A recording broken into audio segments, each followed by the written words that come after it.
There we go, y'all. Welcome back. Greetings and salutations. This is your boy Bruce. About to go ahead and get to a few things before we do. Let's do some of this.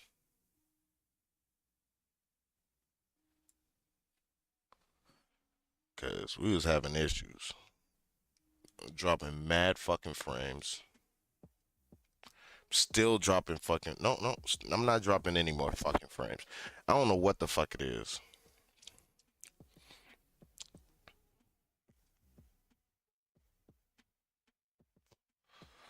There we go. It's slowly coming down. Getting smooth, jiggy.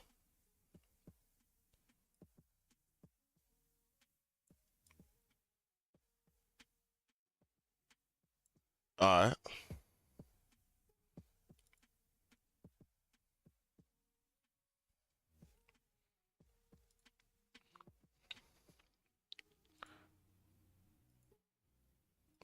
Alright, we go look. Yo. What's poppin'? Let me get there you go. I got I got some nice stuff to look. I'm gonna start taking y'all down what I do before I get on, okay? All right. So before I even get on, I'm so low. Hold on. Damn, my fucking shit was all the way to the floor. All right, look. So look, I'm gonna start bringing y'all down the road that I go down and start showing y'all me a little bit more. I don't show enough of me. I do a lot of talking and driving shit talking and jucking and driving and shit. So look, I'm gonna start introducing y'all to me. Yo, this your boy Bruce. All right, just be myself a little bit better. Show people a little bit more of myself. Show them I'm more than just a face for you to go, that's boring and skip past. Because honestly, there's some times where I look at my own streams and go, hey, that shit was boring. That shit was lame. I could have did better. And this is one of those times where I got to get better because I'm having what people would normally say is a hard time finding a J.O. Bizzle. And this shit is not fun. This shit is stressful as fuck. So I'm about to take y'all down the road. Maybe I can make this. Maybe I can do this. Hmm? Do something a little bit more spiffy for y'all. Get y'all more contained into popping in, shooting the shit, hanging out. Cause honestly, I appreciate every little bit that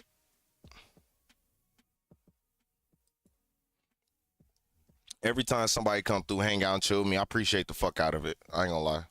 So let's go ahead.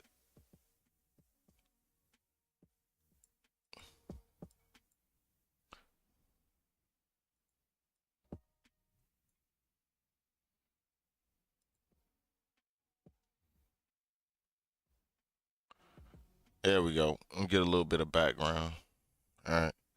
Let me go ahead and peel it up. We got like 28 seconds for this. Now we gonna watch a little bit of this, but a little bit of everything that I catch up on before I get on stream. All right. Wait till this little timer's up.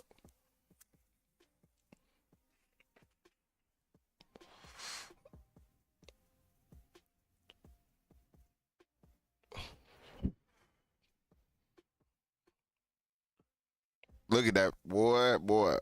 Welcome back. Greetings and salutations. It's your boy Bruce. Uh, Recap. We about to just start going through what I like to watch. Uh, Stuff I be checking out before I get on stream. Uh, and start introducing y'all to me a little bit more. Bring y'all in. I know I probably get judged from some shit. Probably some people would be like, "Do you, bro?"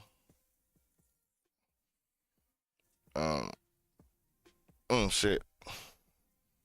And then I forgot to give me something to drink to start the stream. Let me get something to drink and then we'll get this popping. All right.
All right, I'm back, y'all. I got that beverage.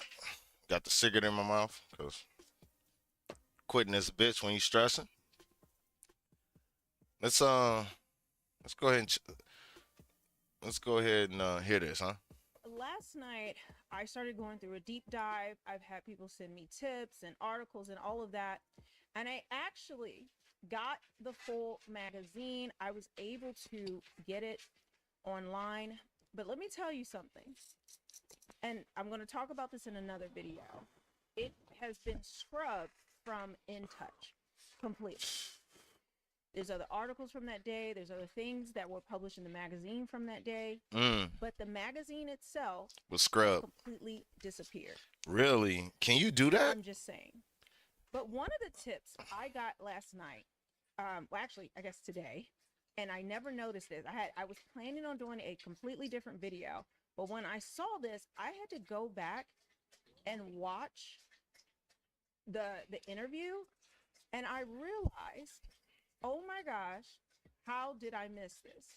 And it's all about body language. Now, I am not a body language expert, but I have watched. She looks so like body language nervous.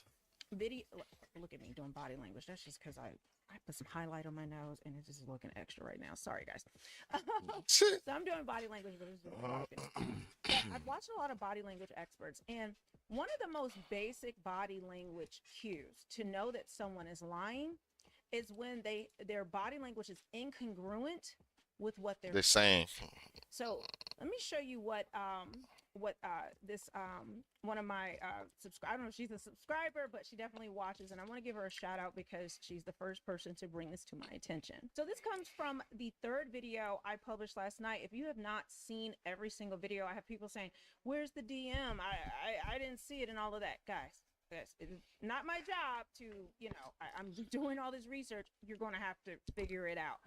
You have to watch all three videos. I show the screenshot, I believe, in the first video. The links to every single video in this series will be below. I think I'm going to go through and pin it as a comment to the top.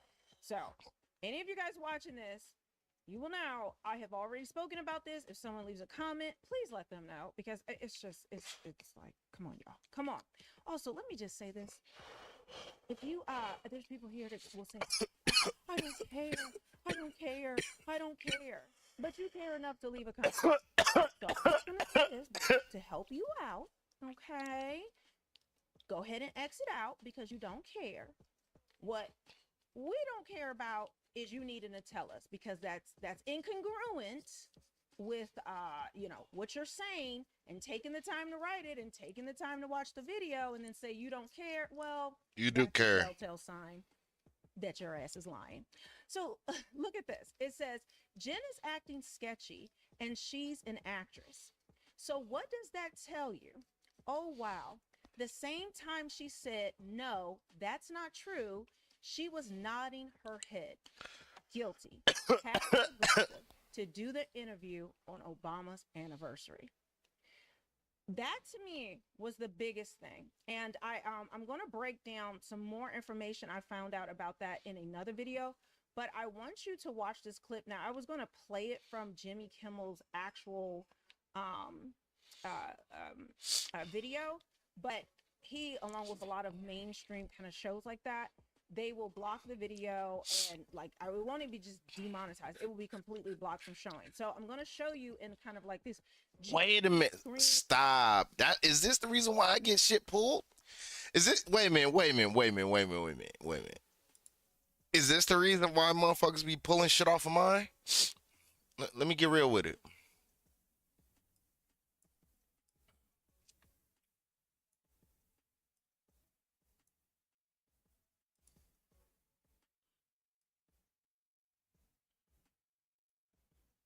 Is that the reason why people pull it off of mine? Let me see if I can hold on.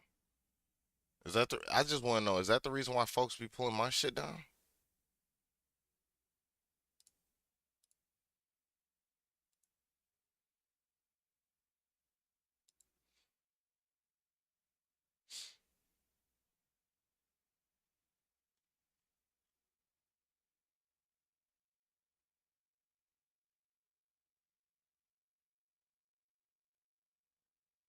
I wonder if I should just make the webcam itself. Which one is that? Rust Days game only.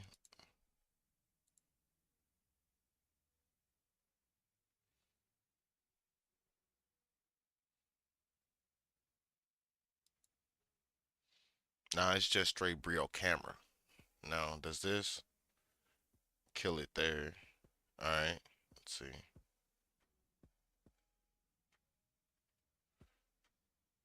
Uh,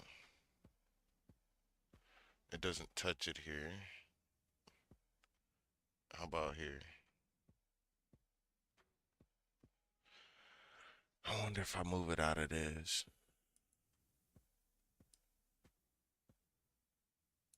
to there.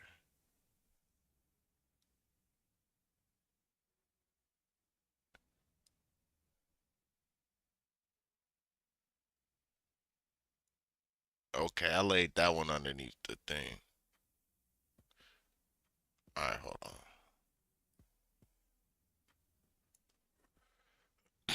Maybe I can fix this real quick.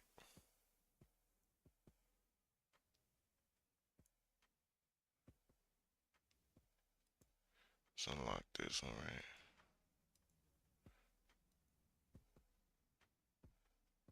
Wait a minute, wait a minute. Did I have to unlock the whole thing? Yeah.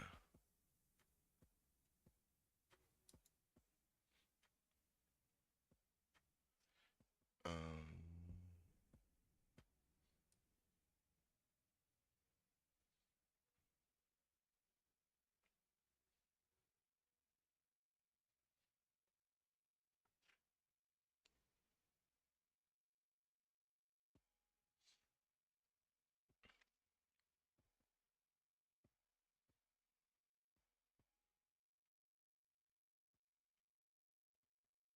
I kind of want to move this, like,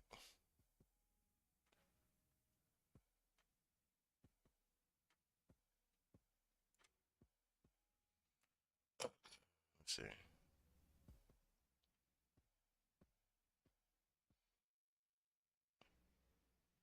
If that's the case, I'll, no, no, no, we ain't doing that.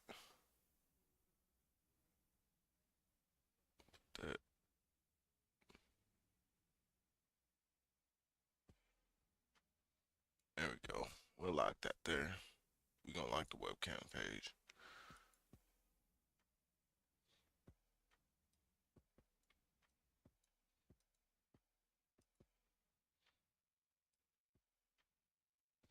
I'm gonna just move it out and see if we can edit that a little bit.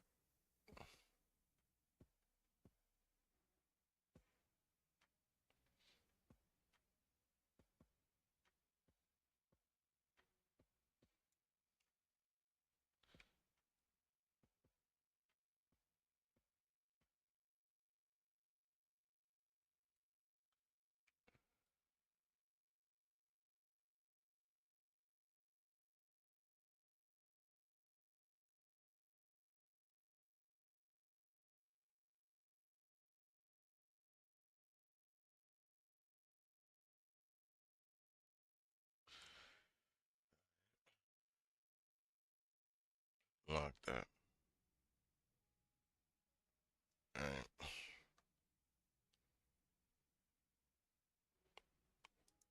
Why I can't just control my cam is stupid. Do I have to make a whole new?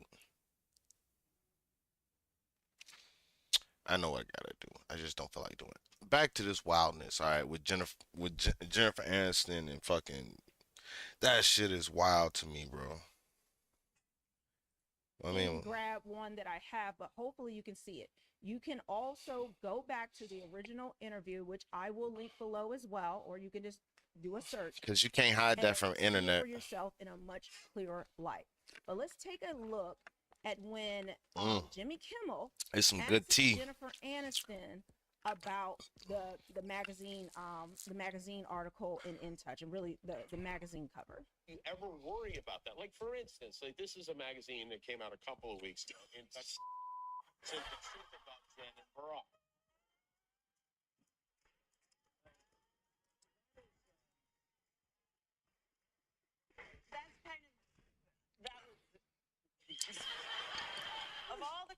get from your publicist where you're just like, oh no, what's it going to be? Or the email saying, you know, some cheesy tabloid is going to make up a story, and then it's that. Yeah. Does I your was not publicist mad ever at go it. like, is there any truth to this? Or is it... No, that is absolutely untrue. Well, I know it's not true. Yeah. I just don't know if everybody knows. Well, it is untrue. Do you ever worry about that? Like, for instance, like Okay, so this. She was like, screen grab that I is got was untrue. I found it on social She was media, like, and it that's doesn't not get true. hit. I'm going to try to find a way.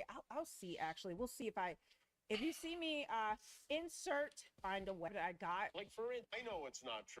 Any truth to this? Or is it... No, that is absolutely untrue. Well, I know it's not true. Yeah. I just don't know if everybody knows. Well, it is Do untrue. you ever worry about that? Like, for instance, like Okay, so this. Why is she nodding? screen grab that I No, got was no, found that's on not social true. media, and No, it that doesn't get my hit. body wants to I'm go gonna like find this a when way. I'm saying We'll no. see, actually, we'll see if you see me insert the actual clip. If not, while she's saying not yes, while she's saying no, and she does it twice. Now, this is the reason why no. Jimmy Kimmel did it first. Was I instance, like it's not true.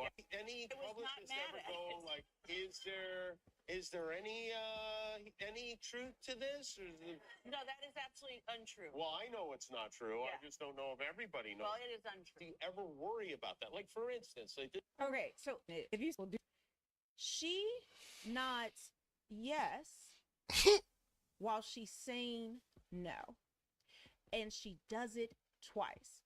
Now, this is the reason why I want to have the full, and she does it twice. Hold on. While she pause. If not, did you notice that here?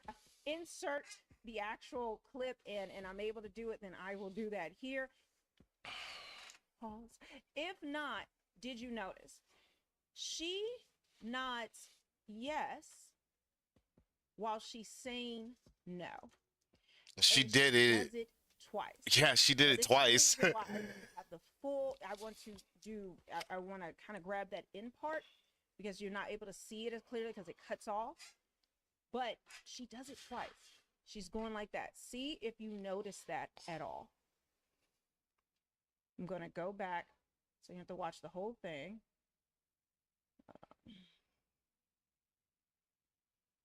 I'm just begging for body language experts to please this entire the entire show. It's a 13-minute clip, and I have there's something else that I found out about this interview that is just it's just off the rails.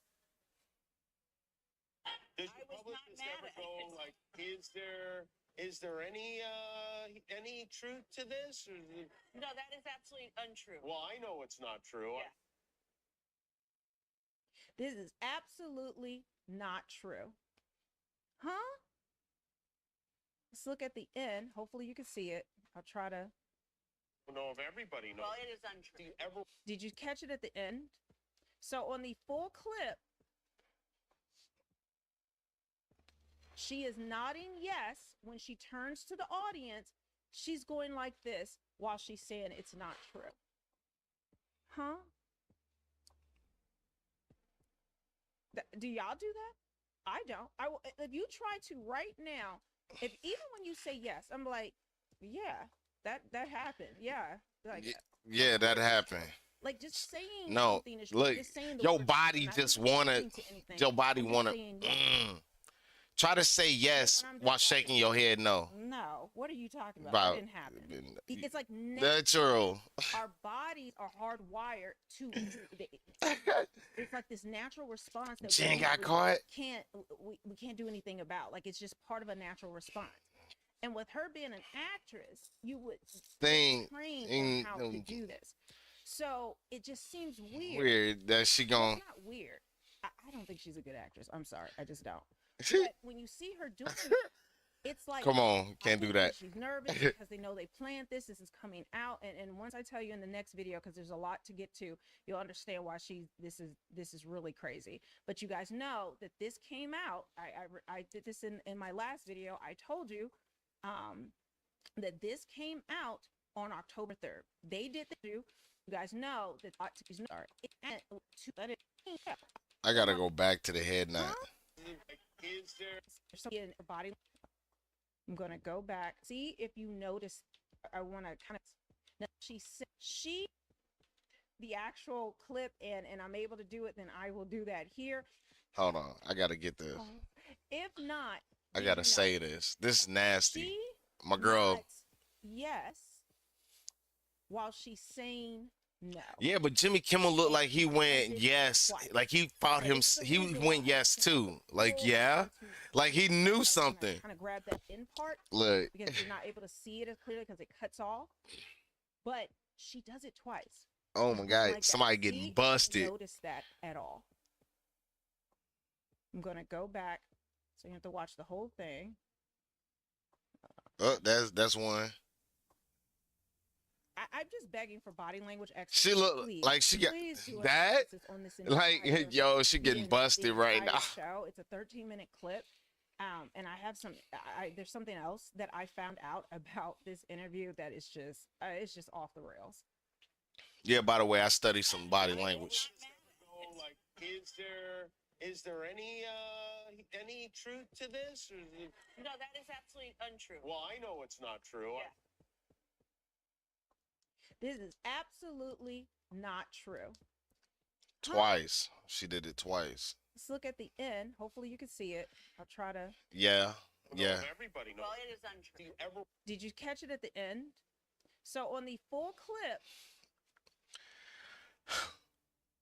she is nodding yes. When she turns to the audience, she's going like this while she's saying it's not true. Huh? Do y'all do that? I don't. If you try to right now, even when you say yes, I'm like, yeah, that happened. The words yes. I'm not even responding to anything. No. What are you talking about? That didn't happen. Saying the words yes. I'm not even responding to anything. I'm just saying yes. Then when I'm just like, no, what are you talking about? That didn't happen. It's like naturally our bodies are hardwired to it's like this natural response that we usually can't do anything about. Like it's just part of a natural response. You would think as an actor, yeah, that as an actor you would know better. You would know how to control. Like you're trained. Does that mean Jennifer Aniston is a shitty actor? And with her being an actress, they're trained on how to do this. So it just seems weird. Well, it's not weird. I don't think she's a good actress. I'm sorry. I don't. But when you see her doing that, it's like, I think because she's nervous, because they know they planned this is coming out. And once I tell you in the next video, because there's a lot to get to, you'll understand why this is really crazy. But you guys know that this came out. I did this in my last video. I told you that this came out on October 3rd. They did this interview on October 3rd. October 3rd is the Obama's wedding anniversary. Okay, so there's a lot of mess behind the scenes that I'm getting here. A lot of people are just like, that doesn't mean anything. Okay, buddy. So wait a minute. Hold on. I'm sorry.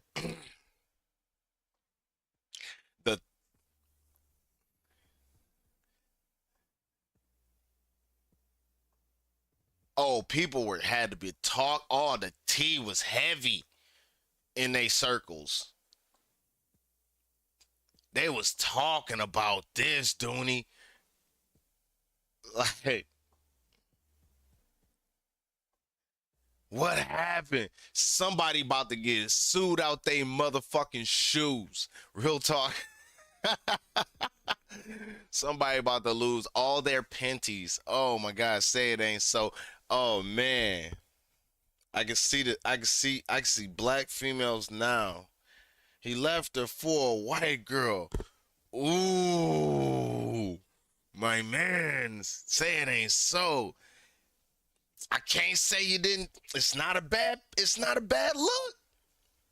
It's a bad look because how it looked, but like, it's not like you stepped down. It's not a step down. It's not a step down. One or two still can have some more kids. Oh, you got money. Y'all can go live y'all best. You can go live your best life. Oh man, that's wild. If that's true, let me find out all those photos y'all be posting on those special days like Christmas and Thanksgiving and shit. And there was no Thanksgiving one posted this year. Some of that shit they posting is like from if you go to Reuters.com, you can find Obama's photos from the time in presidency, and you can see how some of these photos match up to that shit. By the way, Mute this as I go. Let me. I said I would insert it there, but we're just gonna do it now. I'm gonna mute it, and hopefully I don't get hit. If it does, I'm taking it out. But let's do it real quick. yeah, it's not true. She's still nodding her head yes. It's not true. She's not even oh, oh, Did Melanie. you see it? Oh, Did Melanie. you see the full thing? Melanie, She's no, nodding affirmative that this is no, happening. Melanie. And if you don't Don't believe do it about the to body him. language, this is a basic tell. Even if you as a person, and I'm going to actually show you a body language expert in talking about this, but even you right now, I want you to try to say no and nod your head yes. How unnatural it feels. Or to say yes and nod your head no. I can't lie. So if I'm saying no, of course. Like, see, now Yo, I started to shake my head sideways because it don't feel right. natural response is to match what you're saying. And I mean, this is one of the most basic tells in body language reading. This is not some high level thing. This is a known thing. I think most people that know in body language will know this. So if I'm saying once again, no, that didn't happen. I feel my head trying to shake. Yeah. Like, try it yourself. So then if I'm saying no, as soon as you say no, you start feeling it. But let's now see if I say yes. Okay, while I'm shaking my head no. Yes, that happened. Yes. What do you, it takes work not to nod in the correct way. Mm-hmm. So if you look at any body language website or video or FBI, CIA, Secret Service, people who give out these details, this is like standard knowing if someone is lying. It's usually somebody who is not a very good liar. Like I said, she's not a good actress. I'm sorry. Y'all may love her. I just don't think she's that skilled. But I had beef with her. I don't dislike her. You may think body very salesperson, anybody. Like I am. Hold on. Let's get into it. Bodies. Welcome to another Body Language Minute. Body Language Minute is for any salesperson, any leader, any manager, any person who wants to learn how to communicate more effectively and know what that other person's really thinking. What are they up to? By the way they use their body. I call this the Body Language Minute because I'm going to get through the core of this video in about 1 minute. Sometimes it works out. Sometimes it doesn't. So let's continue with today's Body Language Minute. Interesting one. It's a bit of a history lesson, but why do we nod our head yes and shake our head no? It all has meaning, folks. Let's go. And start the clock. You ever wonder why we do certain things? Historically, most things have an answer. Most things with body language all have an answer as well. So why do we nod our head yes and shake our head no? All comes from somewhere. So let's get into the nod yes. Historically, nodding yes comes from a bow. When somebody is approving or when somebody's in agreement, they used to bow. Some cultures still do. Most people, have gotten lazy though, and the bow has turned simply into a head nod like this. If you're really hip, you just give a little one like that. That's where the nod comes from. What about the head shake? No. Why do we do this? This comes from our infancy, believe it or not, when our mother would give us the breast or the bottle or the spoon. When we didn't want any more, what did we do? We shook our head from side to side to avoid the spoon or to avoid more food. So that's where head nod yes, head shake no come from. Okay. Understand? I knew the yes. I didn't know why the no. I just learned something. It's a natural instinct, especially the head shaking now. I have an infant right now. That is something that she does. When she don't want it, it's just all of that. And so it's a natural response. Mm. Now, this is it's a TikTok from what is sometimes so YouTube. So you can ask language expert. I don't want to get what she's listed could be lying, right? Take a look. Right, like that's where I would aim most of my investor questions if I was hearing that volume drop on that specific area. That's vocal, nonverbal. So nonverbal, what you're looking for is incongruencies, where the verbal does not match the body. The biggest and most obvious one is when someone says yes, but shakes their head no, or says no, but shakes their head yes.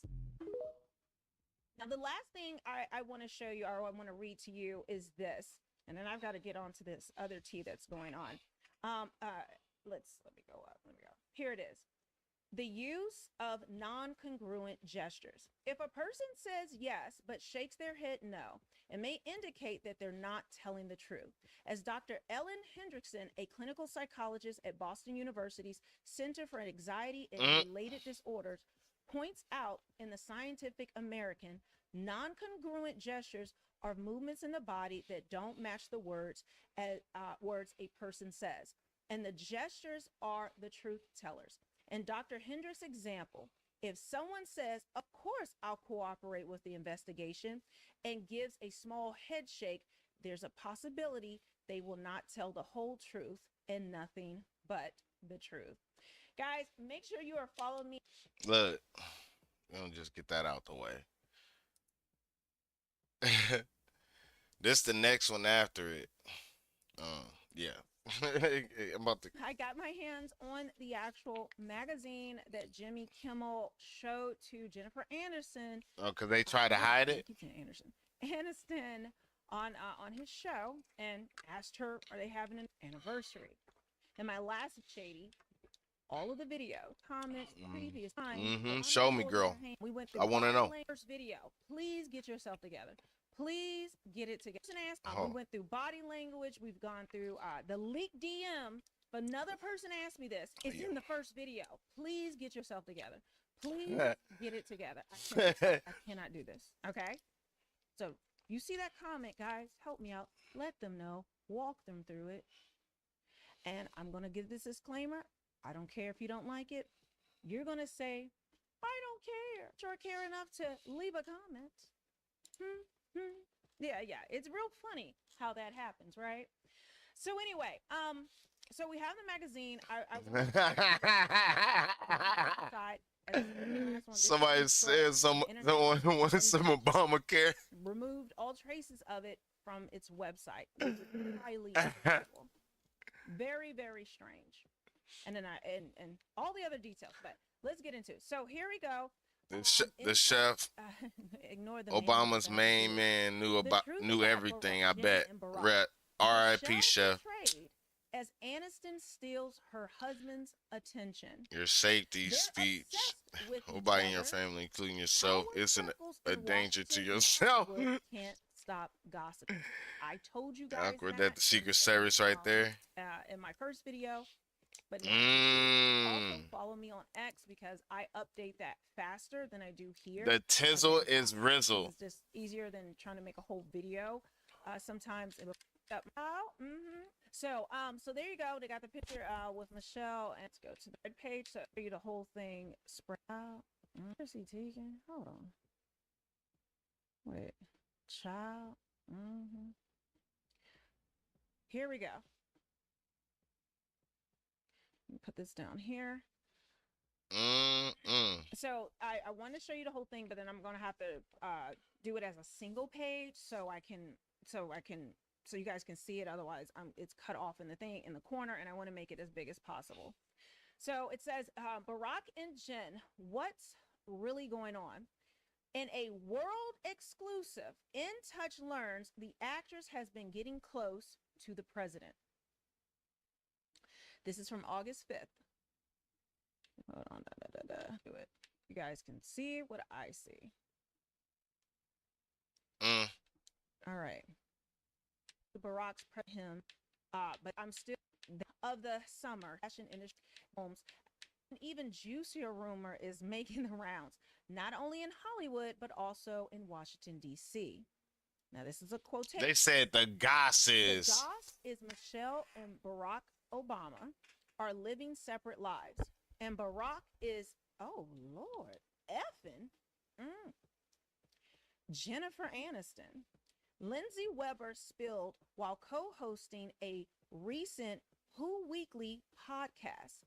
Lindsay went on to share that the reliable sources have been spreading the claim, though she acknowledged it obviously could be made up. Okay, Which see. I wrote a story about it.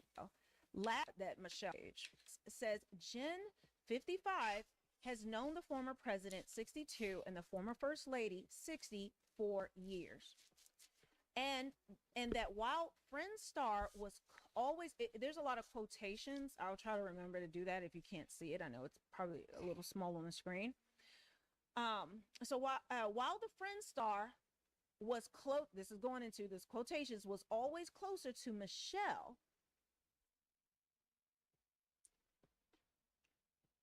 recently she's gotten close to Barack.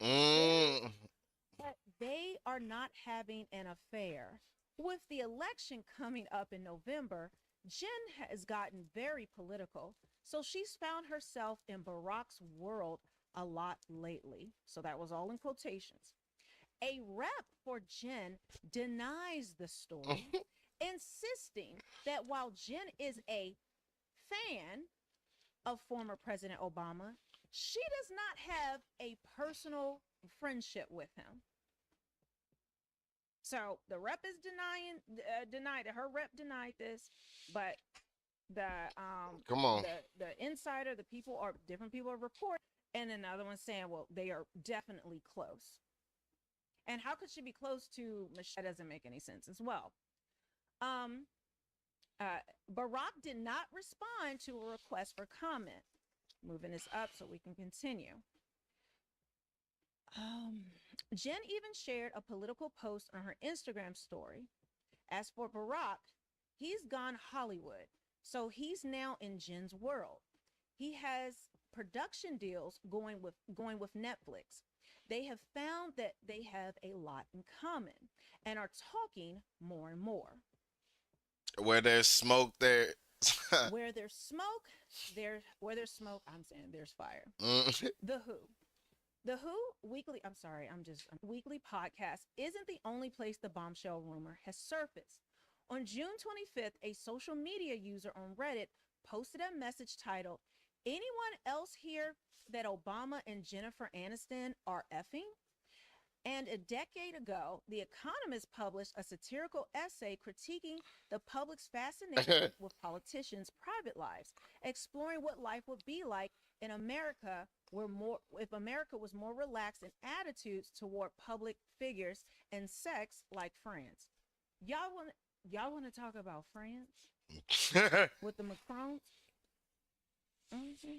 We don't want that kind of, freedom. The same thing that's going on in France. No, I don't need to know about it. And especially the Olympics. No, thank you.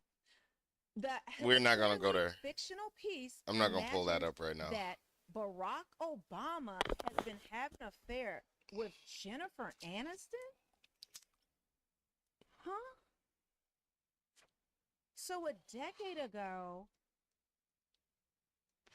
they came up with an imaginary scenario with Barack Obama and Jennifer Aniston? Oh, my mind is swirling. That is weird. So wait a minute. A decade ago, 10 years ago, there was this rumor. This is okay. Let me find out there's some more tea. I started making my videos. It felt familiar, like I had heard it from somewhere before. I was in shock. I've settled with the idea that I thought I was having like deja vu, dead ass. I thought I was having deja vu when I saw this. I was like, wait a minute, didn't I see something about this before? Yo, this is crazy. Let me find out Trump just like in there snitching motherfuckers out. Just give it. He's like, look, I got tea.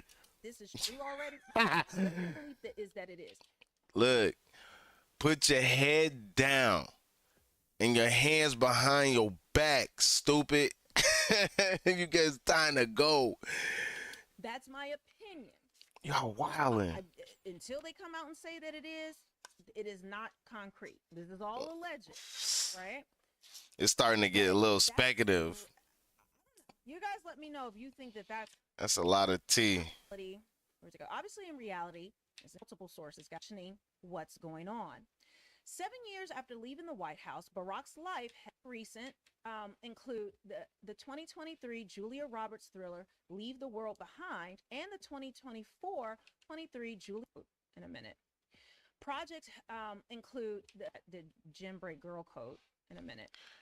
Project include the 2023 Julia Roberts thriller. Okay, Leave the so World they Behind and the 2024 he got mystery series Bodkin. An elder statesman in the Democratic Party amid this politically charged season. I did not know Barack Obama was involved in movies. Leave the World Behind. Yeah. I've never heard of this Will Forte thing. So Yeah, Leave the World Behind is wild. Okay. He's in the midst of Hollywood. My boy getting in his bag out there. Was very close to George Clooney, and remember that George Clooney put that. It was said that he had George Clooney as he got him to write that article, that op-ed or whatever, to get Biden to drop out of the race. So he's very close to these people. Oh, ain't that election tampering? He and Michelle Ain't that election tampering? now have been pursuing separate interests, claims the source. They're still very much together, but he likes to do his thing, and she likes to do hers. Jen, meanwhile, has a reputation as a What does that mean? great friend and welcoming hostess who just wants to make sure everybody is comfortable and has a good time. Longtime pal and freak co-star Jason Bateman said in 2021. Jason Bateman said in sorry, guys, I'm getting it messed up. Forgive me. She has certainly made Barack feel at ease, says the source.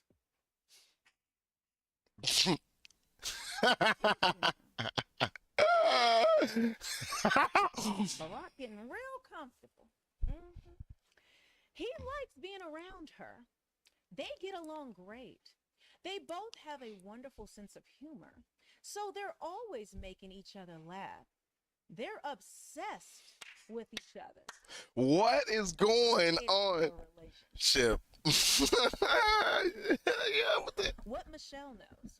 Some believe Barack has betrayed Michelle by growing close to Jen. Here we go. Michelle knows they're chummy, and apparently she's not thrilled, says the source. Jen is stealing her husband's attention, but she also trust Barack. It's unlikely he will pull away from Jen or vice versa. They have a lot of respect and admiration for each other, says the source. They're friends for life. I'm gonna keep reading. This is juicy. Did Jen break girl code? This picture's from 2018. Jen, who divorced Brad in 2005, was heartbroken and blindsided after learning his friendship with his Mr. and Mrs. Smith co-star Angelina Jolie had evolved from friendship into love. Now some wonder if Jen, who's always presented herself as a girl's girl, might be disrespecting Michelle. A girl wrote this post. Literally, video number 5. It's emotional. It's going to be in the list. It's emotional with T. Go into the proof to show how review that she gave on Jimmy Kimmel about this article. It's unreal. You need to watch it again. Do the work, okay? I'm not holding your hand. Here we go. I think it's important to understand the power of friendships, Jen said in 2019. And if this story, which as I'm at, is true, but I want to Look at this next to it with Brad Pitt. This is outrageous. How messy all of these people are. Disrespect, like I said, 25. They put okay, that's wild. They put the next issue that has Brad on it getting the kids. On the next issue, on the page 26 to 27, boy, that is dirty. That's diabolical work. Who raised you? I mean, realistic. I mean, who the fuck raised you? This shit is just. I can feel like. I don't know how girls be sitting up here watching this shit like that. This is unnecessary. It's all emotion. This is wild. I'm just. Guys, that's it for this. That's a Yo, look, we're gonna get up off of this. What's like, yo, this is the shit I watch before I come on. All right, before I get up. Like, what took you so long to get? Look, I was doing other things. I was catching up in the world, watching random shit going on. Oh yeah, it is. Because there seems to be some momentum picking up in the rumor mill about their marriage. All right, I'm gonna bring you what I know. This is wild work. January 15th, in the Substack of Jessica Reed Krause, also known as House and Habit. She's well connected in some circles and worked for RFKJ for a time, right? Didn't she? She was close to RFKJ.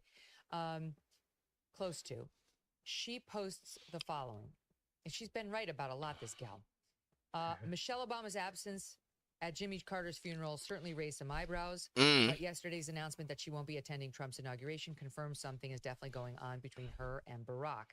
She said whispers about cracks in their relationship have been circulating in D.C. for over a year now, but this feels like the first public proof of a marriage on the rocks. The question is if, but when.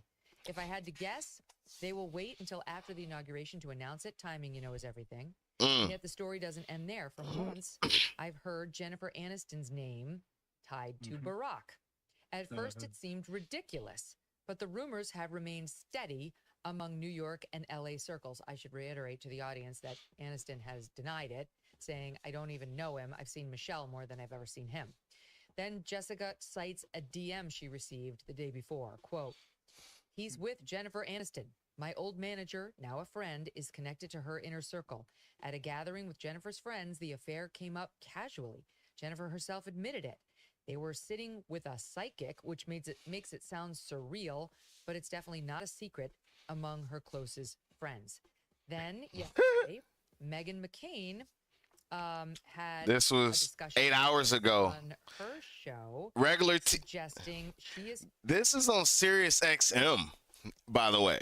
At this point in time, this is diabolical work, son. The election's over with, dude. This would be devastating as hell to Democrats right now. Look, if the strong, powerful black couple betrayed the trust of just a few ignorant black folks. I mean, I'm black, so I look. There's a few that don't. There.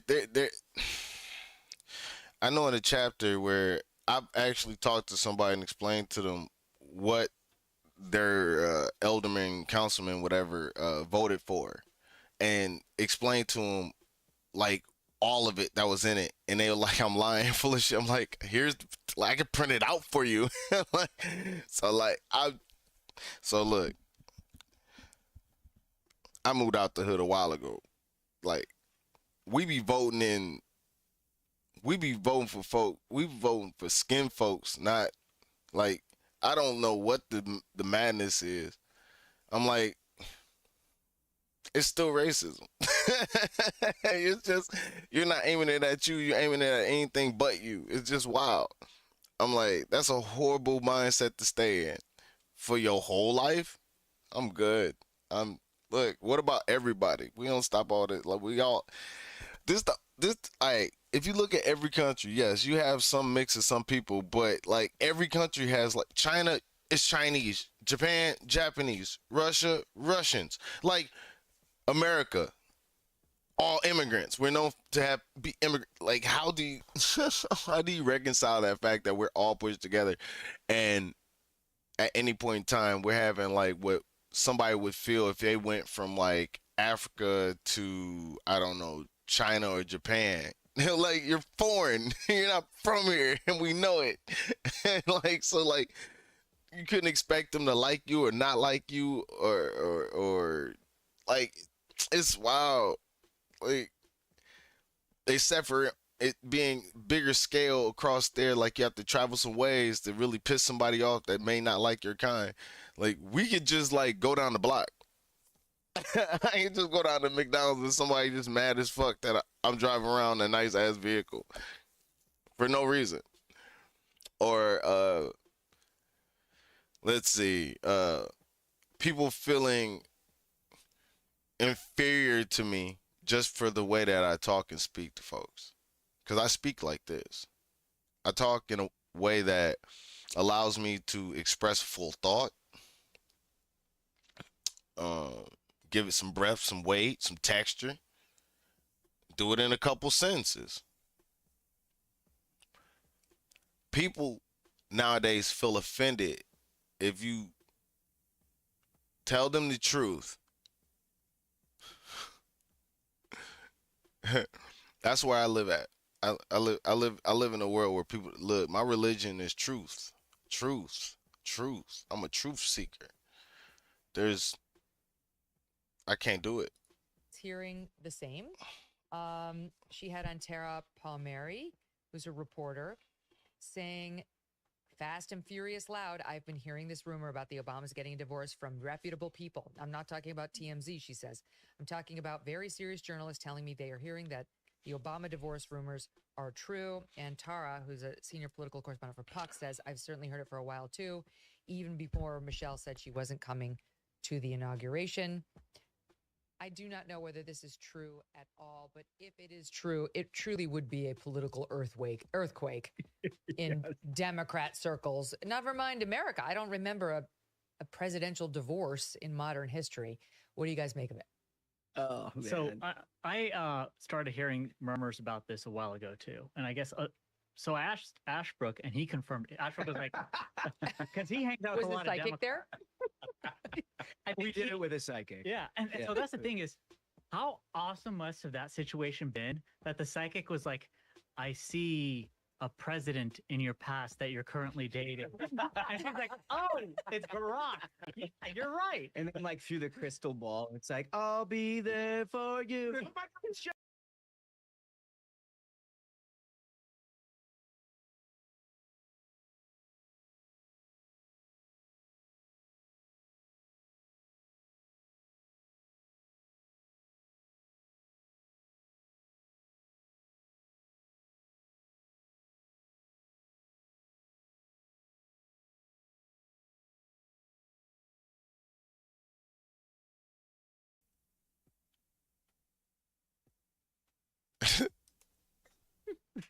When a woman tells another woman, yeah, you can tell me, I'll keep a secret, the phone's already out. Now it's about to hit a group chat. So that is to me, the most conclusive piece of evidence. Some of you are married. Did you see the post he put out to celebrate her birthday? Yeah. Was it her birthday or their anniversary? Yeah. He shows the least attractive photo of her that's ever been released. I mean, this is It's just not. wrong. Michelle Yeah, Obama he can look did her very good. nice in a photograph. This ain't it. She's got the kerchief on her head. They're about 20 feet apart in this intimate dinner. And he looks great. This is classic, right? Like he's like, Yeah. this is a great picture. He's got the 1,000-watt smile. And And she the looks 1,000 terrible. Why I would can he tell do you, this? Megan, if I posted that photo, I certainly wouldn't be. Said 1,000-watt smile.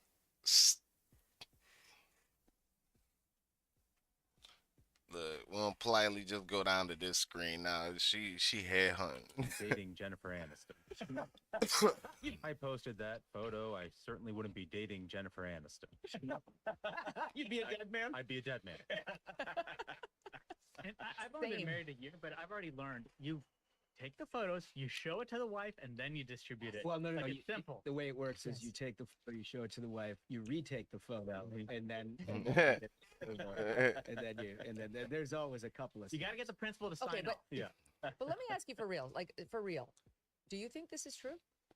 No, so here's the thing, and this is one other theory of the case.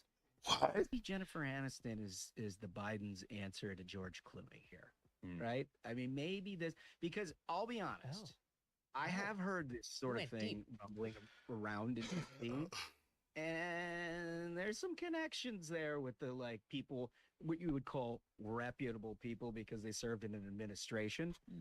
Maybe they served in the Obama administration. They certainly served in the Biden administration. And that's the thing is, so the Bidens and the Obamas hate each other because Michelle Obama is very good friends with Hunter Biden's ex-wife. So that's led to a significant problem where with Hunter Biden's ex-wife. So that's Michelle served in the Biden.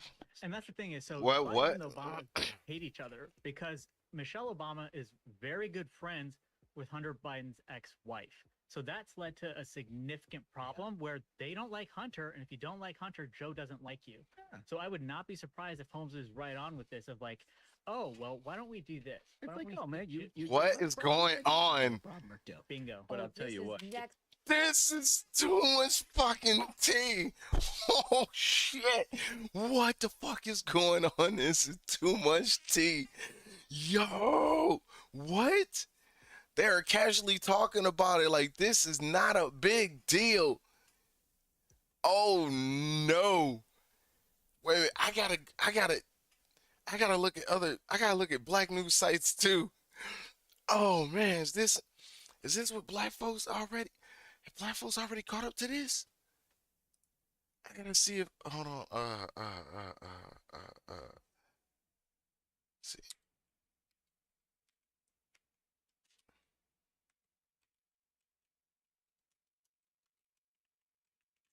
Let me see if MSNBC got wind of this. Yo, this shit, yeah, this shit posted a day ago.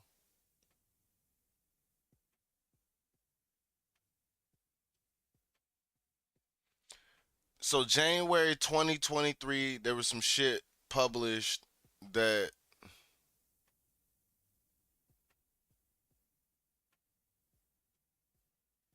no, Barack and Michelle are not getting a divorce, but with the inauguration fast approaching or looming, depends who you voted for, I guess. I figure it would be appropriate. What?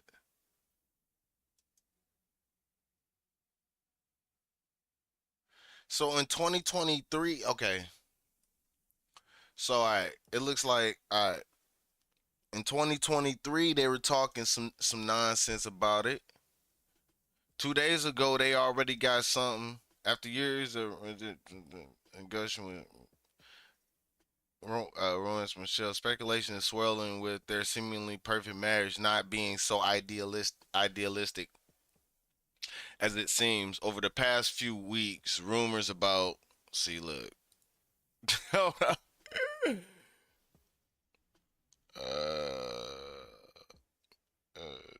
Over the Barack Obama potentially heading for divorce have gone from social media speculation to full-fledged rumors. The chat started with Michelle Obama. Here, you know what? We'll do like this. Yeah, it's in there. Jennifer Aniston's name is in here twice. We'll go straight to that part. Rumors of a romantic relationship between Barack Obama and actress Jennifer Aniston have stirred up controversy since last year. The couple have also had to contend with lingering rumors of Barack's wandering eye last October. What, 23 or 24?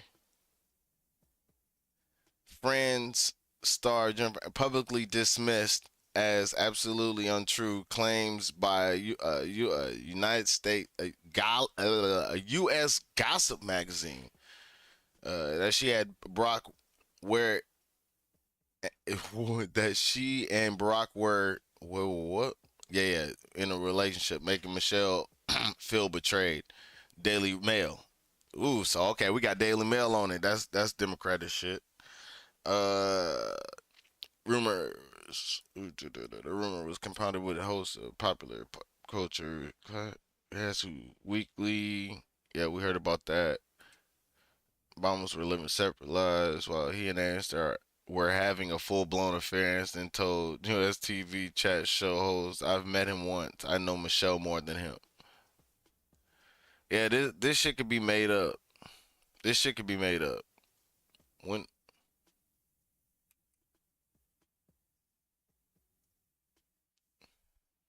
that was January 18. When was this published?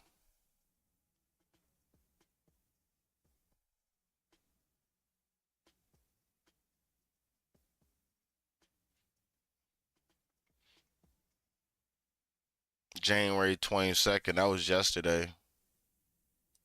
That's wild business. All right, so this was Farber Law. I get in a divorce. Roundabout Barack leaving the White House is like country's favorite dad. They're divorcing his mom. Oh shit. Divorce papers, Florida.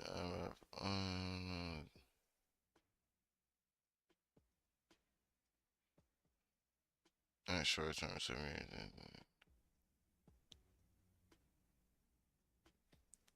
the wife might be required to pay alimony to husband in Florida. However, Mr. Obama is yet to announce his plans as to what he intends to do after leaving the White House. Next, we must divide all the assets, liabilities. Known that Brock came into the marriage with some assets. Once these assets have been commingled with the marital assets, or the wife has contributed to the improvement of those assets, it will likely remain premarital assets.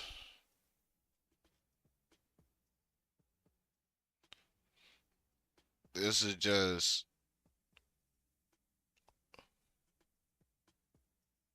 a pretend tale of the country divorcing Barack Obama. That's fucking funny. Meghan McCain spills on. Ooh, yeah, yeah, there we go. Now, hold on, now we're getting some. Now we're getting some here. Yeah, we're gonna go fuller. Are you tired of your 9 to 5? I have a secret. Oprah Higgedesk. Kill that.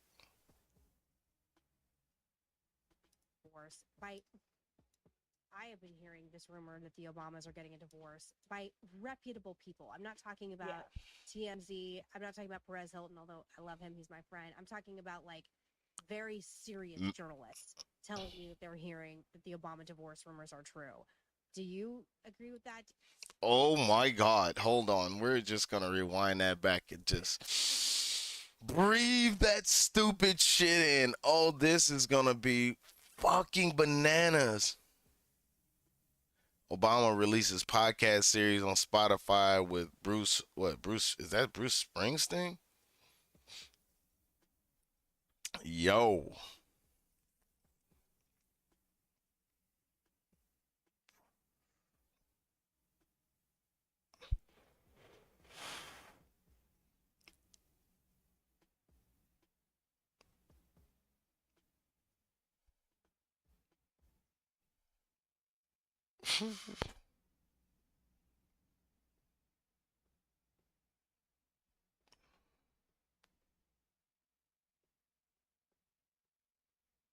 Okay, let's see.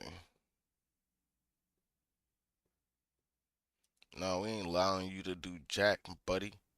All right, so look, this is wild. This is this diabolical. I have been hearing this rumor that the Obamas are getting a divorce by reputable people. Meghan McCain. TMZ. I'm not talking about Perez Hilton, although I love him. He's my friend. I'm talking about like very serious journalists telling me that they're hearing that the Obama divorce rumors are true. Do you agree with that? Have you heard that? Do you think it's just garbage? Oh yeah, I mean I've certainly heard it for a while, even before Michelle said she wasn't coming to the inauguration, which also could be interpreted as like another act of resistance, which would only make for like more, if that's really true and they stay together, like more of a baddie in the movement when like there really is no one in the Democratic Party who is like holding that mantle aside from AOC. But yeah, we've heard that for a long time. Like I just heard that they live separate lives. Like it's just like they are Shit. America's sweethearts in a lot of That ways. shit is And wild. I think it would be devastating. Like I told some friends about it before it broke on the Daily Mail like a week or so earlier, and when they called me, they're like, "Oh my god, I think it's like actually devastating for people." But Too often. So we're gonna go wow. Oh shit.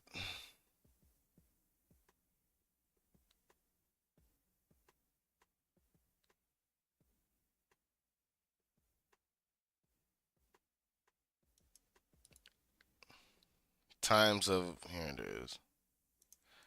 That was 8 hours ago. This is who broke it. Times of India broke the story.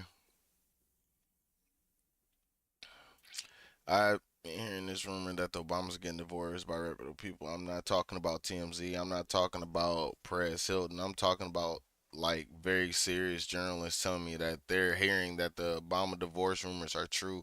Meghan McCain, writer, commentator, and daughter of Senator John McCain. Yep. Oh, commentator and authority. McCain daughter said highly placed. Source confirmed that the former President Barack and former First Lady are heading for the divorce. Oh shit. Oh, they lost the election. Now they getting a divorce. Yo, that couldn't have done well. I've been hearing the rumor that the Obamas are getting a divorce, but people talking about that to John McCain. They just repeat the same thing twice. Okay, thank you, dickheads, for wasting my time. Why people think, bro, this is on the 21st. Holy shit, am I behind? Rumors are rife surrounding Barack Paris. Do they mention Jennifer Aniston in this one? Nope. All right. Hey, so they don't mention it in this one. This is look.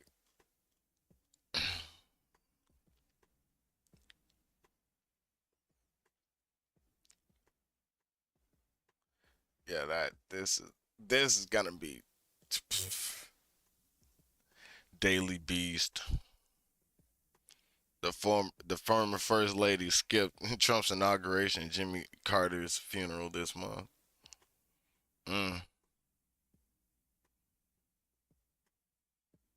Saw the same speculation.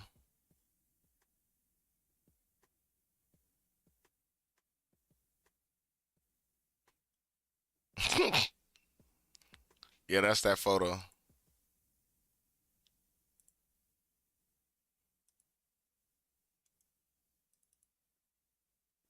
No, I don't want to like it. It's a horrible fucking picture. I ain't gonna lie. Hold on. I gotta follow Barack after this shit now. Yeah, they were like, these mugs is like, the photos of them together are like RP is like, is fucking rep, is like fucking like, PR fucking shit. It's not like real photos. Dude, this shit's wild.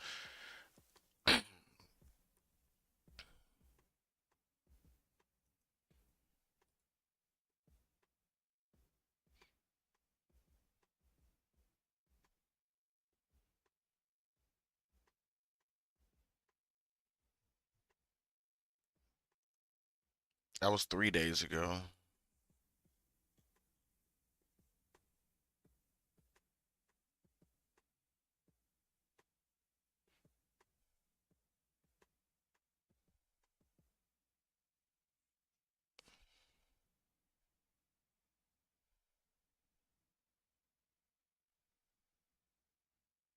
News source. Having that look.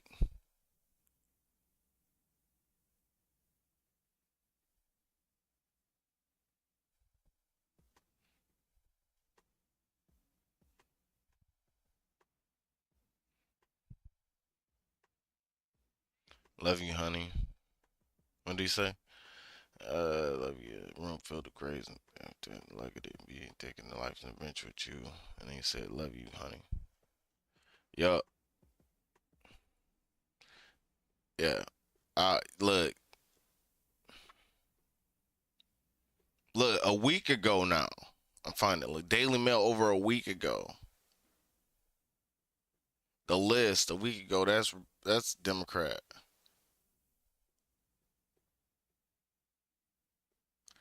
Michelle Obama planned Barack Obama divorce in 2000. That look, this is why is IMDb like what? The most powerful couple in the world almost called it quits before his presidency. Find out the shocking allegations from a controversial new book. Michelle and Barack Obama seem to have a perfect marriage, but a shocking new biography claims that Michelle started writing up divorce papers before they entered the White House. Michelle, 48, allegedly wanted to split from Barack, 50. Edward Klein writes in his controversial new biography, The Amateur. Edward interviewed 200 Obama friends and family members for the book and claims that there were many incidents that put a strain on their marriage. Yet in 2000, their 8-year union was on the skids due to his crushing Chicago primary defeat against Democratic Congressman Barry Rush. The New York Post reports during the dark days that followed his defeat, he turned to Michelle for comfort. He writes, but she was in no mood for sympathy. He had refused to. Oh, they pulled it down. Oh, they pulled it down.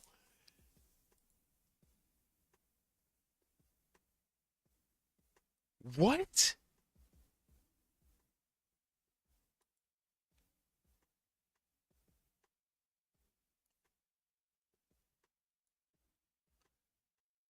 Hold on. I'm gonna type in Obama. Search results.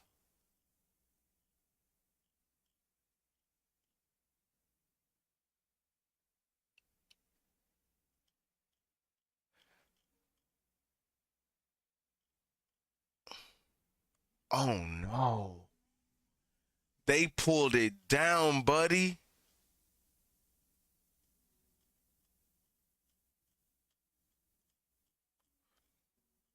Yo, they pulled it down, buddy. Look, it's a whole lot of Obama sitting getting chummy with Trump.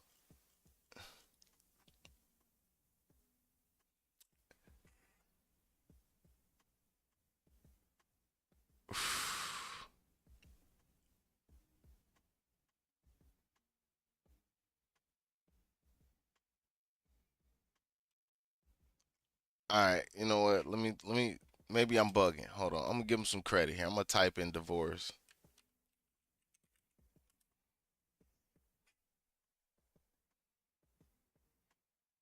Billy Ray Cyrus 10 hours ago.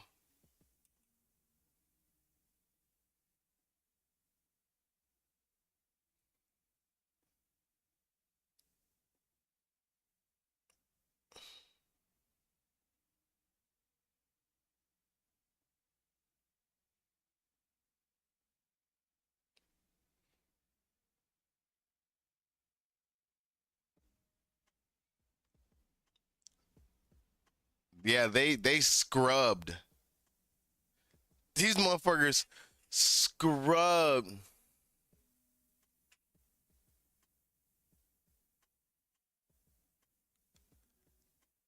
Yeah, they scrubbed it. They scrubbed this shit. It's gone. Oh wow. Oh shit. Yeah, that shit was scrubbed. That was when he was still in.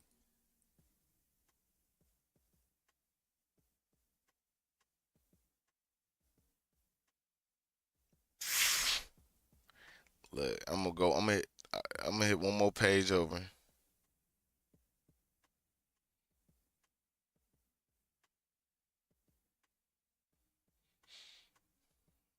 Yo, this is wild. Shit, we don't notice because the world's in turmoil in the election.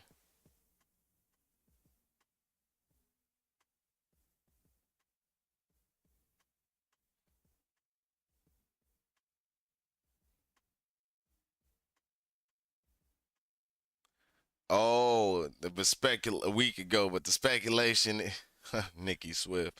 All right, Michelle Obama skipping another event Donald Trump will be attending, but there's speculation her husband is the ex-president she's trying to avoid. That's juicy. That was spicy.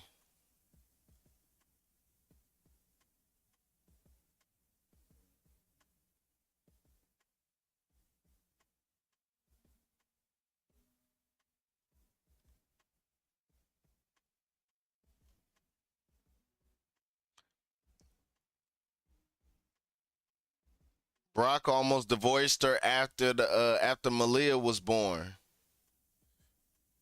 Oh wow, you'd have been one less children's. Oh wow, look. Look, these are the rabbit holes I go down. Level. Wait, just to be clear, you are. Maybe you can have a problem or two. Bingo. But well, Joe doesn't. So that mission He served it well because some connect thing. I mean, maybe Aniston. No, so and then there's always a couple of. you gotta get the This people to shit's- sign Okay, but- off. Yeah. But let me ask you for real, like for real. Do you think this is true? No, so here's the thing, and this is one other theory of the case. Maybe Jennifer Aniston is the Biden's answer to George Clooney, right? I mean, maybe this because I'll be honest, I have heard this sort of Went thing rumbling around in DC, and there's some connections there with the like people what you would call reputable people because they served in an administration. Maybe they served in the Obama administration. They served. Ooh wee. And that's the thing is, so It Biden is and wild. Obama hate each other because Michelle Obama is very good friends with Hunter Biden's ex-wife. So that's led to a significant problem where they don't like Hunter, and if you don't like Hunter, Joe doesn't like you.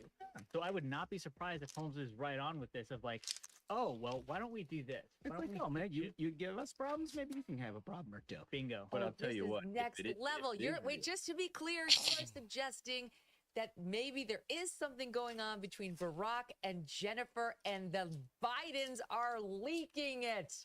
That That's could my be. guess. That's my It guess. could be. I'll tell you what. All the Go ahead, hallmarks. Ashbrook. This shit's wild. If it is true, and he leaves Michelle Obama high and dry, she's dissatisfied. I cannot wait to learn about all of these secrets that Barack Obama has kept hidden over the years from Michelle Obama and her pals, because you know there's a full past on Obama Oh, the long that tail. nobody has written about, but she could be Oh. a first witness. Here he is alone at the Trump inauguration, which really was stark. All these former presidents came in with their wives, and then there he It was, was jarring.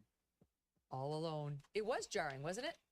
Yeah, yeah. I mean, just the spectacle of it all, and then seeing him alone. I mean, it really. Yeah, it was next level to see that boy by himself. And then the Clintons were there together. I mean, Yeah. The Clintons can be there Yeah. together. What is going on Honestly, with the Obamas? and I talk about this with Maureen Callahan, but the fact that Michelle did not go to the Carter funeral, it really is kind of shocking because she said her team said she had an appointment. She had a scheduling conflict.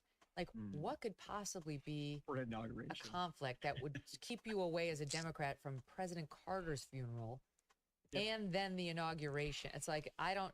And somebody was it Maureen? Somebody was saying maybe she's having plastic surgery, right? But then he posts that picture of the two of them. Well, she wasn't having plastic surgery. So what the hell's going on? And it's clearly not a partisan thing. Like Michelle's not trying to Mm-mm. skip the inauguration because she also skipped the Carter funeral. There's something happening there. There's something there. They did a fist bump. I mean, that clears everything up, right? I mean, there's not to add insult to injury, but there's a report out today saying Kamala Harris's marriage may be on the rocks. Like everybody's on the rocks. Yo. Again, I will say I love the Daily Mail, but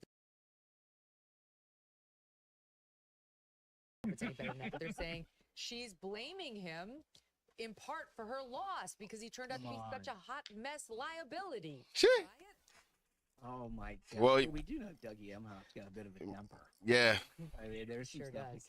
that was problematic. I also think like this is a guy who is so used to running his own world for so long, and then all of a sudden he's just sort of like Not. basically a bad boy during the course of Pretty the much. 6 month Hold the election. person, shut your mouth. Like I can't imagine that went over terribly at all. The second gentleman. Yeah. I love the idea that it wasn't the economy or the open border or like Joe Biden being a dementia patient or like you going on The View and saying, I wouldn't change anything from the last 4 years. That isn't the reason you lost. It was Dougie. Oh, Dougie. And it's Yeah, I was gonna say. It was the Dougie. But she blew it somehow. I don't know. Increased tariffs on our trade partners, tax cuts, and regulation changes. There's a reason why gold is a diversification tactic now more than ever. Birch Gold is releasing their ultimate guide for gold in the Trump era. All right, well, look. Oh yeah, I missed this. This was earlier today.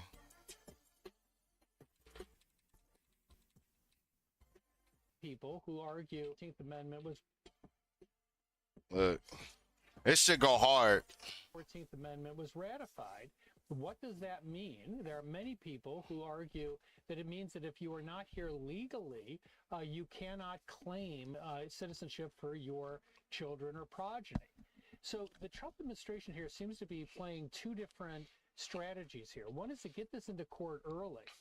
They did everything but drive these people to the court to challenge them. It's clear the Trump administration wants to be in court as quickly as possible. Yeah. That's going to allow this to go through the system, ultimately to the Supreme Court. But keep in mind, in 2 years, we have midterm This shit gonna play out. and both the legislation in this case are going to force Democrats to side unequivocally with birthright citizenship, something that is unpopular with many voters. Hey, John, we just got about a minute left here, but the 14th Amendment was passed in the wake of the Civil War and the Dred Scott decision, which denied citizenship to former slaves. This was to remedy that. And who could have back then in the 1860s foreseen the problem that we are going to have with illegal immigration today and people coming over here literally as for citizenship tourism? Yeah, dropping babies off. That's what a lot of people I know that were feeling. They were like, yo.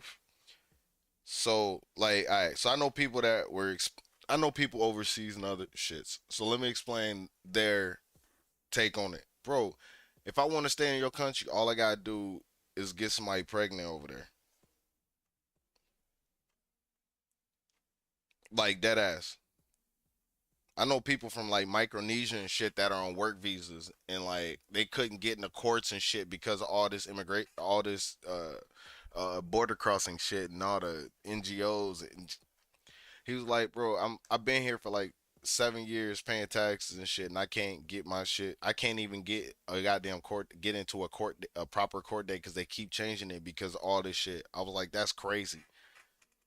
He got a family now. He ain't been here. This was before he came here to do good work. He's an amazing chef. He's one of he runs 2 different chains and he owns one.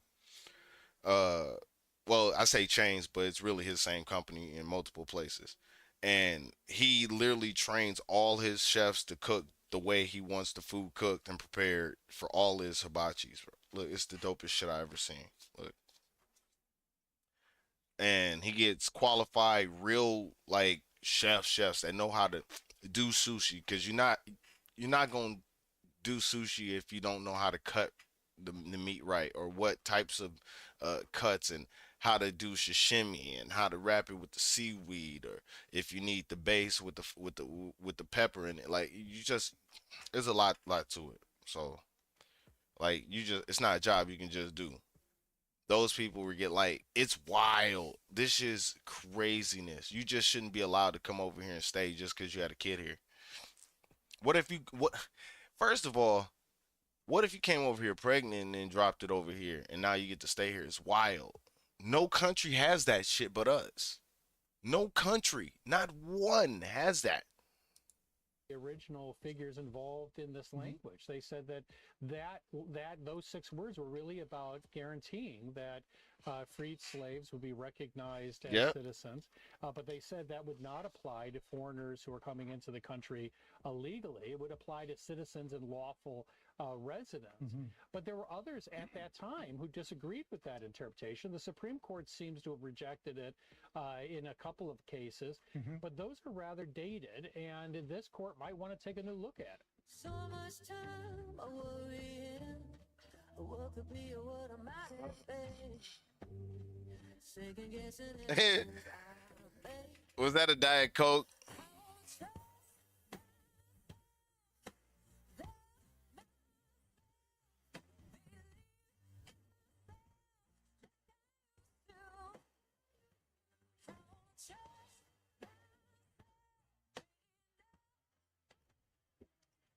Okay, that last one was kind of dope.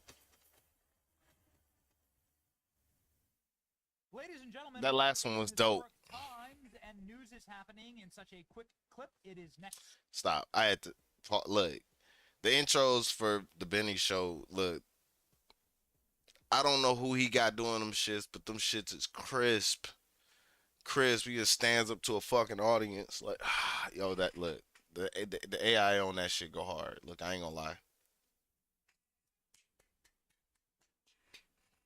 Snapping, and we encourage you to subscribe to our channel. You must subscribe for the notification to understand the world around you. You must get locked in because something is happening right now that is going to change your understanding of the American government forever. Declassifying the federal documentation on the murders of John F. Kennedy, president, his brother Robert F. Kennedy, and Martin Luther King Jr. All of them were killed under incredibly mysterious circumstances. All of them had major enemies inside of our federal government and deep state. And all of these 3 men have secrets. Secrets that have been held from us for 60 years. Everybody who could have been involved in these assassinations, in these murders, are long gone. Yet who is being protected? The establishment and the structures inside of Washington that are culpable in these murders, most likely. Ladies and gentlemen, this is what's happening right now. I cannot believe I'm able to actually say it. It is something that Donald Trump has promised.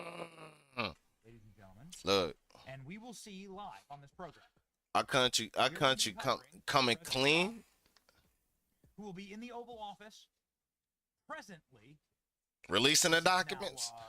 This is earlier today. How late we are to what was supposed to be a 2:30 signing of executive orders, but we do not know what executive orders they are. There's a lot of rumors that he's going to by Joe Biden for simply activists who were locked up by Joe Biden for simply praying outside of abortion clinics. There's rumors that he's going to sign something having to do with crypto and digital currency. But this is what's breaking my feed right now. Trump orders the release of the final JFK assassination documents. Here we go. The last secret files about the assassination of John F. Kennedy can now be published after Donald Trump signed an order for declassification of all remaining documents about the 1963 murder. Conspiracy theories continue to swirl 60 years later. Do you know that the term conspiracy theory is actually made up during the JFK assassination?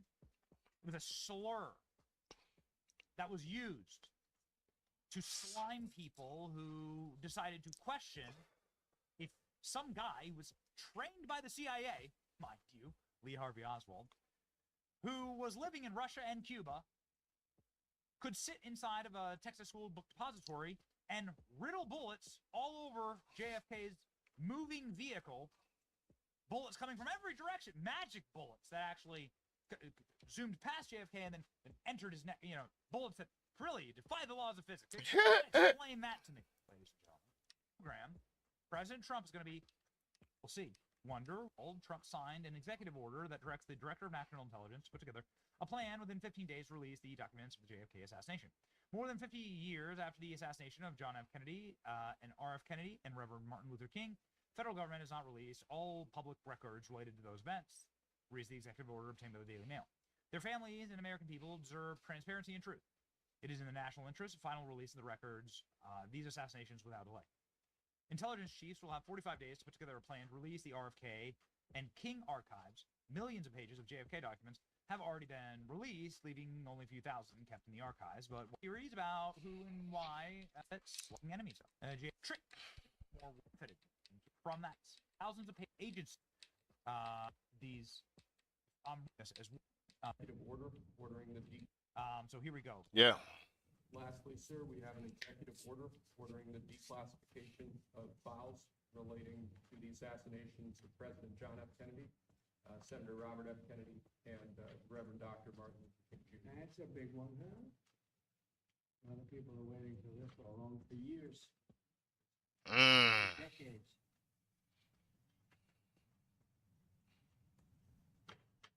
And everything will be revealed. Okay? Give that to RFK. Sure. Okay, give that to RFK Jr., says Donald Trump, upon his signing of this, maybe the most important executive order yet, this side of course, January 6th, political prisoners being free.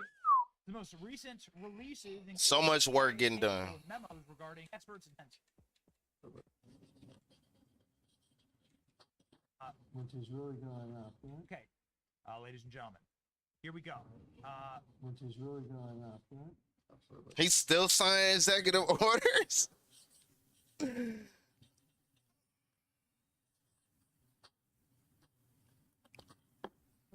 that's for you. Thanks.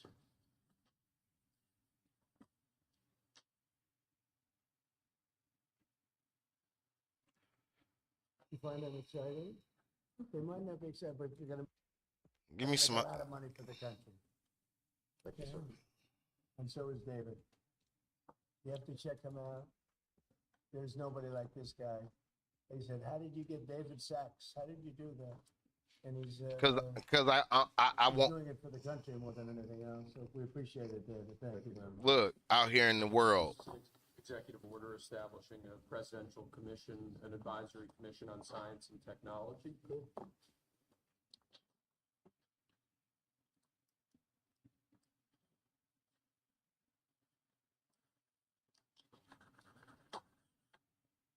You want to explain that a little bit? Basic idea is to get together top people from government, the private sector. That shit dope. Technology industry, as well as educational institutions, to make sure that America maintains its leadership position with respect to science and technology development in the years ahead. Good. Encouraging. Next, sir, we have a presidential memorandum encouraging departments and agencies in your government, including the Department of the Interior, to promote federal recognition of the Lumbee tribe of North Carolina. I love the Lumbee tribe. So this is the first big step, right? This would be a huge The fixing all kinds of shit. They were great. North Carolina, Lumbee tribe. Ladies and gentlemen, what you're watching right now is live. But President Trump will most likely take questions from the press. the tribe that is in North Carolina that got hit in that weather. Yeah. Boy, he said, "I'm coming to take care of everybody." Real talk. Even the Amish came out and voted, which was wild. We are live right now inside of the White House. You're just joining us. Send them a copy of that? Yes, sir. We have They were tons of great. breaking news. Okay. If you'd like, I could get them that pen, sir, as well. Yeah, let's do that. President Next, Trump we signing. have a set of pardons for peaceful pro-life protesters who were prosecuted by the Biden administration for exercising their First Amendment rights. Do you know how many? I believe it's 23, sir. 23 people were prosecuted. They should not have been prosecuted. Many of them are elderly people. They should not have been prosecuted. This is a great honor to sign this.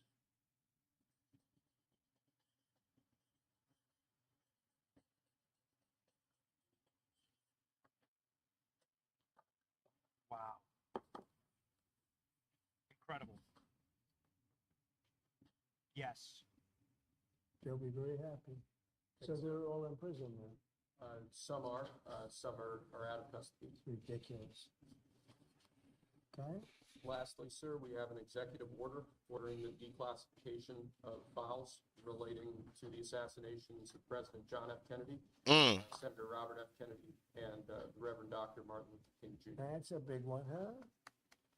A lot of people are waiting for this for years, for decades.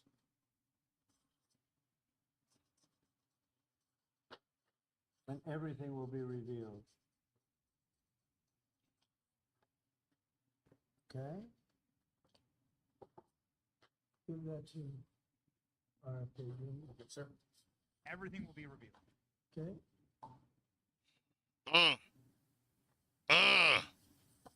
Okay, thank you very much. Live question. The birthright citizenship order. Do you have any reaction? No, obviously we'll appeal it. They put it before a certain judge in Seattle, I guess, right? And there's no surprises with that judge. Mr. President, Senators Collins and Murkowski have now said they will vote against Pete Hegseth. Are you worried about his confirmation and your reaction? And no surprises there. It's too bad. You know, it's the way it is. Too bad. And when would you adjourn Congress to make recess? That boy is smooth. Take a look at that. I listened to John Thune. He's doing a fantastic job. We're moving along. The Democrats are trying to delay government, as they always do. They can't help themselves. Even John Ratcliffe, who's very, very strong, very popular, and liked by the Democrats. I guess he gets a lot of Democrat votes. That's taking a long time, and it shouldn't be taking a long time. They're maxing everything out so they can delay everything as much as possible. Does Senator Thune support an effort to use recess appointments if you choose to do that? I'd be willing to use recess appointments. It's up to John. We'll see.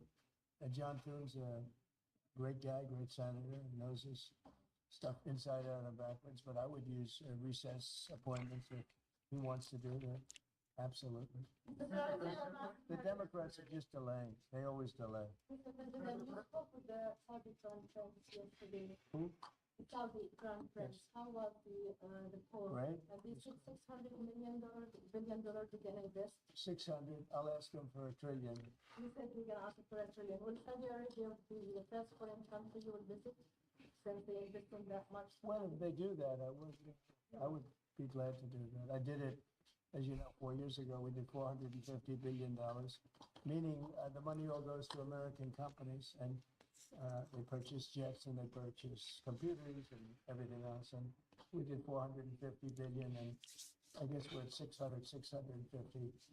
And I'll see if I can talk him into it. I don't think he believes again. You showed great confidence in Steve Westphal. Why do you say that you doubt that the ceasefire in Gaza will hold since the U.S. praised his... Well, no, I think it's great, but it's a very tricky place. It's very tricky. We'll see. And if something does happen, they will not be happy. Sir, follow up on that one. In charge of Iran's strategy, and do you want him talking directly with Iran? No, but he's certainly somebody I would use. He's done a fantastic job. He's a great negotiator. He's a very good person, a very popular person. Gets along with people. I have great negotiators. They have no personality whatsoever, and then I have some that do. Steve has a wonderful way about him, and people like him. And even in this case, both sides like him. We couldn't make the deal. They were working on it for a year and a half. It has to be before the inauguration. The deal. The Biden people couldn't make the deal. They were working on it for a year and a half. They couldn't make a deal. We were done prior to the inauguration. It has to be before the inauguration.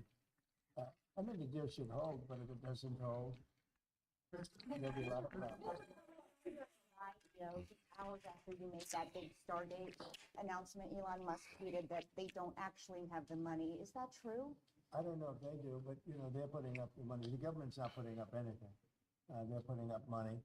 They're very rich people, so I hope they do. And I mean, Elon doesn't like one of those people, so you're allowed to. Are you worried that AI is going to replace many American jobs?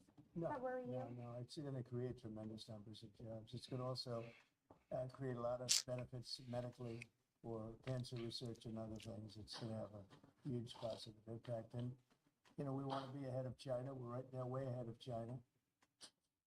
David Sachs is one of the all-time experts. You know, the people are amazed that he just met him. I don't know if he's still here. There he is. But one of the most respected people in that world. It's a Yeah. whole different world.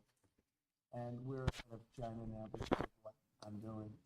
And I think it's going to be very successful. And so now just as the Davos Forum again that NATO countries should spend 5% of GDP on defense. Yeah. The United States don't spend 5%. Well, Do I you think it don't should also apply to the United States? We're protecting them. They're not protecting us. We're protecting them. So I don't think we should be spending. I'm not sure we should be spending anything, but we should certainly be helping them. But they should up their 2% to 5%. Yeah. Mr. President, you said earlier during your speech at Davos that you would like to see interest rates come down. How Yeah. much would you like to see them come down? A lot. Before you talk I'd like to about- see them come down a lot, and oil prices will come down. And when oil prices come down, everything's going to be cheaper for the American people and actually for the world, but for the American people. So I'd like to see oil prices come down. And when the energy comes down, that's going to knock out a lot of the inflation. That's going to automatically bring the interest rates down. Are you worried that Mr. President, you said that you would demand? Are you worried that there's too much going on at once if you're trying to bring interest rates down, No, get the economy back no, going? it just works that way. It just economically works that way. When the oil comes down, it'll bring down prices, then you won't have inflation, and then the interest rates will come down. You said that you would demand that the interest rates come down. Well, I would Do you put in- expect I the would put Fed? in a strong statement. Do you expect the Fed to listen to you? Yeah. Are you going to talk? Yeah. He goes, yeah. He goes, yeah. Are you going to talk? Strong statement. Do you expect the Fed to listen to you? Yeah. Are you going to talk to Powell about this and bring in a reform? At the right time, I would. Sir, do you have any people you pardoned that were participated in the January 6, 2021? Have you plan to meet with any of them or meet with them at the White House? I don't know. I'm sure that they probably would like to. I did them something important, but what they did is they were protesting a crooked election.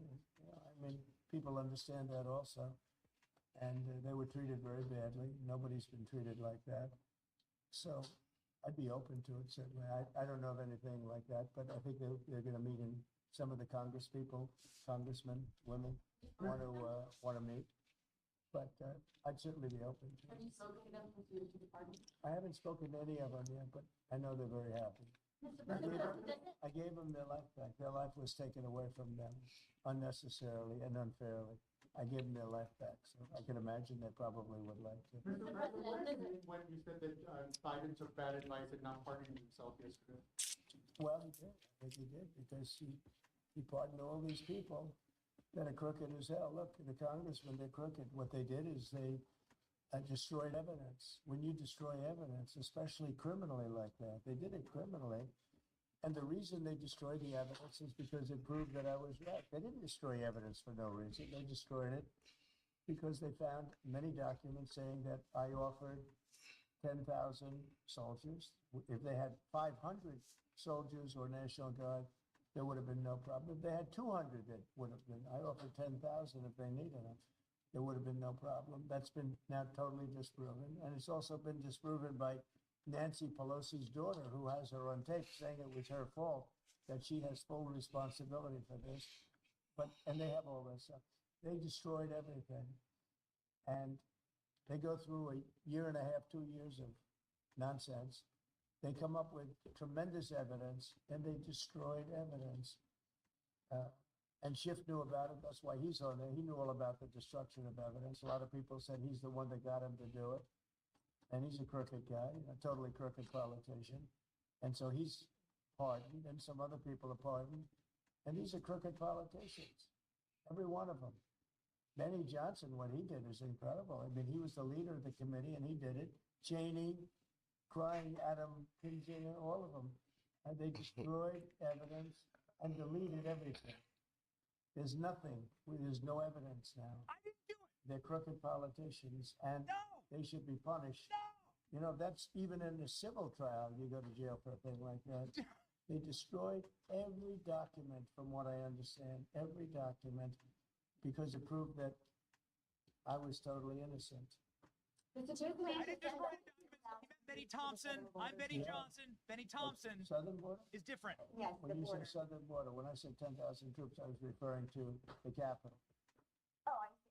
And No, when you is gotta that? look. When I do you was plan, referring to the when do you capital. plan I to do offered that? 10,000 troops for the capital before January 6th. And as for the 1,500 at the southern border, sorry to clarify, what exactly do you want them to be doing right now? Making sure that the border is safe and secure and that criminals don't come into our country.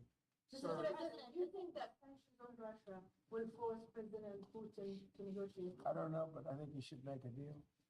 Mr. Sir, President, does it bother you that Elon Musk criticized a deal that you made publicly, that he said that you tweeted that? No, it doesn't. He hates one of the people in the deal. Have you spoken to him since then? No, I've spoken to Elon, but I've spoken to all of them, actually. No, the people in the deal are very, very smart people. But Elon, one of the people he happens to hate, but I have certain hatreds of people too. Sir, You know?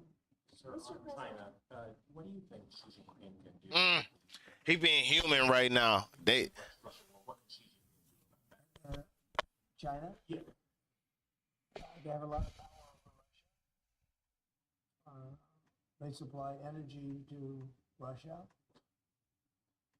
And Russia supplies energy to them. They supply other things to, it's really a very big trade. It's a very big trading partner. But Russia supplies a lot of energy to China. China pays them a lot of money for that.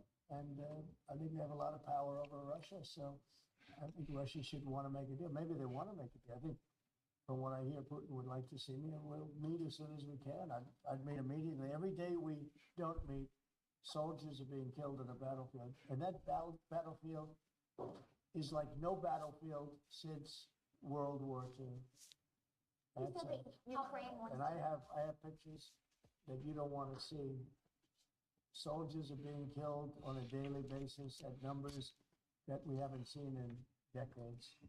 It'd be nice to end that war. It's a ridiculous war. You said that Ukraine's ready to make a deal. Did President Zelensky tell you that personally? He's ready to negotiate a deal. He'd like to stop. He's somebody that lost a lot of soldiers, and so did Russia. Russia lost more soldiers. Yeah, a lot.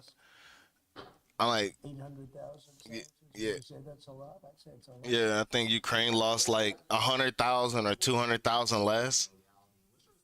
To his children and civil rights leaders who say that your DEI orders are a contradiction of his dream and could further drive racial. Well, Mr. President, you put the Houthis back on the terror list. How do you see the war in Yemen ending? well, we'll see what happens, but they can't shoot down our ships, the Houthis. Yes. They're not, you can't shoot down our ships or any ships, and that's what they've been doing. So they're on the terror list. That's not good for them. So why do you have security protections for former Secretary of State Mike Pompeo and Brian Hook?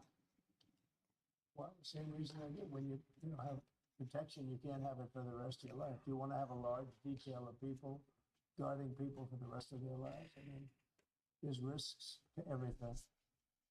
So we can support striking Iran's nuclear facility. He's like, good luck with them dudes. You know, no more protection. Let's see how you survive.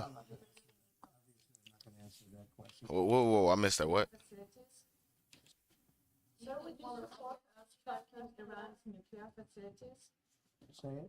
Would you support Israel, for example, striking Iran's nuclear facilities? Well, I'm not going to answer that. Obviously, I'm not going to answer that question. We'll have to see. I'm going to be meeting with various people over the next couple of days, and we'll see. But hopefully that could be worked out without having to worry about it. It would be nice. It would really be nice if that could be worked out without having to go that further step. And who are you going to meet with? Well, I'd rather not say that, but very high-level people. But hopefully that can be worked out. Look, Iran hopefully will make a deal, and if they don't make a deal, I guess that's okay too. And Mr. President, just to follow up, you said you think the Fed should listen to you. Can you elaborate on why you think it should? With regard to interest rates? Correct, yes. Because I think I know interest rates much better than they do. And I think I know it much better than the one who's primarily in charge of making that decision. But I'm excited by them very much. But if I disagree, I will let it be known. So you heard China and Mexico Mexico are much tougher. The ones for Canada and Mexico are much tougher than the one for China. Why is it softer for China? Well, China's already paying a lot of tariffs because of me. And when you add them up, I'd say, you know, they're paying a lot. They paid hundreds of billions of dollars. They never paid 10 cents until I came along. When I came along, they've paid hundreds of billions of dollars. Never paid anything. And so they've already started at a higher base. Sir, February 1st, the date for Chinese tariffs. He said, Mary, you already put in some effort. You already put in some effort. We're talking about China too. Look, China's sending us tremendous amounts of bad drugs, fentanyl, really bad stuff. Most of it comes through Mexico. And we're losing, I think 300,000 lives a year because of that. People say 150, 100, 120. I think 300,000 lives a year. Those are old numbers. The lower number is a low number. And we can't have that. They've got to stop sending. I had a deal with President Xi, but it was a deal that wasn't followed up by Biden, of course, where they were going to issue the death penalty to people that make fentanyl, and that would have stopped it. But we'll have to stop it with tariffs. Thank you very much, everybody. Thank you, Mr.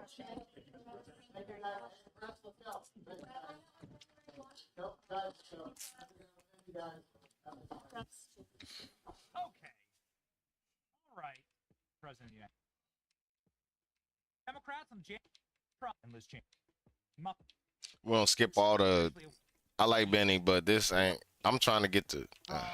This is Benny Thompson. There you go. I am Benny Johnson. Okay. Benny Thompson is a member from Mississippi. He's got a beard. He's got like maybe 400, 700 pounds on me. And he just like looks quite different, let's just say, than me. He sort of looks like a thumb.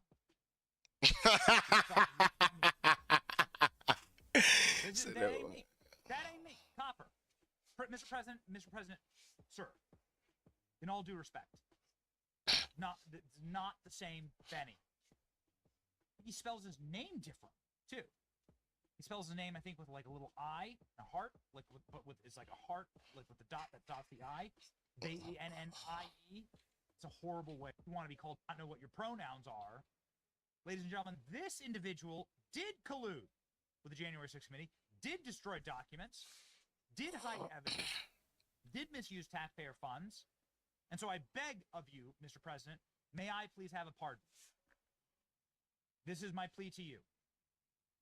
I beg of you, allow me to come to the White House and do the first stream with you inside the Oval Office on the channel. Last name. And Trump was talking about deleted records, GOP, see liberal protest. They better officially defeat. So anyway, I apologize to you. That other guy. Blast. Lining positive. How about this one? Donald Trump is aware of our content. He's aware of our work. He watches our show. The way that they treated BLM and Antifa activists who literally burned down and convicted of would apply the part firm day Face Act since the president was sworn in office. No administration in history has targeted Christians like the Biden administration. We saw one persecution after another, shutting down churches during COVID, raiding pro-life homes, and at the crack of dawn, every pro-life prisoner and Biden wrongly imprisoned should be pardoned. Says Josh Hawley. Hawley then spoke with Trump about the potential plan, saying that it had a great conversation. Mike Lee, friend of the show, of Utah, has introduced legislation that would dismantle the FACE Act. Many lawmakers have argued that Democratic administrations have weaponized this against pro-life groups. 97% of FACE Act prosecutions between the years 1994 to 2004 were initiated against pro-life Americans. That's crazy. 97%. Oh, lifers were all very good. Just to show you some of the horrors of what these pro-lifers did. Look at them. Oh, wow. Look at this. Oh, that's fine. I mean, it, like it you know, everyone, yeah. It's like, look at, oh, wow. They sat and they prayed in a hallway. And they were all arrested, and many of them currently in prison.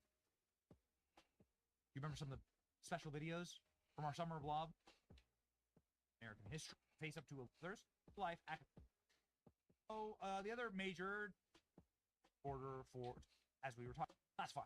Very interesting. Targeted them and listen. Super dark. You can go to that to really pay, and this is going to be Pete Hegseth. Confirmation has advanced. 51 U.S. senators moving Pete Hegseth's nomination into a final vote. All right, we'll skip past that. Very important in just about every case. And it will go on time or fleet to mandate. Right. Good problem. So that should take us to the forefront, right? Most respected, probably there is.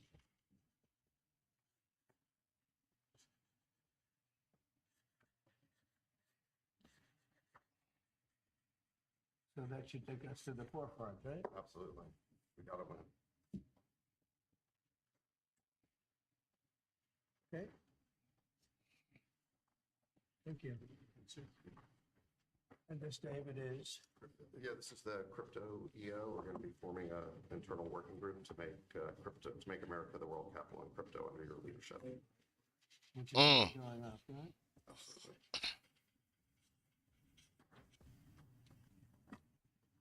You find them exciting? They might not be exciting, but they're going to make a lot of money for the country. Thank you, sir. And so is David. You have to check him out. There's nobody like this guy. They said, how did you get David Sachs? How did you do that? Appreciate it. President. Want to explain that a little bit? Basically, All right. is to get together. All right, we seen through those. What we got? Okay. A little bit of comedy in the middle of this. Dedicated to lefties losing it. Yeah. Got to get a little ha-ha in there. With what apparently is the hardest question of our time to answer. What is a woman?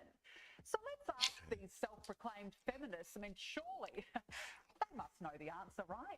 A woman is, they can be femme, they can have a penis, they can have a vagina. What is a woman? Well, they're going to have hormone replacements. I would say your hormones are probably what make you a woman for the most part. You can be born a woman, but, you know. What is a woman? She said, you know. A woman is a powerful, strong, like, we are just.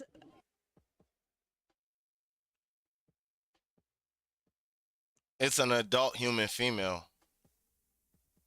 Look it up. Adult human female.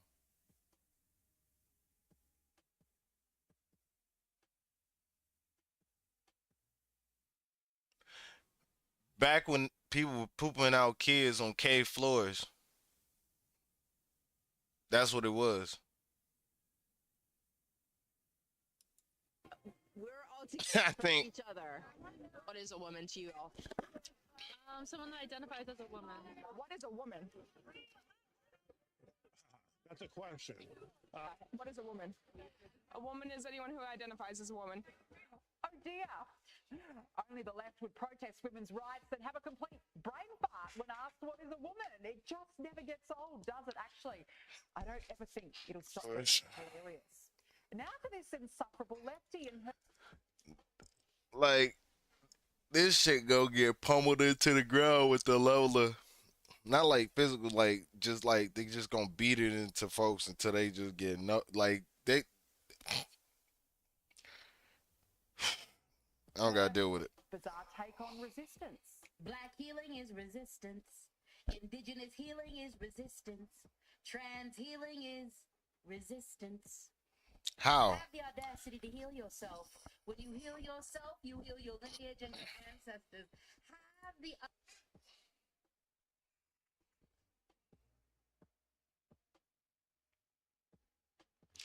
You just compounded a sexual choice with something you have no choice of. You're born with your race. You can't.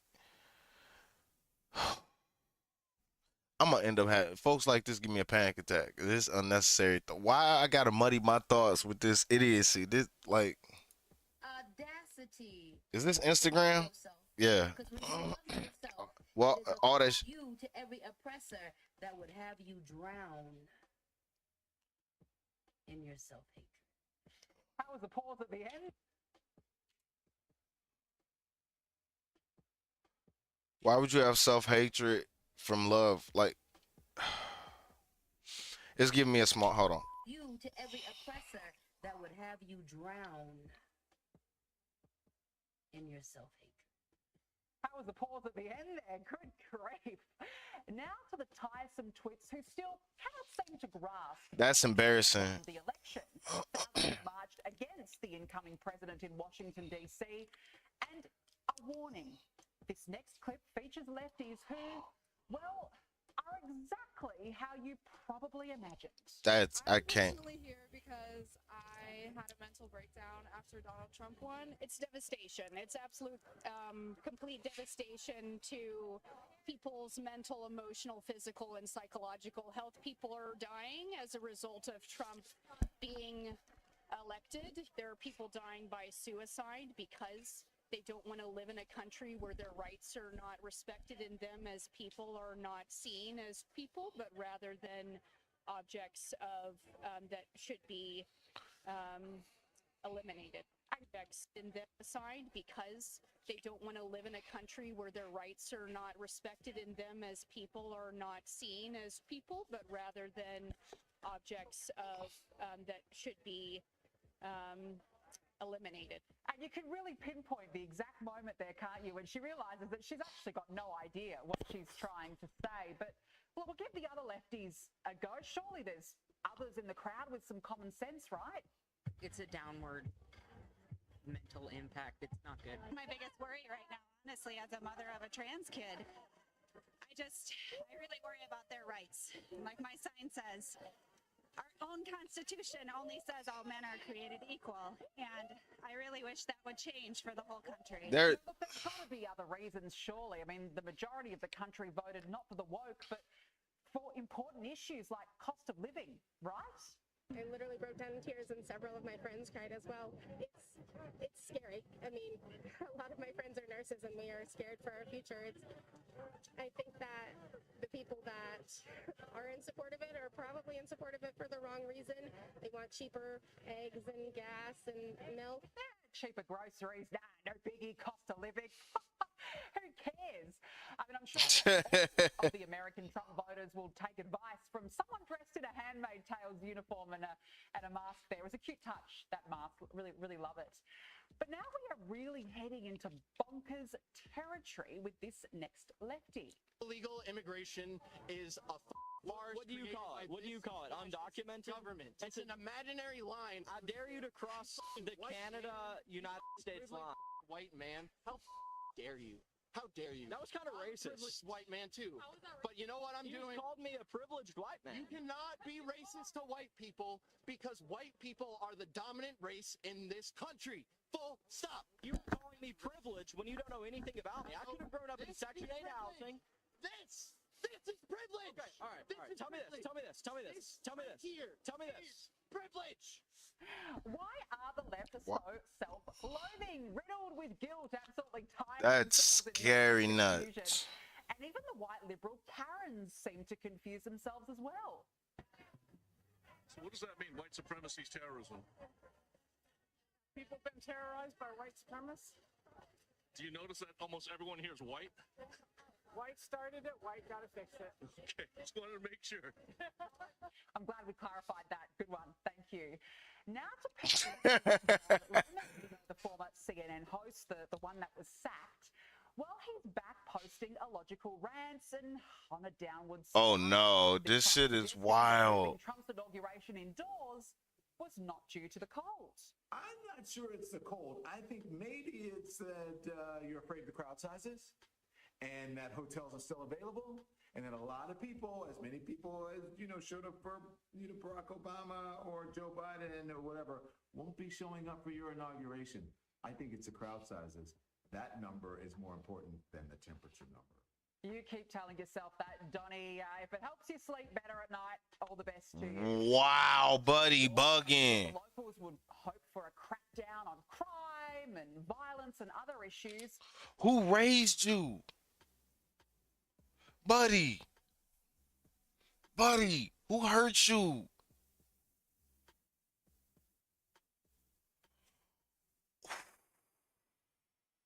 Smell the odor of mendacity, the crazy on that. Just So how is New York Governor Kathy Hochul spending hard-earned taxpayer dollars? I mean, surely it's on fixing things and improving the lives of... they just raised taxes over there in New York. Don't tell me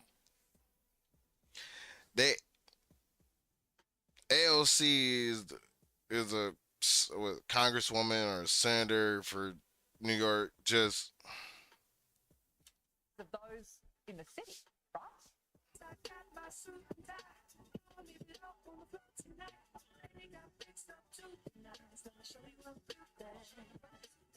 No, how naive of me. No, it's going towards jazz hands and an audition for Broadway. Good to see. Joe Biden is gone. So I miss him already. I miss him. The good person. You know, he spent the last 50 years caring about the country. This other one spent 50 years scamming everybody, you know, and trying to stay out of jail. You know who I'm talking about. they gonna get sued. They gonna get sued out they fucking shoes. You know, I really miss Biden. I feel like we were safe. Like, I didn't have to worry. Was everything going to blow up? I could live my life while he was there. Now, every day I wake up and I worry, what is this guy going to do next? Poor Joy. She must be one of the only people who feel safe with this man. He's a very safe, stable, coherent president of the United States. And it looks like the Trump effect is in full swing. Now SNL are taking on the lunatics over at MSNBC. Hello and welcome to MSNBC. I'm Rachel Maddow. And dads, you better hide your older bookish lesbian daughters because, yeah, I'm back on TV. Tonight for our special inauguration weekend coverage, I'm joined by our panel of MSNBC hosts, basically like the Avengers for your aunt. It's Melber. Thanks, Rachel.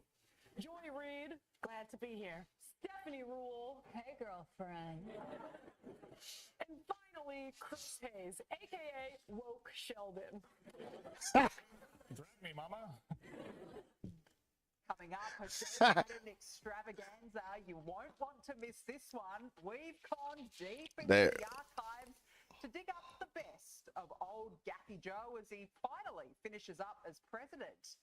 But first, cue the inauguration lefty meltdowns because Donald Trump is back, baby.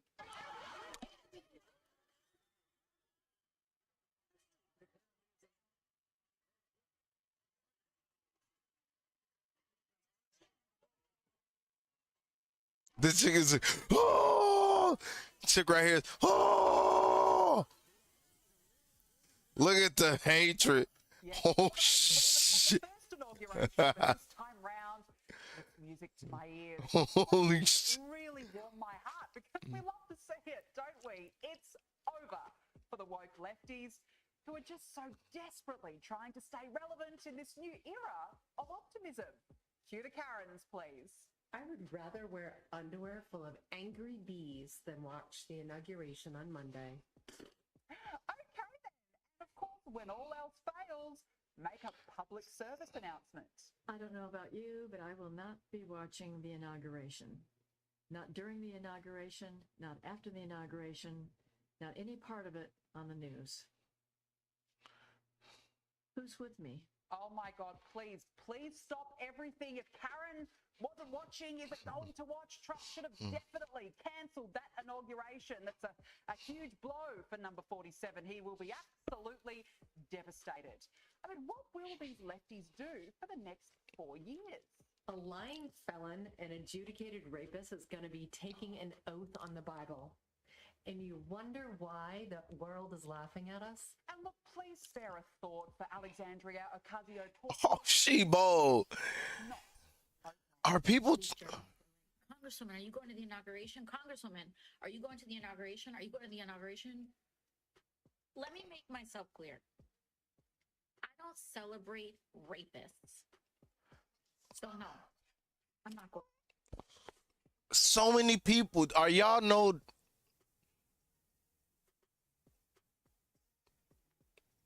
So many people about to get hit with lawsuits. Sued out they motherfucking shoes. Going to the inauguration.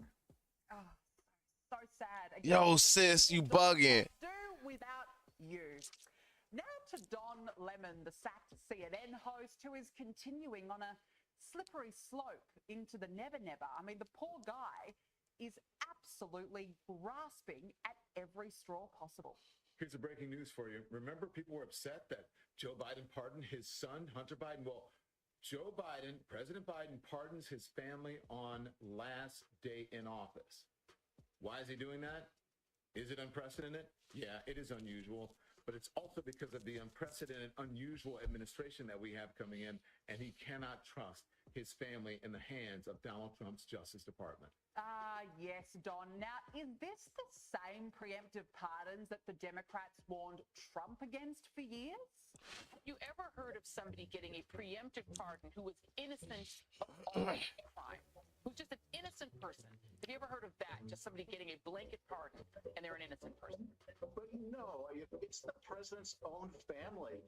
It's people that have been covering up for the president in addition to his own family. If he pardons people preemptively, he's essentially telling the public that these people have committed Wow. crimes, and we may not be aware of what they are, but the pardon is clear evidence that Yo, this. The idea of a kind of prospective pardon, this sort of permanent federal get out of This is when Trump was in office last time. In the case of this, right, with Giuliani and his 3 eldest children, who, as far as we know, have not been convicted of a crime. Maybe they've committed a lot, and they don't want to face action. I don't know. It's weird. I wouldn't ask for a pardon. I don't think I deserve one because I don't think I've done anything criminal. But, like, where does that come from, that concept? Can I ask a question? Yeah, that's you. But we're talking about, you're not a part of that sphere. You don't want to face action. I don't know. It's weird. I wouldn't ask for a pardon. I don't think I deserve one because I don't think I've done anything. It's your opinion. Where does that come from, that concept that you can just kind of wave your magic? It goes both ways, too. These fools is wildin'. Seen Don Lemon, Donnie, your thoughts on that, please? Oh, this gonna get good. Ask anyone who knows me. They'll tell you. I don't believe in belittling people, belittling anyone. Yes, that's exactly what I thought, Donnie. Now to the moment Wow. we're waiting for, the Joe Biden gaffe reel, and what a spectacle we have for you. Here is the now former leader of the free world, who we were told was healthy, thriving, sharp as a tack, rigorous, but really he was a potato this whole time. Said rigorous. Stuffed by stage mum Jill Biden. Please cue the tape. God damn it. Boy, that shit hurt. He was like, let me grab both these shits. The total initiative relative to what we're going to do with more border patrol and more asylum officers. President Trump? I really don't know what he said at the end of that sentence. I don't think he knows what he said either. Oh, shit. What the fuck? He's like, I did it.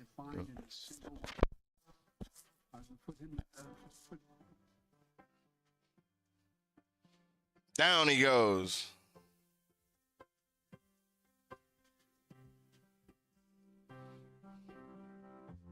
I wouldn't have picked Vice President Trump to be vice president, but I think she's not qualified to be president. He said it like he meant it. London Bridges. She grabbed his look. Now I want to hand it over to the president of Ukraine, who has as much courage as he has determination. Ladies and gentlemen, President Putin. What the fuck? Imagine what we can do next. 4 more years. Uh-huh. 4 more years, pause.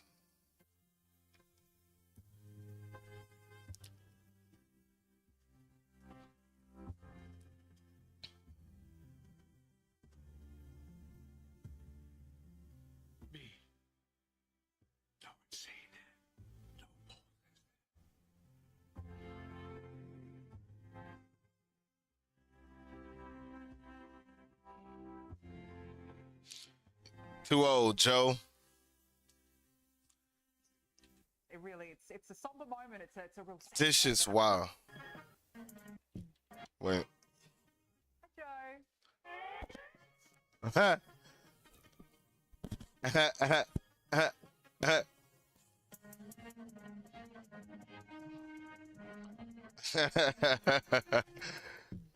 They put the bewildering bishop who turned Donald Trump's church service into, well, an exorcism. yeah. And luckily, We're gonna get off of that. That's enough. Okay, let's see what's going on with the look. Legal immigration crackdown is off to a. Wait a minute. I'll be.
Woo, go air fryer. Fast start. Fox News has learned that in a 33-hour period between Tuesday morning and Wednesday night, ICE agents arrested over 460 migrants, many with long criminal histories. But these operations aren't just limited to Boston. They're taking place all over the country. Bill Malugin is getting an exclusive look at this massive, important operation. Boy, they ain't playing. In the sanctuary city of Boston. Live now to Bill. Well, Emily, we've heard officials here in Boston and in Massachusetts say repeatedly they are not going to cooperate with ICE or mass deportation efforts by the Trump administration. And ICE says, well, that's perfectly fine. You don't have to cooperate with us. We're still going to go into your city, and we're going to do the job. And we were with ICE Boston yesterday for about 10 hours as we got to watch them firsthand carry out immigration enforcement. Take a look. Good morning, everyone. It's a frigid 5 degrees in the pre-dawn hours just outside of Boston, where this team of elite ICE officers is briefing on their targets for the day. We're going to be targeting some extremely violent offenders today. Within moments, the officers are on the move, with eyes on their first target. Looks like we got movement, target vehicle coming out. That was Tom Holman, wasn't it? Custody. He's an MS-13 gang member wanted in El Salvador for aggravated murder. And he has an Interpol red notice out for his arrest. We are targeting very violent threats to our community. I'm not going back to Haiti. One of those threats is this illegal alien from Haiti. ICE says he's a gang member with 17 criminal convictions in recent years. Trump, you feel me? Yo, Biden forever, bro. Thank Obama for everything that he did for me. Gang member with 17 criminal convictions in recent years. Trump, you feel me? Yo, Biden forever, bro. Thank Obama for everything that he did for me, bro. ICE Boston quickly takes down its next targets, including this illegal alien from Brazil who has an Interpol red notice for armed robbery. This Salvadoran illegal alien charged locally with rape and released by a sanctuary jurisdiction. Oh, wow. And this Dominican illegal alien charged with assault with a deadly weapon and heroin trafficking. Officers also arrested this Guatemalan MS-13 gang member facing gun charges. ICE says he was released from local custody just the day before. Their detainer request was ignored because of sanctuary policies. And in a sign of shifting priorities with the new Trump administration, this man, who was in the same apartment as the target, was also arrested after ICE determined he's also in the U.S. illegally. This is what ICE calls collateral. So you guys got your main target just now, but you got somebody else. What just happened? So our main target was released by a sanctuary jurisdiction, not honoring a detainer. That person was released back into the community, and when we went to go find him, he's with somebody else who was previously removed from the United States. So he's going to go today too. And that is Oh, shit. 2 for 1. has warned would happen. When we find the bad guy, he's probably with others that are in the United States illegally. They may not be a criminal priority, but we're not walking away from them. ICE Boston says they will jurisdictions and do their job. Today was a good day. Today we took several significant public safety threats out of our communities. Unfortunately, a lot were released by sanctuary policies, but we're here to tell the Commonwealth and the rest of the country that we're going to find them whether they're released or not.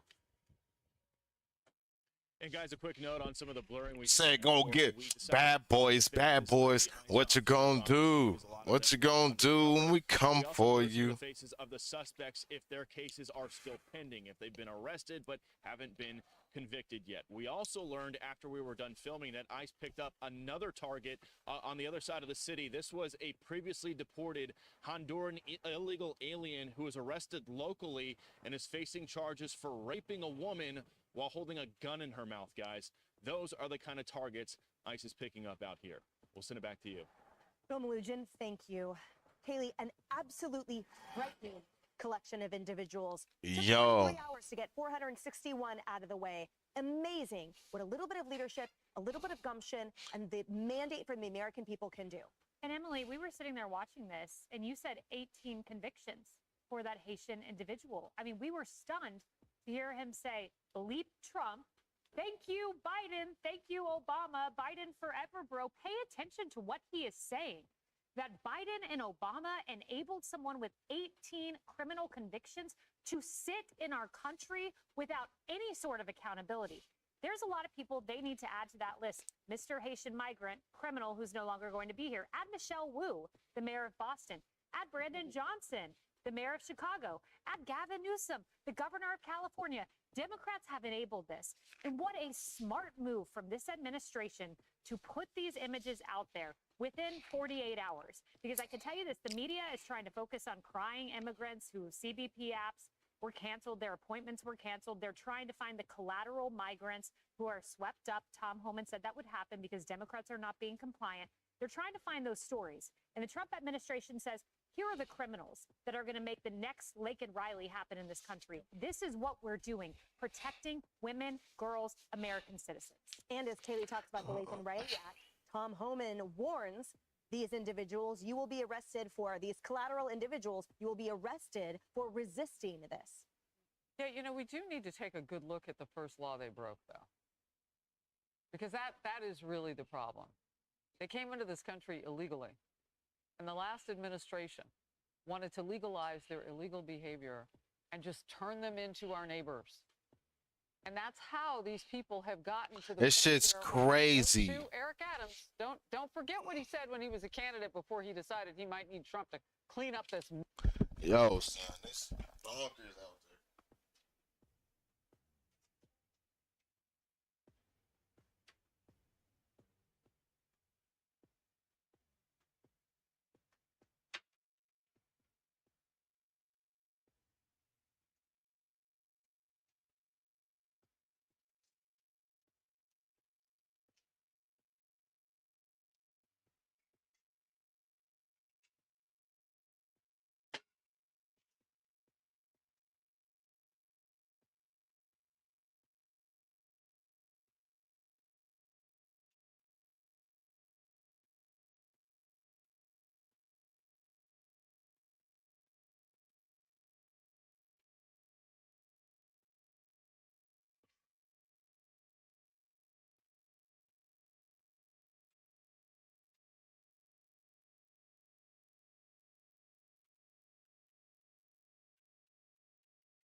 Yo, this is wild. Now, new wildfires. Mess that he and the governor of New York have put on the citizens here in the state with illegal immigration. He said, oh, I'll see if you can vote, even if you're not here legally. And so can we all just agree that when you break our law of sovereignty at the border, it counts, it matters, and they are going after the most violent among them and the criminals. And if they sweep up some, as you said, Kaylee, I believe, look, they're not playing ball with ICE, but they're also sweeping up people because those people are with the illegal guys who are committing the violent crimes because they're here illegally too. I can't say that enough. And does that mean that everybody gets pushed out? What it ought to mean is everybody at least gets vetted. Freights, I want to talk to you about something specific having to do with California. So we know that ICE issued over 420 detainers, which means that they demand to be notified when a national is released from custody. These ones that they're requesting are in custody for things like homicide, battery, rape, kidnapping, and the like.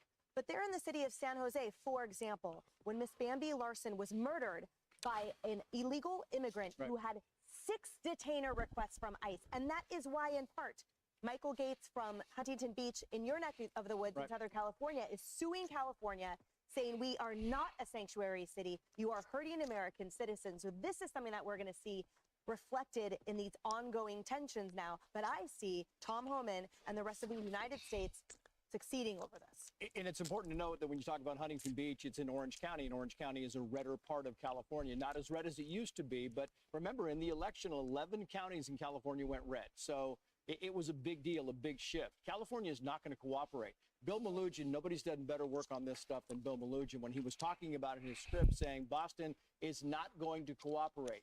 Yes, but Boston is also not resisting a lot of this stuff. They're not putting up any kind of resistance, which is a very good point, because even Eric Adams is saying, you know what, we're gonna play ball. We're gonna play ball, and even Denver, we're gonna play ball a little bit. California, Federal agents coming in, scooping them up. Saying we are going to resist, we are going to protect. Chicago is saying we are going to protect our people. But you can see as they start seeing these images of MS-13 members and gang members being gathered up and sent to their home countries, you're going to see more public opinion come out and say, this is what we need. It's not Alexandria Ocasio-Cortez saying they're deporting legal people. It's not what's happening. They are reporting the worst of the worst like they said they would do. That's why the protection of the people means complying with ICE and actually helping this rather than resisting. Well, and part of Bill Melugin's reporting, he commented on a woman, a neighbor, who, as they were bringing someone out, she yelled out of her window, "Thank you." This is what people voted for. We talk about Laken Riley and protecting the next Laken Riley. This is what people voted for. This shit's sad. And protecting the next Laken Riley. This was such a concern of so many Americans, women, moms, families, that their communities had just been turned into crime scenes because of these open border policies. And so I think that was, to me, just really crystallized a promise made and a promise being kept. And I hope we see more of it. And I'm with you. I love that we're getting these images because that totally debunks the left's whole narrative on this. Yeah, and those lives can never be restored. Those injuries can never be repaired. That trauma is permanent. So now this is just the first step in hoping rectifying that. Hey everyone, I'm Emily Campagno. Catch me and my co-hosts Harris Faulkner and Katie McEnany on Outnumbered every weekday at 12 p.m. Eastern, or set your DVR. I don't even feel about Fox like that, but look, I know there's probably more to the stories and shit like that, but surface level, accomplished. Now I'm gonna keep checking on it and looking through it and see what other stuff there is, but President Trump already getting results as he cracks down on illegal immigration during his first week in office. Homeland Security sources telling News Nation. Look, border encounters down 40. Hold on, we're going big screen for this, baby. Down down border encounters down 40%. That's that big 40 right there. That shit's massive. They know don't come your ass over here. Send your ass home. Shit's crazy. It's crazy juju. that Border Patrol has seen a more than 40% drop in encounters. In the final days of the Biden presidency, Border Patrol recorded 4,000 encounters with illegal immigrants, compared to just fewer than 2,400 since Inauguration Day. That news coming as the president sends 1,500 more troops to the southern border, along with the Pentagon sending aircraft, they're sending intelligence, you name it. News Nation's Robert Sherman is in Washington with the latest. And Robert, the president's showing he's really walking the walk in this first week back to office. Oh, they're about to go after these drug cartels. Oh, that's wild. Day one promise to declare a state of emergency along the U.S.-Mexico border. It's now using that authority that gives him the ability to deploy these troops to reestablish operational control. 1,500 additional troops will be sent to the border to join the roughly 2,200 National Guardsmen who are already there, building temporary and permanent barriers along the border with Mexico.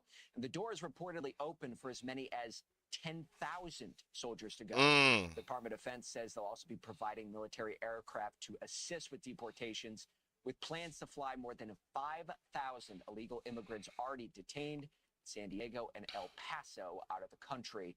The White House was asked about this directly. This is what they had to say. The American people have been waiting for such a time as this, for our Department of Defense to actually take Homeland Security seriously. This is a #1 priority of the American people, and the president is already delivering. Also worth noting, the president has signed an executive order directing DHS, the Department of Justice, and State Department to, quote, repel, repatriate, and remove illegal aliens across the southern border. The message from the White House being, don't come. Boy, oh boy, oh boy, oh boy, oh boy. What kind of day you got? Hold on. It's funny.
Since everybody walking with me, let's keep walking, huh? Promises made, promises kept. And the revolution must be televised. It must be televised. As I have outlined to you guys before in past videos about the largest deportation operation in American history, okay? We're gonna beat Eisenhower, right? Because it must happen. And I said, a part of the largest mass deportation in American history has to be a televised visual of what happens when you come into this country illegally, okay? We have to set examples and show anybody thinking about coming to this country that, hey, this is what's going to happen. And I already told you guys, the liberals, the media, they're going to boo-hoo, whine, and cry about it. But people have to see imagery of the deportation. They have to understand that you don't have the option of coming here, right? It's not enough just to say don't come. You have to show them what happens if you try to come. And see, that's the problem with the Biden-Harris administration. Biden and Kamala Harris told them in the primary, because they were having a competition to see who could be the wokest, right? They told the illegals to come to the border. And that's exactly what the illegals did. They came to the border. And then when the border got overrun, when they figured out that, oh, wait, we got more of these people than we thought we'd get, they said, oh, don't come. Yeah. But yet they were still letting people in. I remember that. So it was Kamala Harris said, don't come. Don't come. an empty message. President Trump, on the other hand, is not only saying don't come, but he's actually showing you why you should come, right? And what happens if you come? If you come to the border, you're being turned around. Sorry. Okay? The country's not open. If you're already here legally and you commit the crime, if you're operating as a gang, you're also going back. Okay? And that's what's happening here in this video. As you have this illegal immigrant who claims he's not going back to Haiti as he gets rounded up and deported from his country. This is the type of imagery that I was begging for. I said, this is what we have to see. The American people have to see it. Okay? The mass deportations have to be televised. So without further ado, let's do it. I'm not going back to Haiti. One of those threats is this illegal alien from Haiti. ICE says he's a gang member. What? Have to be televised. So without further ado, let's get into it. I'm not going back to Haiti. One of those threats is this illegal alien from Haiti. ICE says he's a gang member with 17 criminal convictions in recent years. Bro, you feel me? Yo, Biden forever, bro. Thank Obama for everything that he did for me, bro. Wow. Wow. This should be in every Republican campaign ad for the next at least 10 years. Man. If not forever. Okay? That right there is an admission that, yeah, I'm here illegally. I'm a gang member. I'm operating in this country, and thanks to who? Biden and Obama, right? He thinks Biden and Obama. What does that tell you? That those are the people that are responsible for the current disaster that we have in this country when it comes to illegal immigrants and crime. It's just Those wild. are people responsible. He's telling you. It's just wild. That's who he supports. I ain't got no popcorn, so I'm gonna eat So again, cheesy fries. Again, should be in every piece. Boston quickly takes down. Honestly. ICE Boston quickly takes down its next targets, including this illegal alien from Brazil, who has an Interpol red notice for armed robbery. This Salvadoran illegal alien, charged locally with rape and released by a sanctuary jurisdiction. And this Dominican illegal alien, charged with assault with a deadly weapon and heroin trafficking. Officers also arrested this Guatemalan MS-13 gang member, facing gun charges. ICE says he was released from local custody just the day before. Their detainer request was ignored because of sanctuary policies. And in a sign of shifting priorities with the new Trump administration, this man, who was in the same apartment as the target, was also arrested after ICE determined he's also in the U.S. illegally. This is what ICE calls collateral. So you got, wow, I love this. I absolutely love this. They have to make a television show out of this. Yeah. They need Cops. to make a reality show. Cops 2.0. They need to make a reality show out of this. But this is what I wanted to see. This is what the American people wanted to see. Okay. If you notice, guys, but it's the same pattern here among all of these individuals that are being rounded up for committing heinous crimes, by the way, right? And get a slap on the wrist from sanctuary cities from Democrats. Which is right? wild. They're all single military age men. And this is why I say that single military age men Are dangerous. eligible for any type of asylum claim, right? No, you're not. If you're a military, no, you got to go back. Automatic rejection, okay? When you bring a bunch of single military age men into a country and they're here illegally, there are going to be consequences. So, ultimately, at the end of the day, these criminals, they're being rounded up. Hopefully, they're deported. And actually use Mike for me. You guys got your main target just now, but you got somebody else. What just happened? So our main target was released by a sanctuary jurisdiction, not honoring a detainer. That person was released back in his community, and when we went to go find him, he's with somebody else who was previously removed from the United States. So he's going to go today too. And that is exactly what Border Czar Tom Holland has warned would happen. When we find the bad guy, he's probably with others that are in the United States illegally. They may not be a criminal priority, but we're not walking away from them. ICE Boston says they will continue to go into sanctuary jurisdictions and do their job. Today was a good day. Today we took several significant public safety threats out of our communities. Unfortunately, a lot were released by sanctuary policies, but we're here to tell the Commonwealth and the rest of the country that we're going to find them whether they're released or not. And guys, shortly after we finished filming, ICE Boston told us they arrested 2 more targets in other parts of town away from our cameras. One of those targets is a previously deported Honduran illegal alien who was arrested for raping a woman while putting a gun in her mouth. The other target they got is a Haitian man who first flew into the United States in 2023 as part of President Biden's controversial migrant flights mass parole program. Well, they just picked him up yesterday because he's been arrested locally for sexual assaults. We'll send it back to you. Bill Mallusion, it was fascinating to watch all of that. I think I was just saying to Bill, this is terrible for Joe Biden and the legacy that he tried to leave behind. A question from me. How soon will they actually be leaving the country? Does that take a long time? It depends what country they're from. If they're from cooperable countries like El Salvador, Guatemala, countries like that, it can be quick. It can be within days or weeks. If it's countries that are harder to deport, countries that don't cooperate with the U.S. as much, it can go into a process of months. But the Trump administration is changing policies with something called expedited removal. The bottom line is people at home don't need to understand all the policies. The Trump administration is just going to work as fast as they can to get all the people you just saw on camera there out of the country as fast as possible. They're also going to use their State Department, now led by Marco Rubio, to put pressure on countries to cooperate with the U.S. with deportation. Bill, just 2 facts. And that's exactly what we got to do, right? Again, you guys know how I feel about Venezuela and them denying their criminals. Yeah, I think that's an act of war. I really do. I think that's an act of war. So, at the end of the day, this Fox News commentator, she's right.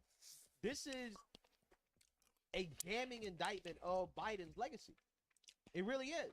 And when Democrats come out here and talk about protecting Goddamn, women, kitty. like I'm trying to eat all the ice cream. crimes that these illegals are committing, right? Like, the women are the victims. Okay? Women are the victims. So when you come out here and you talk about protecting women, this should be what we're talking about here. But see, Democrats are concerned with protecting any woman unless they weren't born a woman. So those are the only women that Democrats are concerned about protecting. Otherwise, I think the American people with common sense, we realize how dangerous this situation can be. Again, when you let a lot of single military-age men in the country, and how that could be dangerous for young women. Okay? So 2 points of clarification here. It seems a lot of these crimes are associated with sex crimes. I'm just looking at the list a bit earlier today. I don't know if that generally is the case or not. Yeah. If Boston's a sanctuary city, how are they allowed to do this? Because we told there would be resistance. I don't know if that generally is the case or not. And second, if Boston's a sanctuary city, how are they allowed to do this? Because we told there would be resistance. Boston doesn't have to cooperate with ICE, but there's nothing they can do to stop ICE from coming into their city and enforcing the law. And that's exactly what happened yesterday. And that's the point ICE makes to us is, look, they don't have to cooperate with our detainer requests. They don't have to tell our officers when they're releasing somebody from jail. But we're going to do our job. We have our intel guys out in the field. We have people with eyes all over the place, and we're going to snatch those guys. So they can make ICE's job more difficult, longer, more dangerous, but it's not going to stop ICE from doing the job, guys. The bottom line, as I says, it's safer for everybody involved if locals would just hand these guys over in jail once they're arrested, but they don't. They let them out onto the streets. They don't tell ICE about it, so ICE has to spend a lot of resources gathering intel, finding these guys, and then going out into the community to do arrests, which could be dangerous. You saw that combative Haitian man, and then you saw, in the case of that one MS-13 member, his friend got snagged. They weren't even looking for him. They were looking for the MS-13 guy. They picked him up because a sanctuary jurisdiction released the MS-13 guy. ICE found him, and then found the guy who was in the apartment with. They found out he was an illegal alien as well, so now he's going to be deported too. Wow. And that's how it should be. That's exactly how it should be. Except the sanctuary cities should be cooperating, right? In the sense that, Yeah, this shit gonna be dangerous. I haven't seen this here. This is not Fox, Congressman. You I can't left- just spin a tail and pull the wool over left. people's eyes. Yeah. This is CNN. This is the news. We're asking you to come on and tell the truth. And that's why more people are watching the Cartoon Network SpongeBob reruns right now, Jim. Look, I left the White House during a riot. My life was threatened. My life has been threatened within the last few weeks. Yet there's White House people are watching the news. We're asking you to come on and tell the truth. And that's why more people are watching the Cartoon Network SpongeBob reruns right now, Jim. Look, I left the White House during a riot. My man's my man snapped. He snapped. He like, how dare you speak to me like that, peasant? You need to come on and tell the truth. This is not Fox, Congressman. This is not Fox. This is not Fox. This is not Fox. This is not Fox, Congressman. You can't just spin a tail and pull the wool over people's eyes. This is CNN. This is the news. We're asking you to come on and tell the truth. And that's why more people are watching the Cartoon Network SpongeBob reruns right now, Jim. Look, I left the White House during Hey, Warrior, you want to be part of the show, huh? This narrative of attacking Trump, you just can't stand the fact that he won and that America spoke. Congressman, and that, no, and that that's your not view the is case. very That's not diminished. the case at all. And your view is very diminished. So somebody, excuse me, somebody had to do it. I am the chosen one. Somebody had to do it. Oh no, it could have happened to. He said, "I'm the." In my opinion, absolutely savage news. CNN, not only going through a massive ratings crisis, just laid off another 200 people, and are firing some of their top staff by putting them in less than desirable time slots in order to force them to quit because their salaries are too high to lay off. Like Jim Acosta, one of the most annoying people ever. The idea that he could be gone out of CNN fills my heart with joy. I hope, by the way, Hold on. Acosta, one of the most annoying quit in less than desirable time slots in order to force them to quit because their salaries are too high to lay off. Like Jim Acosta, one of the most annoying people ever. The idea that he could be gone out of CNN fills my heart with joy.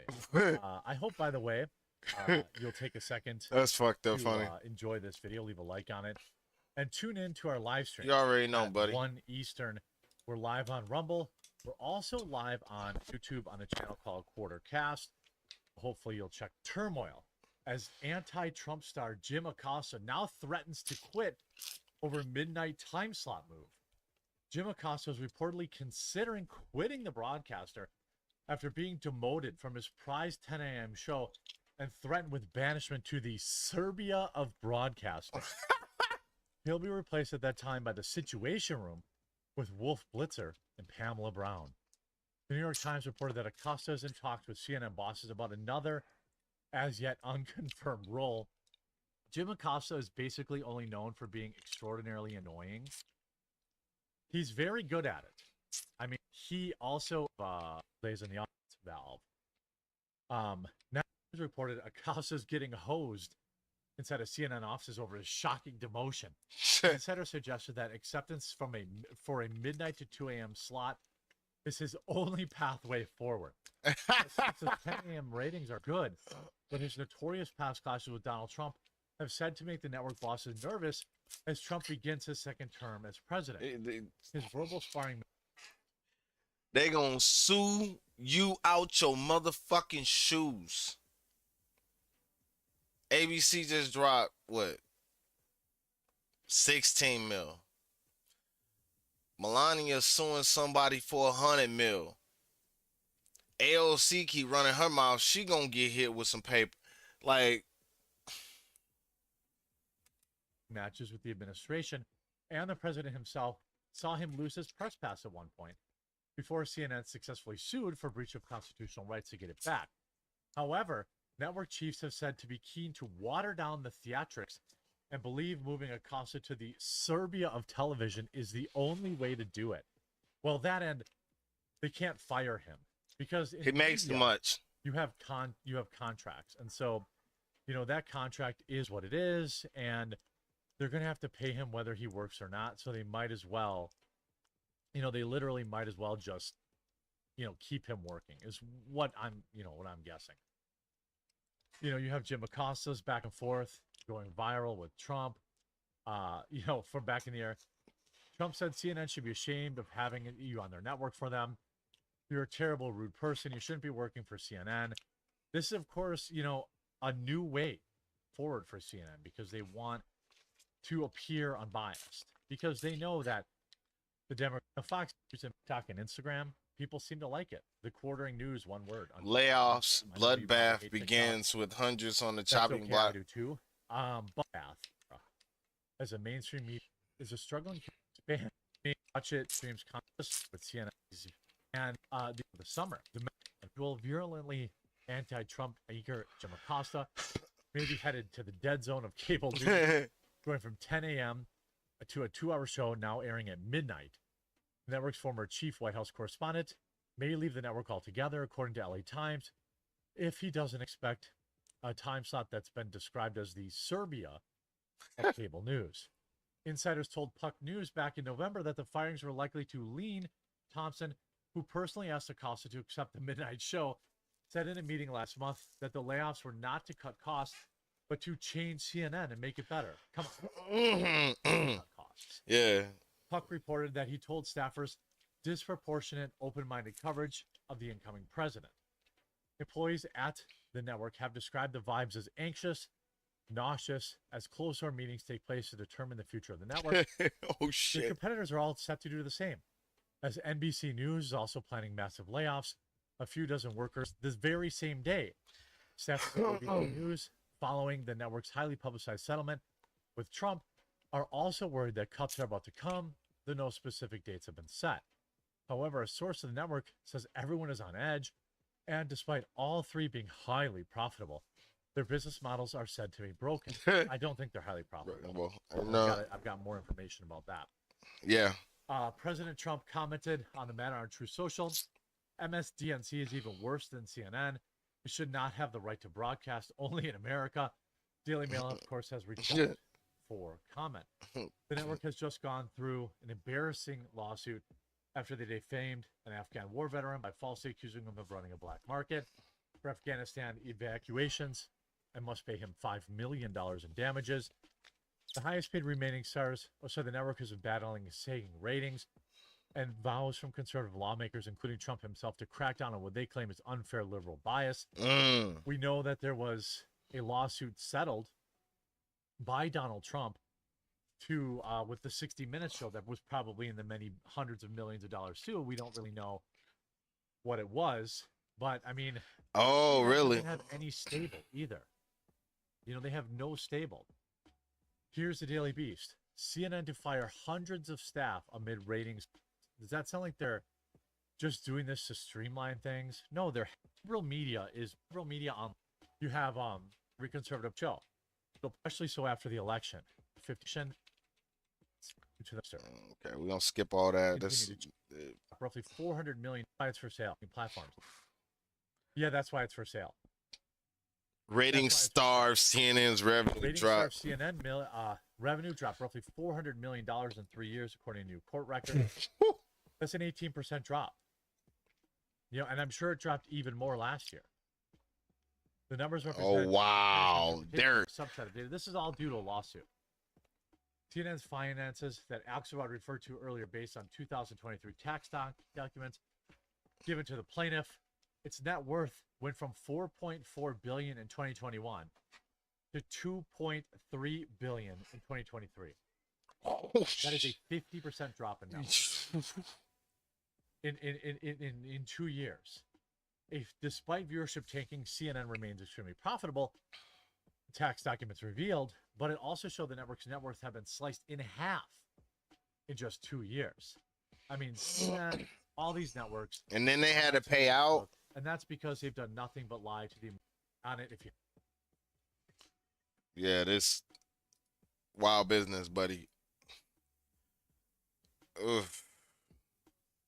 This woman needs help, anyways. How do we create community and create a space where we are welcome in a country where we are not welcome? He taught me, you know, all the mathematical tables, and by the time I got into third grade, the teacher said she's just passed all the standardized tests up to 12th grade. Fire on brilliance. A sharp legal mind paired with commentary that could cut through even the most tangled controversies. Fan compassion. Likable icons. Headlines as storm with self-intent. She had weathered countless storms unscathed, but this time, something felt different and potentially to places. Inside the studio that had been quiet. And diverted gate documents that might involve her name. Still, she discerned whispers of a plea deal, hinting at gazes. A few trusted colleagues cautiously mentioned whispers of a plea deal, hinting at documents that might involve her name. She dismissed it all. Her husband had always assured her his ventures were above board, nothing illegal or even remotely questionable. But the rumors refused to die. Anonymous tips began surfacing online, claiming an investigation into her husband's business dealings had escalated. This time, investigators weren't just interested in him.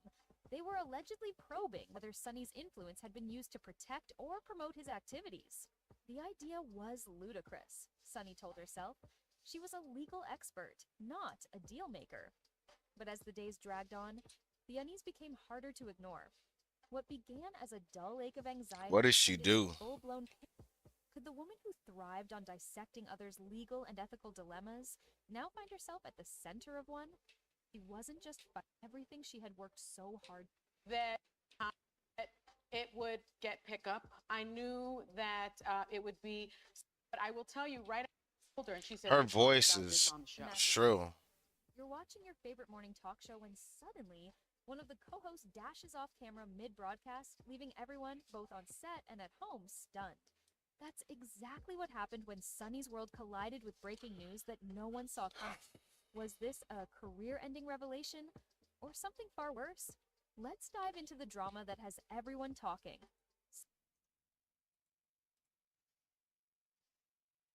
Sonny had been walking a tightrope over her usually bright demeanor. Inside surrounding her husband, visibly then distracted. Of live TV, glanced at the screen, and her up a visible TV. Cut to Yeah, this is commercial break, leaving viewers. I'm not gonna do that. That's.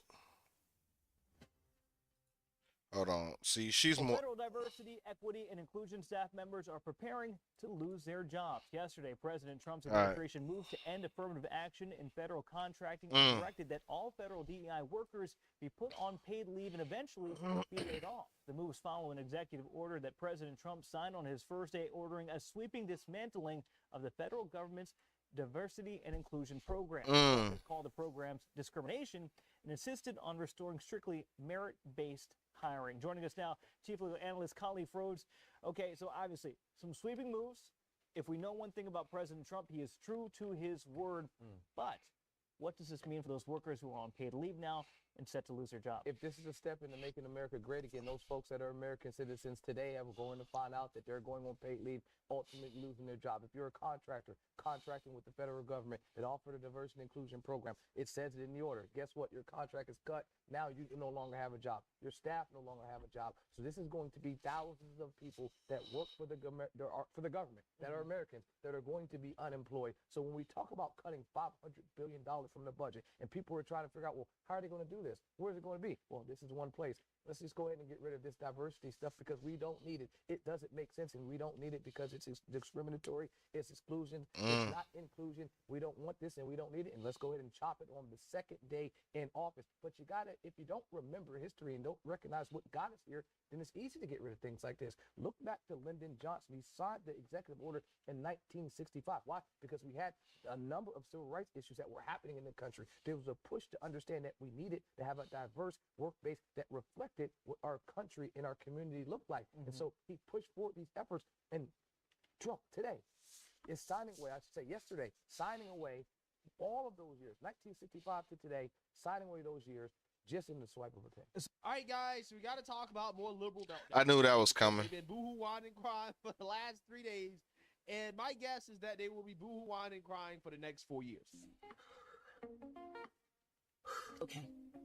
So today I was supposed to be leading a training about environmental justice for a national agency, but it was canceled an hour before it started. Why? Well, because the new federal guidelines from the Trump administration ban not only DEI trainings, but also any trainings or programs about environmental justice. And they're not stopping there. These policies go further, rolling back protections for our water, land, opening the floodgates to drilling, silencing those that are fighting for justice in any form. And to make matters worse, they're demanding a list of contractors like me who provide DEI and environmental justice trainings. And to be honest, it's terrifying. Okay, this is how you know that this country is being made great again. Okay, progressive and race hustlers, boohoo, whining, crying on a day-to-day basis. Yeah, that means that is done. Signing is rolling back a somewhat controversial executive order that was established under Lyndon B. Johnson, affirmative action when it comes to federal hiring, okay, hiring federal contractors. Trump says, no, we're no longer going to play the affirmative action game, okay? The Supreme Court, as you guys remember, they recently overturned, they got rid of affirmative action. Now the federal government is following suit when it comes to hiring practices. And liberals, again, they're boohoo whining and crying about something that's honestly probably not going to change that much, okay? What the federal government did, what Trump did in the executive order, is essentially he said, listen, when it comes to companies that are working with the federal government, okay, federal contractors, we're no longer requiring that you adhere to racial quotas, okay? So the government was basically saying, look, if you want to work with us, you got to make sure that you're woke, right? That you are addressing any type of racial, gender, or sexual disparities within the workplace. You have to live up to our racial, gender, sexuality, equity standards, right? This is essentially what it was, okay? Not only encouraging, again, affirmative action when it comes to federal government hiring, but also when it comes to federal contractors and who they choose to hire, okay? So Trump's executive order is not just meant to rid the government of DEI, but to ultimately rid the country, the culture of the DEI mentality, okay? This mentality that, hey, we should be putting people in positions of power based off their identity, okay? Race, gender, sexuality, etc. Okay? Chop. It essentially goes out to private companies as well, too, and also it addresses higher education because they receive federal dollars from the federal government in the form of student loans.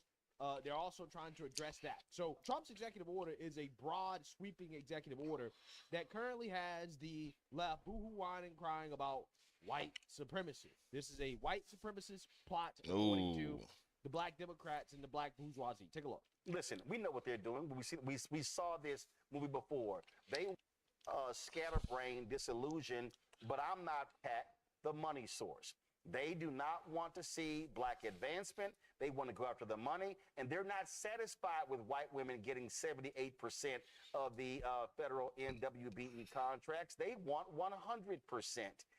And those white women are silent. Understand they got to be. Yeah, so for me, and understanding the game being played here.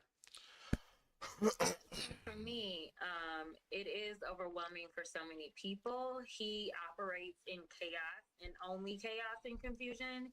And he consistently hides some of the really big things in the chaos, right?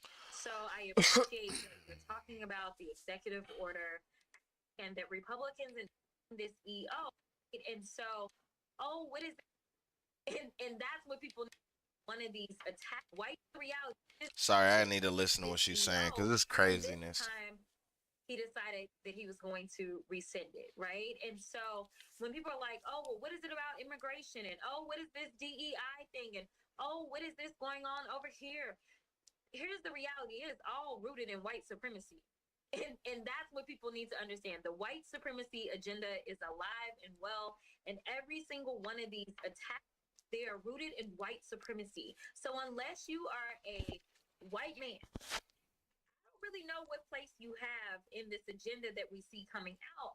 And by keeping us divided, by having those that understand the importance of affirmative action, those that understand the importance of diversity, equity, and inclusion over here fighting this fight, and then those that are so concerned about their family members and whether or not they're going to be deported, they're over here in this other fight.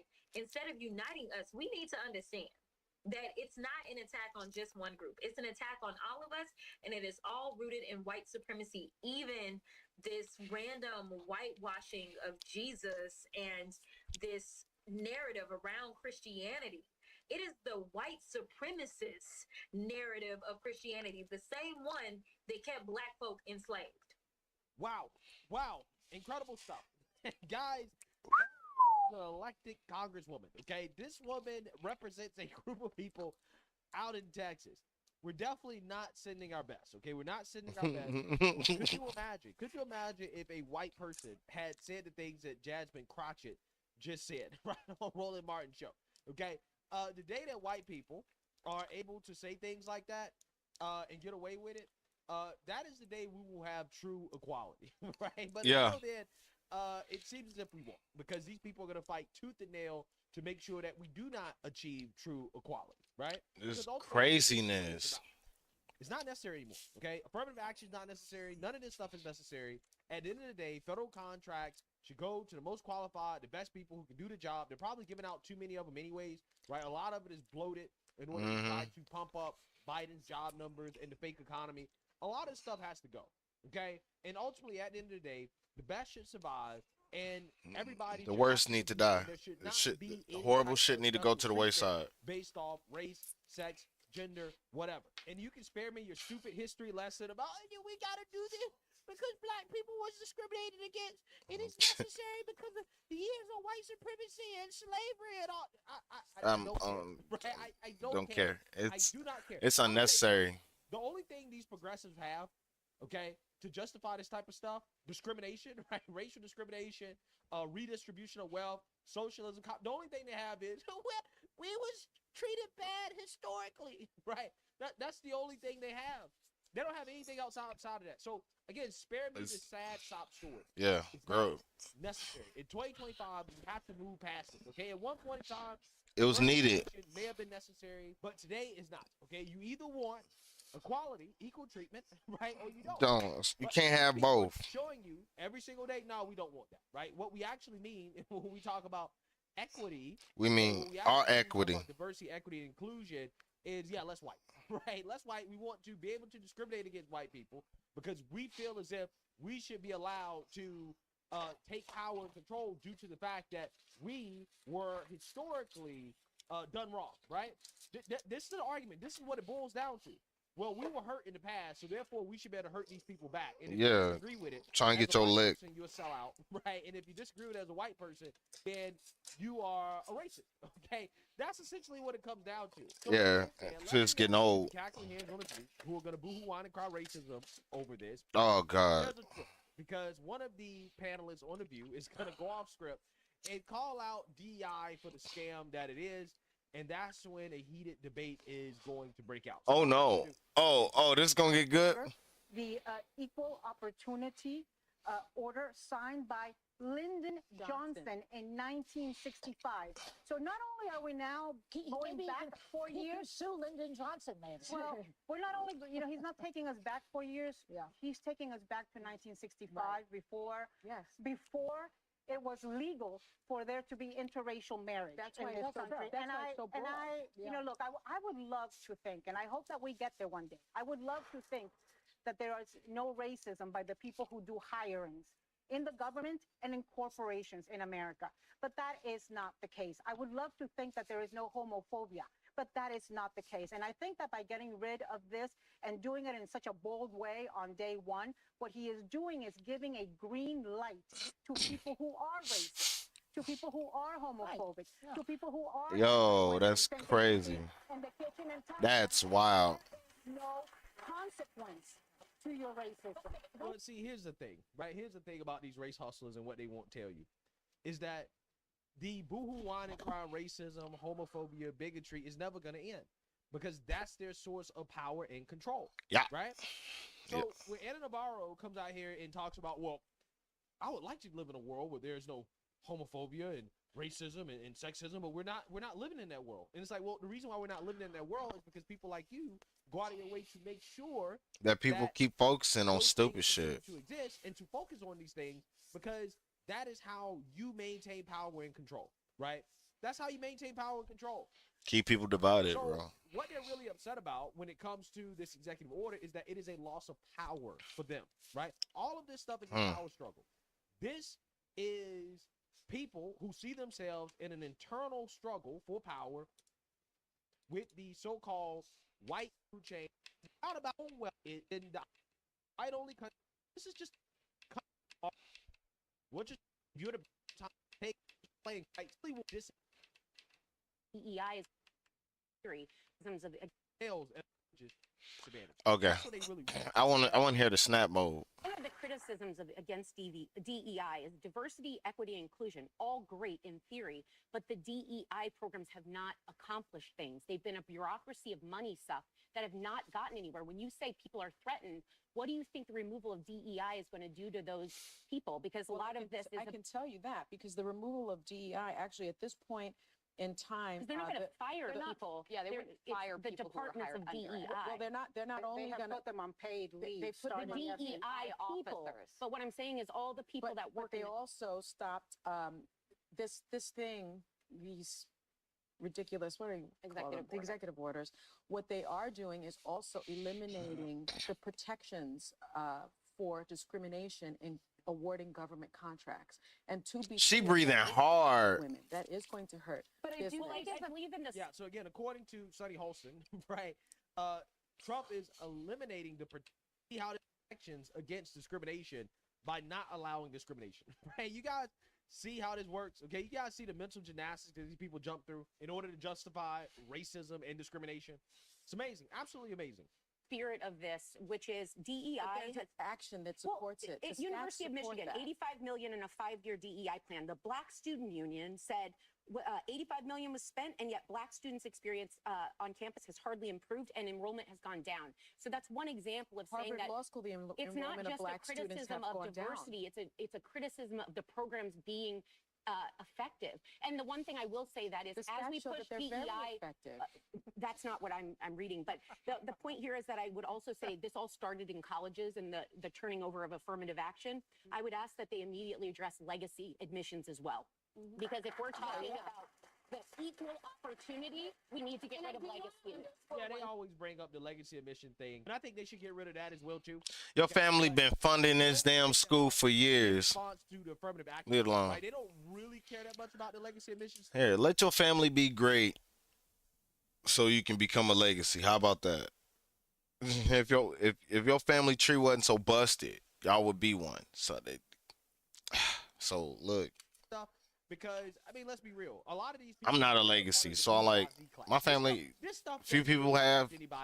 It ain't been okay, the DI stuff pissing no excellence around here. They may be pissing awesome, but they ain't excellence. The elites, okay, or the elitists, regular everyday normal people.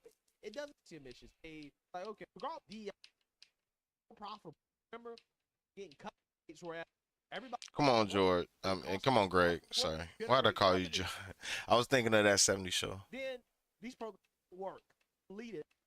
Probably black. It's a subsidy. It is quite literally a subsidy for people who get off interest.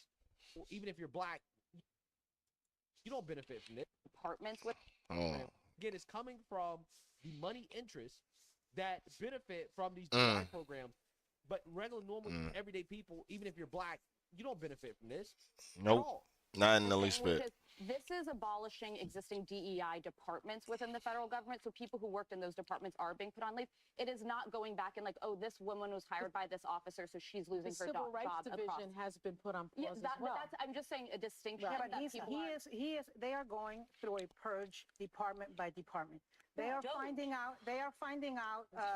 You know, who might be doing. I mean, they've been asking people in the different federal departments to basically snitch on each other.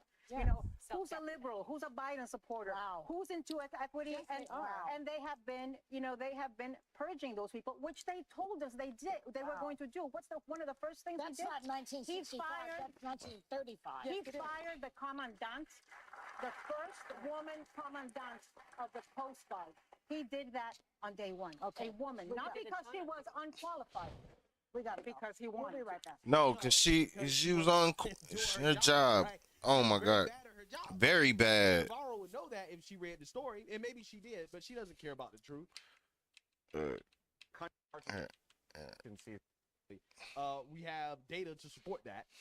DEI in schools and government agencies. This is a poll just out from the New York Times and Ipsos. And you can see a very split country right here. 47% want to keep DEI. The slight plurality, though, well within the margin of error, 48%. But I'll tell you what this really looks like, Kate Baldwin. This looks a heck of a lot like the election results, right? Where you have slightly more saying they want to end DEI than people who want to keep it. But really what we're dealing with here is a split country. But I don't think there's going to be major backlash against Trump because you can see, again, slightly more want to end DEI than keep it. If broad strokes are talking about these are public institutions, what about private business? Yeah, so I find this question to be interesting because, it has a timeline associated with it. There aren't a lot of questions that have timelines associated with it with DEI. So businesses, DEI stance. Important to know, back in 2021, look at this. It was 68%, more than 2/3 of the country. Where were we by 2024? Look at how much lower it is. It's just 53%. So folks in the public at large, when it comes to businesses and DEI stance, are actually becoming a little sick of these businesses actually taking a public DEI stance, which I think sort of matches with the general perception that DEI is kind of fallen back from the sort of public perception. Where are you seeing the shift is? Yeah, where is this 15-point decline coming from? It's really coming from Republicans. So important to know, should know the businesses DEI stance. Look at this. In 2021, Republicans were at 50%. Look at where it fell to in 2024, right? It's all the way down to 22%. And you see among Democrats a slight shift, but not really one from 86 to 79. It's really Republicans who become sick of DEI. It's not much of a surprise that Donald Trump has made this move with the federal government because DEI has become quite unpopular with Republicans. Support for it, at least when it comes to businesses taking a stance, has fallen by more than half in just the last 4 years, Kate Baldwin. Oh, interesting. Yeah. So you see that, you heard that. This country is getting sick of DEI, okay? More people agree with getting rid of it than keeping it, even if it's Bob. Okay. FCC. Since we got the view. NBC News or CBS News. And I'm going to end this a little bit with some Caitlin Clark. Putting them all on notice. Whoopi Goldberg, especially. There's a new head of the FCC, Brendan Carr, and guess what? He's moving up all these complaints that Biden had buried about the mainstream media and their bias, because guess what? Nobody trusts these organizations. Welcome to the program, everyone. Make sure you no. There's tons of complaints that were just hidden. And wow. Yo, okay, well, that's news to be. Look, I need to make me want a cigarette. After another, we have a lot of news to get to. But Trump's new FCC chair, Brendan Carr, is basically putting back into the program all of those complaints against ABC, NBC, and CBS over the campaign coverage. A lot of people had a lot of problems with everything that went down. A lot of organizations had a lot of problems with everything that was going on. How many times do we have to hear all that negativity and negativity that wasn't even around policies, right? Just around character. Oh, he's basically the second coming of Adolf Hitler, effectively. I mean, that's what they told us. We don't have to go through the sound again. I've played it for you many times. But that's They was wilding. So now the FCC chair is like, You can't do that and run for the it's not president. and you guys are networks. And guess what? We have jurisdiction over these networks. So people like Whoopi, watch out. Yeah, and we're going to go back to it. But before we do, I just want to say, this is the beauty of people who have different opinions. Sometimes it's messy. Sometimes we're messy. And I don't know if you noticed that when I came out this morning, I had trouble trying to figure out because there was nothing in the thing. There's something in the air. So just know something is chewing on us. You know what's in the air, Whoopi? What's Trumpism. We lost the election. Wait a minute. We lost the election. We're miserable. Half of this country is miserable. And let's just tell the truth. We hate that he won. We hate it.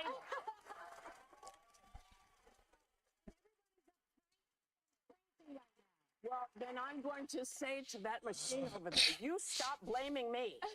You do what you're supposed to do. You bring up the words I need to say. So what I need to say is we're going to go back to the convo that we were having. Must we? All right, go ahead. Okay, you get that? So she's in trouble. This is after the election that aired in late November, early December. And Whoopi Goldberg knows she's in name. Why? Because she's one of the ones that just couldn't stop spitting every time she said the president's name. This shit's wild. You know, you can't refute anything with him because he just, when I say him, I mean... He rambles. Trump. Yeah. He tends to just...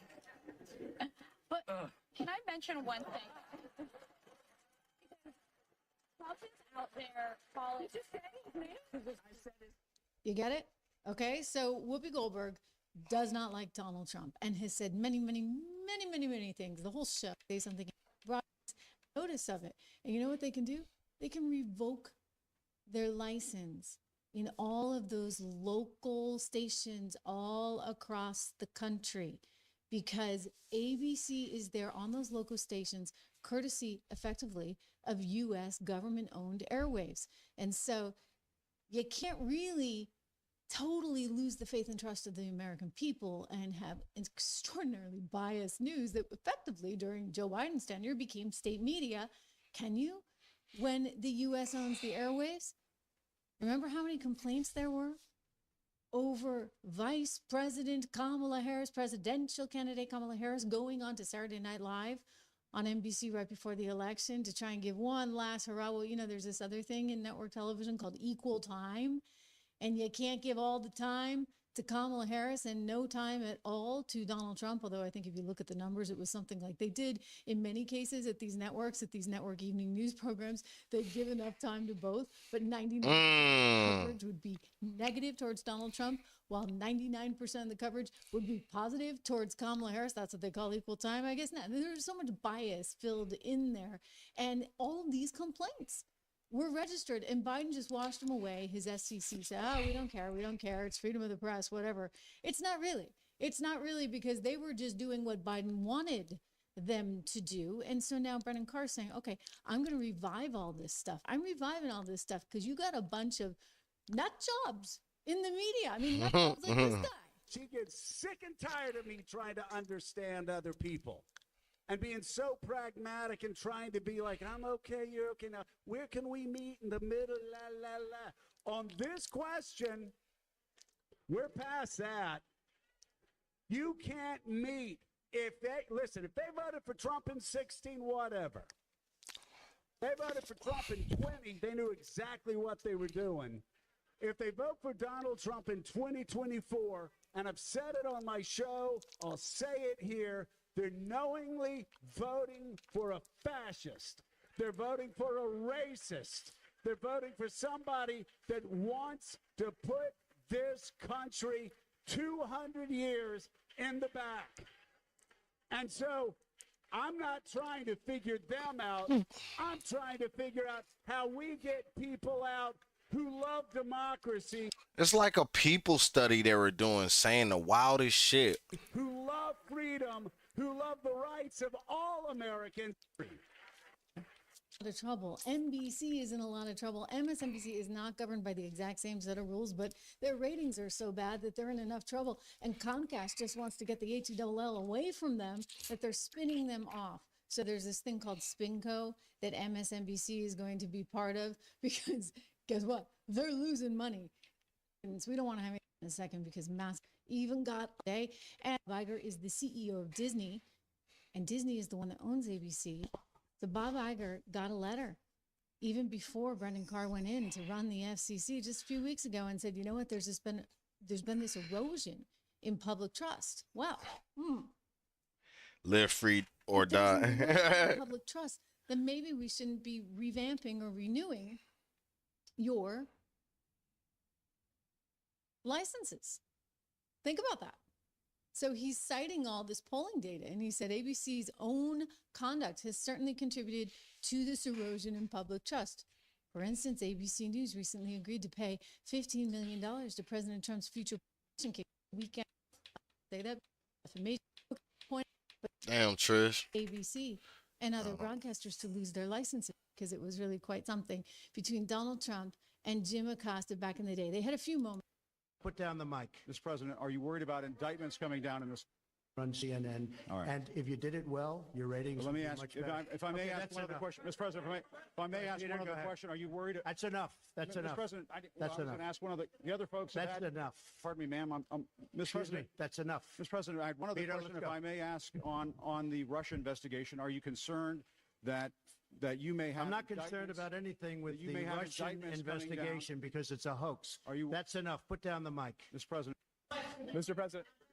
I'll tell you what, CNN should be ashamed of itself having you working for them. You are a rude, terrible person. You shouldn't be working for CNN. Go ahead.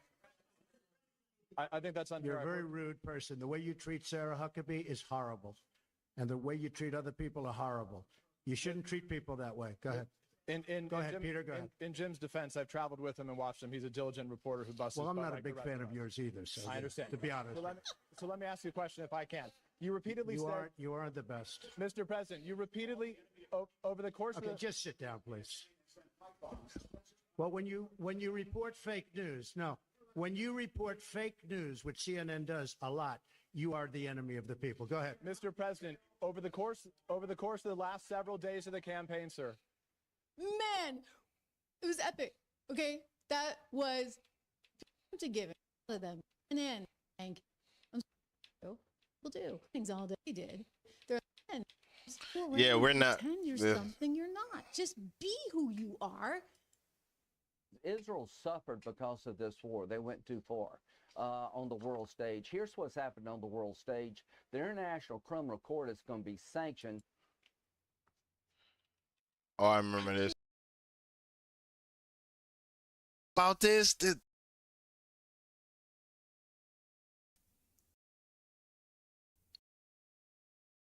Again.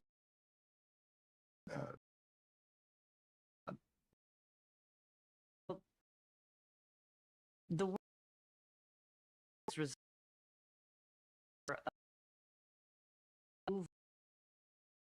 is very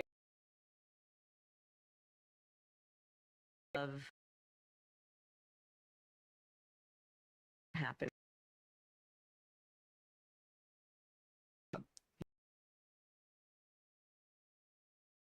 Is necessary for this war. That was.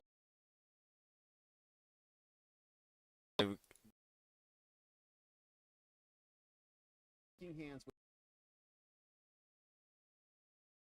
with him. What?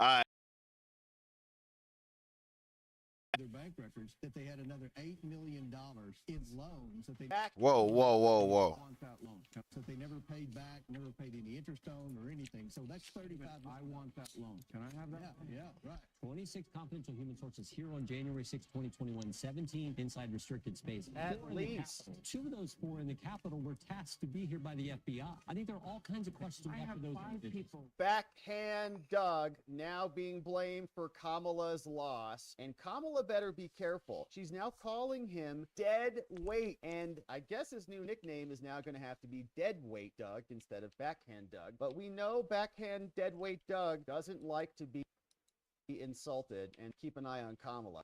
Affection rushing elect out the as far as he's trying to during the got his child's backhand on the heels of his I Am Women crusade. Remember that whole scam? Despite their brave and united front, things are not hunky-dory between the two. Other big, like front zippers, tossing her ration. This should be me. Emhoff similarly matched the disdain on his wife's face. He's got to be blaming her. I mean, everybody else blames her for being such a terrible candidate, but she blames everybody else. It's wild. The couple left the Capitol together, briefly shaking hands with Trump, but now that she's been defeated, she's trying to figure out what to do with him. What can you do? Divorce him? I don't know. Emhoff for Harris, which was the most pathetic thing you've ever seen. To always admit, like, when she told me a bunch, of course, we know the backstory there. There's Doug with the ex who she told signing her desk, and I didn't backhand. Oh, here's the Doug, so he's working on his anger management. When she was signing her desk, and I didn't. Hold on. Then.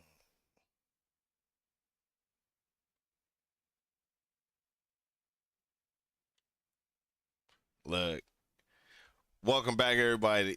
We're gonna just keep it going one more game. You have to always admit, like, you were a white dude for Harris. Wow, what a shame that you did that to yourself. I was with her last week when she was signing her desk, and I didn't backhand her then, said Doug. So he's working on his anger management. She told me a bunch. Of course, we know the backstory there. There's Doug with the ex who he violently abused on the street corner. But now we know that the Biden crime family is not out yet. So Kamala is having problems with Doug. Biden and their family and everybody who supported the Biden crime family are also going to be under scrutiny from Congress. So the investigations will continue. It was shocking what President Biden did on the way out, pardoning his family for more than a decade of whatever activity, any nonviolent offenses. It was breathtaking to us. I don't think that's anything like that's ever been anticipated. And by the way, go look at the tape, 4 years ago when it was just implied that President Trump might do something similar. They were apoplectic. Joe Biden himself, Adam Schiff, Chuck Schumer, roll the tape. They all said that would be crazy and unconscionable, and now they're cheering it along. To us, it is disgusting. To us, it probably proves the point, the suspicion that, they call it the Biden crime family. If they weren't the crime family, why do they need pardons, right? Look, there's a lot of attention that's going to be paid to this, and I think that is appropriate, and we will be looking at it as well. All right, that is Mike. They're going to continue to look into this, and Mike who? We hope they do. Now, other people who are behind a lot of this inquiry, and Jim Jordan were also on with Hannity, talking through what's coming next. How much money did the Biden family make? The family took in $27 million from our adversaries around the world. They never could say, even when we brought them in for depositions and interviews, what they actually did to receive the money. Then we found, going through their bank records, that they had another $8 million in loans that they never paid back, never paid any interest on or anything. So that's $35 million. I want that loan. Can I have that? Yeah, right. Wouldn't we all? I think everybody here would like that. And you expose all of this. Loan. Now, I would argue that $8 million. I don't buy it. That's bullshit to me. Investigation was that we found 10 different Biden family members, including Joe Biden, profited from the influence peddling schemes. The money would come from a wire from a foreign adversary, usually an oligarch. In some cases, we believe the country of China. An oligarch. Didn't Joe Biden warn us about oligarchs? Aren't there Elena Baturina? Wasn't she an oligarch? Yes. The guy in Kazakhstan, the people in Ukraine, the people in China, Romania, a lot of oligarchs the Bidens are. Yeah. The money would then go through a series of shell companies. Then it would be laundered down, and then the 10 different Biden family members would receive incremental payment. And ironically, 6 of the pardons came from family that received payments that had been laundered. This isn't my word, John. These are the words of 6 different banks. They were laundering money through shell companies that the Biden families received. He pardoned them preemptively, and the only place in the world the spouses were ever named was in our investigation in the Oversight and Judiciary Committee. We named those spouses by name. The media, other than your show, Sean, and thank you for being the platform to get this out. Thank God your ratings are higher than MSNBC and CNN combined. Thank God, too. true. The American people. I second that. Yeah. The American people Well, saw it. in thank that you. meeting. You guys did the digging, the hard work, and you exposed the Peter Schweitzer deserves a lot of credit too. He wrote the book Secret Empires. President Trump signed this weaponization of government has to stop. Also revoking 51 former intel officials that knew nothing about Hunter's laptop and tried to interfere in an election. Jim Jordan, you were there. You investigated every part of this. Didn't Hunter's laptop talk about half his income going to Pops? Oh, yeah. Wasn't The there big a guy. WhatsApp message To the big guy. to the EFC? Right. Didn't Joe's home repairs get paid for by Hunter Biden, according to emails with their economic guru, Eric Sherwin, if I'm not mistaken? Yep, all that took place. But what I really think was important today is President Trump did what he said he would do when it came to pardons and people, the defendants of January 6th, and Joe Biden did it. Joe Biden told us he would never pardon his family, and yet he did all of them. Joe Biden said, oh, there's been no pardons needed. We just heard it for folks who were involved with the January 6th committee, and yet he did it. So Joe Biden did exactly opposite what he told us he was going to do. President Trump kept his word, did exactly what he said. I think that's the big takeaway from the action. Okay, here on Dershowitz. Right. Committee. The whole Things on the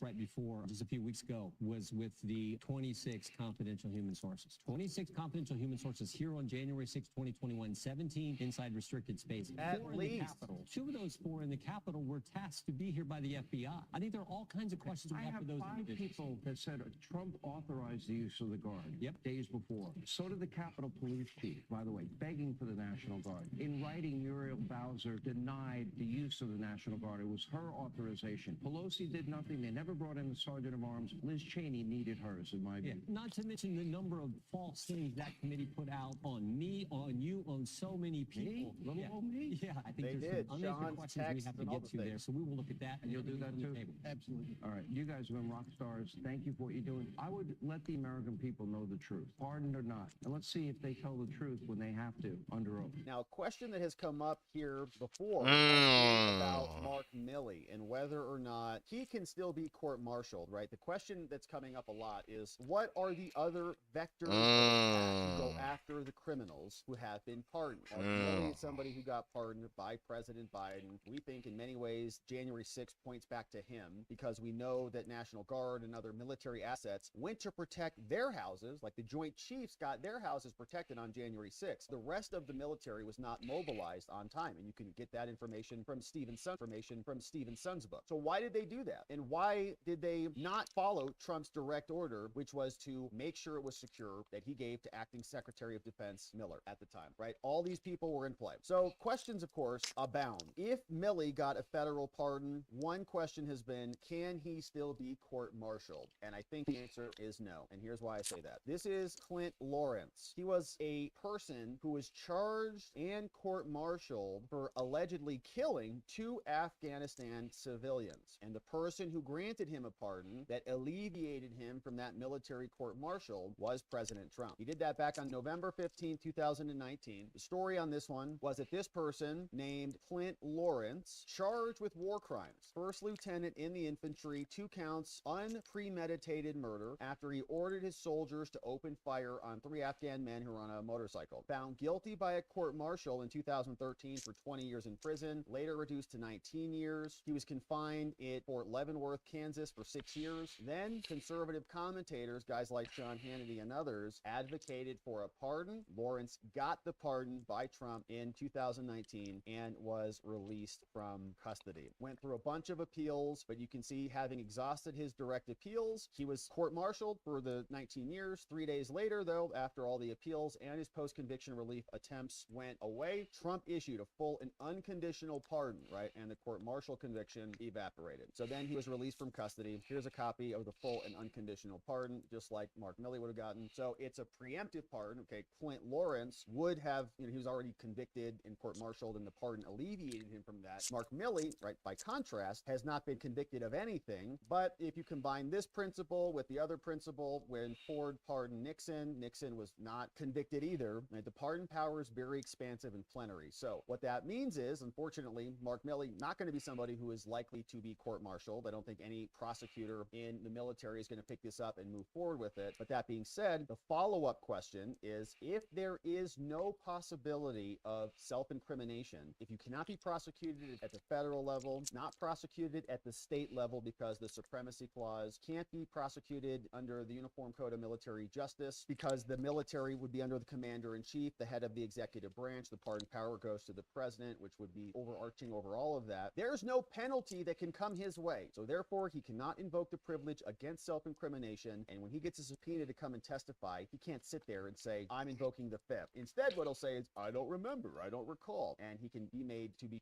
All right, last but not least on my agenda will be some Caitlin Clark, because I gotta leave up out of this to some in a happy moment. This ain't a happy moment. That's some sad shit. Let's get that beautiful bean footage.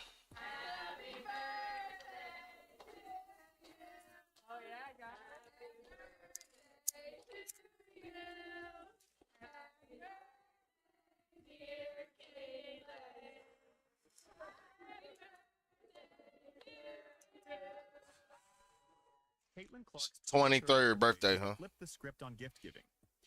Instead of receiving presents, she surprised her fans with something incredible. Want to know what she did that left everyone speechless?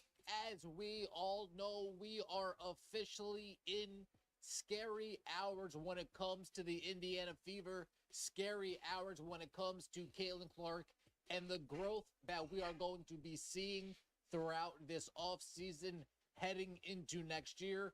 I don't think the league is ready. I don't think the league is ready. Picture this. 22,000 books donated to schools, a jaw-dropping practice video with 0 cuts, and a flood of tributes from around the world. But that's not all.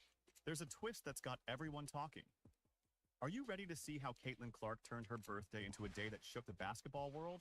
And what was that surprising twist that's got everyone up in arms? Stick around to find out. Are you ready? Let's go. I don't think the league is ready for what Caitlin and hopefully the Indiana Fever make the right thing, her surrounding Pete for this. It's your birthday, and everyone's lining up to shower you with gifts. But Caitlin Clark, swatted the shit out on her that. 23rd birthday, she flipped the script and gave us all a surprise that left us. Caitlin Clark is celebrating her 23rd birthday today, but instead of receiving gifts, she's giving back gifts to kids everywhere. The Caitlin Clark Foundation announcing that they've teamed up with Scholastic's National Literacy Program to donate 22,000 brand new children's books to kids in under-resourced schools. Let's talk about Clark. She said, let's go out there and get it. For a book donation that's nothing short of jaw-dropping.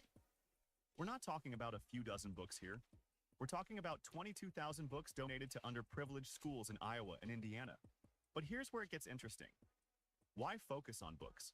Well, turns out Clark's got a personal connection to reading that runs deep. She shared, reading and education have always been hugely important in my life. Can you imagine little Caitlin, eyes wide with excitement, poring over the Scholastic flyer? She remembers that feeling of empowerment, that fire in her belly to read more. It's a memory that stuck with her, shaping her into the powerhouse. Wants to help other kids have the same experience. The books will be given to elementary schools along with middle schools, children in hospitals, and nonprofits all across the country. But this isn't just about nostalgia. Clark's got her eye on a bigger prize. See, there's a problem brewing in America, and it's not pretty, the readers. Fast forward to back and watch this trend continue. The books here in Indiana. Newman's not pulling any punches. Judy Newman, Scholastic's Chief Impact Officer. Newman's not pulling any punches. She said, we need to make radical moves and inspire meaningful improvement to change the trajectory of child literacy rates in America. And with Clark on board, you better believe they're ready to make some. It's about change. It's about creating. Days off over here. In job or locked. He couldn't be topped. Have your mind blown instead of celebrating to become a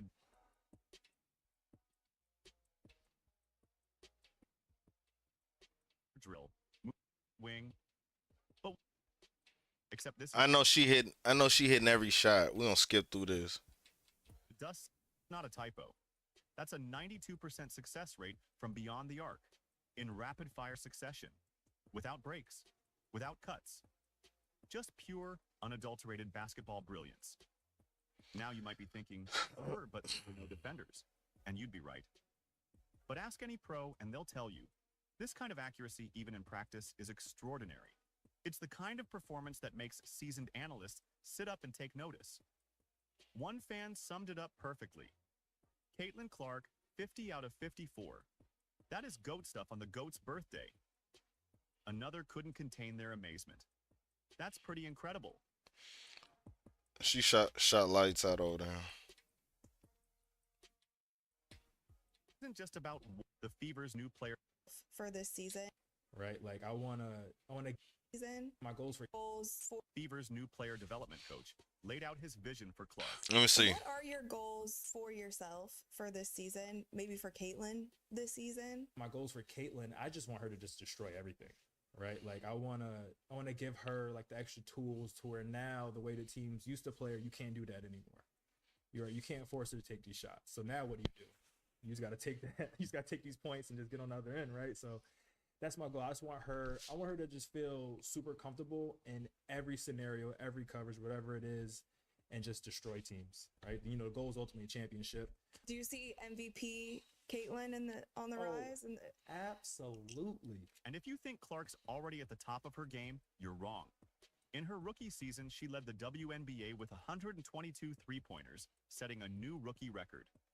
She averaged 19.2 points, 5.7 rebounds, and 8.4 assists per game. Now, imagine what she might do with an off-season of focused training under her belt. She's clearly just getting started. Are you ready for a jaw-dropping revelation about Caitlin Clark's global impact? Picture this: a birthday tribute video that's not just crossing state lines, but oceans and continents. That's right, Clark's influence has gone truly international, and the scale of it might just blow your mind. Hi, Caitlin. I'm Charlie from Montreal, Canada. I love watching you play. Team Caitlin. Fans in Chile. Women's sports. Let's start with women's sports. Everything, because we're just getting throughout the south of America, and yeah, you are such an amazing person. So couple there didn't. We're so. They're Hi, Caitlin. It's so good to have you. The south of we're everywhere. But am I everywhere? Omaha, Nebraska. Caitlin. Here's where it gets. We're talking of one basket. Happy birthday. Happy birthday, Caitlin. Thanks for. But all women, it's young and great. It's outstanding. Keep it on. Bringing people in the game on the station. Happy birthday, Caitlin. All for the so many people. Start with the Affery. It might be this year. I'm lucky to learn. Wish.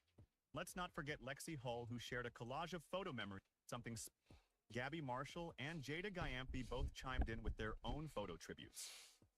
Happy 23cc. I love. Love. LSU standout Flau'jae Johnson shared a birthday post in a warm message. And it wasn't just King. NFL star Rashee Rice and indie changing the game star Tyrese. He's a rhetoric behind her that she really has no control over, and I think that the way she handles that is just amazing. Like, I think when it comes to the game of basketball, like she's probably top 5 most famous people. Base and basketball. Now for the Caitlin Wadia account, even a big deal. WN Reese. So social media either. Yeah, we skipping through this. So That isn't just about our the question of out who get agenda means to be a coach. Stepping onto the order. Clark to ready for the assists. Far from. Are you exceptions so you never miss out? All right. Click the video. Yeah, we already know Indiana Fear drops game-changing news to Caitlin Clark. So that's gonna be her 5. They did Lexi Hall dirty in West Charlotte though. All right, let's get this back up.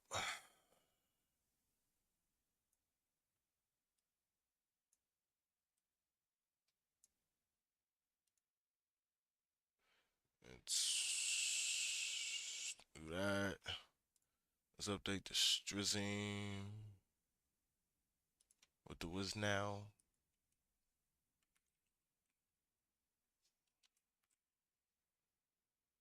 Oh crap! Say that.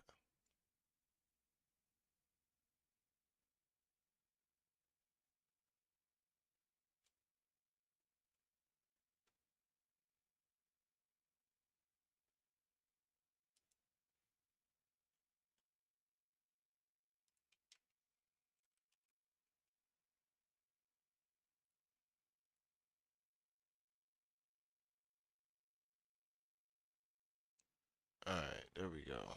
Got that pop back up. Oh, hold on. We gonna just leave it like it is. It's fine. Let's get some sounds up. Should I play my regular beats? Hell yeah, we gonna do my regular shit.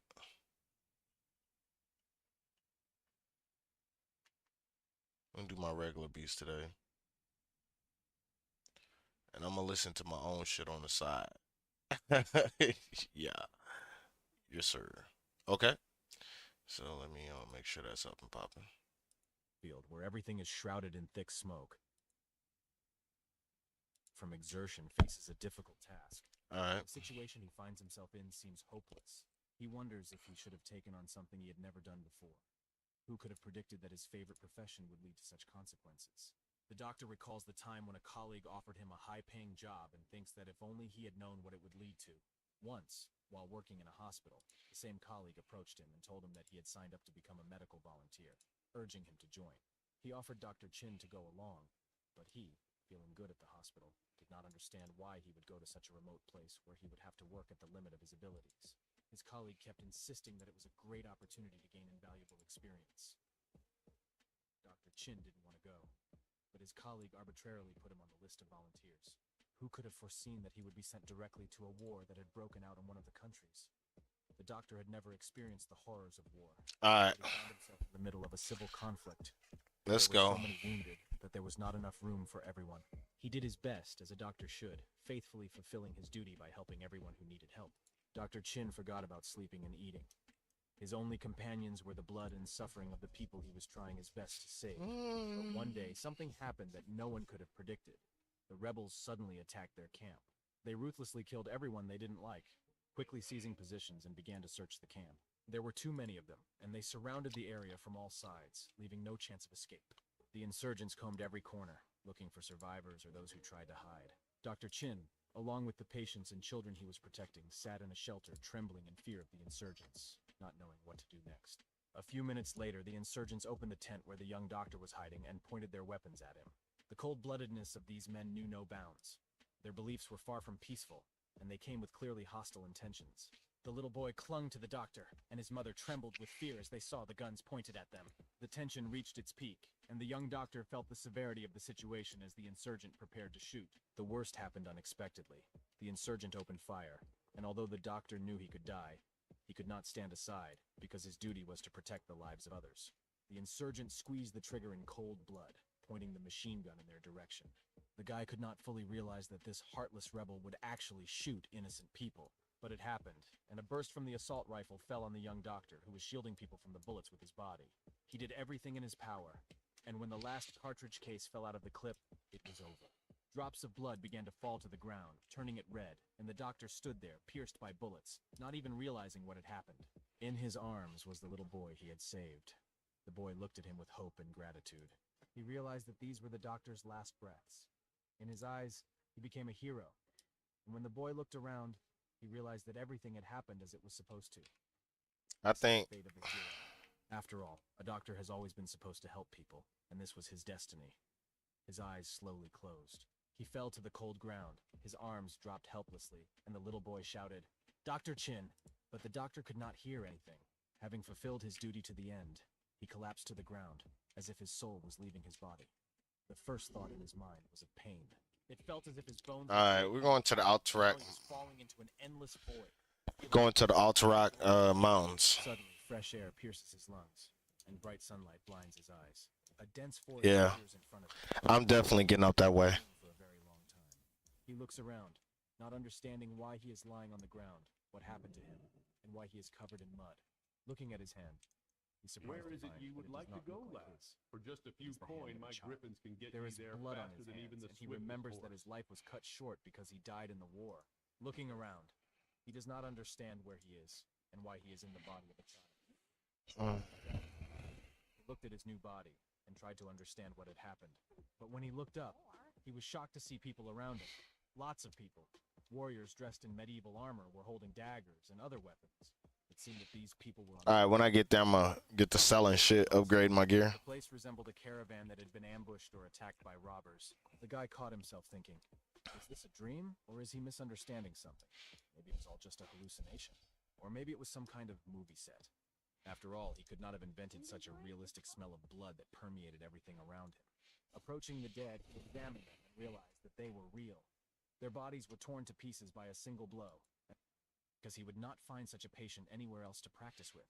All right. Besides, he and the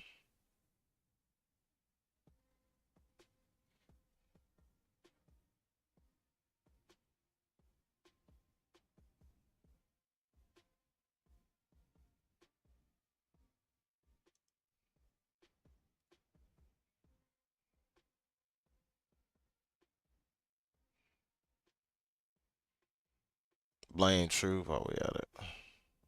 Get that open. Fortunately, not under the best circumstances. I'm just gonna rattle this off real quick. I wasn't on vacation. I was not taking it easy. Been taking my dog to the vet, making sure he's comfortable, getting him a rest and recovery pin. He has a front left leg issue. We're not really sure what it is. And he just turned 14, so it's very, very important that I make sure this isn't something serious. So after several vet visits and just trying to stay at home with him and make him comfortable and analyze him and stuff like that, you know, we're still in the thick of it. We're still in the thick of it. So if you guys are supporters of the channel, you know, say a little prayer. Keep my dog in your thoughts. He is, you know, my best friend, like legit. And we're gonna get an MRI done if things aren't improving in the next 7 days or so. That's sad. Yeah, he has some front leg lameness. It's gradually gotten worse. He's limping on it and stuff like that. And we're not really sure what the issue is. My guess is probably some sort of nerve issue caused by some sort of injury or something, but we're not really sure. So right now he's just resting and recuperating. But either way, let's get into the nitty gritty because, well, I got a lot I want to get off my chest. This is a bombshell. This is a big video, and like this video if you could. Get this out there with the algorithm because this needs to be seen. This is absolutely fucking disgusting. I have covered so many issues with Activision Blizzard, and during my time away, like, Nero kind of took over and covered a bunch of shit that Activision Blizzard was doing, and this Call of Duty, the Call of Duty team in general, but this is honestly one of the worst things. And before I even get into this is not a conspiracy theory. This is not guesswork. This is not us trying to figure out something that's going to make Ace butthurt. I get like 4 times his views or whatever. It's not that, all right? Like,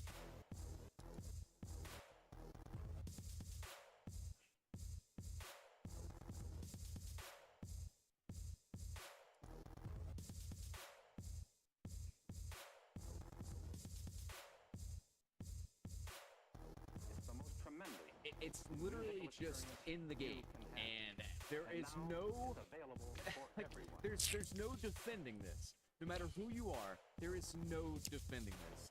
This is not something I found out. This is actually from one of my friends, Sub1KD, who is a data guy, like through and through. He's a data-driven guy. If he is covering it, it is legit. You know what I mean? Like, this is not someone falling into the conspiracy theory camp. This is legitimately in the game. This is on the company's website. And to keep it short and sweet, basically, Call of Duty is being racist, sexist, and ageist, and God knows what else. And I'm not kidding. Your experience in Call of Duty will change based on your age, your gender, your race, etc. And I am not kidding. This is not me being funny. This is not a conspiracy theory. This is on the fucking company's website that handles Call of Duty voice chat. Oh, hold the fuck up. Alright.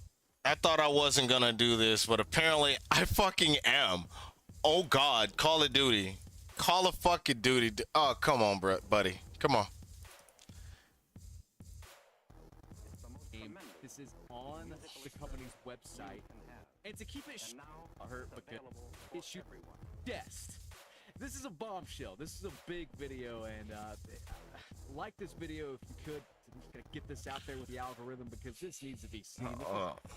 Absolutely fucking disgusting. I have covered so many issues with Activision Blizzard, and during my time away, like Nero kind of took over and covered a bunch of shit that Activision Blizzard was doing, and this Call of Duty, the Call of Duty team in general, but this is honestly one of the worst things. And before I even get into this is not a conspiracy theory. This is not guesswork. This is not us trying to figure out something that's gonna make Ace butthurt because I get like 4 times his views or whatever.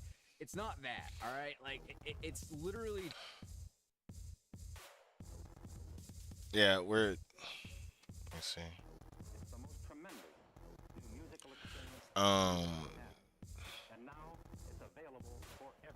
Okay, I know what I need to do.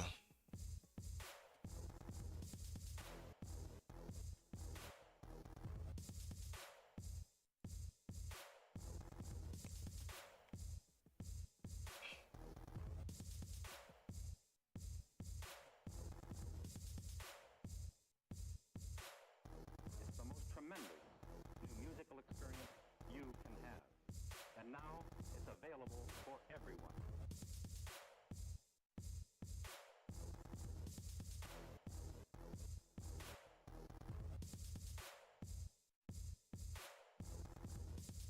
We don't just do that.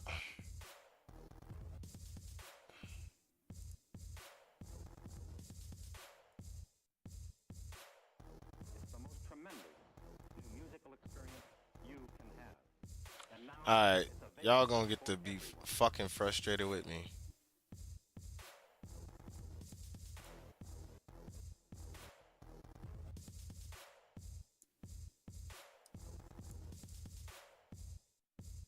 Yeah, y'all about to be frustrated with me with people's fucking stupid.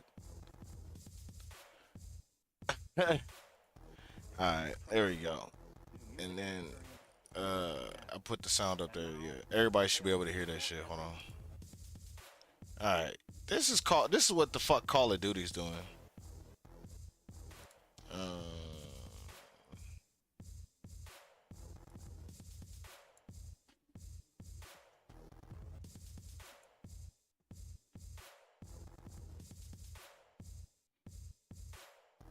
it's the most tremendous new musical experience you can have. And All now right. it's available for everyone.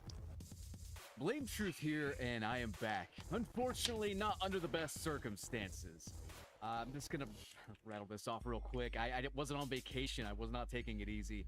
Been taking my dog to the vet, making sure he's comfortable, getting him a rest and recovery pin. He has a front left leg issue. We're not really sure what it is.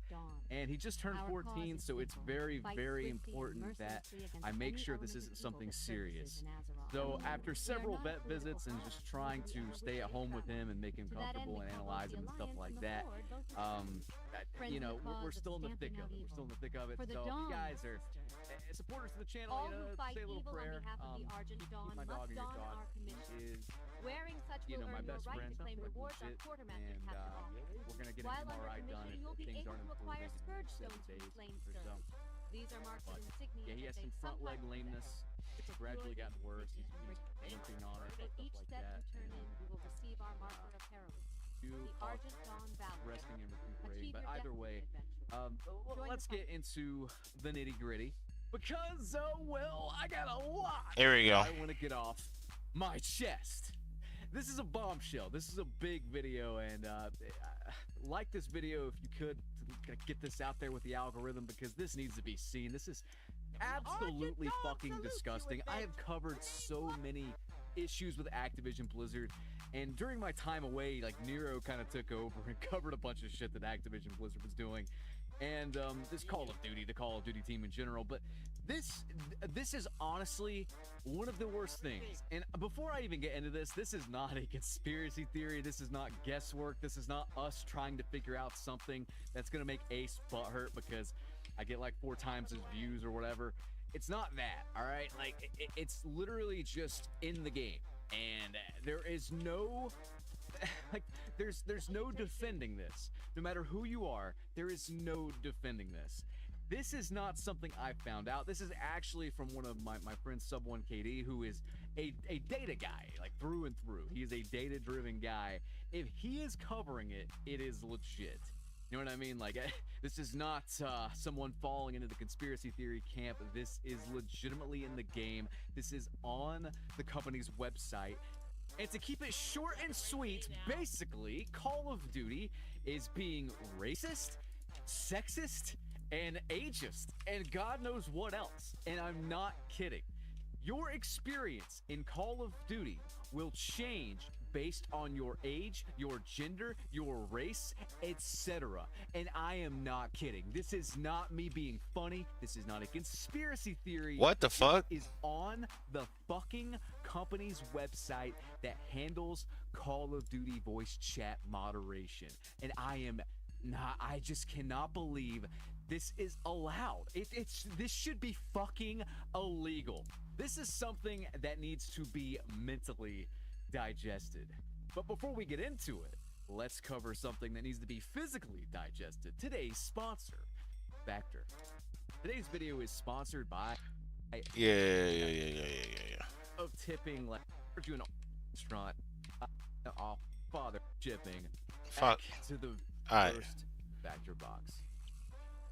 Alright guys, welcome back to the video. If you're already using Factor, microwave one up and sit down because this is a bombshell. I'm just gonna show you the clips from Sub1KD. He covered it in a video. It'll give him some exposure and just say what I want to say in relation to what he found out about Call of Duty's AI voice moderation system. As we all know, it is complete garbage. But what he found is literally baked in racism, sexism, and it's oddly enough insanely creepy as well because they're profiling you. They're literally profiling you, and the rules change based on who you are in a lobby with. Look at this shit and tell me this isn't the worst thing you have ever seen. For example, perceived age and gender presentation. If there is a mix of perceived ages and perceived biological sexes present in a conversation, it can increase the overall risk of a clip. For example, due to gender-based harassment. What does that mean?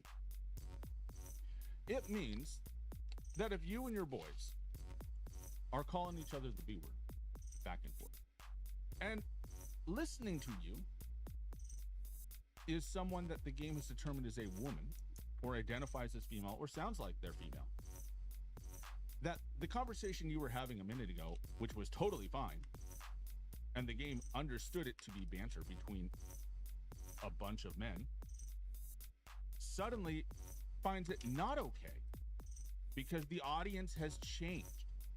And now it's under more scrutiny. And what they do is they change the rules, specifically talking about things like race, age, gender identity. They change the rules based on who's listening. Interesting. Here's another section where they talk a little bit more directly about it. Wow. What about keywords and phrases, which are sometimes bad and sometimes fine? Now they use the word, they use the F word here. And that can raise the alarm or not. And one of the things they talk about is whether it's how it's used and who's listening. So, for instance, someone shouting the F word might be doing so in a celebratory manner, or taunting an adversary, sometimes okay, depending on the nature of the game.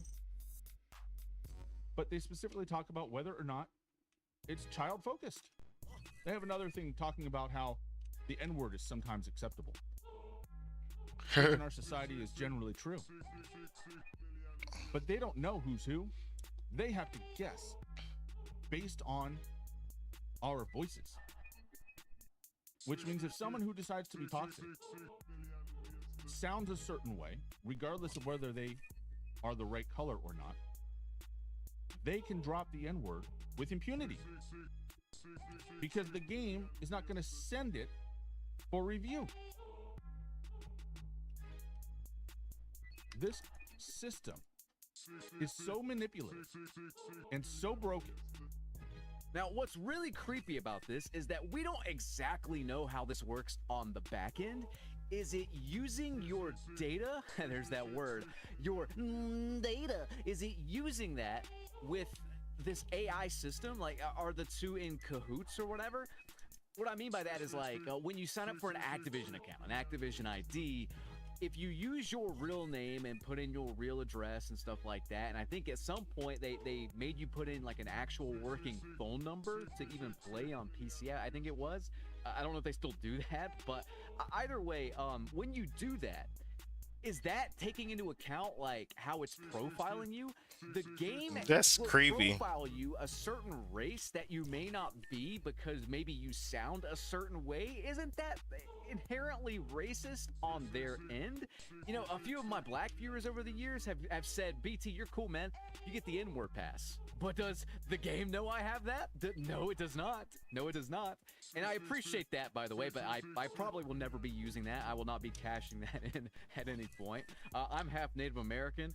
I mean, you guys are welcome to come onto a reservation. You know, you get my blessing to come onto a reservation. You get that pass, but I don't think a lot of actual Native American people would like that. The point of all this is that this system, it's inherently flawed because not only is it trying to profile you and guesswork stuff and stuff like that, but it changes. The rules literally change based on who is in the lobby. You simply cannot know who you are playing against. I mean, not That's to mention wild. all the stuff that the system could pick up in the background. Let's say you're playing a game and you're listening to, I don't know, Busta Rhymes or whatever, and the man's dropping a certain word, and you are a nerdy white guy that sounds like this. I am playing Call of Duty. I cannot wait to look at my data afterwards. Mwah, mwah, mwah. And then the game hears Busta just like dropping some bars in the background, and he says a certain word, and then you get banned. Like, that could be a thing that could happen.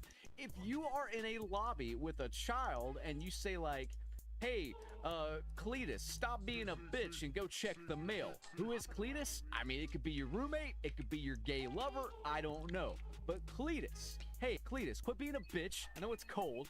Go check the mail, okay? And because 10-year-old little Timmy No Thumbs is in that lobby, you get voice banned for that. Guys, listen. The Call of Duty, like, social aspect of the game is Shit is so foobar. dead. I have not looked up Steam charts in a while. We're going to do that live right now, okay? Steam charts like player loss.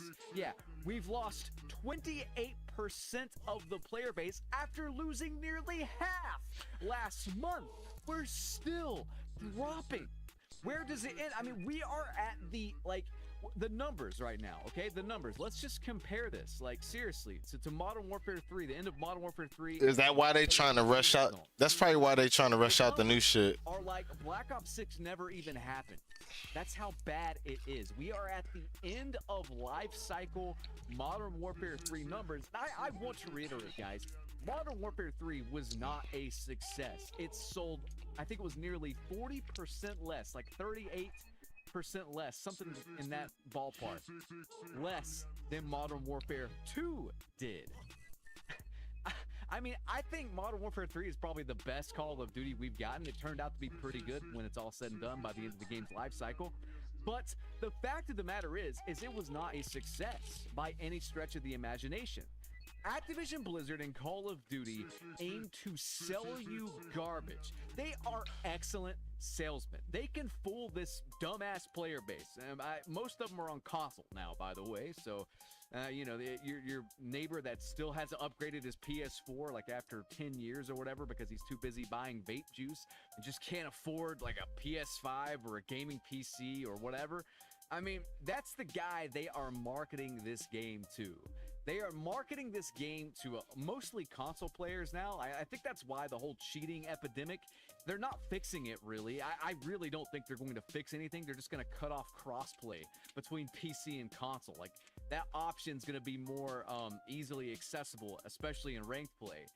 They're not doing anything to actually fix the issue. They're just slapping a Band-Aid on it and catering to little Timmy No-Thumbs with his PS4 with cockroaches nesting inside it that wants to take off like Elon Musk's rocket into the fucking stratosphere every time he boots up Black Ops 6. That shit cannot run that. I swear to God, if they keep making Call of Duty for these underpowered consoles, nothing is ever going to change innovation-wise. It's just going to be the same recycled bullshit over and over and over again. I mean, it already is, but to an even greater extent. I don't know what to say, guys. This system is completely broken. And they did talk about it in the blog post about fixing it or whatever, making it less strict, but dude, I will believe it when I see it. They have been saying all of this stuff for years. They have lied to us openly for years. I don't trust a goddamn thing they have to say. I just don't. Actions speak louder than words. Fix it, and then you'll get my praise. Talking about fixing it doesn't do shit. I can talk about going to the gym 7 days a week. I can talk about it till my lips turn blue, like I'm one of these Activision Call of Duty apologists that are sucking dick until the shit turns white. That's an Afro Man reference. I heard that. We got, yeah. Wow. Getting busted. Never fails. Never fucking fails.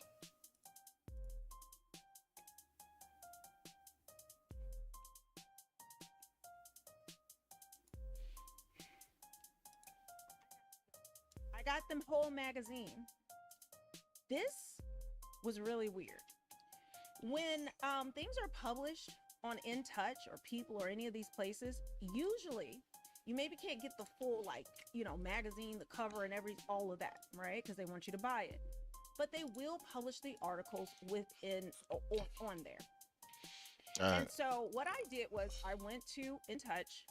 I typed up, and you can do this yourself. And in fact, if I'm wrong, then I'm wrong. But I did this for like an hour, just trying to just do different search terms, reading other articles, just trying to find anything. It has been scrubbed from their website, according to my search that I did, right? So I typed in Barack, I typed in Barack Obama, Michelle Obama.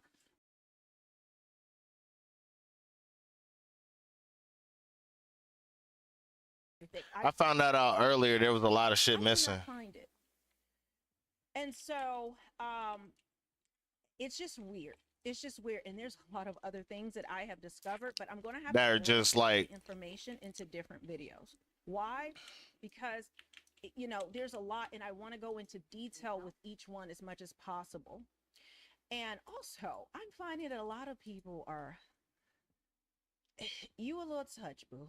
Okay, you a little touch.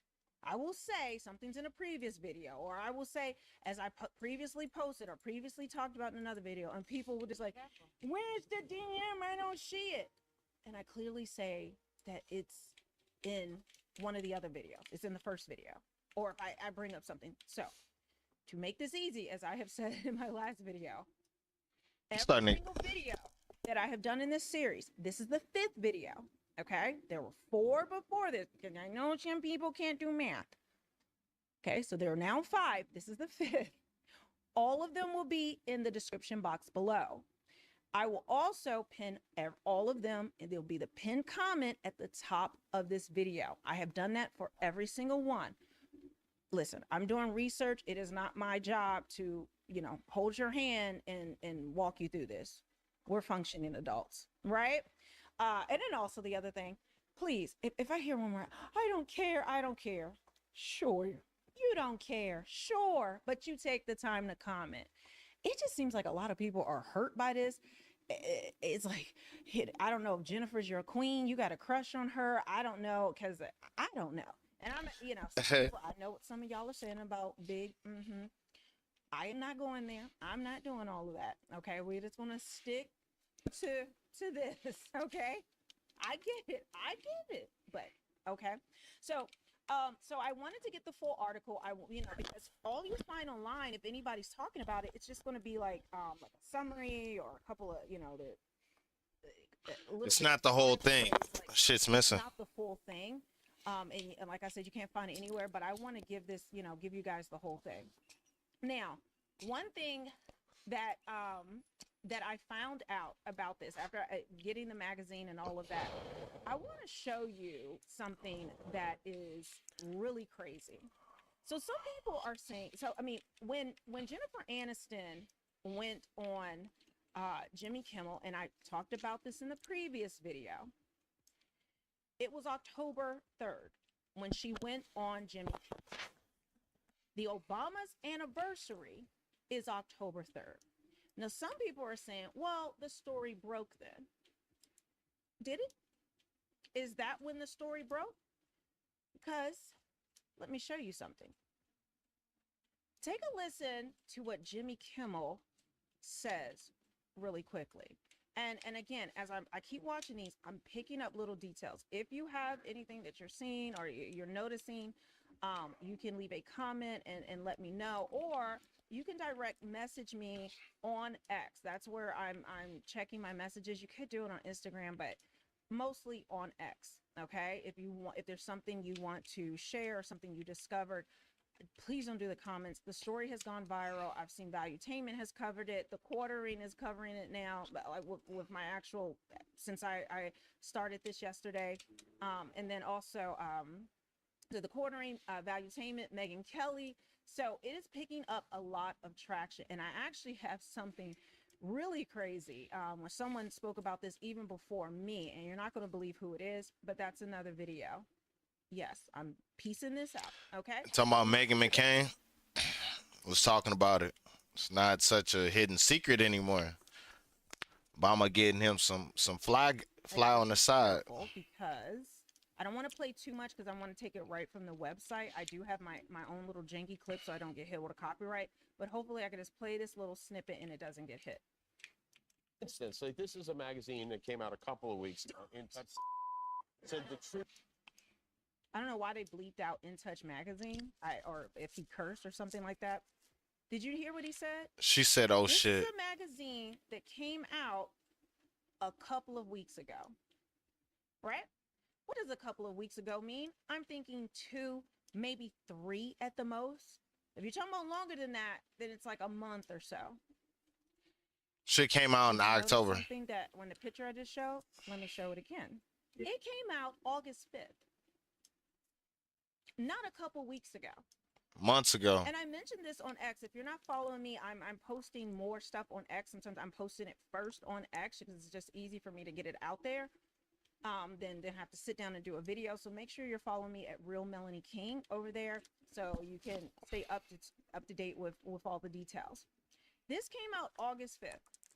Someone's just like, okay. It was just a misspeak of how long ago it came out. That's it. Sure.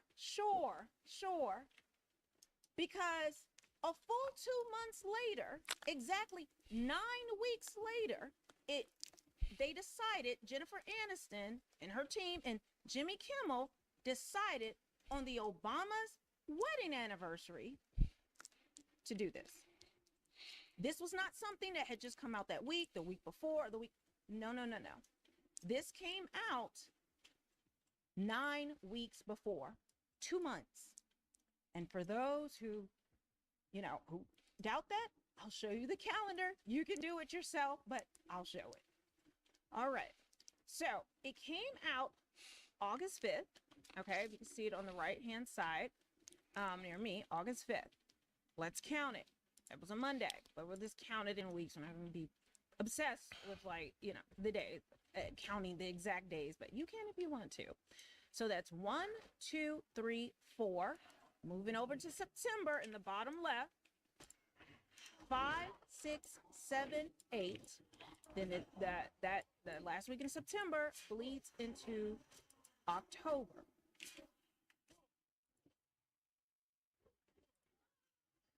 In the 9th week, on Thursday, October 3rd, the Obama's wedding anniversary, this is what they decided to do. As well as Jennifer Aniston, which I showed in a previous video, she posted about this at that time. I mean, on October 3rd. So I showed how she made the post on October 3rd, saying that with the Obamas, which we got to get into their wedding anniversary post, which is bizarre. That they all posted, that she posted, and Jennifer Aniston posted, Barack Obama posted something about his anniversary, Michelle Obama posted about their wedding anniversary on October 3rd. That's how I even figured it out. I was studying their things, and then I saw October 3rd, and then I saw her October 3rd, then I went back to the Jimmy Kimmel video. I showed this in a previous video. Again, I have to keep saying that because people get confused. That this was, in fact, I got to expand it, sorry. October 3rd. Okay? So why in the world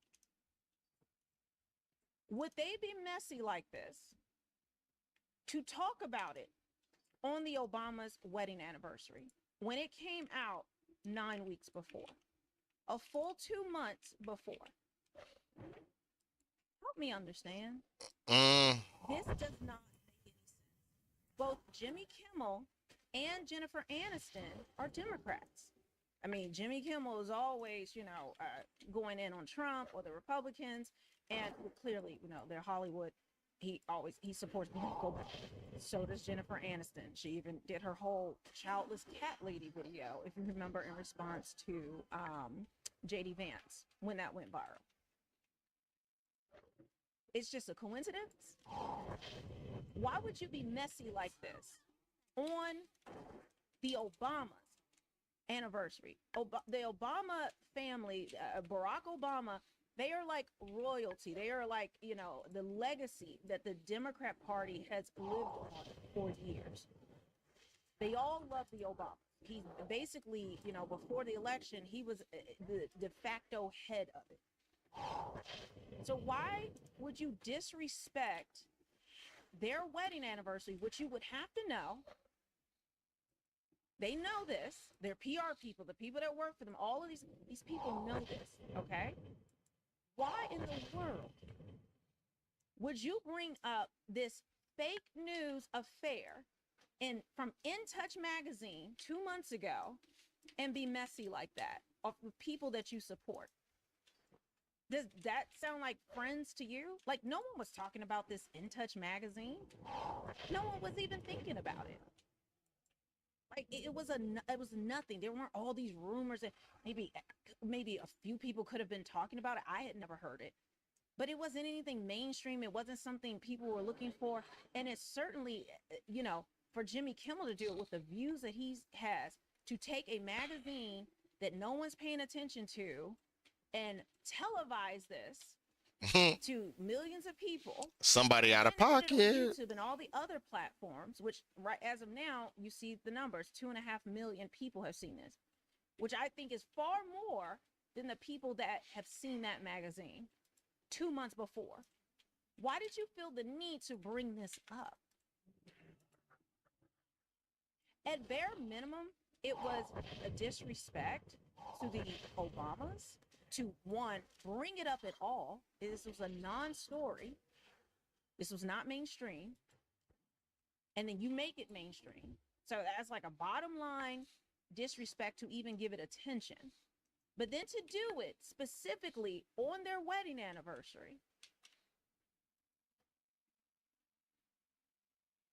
Somebody out of pocket. The fact that it alleges a relationship between Jennifer Aniston and Barack Obama, you know, like I said, it's bare minimum a disrespect to the Obamas. But this is really a slap in the face to Michelle. I'm really confused as to why they would disrespect Michelle Obama like this. Why Jennifer Aniston would be messy. Why is Jimmy Kimmel being messy like this? And this is also during the campaign season. So why bring attention to this right then when the election is going on and Barack Obama and Michelle Obama are stumping for Kamala Harris? What was the need for this? This is just not making any sense. Now, maybe some of you in the comments can tell me, you know, I got it wrong. That makes perfect sense to bring this up 9 weeks later. Then for him to lie, we're on the magazine cover. Let me show you again. On the magazine cover, guys, it's right there. I showed you my magazine that I have. It says October 5th. They know this. So he lied about that. A couple weeks is not 9 weeks. A couple weeks is not 2 months later. Take care of his hound, let alone So represent in the his next Scarlet video, I'm going to Crusade. go through the article. I was hoping to do it with this, but I'm looking at the timer. It's already almost 20 minutes.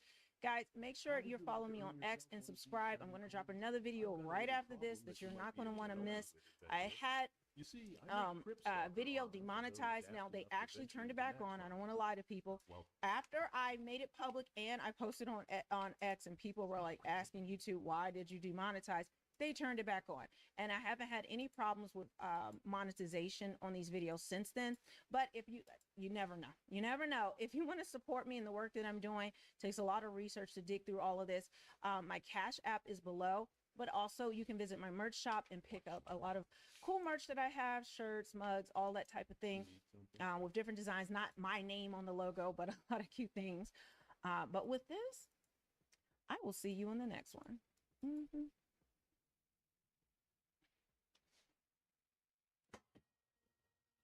Good evening, everyone. I'm Laura Ingram. This is the Ingram Angle, and thank you, as always, for joining us. Trump zooms Davos. That's the focus of tonight's angle. The Bond villain behind the elite's annual gathering in Davos is obviously nervous. Klaus Schwab kicked off the annual confab by trying to reassure attendees that they still run the show. The world faces critical challenges. Extreme weather events, misinformation and disinformation, increasing divisions within societies, within countries. The future is shaped by us, and particularly shaped by us here in this room. Shaped by us in the room. Warnings of disinformation. Can't make this up. This is the epitome of uninformed arrogance. But he's just another globalist mastodon on the verge of extinction. But still, let's compare the response to Trump at the World Economic Forum in his first term to how he was received today. It was quite something to behold. Of course, I'm aware that your strong leadership is open to misconceptions and biased interpretations. Therefore, it is so essential for us in the room to listen directly to you. The importance of American leadership and your personal leadership is fundamental and paramount. We are here to hear your vision and policies related to revitalizing the economy and addressing the global challenges. Well, so it goes from tolerating Trump at Davos, that first soundbite, to kind of, well, acknowledging grudgingly that he's a force to be reckoned with. It's quite the change in tone. But this morning, Trump treated his Davos appearance kind of like a Zoom call with a message to clueless Klaus. I'm pleased to report that America is also a free nation once again. On day one, I signed an executive order to stop all government censorship.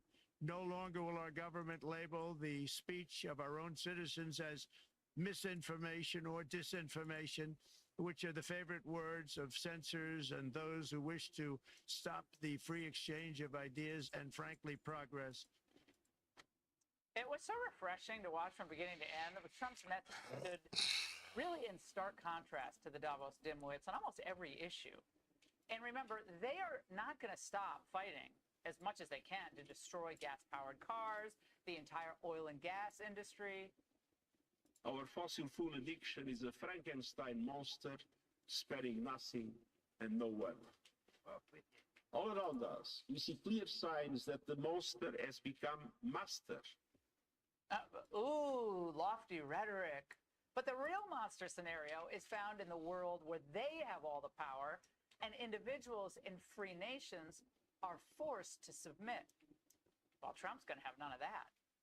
I terminated the ridiculous and incredibly wasteful Green New Deal. I call it the Green New Scam. Withdrew from the one-sided Paris Climate Accord and ended the insane and costly electric vehicle mandate. The United States has the largest amount of oil and gas of any country on earth, and we're going to use it. Greenheads were exploding from the Swiss Alps to China.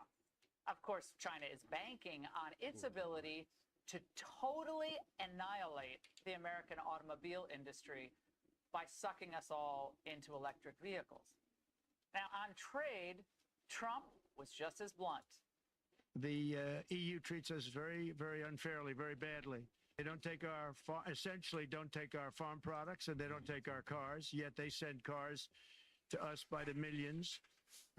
They put tariffs on things that we want to do. We have, you know, hundreds of billions of dollars of deficits with the EU, and nobody's happy with it, and we're going to do something about it, but nobody's happy with it. The agenda is now and always will be America first.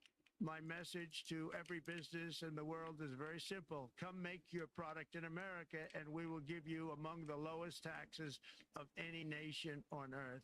But if you don't make your product in America, which is your prerogative, then very simply you will have to pay a tariff.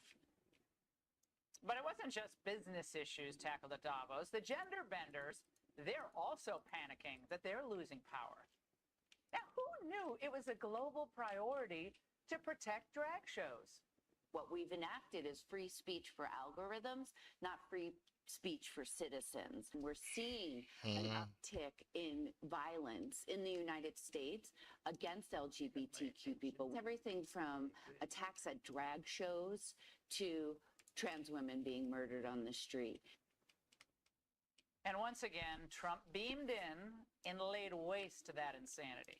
My administration has taken action to abolish all discriminatory diversity, equity, and inclusion nonsense. America will once again become a merit-based country.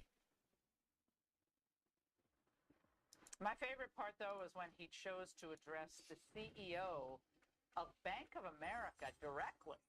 Now, remember, the bank had shared account holders' information after January 6th and then flat out denied that other conservative businesses' access to their services was even happening. They thought, oh, no, everybody's getting access.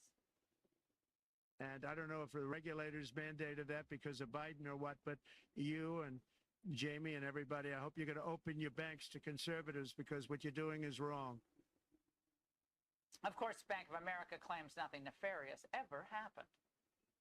But the fact is, the globalist titans of industry and politics and media, they gather at Davos, and they're never going to be comfortable with what Trump represents.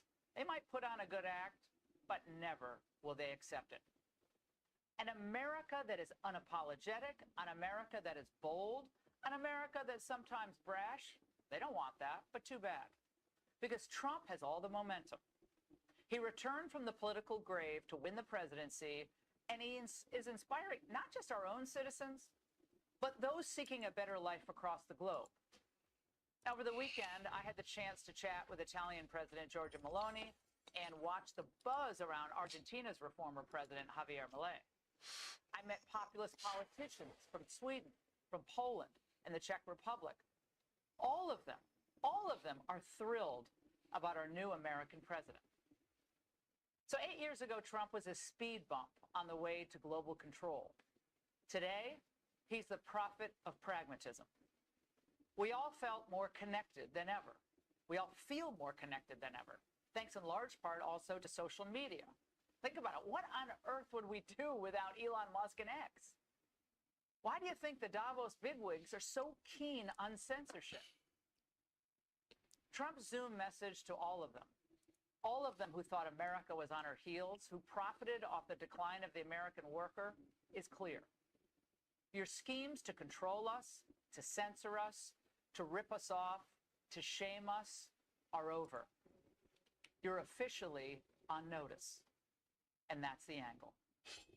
Joining me now, Victor Davis Hanson, Senior Fellow at the Hoover Institution, and Batya Ungar-Sargon, Newsweek Opinion Editor. Victor, let's start with you. What do they fear most at Davos about Trump? Well, that was very strange because the Davos people that run it, 21 plus. he shredded every one of their most cherished ideas, you know, open borders, illegal immigration, New Green Deal. He just shredded. I thought their heads were going to explode when he called it the New Green Scam, and he called oil liquid gold. So I thought the questions were going to be so angry. But, you know, I looked at them very carefully after I heard them in the transcript. And Schwartzman and Moynihan, all these international big bankers were kind of like, well, we're not supposed to say this, but are you serious? You're really going to give us liquid natural gas? You're not going to cut it off? No. Trump said, no, my word is my bond. I will give it to you. Are you really serious that you're going to encourage investment? And it was almost like what he did with the tech lords on the domestic area. He put, you know, when he got Andreessen and he got Elon and Bezos, and he basically said, I want you to make us rich. Go to it. And they thought, wow, we're not supposed to like this, but it's great. And these bankers were kind of shocked, like, we're Davos people, we're supposed to get angry, but the more we hear this, and I know it's a little over the top, they thought, but it's, wow, he's going to let us make money and we're going to have capitalism free and the United States is going to really back us up and give us all the liquid natural gas we want. And there's going to be, I got the impression that the Davos people that run it were pretty shocked that he won over the people who are asking him the questions, which basically are the world's financiers. I think they're actually secretly happy that he's there because they understand that he's a capitalist and he's their capitalist green. Feet on the ground. I just love the fact that he zoomed in. It's like treating it like any other office meeting, Batya. That just cracked me up. The screen above the crowd, it was like Charlie's Angel, that disembodied voice. But the Spanish Prime Minister, Pedro Sanchez, excuse me, he talked about the digital identity wallet, the European digital identity wallet. Let's listen. We are allowing people to roam freely on social networks without linking their profiles to a real identity. If we must push forward the principle of pseudonymity as the functioning element of social media and force all these platforms to link every user account to an European digital identity wallet. Batya, explain what that would be in the age of the new tech world that we live in. What would that be? A little bit too much control. What's the problem with that? Sorry, that's not going to fly here. This is the land of the free and the home of the brave. What we just oversaw was the total capitulation of the global elite to Donald Trump, the tribune of the American working class. The same people who have endlessly mocked him and laughed at him and booed him and tried to destroy him are now on their knees, Laura, begging for a scrap of his approval.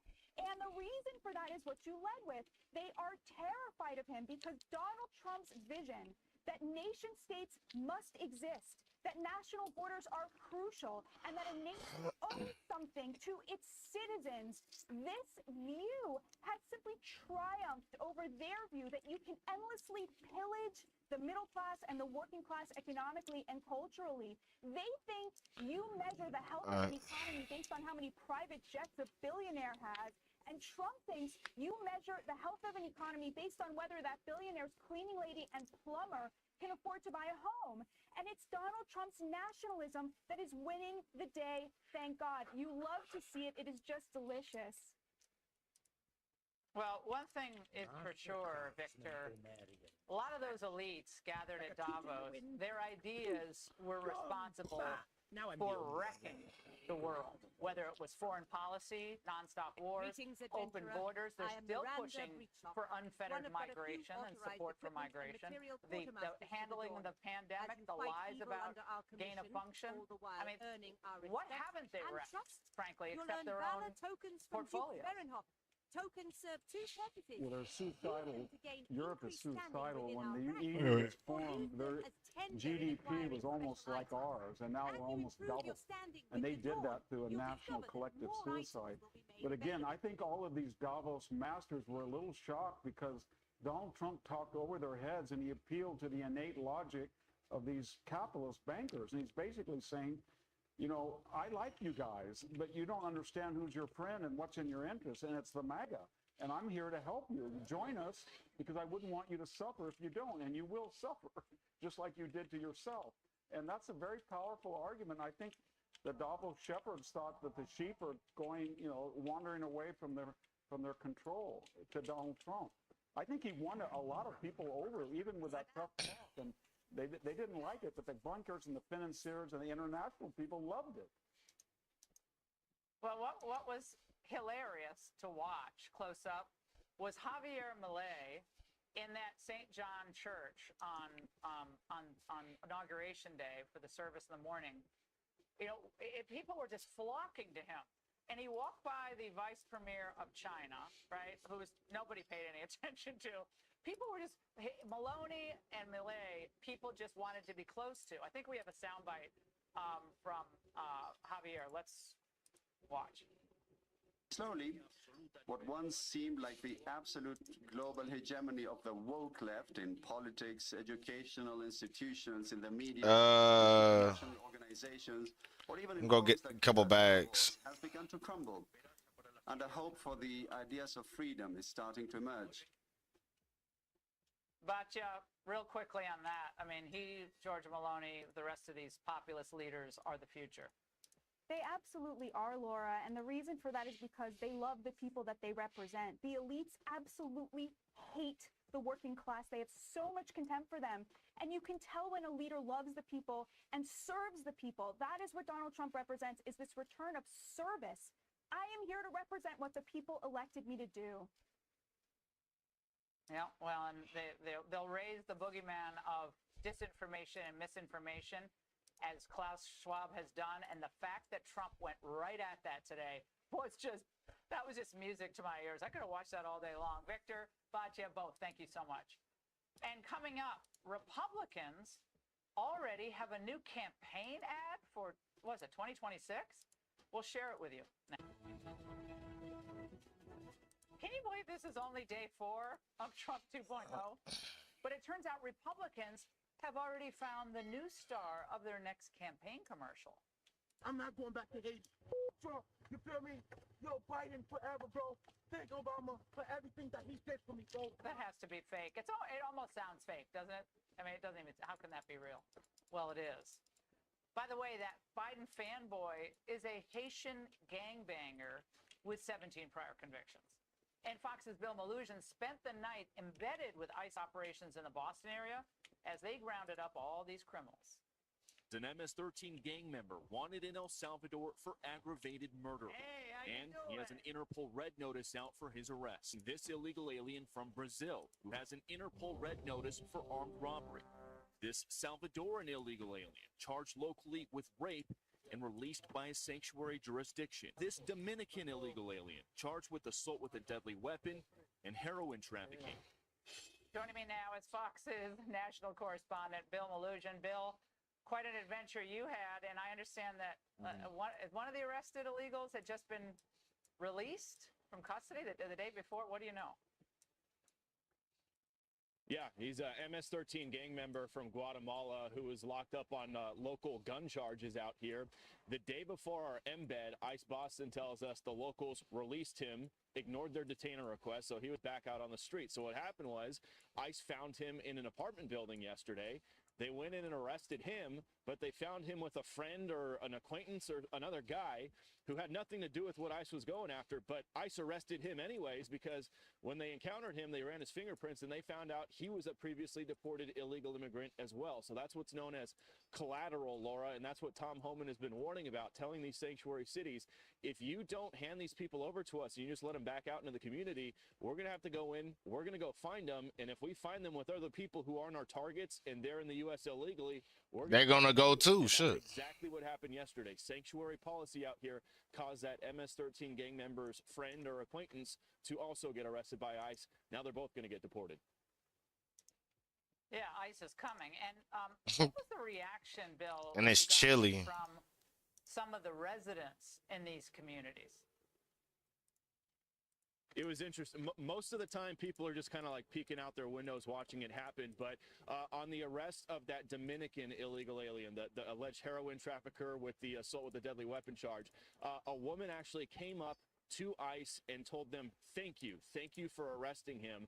She clearly didn't have a good experience with that guy, or for whatever reason wanted to thank the officers, and the officers responded and said, you're welcome. So just goes to show, even out here in Boston in the sanctuary area, there are locals out here who do appreciate what ICE is doing and have obviously had issues with some of these bad apples that ICE is going after.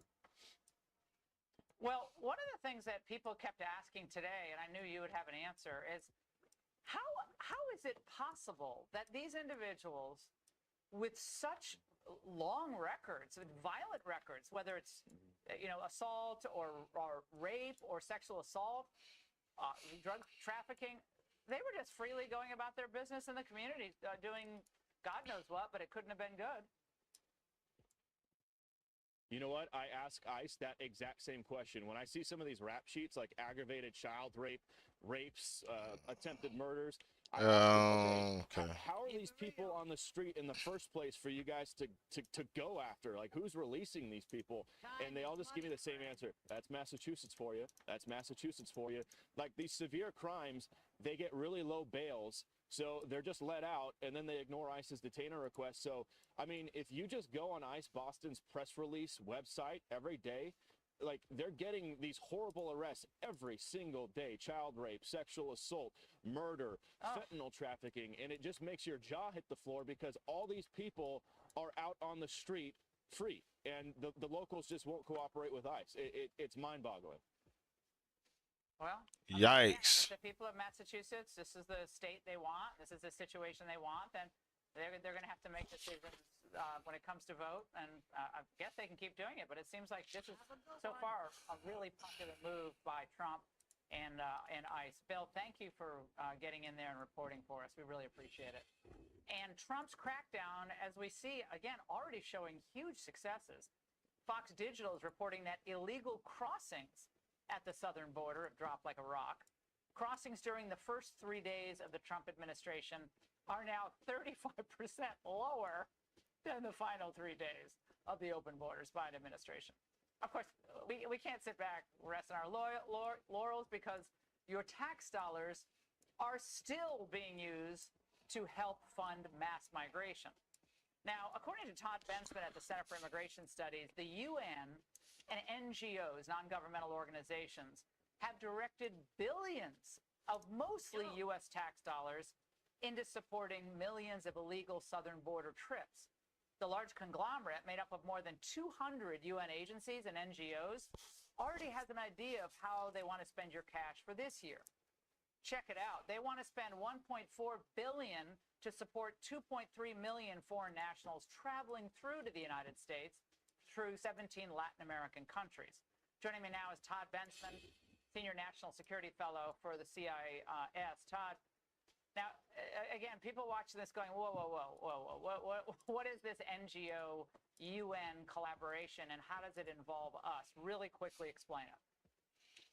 This has been going on for 4 or 5 years straight now, at least $6 billion, a very close collaborative partnership between the Biden-Harris State Department and those 230 NGOs and 15 UN agencies to send hundreds of millions of U.S. tax dollars to migrants on the trail, helping them, sustain them, in their northward trek to the United States border, and wittingly, they know exactly what they're doing. And the odd thing is that even though they know that Donald Trump won, they still are putting together a $1.4 billion package for 2025 and another $1 billion package for 2026, which tells me that even though the numbers might be low, they definitely want to keep the pressure up and on the southern border, maybe to induce a failure, do something. But they're definitely planning to be in big Todd, business. So Todd, let me understand this. So this is essentially making life easier for those who are trying to make the trip up to the border, correct? And what groups are we talking about here? Is this like Catholic Relief Services? Is this the Lutheran Church? Other, kind of more radical immigration groups? Give me some names. Right. All the major religious groups are represented here. So, you've got HIAS, you've got Caritas, you've got the Lutherans, you've got the Seventh-day Adventists, you've got international relief agencies, the Red Cross, there's 230 of them, and they're all listed in the RMRP online. That's their budget document. You can go look it up. They're all there and how much money they're going to spend. But the majority of that cash that they're getting is coming directly from that is a close collaboration. I know the Trump administration, brand new, is very busy right now, but they shouldn't forget to turn the spigots off if they want to shut that down there, because they are in way stations from South America all the way through Central America, all the way up into northern Mexico in a big way. This is just, This is just, people watching this going, this is why government has to be not just trim, not just the growth of government slowed down. Government spending has got to be slashed, because the more money that ends up in Washington, the more nonsense that it funds, including the subversion of our own sovereignty. No one wants anyone to starve. No one wants anyone to be dehydrated. We understand that, and that's something different. But what's going on here is pretty obvious, and this has got to stop. So I have all faith that Marco Rubio and the folks at the State Department are going to urge the president to put an end to this. This is insane. Todd, thank you for your reporting on this. And just ahead, Trump pardons pro-lifers who were viciously targeted by Biden's DOJ. The husband of one of them joins us exclusively next. 230 of them, and they're all listed in the RMRP online. That's their budget document. You can go look it up. They're all there and how much money they're going to spend. But the majority of that cash that they're getting is coming directly from the U.S. State Department. That is a close collaboration. I know the Trump administration, brand new, is very busy right now, but they shouldn't forget to turn the spigots off if they want to shut that down there, because they are in way stations from South America all the way through Central America, all the way up into northern Mexico in a big way. This is just, This is just, people watching this going, this is why government has to be not just trim, not just the growth of government slowed down. Government spending has got to be slashed, because the more money that ends up in Washington, the more nonsense that it funds, including the subversion of our own sovereignty. No one wants anyone to starve. No one wants anyone to be dehydrated. We understand that, and that's something different. Just in time for Friday's March for Life, Donald Trump delivered some terrific news to 23 pro-life activists who were charged with interfering with entrances to abortion clinics. A visitor. They're all being Must be an adventurer. We don't get many tourists down this way. Grab a chair and a drink, make yourself comfortable. They should not have been Say, prosecuted. you look like you have some meat on your bones. You thinking about competing in the cage Elderly match? people. They should not have been prosecuted. Welcome to Daenerys, adventurer. How can I be of service to you today? So they're all You don't in look like prison a now. blacksmith to me. Some are, But I know how some looks can be deceiving. Ridiculous. Hello. Where would you like What to? a travesty. One of those pardoned is 76-year-old Joan Bell, who participated in a 2020. Her husband said that she peacefully sat in the front of the door and prayed. For that, she was sentenced to more than 2 years in federal prison. Joining me now exclusively is her husband, Chris Bell. Chris, I know how hard this has been for you. Have you gotten Nagmara Field Vial. since you received a word of this pardon? And then tell us just how you're feeling. Yeah, Laura, thank you. No, I talked to her this morning, and what she said is... So I have to go out to Azara. For life in Washington, she wants Whatever. to be unified and not to attack each other. We have to work together to help more women and more children. Let's go, Team Rocket. The pro-life movement is about helping, not hurting. And Joan's actions that day going into this late-term abortionist in Washington, D.C. with 9 other people was to really prevent women from having a lifelong scar that they will never forget, and stopping this abortionist, Cesare Santangelo, from continuing to doing his dastardly. Yeah, Chris, the fact I mean, they'll respond by saying you guys didn't have evidence that he was doing late-term abortion. What evidence did you have that that was happening? You know, at about 2 months after that peaceful rescue, they were procured. Lauren Handy, who's in jail now and pardoned, she got boxes of babies that were labeled fetal waste, and 5 of those babies were full term. Yeah. And we've reached out to them. Yeah, we reached out. Yeah. Yeah, we reached out to them. Haven't gotten a response on that particular issue. But Chris, I think what people are seeing at a time when murderers and rapists and people who commit sexual assault, we find are roaming the streets in various sanctuary cities, have to be nabbed now by ICE and ultimately deported in the United States. And then, Joan, who was sitting and praying in an entrance to an abortion clinic, effective in rounding her up and putting her in jail, that just, it's so wrong on so many levels. And what's your message to those people of good conscience who are trying to pray away what the scourge of abortion has become? It's about prayer and penance, Laura. It's such a great Holocaust and so much pain in our nation. So many men and women are suffering silently because they've had an abortion, they've participated or encouraged someone to do that. And we need to bring healing to our nation. And part of that healing is to say this is wrong, it should stop. And there are many healing ministries out there today that men and women can go to find post-abortion help. And that's part of all that we're doing. And let's hope that healing comes from this, especially for your family. You've been through a lot. Chris, thank you very much. Thank you so much. All right, the Oscars get it wrong again, and hilarious Trump photos spot that should go on tour. Raymond Arroyo has it all in Thursday. It's Thursday, and that means it's time for Thursday Follies. For that, we turn to Fox News contributor Raymond Arroyo. All right, Raymond. Everyone's very excited, I know, because the Academy Award nominations dropped this week. And let me tell you something. I think a lot of people thought they were pretty. Well, look, most Americans haven't even seen any of these films, Laura. But clearly, this is Hollywood's answer to what we're seeing in Washington. Just as Trump signed executive orders recognizing only 2 sexes, the Academy just nominated a biological male as Best Actress in a motion picture. Oh, of course that does. Carla Sofia Gascon was nominated for the film Amelia Perez. It got 13 Oscar noms. Now, the film, brace yourself, is a musical about a Mexican drug lord who has a sex change operation and becomes a trans woman. I kid you not, it is a musical.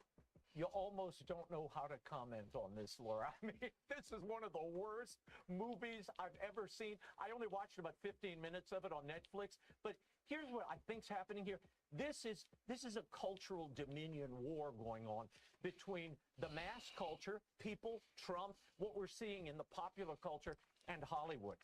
Clearly a pushback, but Demi Moore and these other actresses should be mad as hell because they may lose out to a man for Best Actress here in a motion picture. Well, I mean, if this is the world they want to create, then I say they deserve to actually suffer under the consequences that these young female athletes are having to suffer under, and kids in school who feel pressured on the topic. So they should have to live with the same results of their policies that the rest of America does. And if they lose out to a biological male, so be it.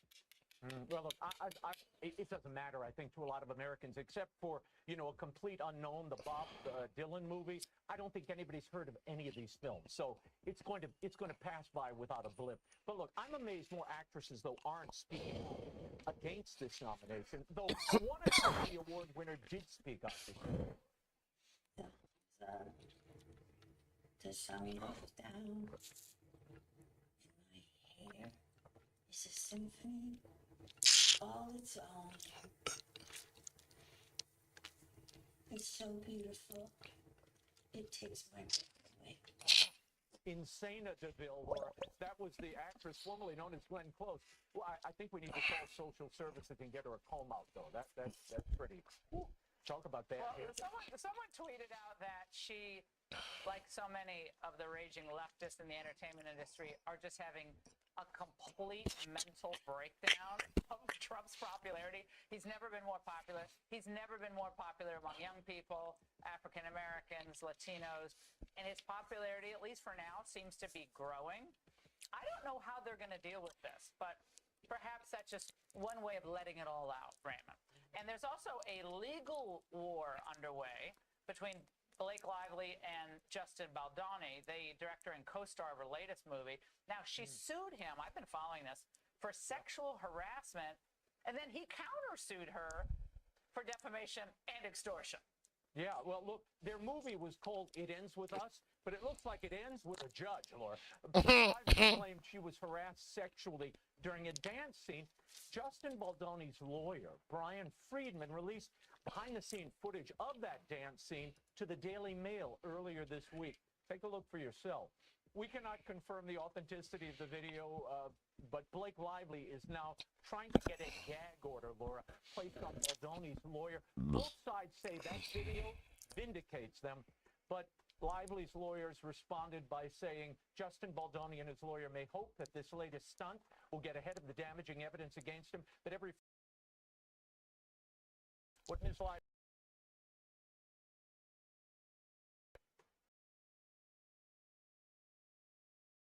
A little bit. Okay. Long line.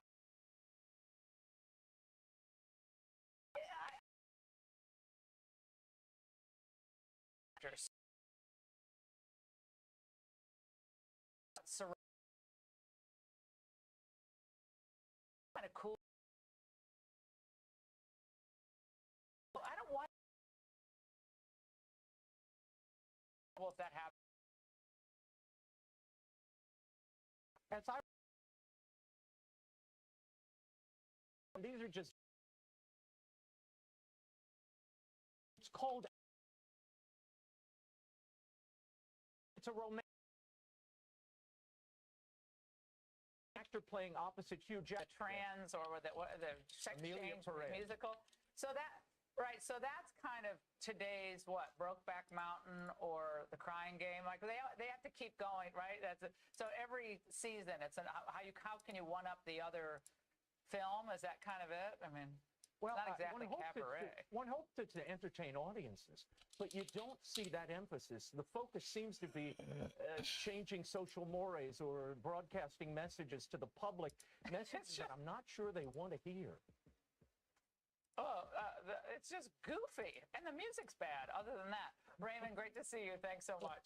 All right, the radical left just came up.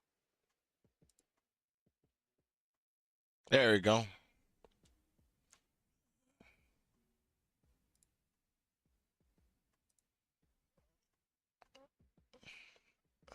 Hey.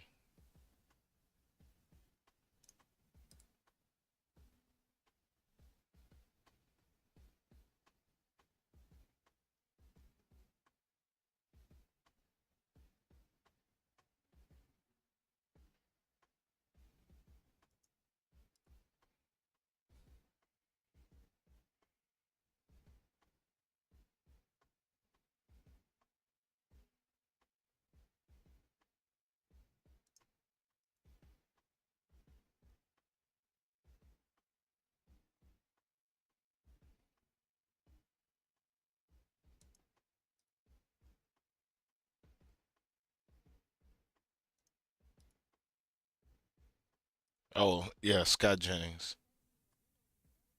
Focused on I'm sorry, solutions with that's Democrats. not true, Maria. He's focused on giving his MAGA supporters what they want.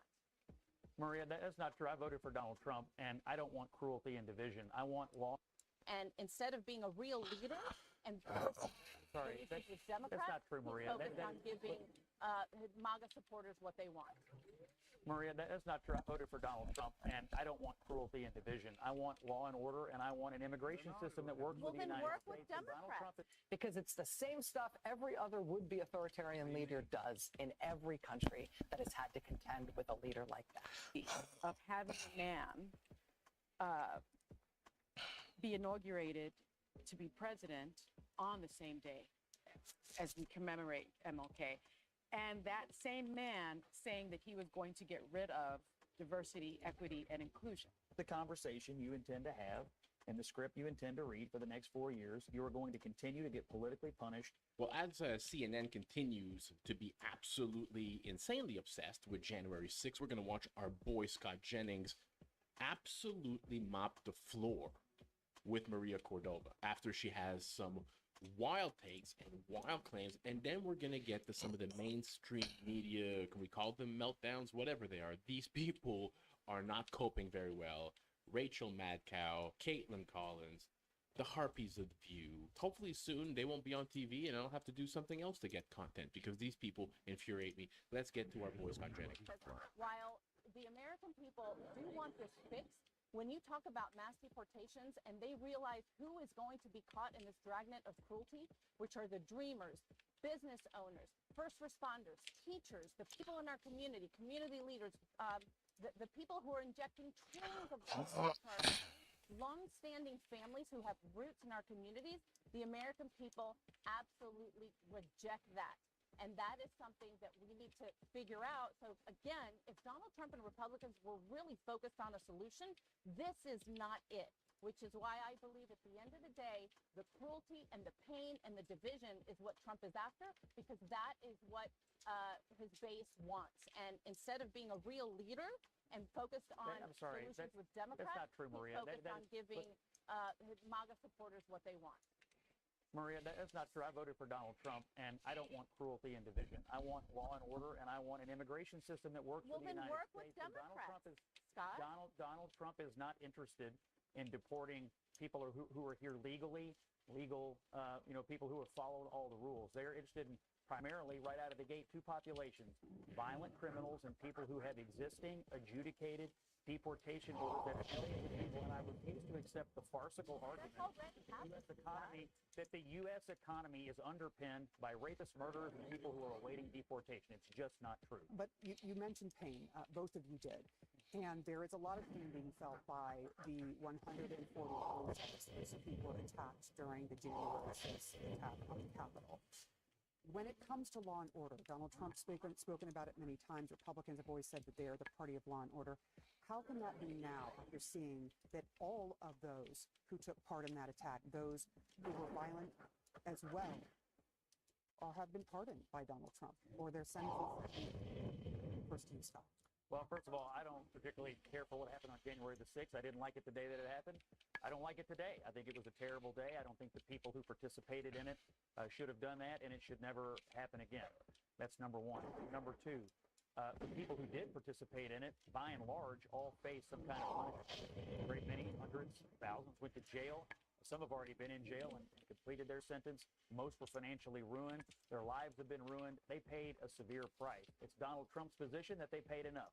And that's his prerogative as the president. I don't like the idea that people who assaulted police officers are getting any kind of leniency, because I think that is a special kind of crime. I'm a strong defender of police officers. I do take the term law and order and back the blue very seriously. But there's no political benefit for Trump to do this. This isn't a particularly popular thing to do.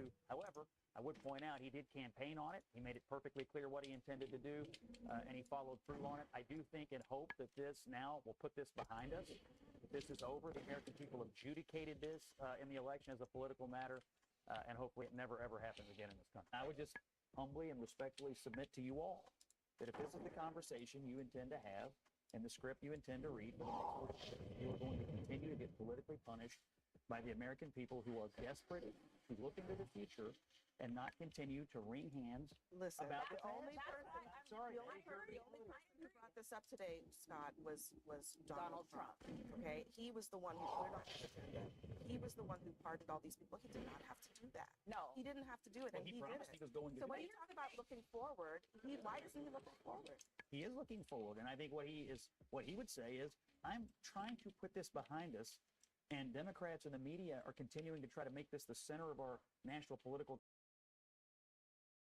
Donald Trump will still talk about him winning the 2020 election and still talk about January 6th. I don't think that guy is long for the end. I don't know how long his contract is with them, but I'm going to guess, unless it's like massively lucrative, that this guy's going independent. He's had such a great year. He's the only reason any Republican should tune in to CNN at this point. But he's not just a token Republican on the channel. He's actually smart, and he's actually great. He's a great follow on Twitter. The man's got a great future ahead of him. I hope he leaves this network and does his own thing independently, because that would be great and probably way more financially lucrative. Now let's get to Rachel Madcow and the MSNBC gang not doing well. But this is day one, unfolding pretty much the way we expected it to. And yes, this is novel in American history, but it is also knowable in world history, because it's the same stuff every other would-be authoritarian leader does in every country that has had to contend with a leader like that.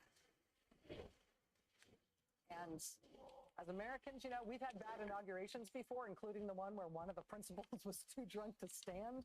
We've had blatant cash in envelopes to the vice president corruption before. We've had political violence before. We've had civil war. But before, each of those things has been treated as a calamity and a scandal. This time it's a platform. This is textbook authoritarian takeover 101 tactics. Which means today, and literally over the next few days, they're going to see what they can get away with and how much they can cow people into not opposing what they're doing and not speaking out about what's wrong with it. More than ever, this is not a time to pretend this isn't happening. You're going to want to have a good answer when you get asked what you did for your country when your country started to take a turn this route. We are here. It's happening in our lifetimes. But we are citizens responsible for the fate of our country. All hands on deck. Because on that point, I want to get you to respond to this, because what I'm already hearing from people who work for Trump and are his allies is that there's really no leg for the Democrats don't have a leg to stand on, because President Biden leaving today, issued a raft of pardons and his brothers and their spouses, and then also for an activist, an elderly activist who is convicted of killing 2 FBI agents. Chris Wray did not even want him to commute that sentence that President Biden did today. They say that doesn't give Democrats an argument here to criticize these pardons. What is your response to that? I mean, I think that's a mistake we're seeing now. People trying to reduce. So they're not dropping any cloth. This is not about Democrat or Republican. Joe Biden pardoned a lot of people. Yeah, he should answer for that and explain what he did and his reasoning.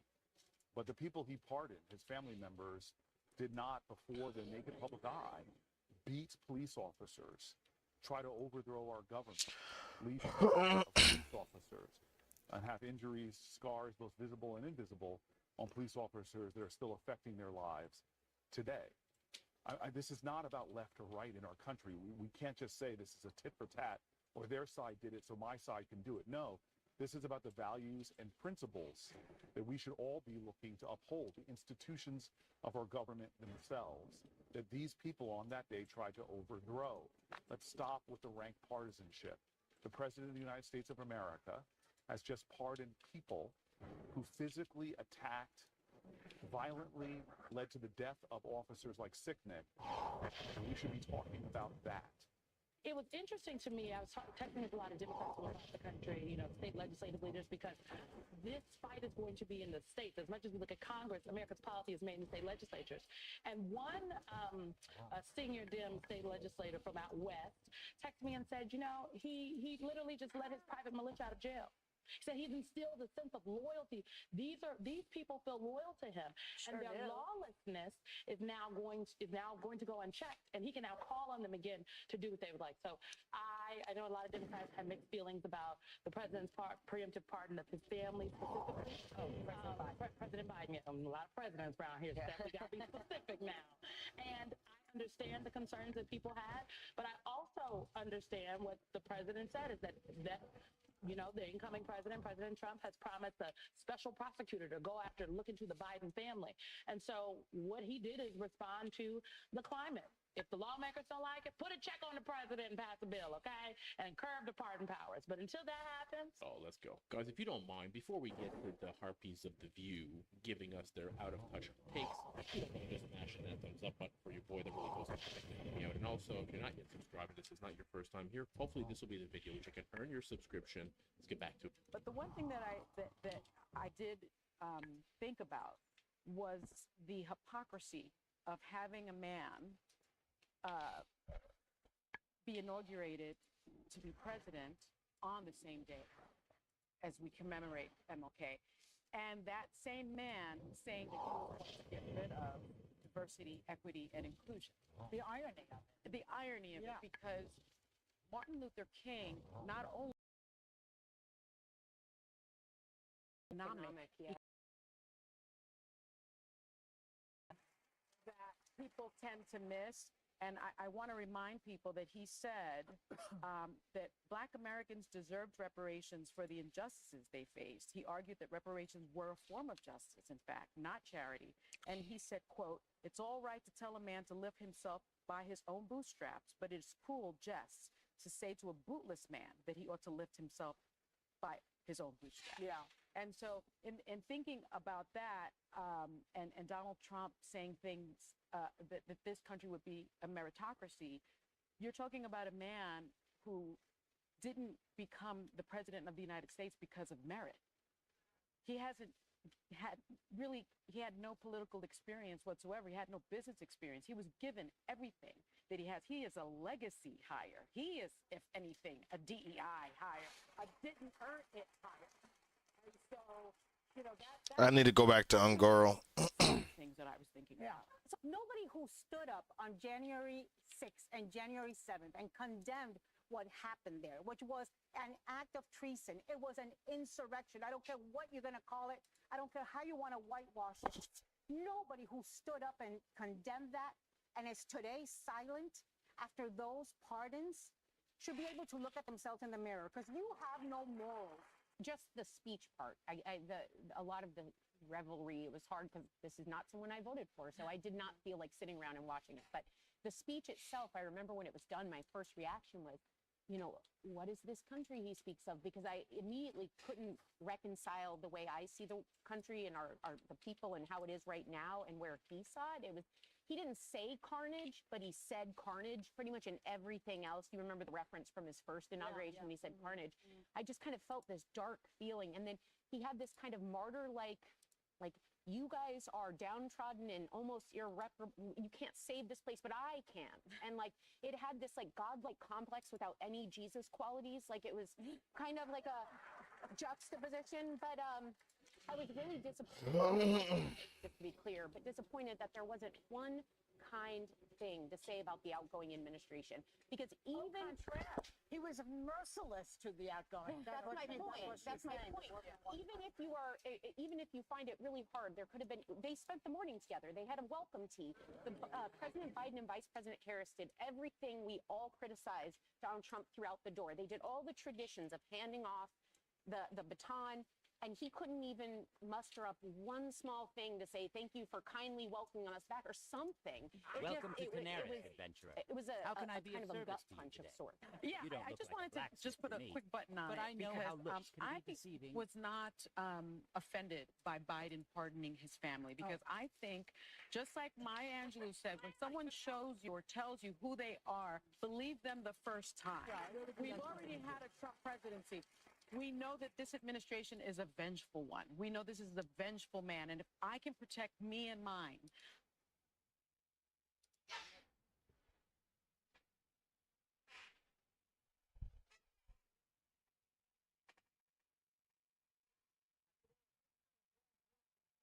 lawsuit properly, and he dismissed it without prejudice, meaning she cannot refile. She can't even refile. Oh, she didn't file it properly.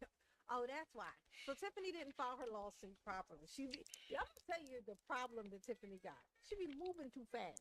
Slow your down, girl. She live her life like how she put that wig on. Too quick.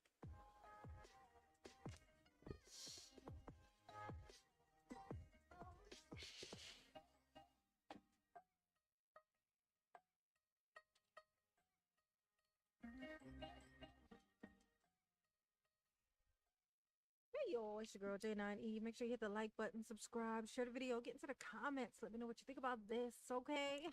Y'all, do you remember, Tiffany was pissed about a caucus. Y'all remember this. She was mad, Napoleon pulled a fast one, he came in and Tiffany was pissed because she didn't think of it first. Let's just be real. That's why she was mad, because she didn't think of it first, right? Because it sounds exactly like some shit that a Tiffany would have loved to have done had she thought of it first. Tiffany went to court about this. She said, they did this illegal caucus. Okay, they did this whole thing. And now, the caucus led to Tiffany not even being on the ballot she can't even, if she wanted to, be the Thornton Township supervisor. Now, what you need to remember is this. She didn't get voted into that position. Nobody vote her into that position. You know what I'm saying? That didn't happen. She wasn't picked by the people to get in that position. It was some sneaky, shiesty shit that happened, was how she got into that position. To fill in, to finish the last time of the previous guy. Okay? She came in, she was like picked. Like they had like 8 minutes to spare, and they had to fill this position. You probably weren't expecting to And find me in freaking this case, were Gonzalez, you? so I've never My forgiven name's for JD, that. and I really can't Calls tell out you much Tiffany's about name. how I Now I have a theory what I about can a few different that theories this about case how is that my happened, home why now. that happened, I why spent her my name time came out of his studying mouth. strange But either way, ways that's that not what this is found about, all right? over So that's how she I'm got gonna it. just She grab felt it like anyways. she felt like she earned it, and it, like somebody stealing it from her by her not being eligible to be it I'm sure now. you've noticed them, adventurer. It's hilarious. They're everywhere. She wasn't What am I eligible talking then. Why the So that's about this. The judge crystals finally ruled on all this. over She the took this crater. to court. Most people She took it to court. She said, "Look, they trying to cheat me out of my money. I'm gonna need this salary if I'm gonna keep my boyfriend." I done told y'all, Kamal leaving when the check go. Okay, Kamal ain't sticking around to be with a broke Tiffany. I'm sorry, Tiffany. I think that you should know this about yourself. You are unpleasant. Tiffany, you are unpleasant. I don't know if you know this, but Tiffany, you're unpleasant. Oh my God, I'm getting so off track. I just think it's so funny because she took it to court. She went to court for this, trying to get that overturned, that basically her not being able to be the supervisor, be eligible to even run to be the supervisor, Thornton Township supervisor, which is her role that was getting her almost $300,000 a year salary. She getting like 50 grand maybe as a mayor. That ain't paying no bills. I mean, Tiffany don't pay bills anyway, so it don't matter. But that's not paying her bills. And by her bills, I mean, come on. Let's just be real. All her money is going to Kamal. Let's just be honest about it. Let's be honest. Let's just be real. Okay? All right? But she did her little ballot thing. I mean, she did her little court thing. She's trying to, get them to overturn this because it ain't fair. It ain't fair that she can't be the supervisor. So let's see what happens. And now a major development in the saga of embattled Thornton Township Supervisor Tiffany Henyard. A judge has dismissed her lawsuit, claiming that a caucus that threw her off the ballot was illegal. NBC5's Regina Waldrop has been following this case very closely for a very long time. She joins us now with details. Regina. Marion, it is official. Tiffany Henyard is off the ballot for Thornton Township Supervisor, a role she was appointed to in 2022. Now, today, a Cook County judge ruled she didn't file her lawsuit properly, and he dismissed it without prejudice, meaning she cannot refile. So I want to take... Oh, damn, Tiffany. Oh, no. Oh, shit. She can't even refile? I'm going to tell you something Tiffany like to do. She like to refile. If you gonna let her refile, she gonna refile. Okay? 6-7 times. About 50-11 times. Okay, let's hear that one more time because that was some good news right there. Rule she didn't file her lawsuit properly, and he dismissed it without prejudice, meaning she cannot refile. Suit properly, and he dismissed it without prejudice. Now today, a Cook County judge ruled she didn't file her lawsuit properly. Oh, she didn't file it properly. Oh, that's why. So Tiffany didn't file her lawsuit properly. I'm gonna tell you the problem that Tiffany got. She be moving too fast.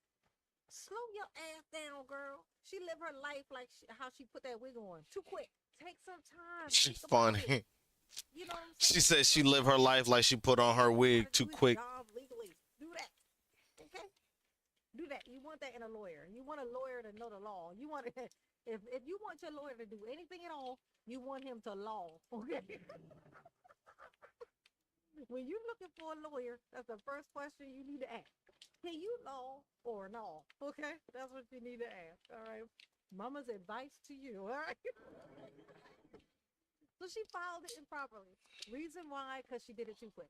She'd be so quick to be like, I'm going tomorrow to the courthouse. Sometimes it's better to be accurate than to be like instant. Like she want that instant gratification. I'm right. You know how I know I'm right? Because I'm going to go to the courthouse. I'm like, I can be wrong as shit and go drive to the courthouse now. I mean, I don't know how you're equating these two. But you're wrong. And that's what the judge said too. The judge said, fuck you, bitch. You're wrong. Don't come back. That's what he said. That's what the judge said. I didn't say it. The judge said it. A judge ruled she didn't file her lawsuit properly, and he dismissed it without prejudice, meaning she cannot refile. Damn, that's fucked up. Like he said, you didn't do it correctly. You filed this, you filed it improperly. You would think that would mean that you could now, did I? Okay, let me do it over the right way. I fucked it up the first time. Let me try it. The judge said, yeah, you didn't do this right, but don't come back in here no more. The judge was savage. The judge was savage. She was savage. He said, look, you done fucked this up, but ain't nobody got time. You ain't gonna about to waste no money up in here, okay? Go find someplace else to waste some money, okay? You ain't gonna do it in here.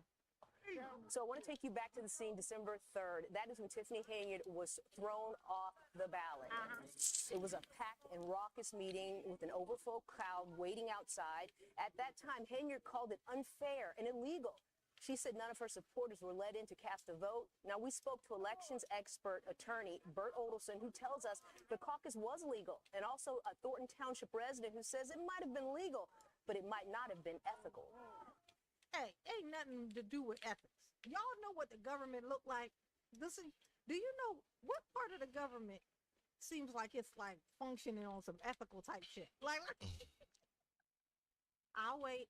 You tell me what part of any part of the government is like functioning with on some ethical rules, like is determining what they will and won't do based on ethics.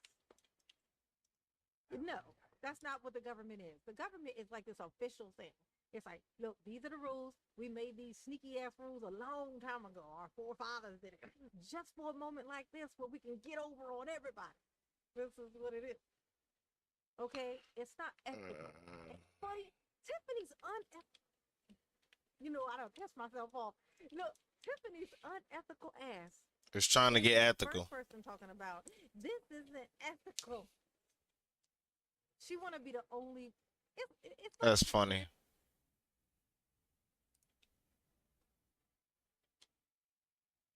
Time of corrupt DC, I want my money. Gravy in my veins, and my son Hunter is a junkie. With the plastic-faced wife, spray paints her dresses. My dog bites you all while I'm sniffing the pantyhose. So you ain't Fleck, but they'll call me Dark, branded on the food stamps, burning down the country hard. Yo, cut it. Here. I fall down the stairs. I'm a loser, baby. So why don't you impeach me? That's funny. Joe Biden, on his way out, decided to pardon his entire family. Missing from this list is the name Joe Biden. Now, Joe Biden appeared as President of the United States, to all whom these presence shall come greeting. Be it known that on this day, Joe Biden, the United States, pursuant to my powers under Article of the Constitution, I've granted to James Biden, Sarah Jones Biden, that's James Biden's wife, Valerie Biden Owens, that's his sister, John T. Owens, and Francis W. Biden, these are his brothers and family, full and unconditional pardon, going all the way back to 2014 when all the Burisma business began. Are you marching on new walls? Now, why are we bringing this up? Of course you are. Because this What are happened you on waiting Monday, for? and that Good seems like an souls eternity that are ago. dying in the this desert. news cycle. Aren't you excited to join Well, them? because Now Donald get Trump going, has don't dry often out on the promised way. retribution. Donald Trump has promised to be our retribution. Donald Trump has regularly Dear, I am promised running that he is not dangerously low going on supplies. to What is taking that treat blasted kindly goblin so long? the people who have destroyed this country. And when Donald Trump says things like, my revenge will be success, and I will be a dictator on just for one day. Just one day. My boy came in there with a bat, like, ah. Donald Trump is angry about it, and he has every damn right. Donald Trump called Joe Biden and his ilk scum yesterday during a live interview with Sean Hannity that we covered as well. Through 4 years of hell by the scum that we had to deal with. I went through 4 years of hell. I spent millions of dollars in legal fees, and I won, but I did it the hard way. It's really hard to say that they shouldn't have to go through it also. It is very hard to say that. That they shouldn't have to go through it also. And who he's talking about, of course, is Joe Biden. Hand me your and the armor and Biden weapons, Justice and I shall Department, renew their vigor. who have used the federal government and the unlimited resources of the federal government to attack private citizens. And, you know, it's very expensive, actually, when you don't have government lawyers and taxpayers footing the bill. It's going to cost you millions and millions. It is a torturous process. It's a way to bankrupt somebody, and it's a way to actually end them without ever having to get a conviction. How much has Donald Trump paid in legal fees this year alone? It has to be to the tune of tens of millions of dollars. And the vast majority of Americans don't have that kind of cash lying around. Right? And the note got brought up that Joe Biden didn't pardon himself. Pardoned his family, which is who was the ringleader in all this. Donald Trump talked about, hey, maybe it's time for us to prosecute Joe Biden. Well, you know, he just happened to forget to pardon himself, since he's the person who ran this crime family. Maybe this is the humor. He got a preemptive pardon. All these people that got pardoned, Anthony Fauci, did he know that NIH money through the EcoHealth Alliance was funding the Wuhan Virology Lab? There seems to be texts and messages and emails that went back and forth. You talk about the unselect committee, as you call it, the January 6th committee. They had a predetermined outcome. General Milley, all these people, the Biden family members. Joe Biden ran and said he would never do preemptive pardons. It was an issue that came up when you were leaving in your first he time. thought, he heard that I was going to do it. I didn't want to do it. I was given the option. They said, sir, would you like to pardon? I'm not going to pardon anybody. We didn't do anything wrong. And we had people that suffered. They're incredible patriots. We had people that suffered. You had Bannon put in jail. You had Peter Navarro put in jail. You had people that suffered. And far worse than that, they've lost their fortunes. They've lost their whatever, their nest egg, paying it to lawyers.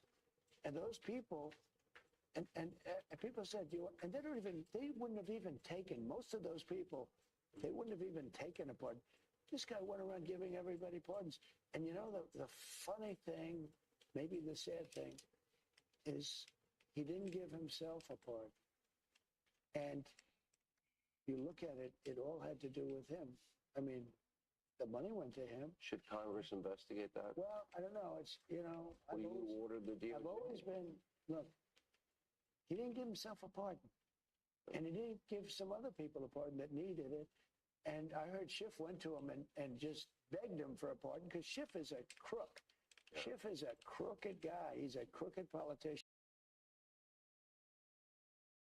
He totally made it up. He was a storyteller.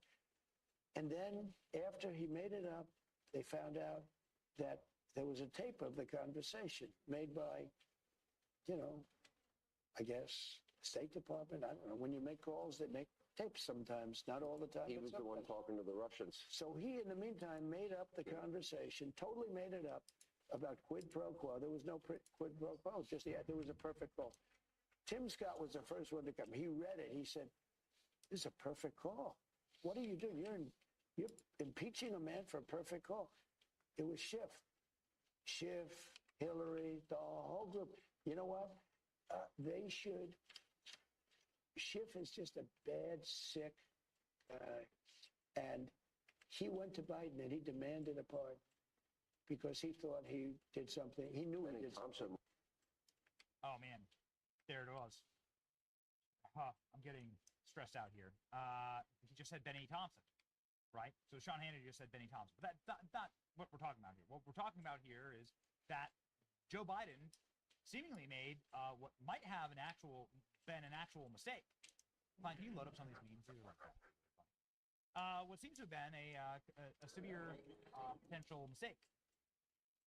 Joe Biden refused to pardon himself. And now all of the internet is ablaze with the question, hold up, the Supreme Court ruled pretty authoritatively that presidents cannot be prosecuted for official acts. This is how the ruling came down from the Supreme Court in a large majority rule. So if you can't be prosecuted for an official act, then the question is, what are unofficial acts? Well, unofficial acts are when you're not president. When did Joe Biden make all of his money? When he was not president. When did Joe Biden commit all of his crimes? When he was not president. When did Burisma happen? And the China deal? When did all of this stuff happen? Either when Joe Biden was vice president or in the 4 years that Joe Biden wasn't serving at all. When did all of the classified documents live inside of Joe Biden's garage? When was Joe Biden, the big guy, getting all this equity being held for him inside of all these shady deals? Yo, you could, like, really put screws to this guy. And then you could use his entire family to testify against him because now you've waived your Fourth Amendment rights. If you got a pardon. There are a source of mystery. Looking at how close. Correction.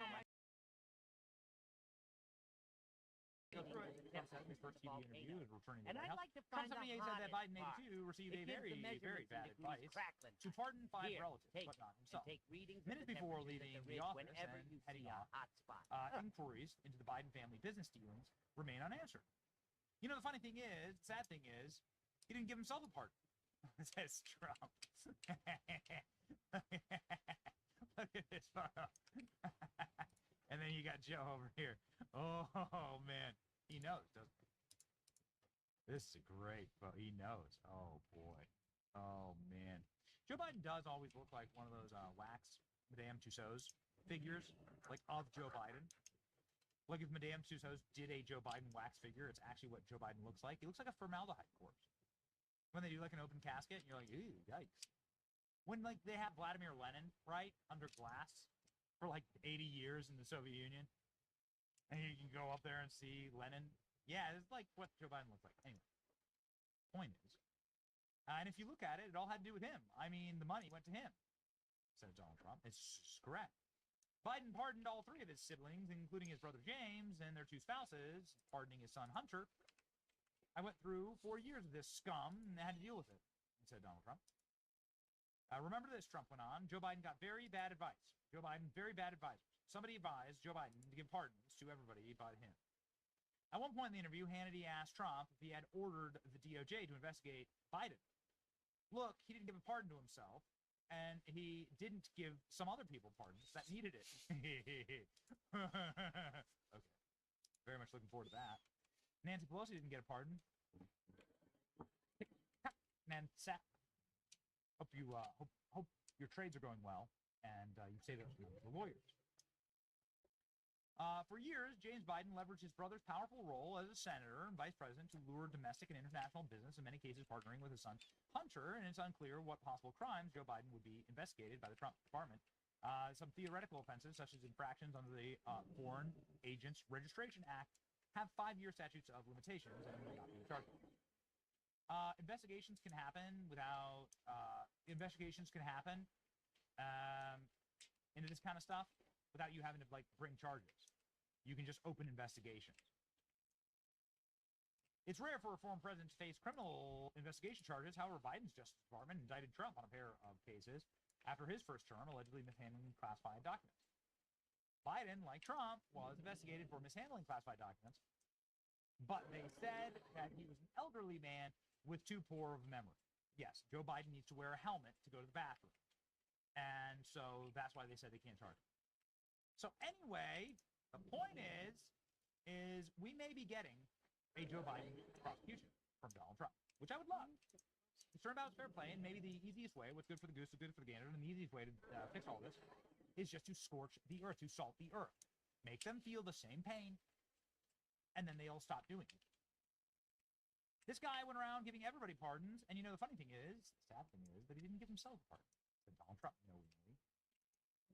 saying that he went through hell, and nobody should have to go through this again. And so maybe the best way to prove, maybe the best deterrent, we always talk about this, nuclear deterrent. Why does nuclear deterrence work? Because, well, your enemy has a nuke too. And so you want to not launch nukes because someone will launch a nuke at you. And wouldn't that be nice to launch a nuke, proverbially, at the Bidens? So that nobody does this kind of lawfare against their political enemies ever again. That would be a good deterrence. Right now, all they've done is go after Donald Trump. So technically, until like this is reversed and against the left, they're going to still assume that this is just like open season to attack Trump and Trump supporters. Mike Johnson is really coming to his own, quite frankly. I think he's been doing actually a pretty great job. Speaker Mike Johnson said that Congress must investigate Joe Biden's pardons of his family members and Joe Biden. Oh my. Here we go.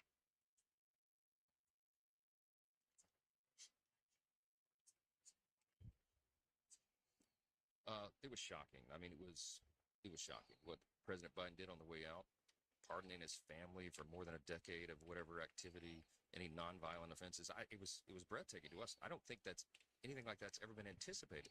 And by the way, go look at the tape, 4 years ago, when it was just implied that President Trump might do something similar. They were apoplectic. Joe Biden himself, Adam Schiff, Chuck Schumer, roll the tape. They all said that would be crazy and unconscionable, and now they're cheering it along. To us, it is disgusting. To us, it probably proves the point, the suspicion that, they call it the Biden crime family. If they weren't the crime family, why do they need pardons, right? Look, there's a lot of attention that's going to be paid to this, and I think that is appropriate, and we will be looking at it as well. So, yeah. Very good. Very good. Man, boy's got his big boy pants on now. He's ready. He's actually behaving like a true leader, like a true speaker. I think it takes you a second to sort of like corral the chickens. But now Mike Johnson is doing what we hired him to do, right? And this is exactly what Congress could be looking at and investigating. And oh, by the way,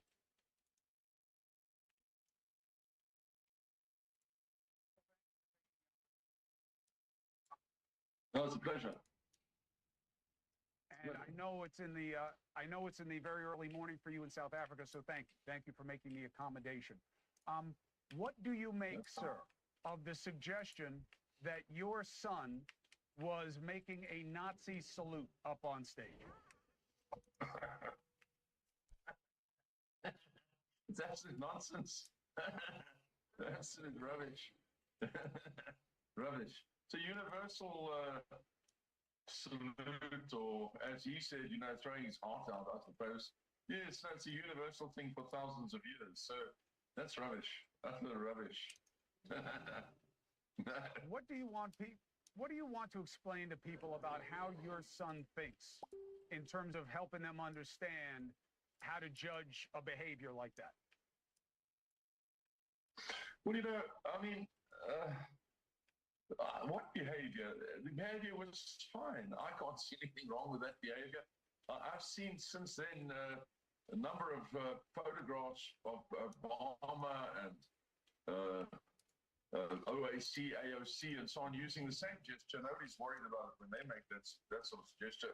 In fact, quite differently. In fact, so again, it's just rubbish. I don't think it's a talking point. It's nonsense. It's just utter nonsense. Good. Then let's move on. Well. Have I told you guys that the tides are turning, that things are changing in this country, that the pendulum is swinging the other way? Okay, it is swinging hard back against the left. And this story right here is a great example of what I'm talking about.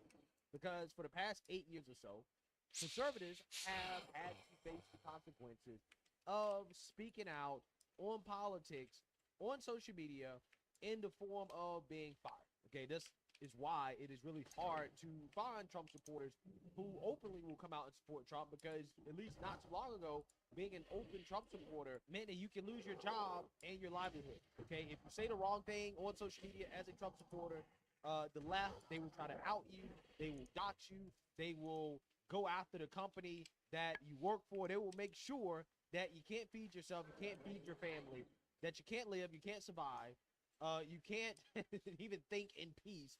Okay, they will make sure that you are as miserable as possible.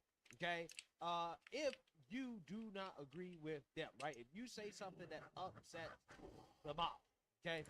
Now all of a sudden, things are changing. Now liberals are facing the same type of cancel culture that they celebrated for the past 8 years when it primarily affected conservatives. And that is what this story is about, okay, involving CBS 58 weather reporter Sam Couple, who got fired after criticizing Elon Musk and his arm gesture. Okay, everybody knows the Elon Musk salute hoax, right, claiming that Elon Musk was putting up a Nazi salute, a Hitler salute, even though I think Elon Musk is just socially awkward. As you can see, it runs in the family, right? Social awkwardness. And he was trying to suggest that he's pouring his heart out to people. And it just ended up looking like a Roman salute. And people try to say, oh, it's a Nazi salute. Oh, it's white supremacy. Yada, yada, yada, right? This is what they tried to say, okay? And this woman thought it would be a good idea to go on social media, to go on a unhinged rant against Elon Musk, and she ended up getting fired. So I want to go ahead and show you guys a clip of this woman doing her work, right? The work that she was doing before she got fired, just so people can understand the type of talent that we're dealing with here. Take a look. Weather-wise.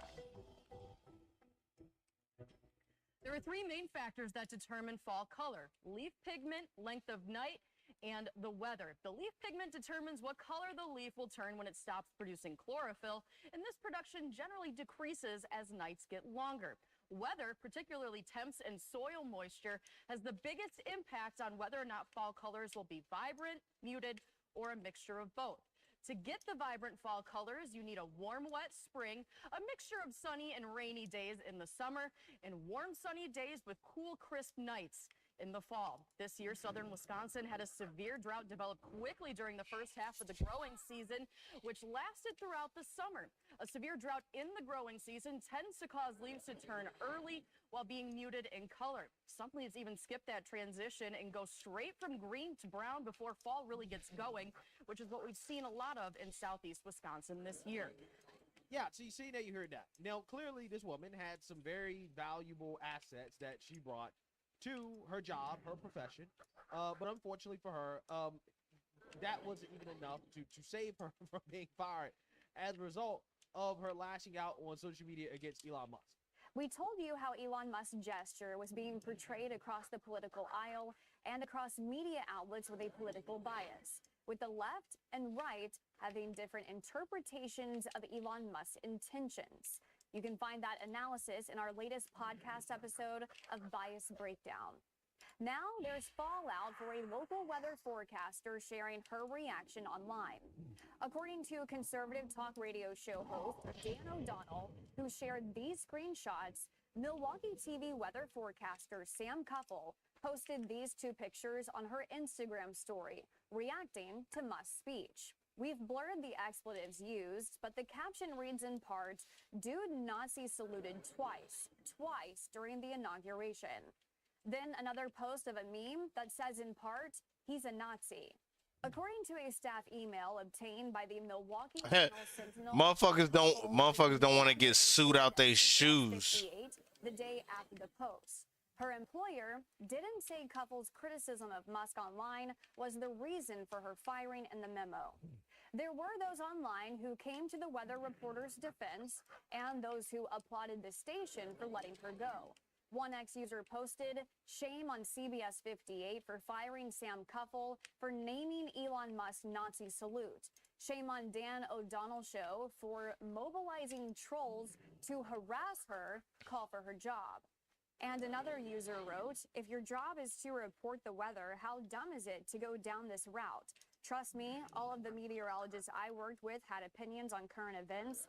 They just didn't share them in public in order to avoid alienating a huge chunk of the audience." Musk's gesture is garnering reaction across the world, with Israel's Prime Minister Benjamin Netanyahu defending him on X, saying Elon Musk is being falsely smeared. He has repeatedly and forcefully supported Israel's right to defend itself against genocidal terrorists and regimes who seek to annihilate the one and only Jewish state. Musk has shared posts on X condemning and mocking the interpretation of him giving a Nazi salute. Yeah, so you see, now you heard that. Now, we don't know if this woman was fired because of the post, okay? We're not sure if that is the official reason, but a lot of people believe that is the reason. And people on the left are saying that, well, this is conservative cancel culture. And my response to that is that, well, hey, this is what the left started. This is what you guys started. You guys, for the last 8 years, this is what you've done to conservatives. And I'm not saying I necessarily agree or disagree with what this news channel did. But ultimately, at the end of the day, I mean, she is a meteorologist. She's a weather girl, okay? And you have people from all sides of the political aisle watching the local news. So if she comes out here and she starts to express opinions, right? As somebody that's supposed to be neutral, you're supposed to worry about the weather, right? I'm not supposed to know the politics of the weather girl, right? If I know the politics of the weather girl, there's a problem. But if she comes out here and she starts expressing these opinions that are divisive to the audience, then yeah, I mean, that could hurt the news station. And that's just the reality of the situation. And they let her go. And I'm pretty sure that she probably has some type of social media clause in her contract that stipulates that there's certain things that she can and can't post on social media. I don't know. But I'm just saying, ultimately, at the end of the day, what you see is the pendulum swinging back the other way, okay? What you're now saying is that these unhinged left-wing lunatics that go on social media and they say all types of crazy stuff, again, accusing Elon Musk of doing a Nazi salute when, in my opinion, I think any reasonable person who knows that Elon Musk is socially awkward would probably give him a benefit of the doubt. The same way that they give AOC the benefit of the doubt, they give all the Democrats, Obama, Hillary Clinton, hey, we've all seen pictures of them doing the salute on social media. They get the benefit of the doubt. Nobody ever says, oh, AOC is doing the Nazi salute, right? Nobody ever says that. And the reason why is because everybody knows that it would be silly to interpret that type of gesture as a Nazi salute when you understand the proper context. And in context, clearly Elon Musk was making that motion as a gesture that, hey, my heart is pouring out to you. I'm pouring my heart out to you, right? I mean, he said it almost immediately after he made the gesture. So instead of just giving him the benefit of the doubt, which is what most people should do, to have the worst interpretation of it and then to run in social media and to elevate this narrative that somehow Elon Musk is a Nazi, it's reckless. It's extremely reckless, especially for somebody that works for a news channel. Okay, you work for a news channel as a weather girl, as a meteorologist. Okay, you need to stay as far away from politics as possible. You're on television. Nobody needs to know your political opinions. But since you put your political opinions out there, hey, to me, it seems as if the news channel may have found that to be out of bounds. And, you know, it is what it is. Again, what does the left always say when a conservative gets fired for stuff like this? Well, they don't have to employ bigots and racists, right? This is the justification for it. Okay? So in this case right here, hey, they don't have to employ a weather girl who decided to call Elon Musk a Nazi, even though those with the most powerful Infinity Stones of wokeness, okay, they even came out and said, nah, Elon is cool, right? That wasn't a Nazi salute. This is what they said. But this woman still decided to go out there and to put that out there on social media in that unhinged rant, and, you know, she lost her job. I'm not saying I agree or disagree with it. I'm just saying this is the game that the left has set up. And now that the pendulum has swung the other way, now they're the big. Now they want to pop out and say, oh, well, this is too far. You know, you can't do this, blah, blah, blah, blah, blah, blah, blah. They also want to talk about free speech. Again, none of these things were ever considered when they were trying to cancel conservatives, okay? They weren't trying to extend this type of grace, right? They weren't making the free speech argument. They weren't doing any of these things. So, you know, it is what it is. Maybe, just maybe, this woman will pick up a job at another, you know, news station or whatever. Okay, I'm sure she has very valuable assets that she brings to the table. So I think she'll be fine. But, you know, she'll just think next time before she goes on an unhinged rant, which, I mean. What would you do? Would you hire cute animals to cuddle? Or wild beasts to protect you? How about a group of women to start your harem? It's a pity that imagination is so different from reality.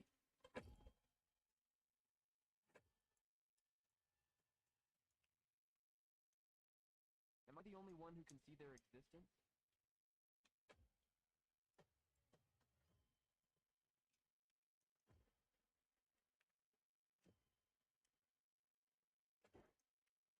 Really? I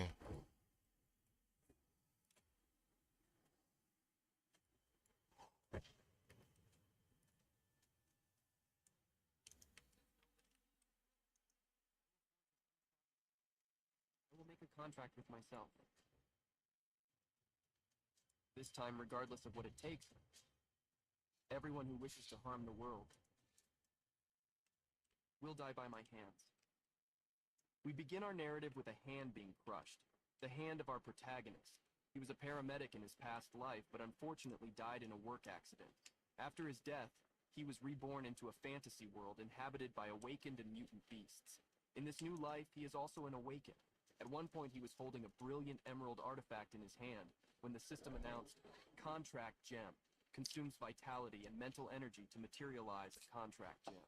Once the target voluntarily consumes the gem, their life, soul, and consciousness will be completely bound to the summoner's will. Although this seemed like an incredible power, there was a small flaw that he noticed, which made him remain silent while still holding the crystal. Hey, Zhongping, what are you doing? Asked a female voice approaching. He turned around sheepishly, showing the crystal, and replied, Nothing much. Want a candy, Su Jingyao? The girl looked at him suspiciously and commented, Get lost! As if anyone would want to be controlled by you, weirdo. Zhang Ping claimed it was just a joke as he threw himself down the stairs. The biggest prank of this contract was that the target had to be fully informed and willing to form the contract. Otherwise, nothing would happen, even if they consumed the jewel. Ping smiled as he thought, the original owner of this body got so frustrated with this power that they almost died of anger. Good thing I'm here now. My old life taught me a thing or two about dealing with stress. Jingyao frowned, trying to cheer up her friend, stating that he shouldn't give up so easily. As this world is vast, and surely there must be someone out there who would accept being controlled by him. However, besides himself, who else would say yes to that? With this line of thought, he had an idea. Wait, me? He thought, until he said out loud, Right, why didn't I think of that before? Ping got up and immediately put the gem in his mouth, leaving Jingyao surprised, not understanding what he was doing, and questioned him. Suddenly, an emerald green energy began to circulate all over his body and around him, surprising him with the first manifestation of this ability. When everything dissipated and returned to normal, Jingyao asked apprehensively, Are you okay? And he, smiling, replied, I'm great. The girl sighed in relief and asked him not to scare her like that again. Descending the stairs, she informed him that she needed to return to the dormitory as it was getting late. Then she turned to him and said, I have to report to the city guard tomorrow morning. You don't have to wait for me. He put his hands in his pockets and asked, You're really going through with this, huh? The girl looked at him, and at that moment the wind blew strongly as she stated, "I have learned everything they can teach me here. It's time to gain some real combat experience to improve even further." It would make perfect sense, as joining the city guard to protect their homeland had always been her dream, and now she would finally have the chance. With a smile and a slight blush, she asked him not to be upset, as when he became strong enough, maybe they could work together one day. The protagonist, with an awkward expression, scratched his head, thinking about his useless ability, and informed her that it was time for him to go to the farm. At that moment, he thought, oh well, we probably won't see each other much after this. Still, it's kind of sad Nice. to say goodbye like this. Even though she is technically the childhood love of this original body, I really want to give her a hug. It was then that suddenly a green shadow entered his body, and he hugged her, leaving the girl surprised. As the girl allowed herself to be carried away by the hug, she screamed, "Ah!" The green shadow had her hair standing on end, her heart in her mouth. Did my body move on its own? He thought. The girl, stunned, could only stammer, I have to go, pulling away from the warm hug. She ran, distancing herself more and more from our protagonist, who waved goodbye saying, "Take care." She gave one last look and instructed him to do the same before leaving. Ping looked at his hands, trying to understand. Speaking of which, did my body hug her on its own? Did I just subconsciously command myself to hug her? He stood for a long time, reflecting, and then asked himself, is that a coincidence? I need to find out how much control I really have. At that moment, he imagined various things, even flying like Superman, but ended up face-planting on the ground. He ordered himself to climb an iron mountain and spin in the air, and his body obeyed. This whole situation left him exhausted and face down on the ground. Ping lifted just his head and began to think, okay, so I can definitely make my body do practically anything, as long as it's within the realm of what's humanly possible. No flying, no transforming into another species. But here's the crazy part. I can even copy movements I've never physically practiced before based on my memory. So, theoretically, if I can imagine it, and I have the physical strength to do it, I can master any martial art, any fighting style. All I need to do is increase my physical abilities and I'll get stronger. He got up, pushing himself off the ground, and stated, but there's one more thing I need to test. The next day, our protagonist was beginning to recognize the place he was in. He looked really exhausted, as if he hadn't managed to sleep. And in his mind, he thought, where? The cafeteria? A sharp pain hit him, causing him to scrunch up his face. My legs are killing me, he thought. His legs were shaking and aching until he remembered. That's right. Before going to sleep, I ordered myself to run in the morning. So, my body followed these orders even while I was unconscious. But then the pain turned into satisfaction. Great. It worked. My body can follow commands even when my brain is unconscious. He looked around desperately, happy that no one was paying attention to him. All the attention was focused on Luo Shiyu, who was entering the place, graced by everyone due to her beauty. She was the queen of the campus. I need like 7, 8 more, some shit like that. Until suddenly he heard a noise that made him turn around. In the next moment, his eyes widened and beads of tension started dripping rapidly. What the hell is this? What's going on? He saw a huge monster with sharp claws devouring a human in front of everyone. They can't, he thought, still paralyzed by the situation. The creature was chewing on one of the girls who had been adulating her, while the others only smiled and waved. Terrified by the situation, Ping could only think, that's not Luo Shiyu. The monster grinned, its mouth full of teeth, eyes glowing red. Behind him was the kind girl saying, classmate Jiang Ping, you look a little pale. Are you feeling all right? What he saw was a completely different form. A horrendous creature, resembling a mix between a rabbit and a wolf. Its enormous claws gripped our protagonist's shoulder, and he ordered himself to stay calm. A bit embarrassed, and with a trembling voice, he replied, yes, I'm fine. I just had a nightmare last night and didn't sleep well. Anyway, class is about to start. He stood up, informing her that he needed to go. The girl stood there, half monster and half human, questioning herself.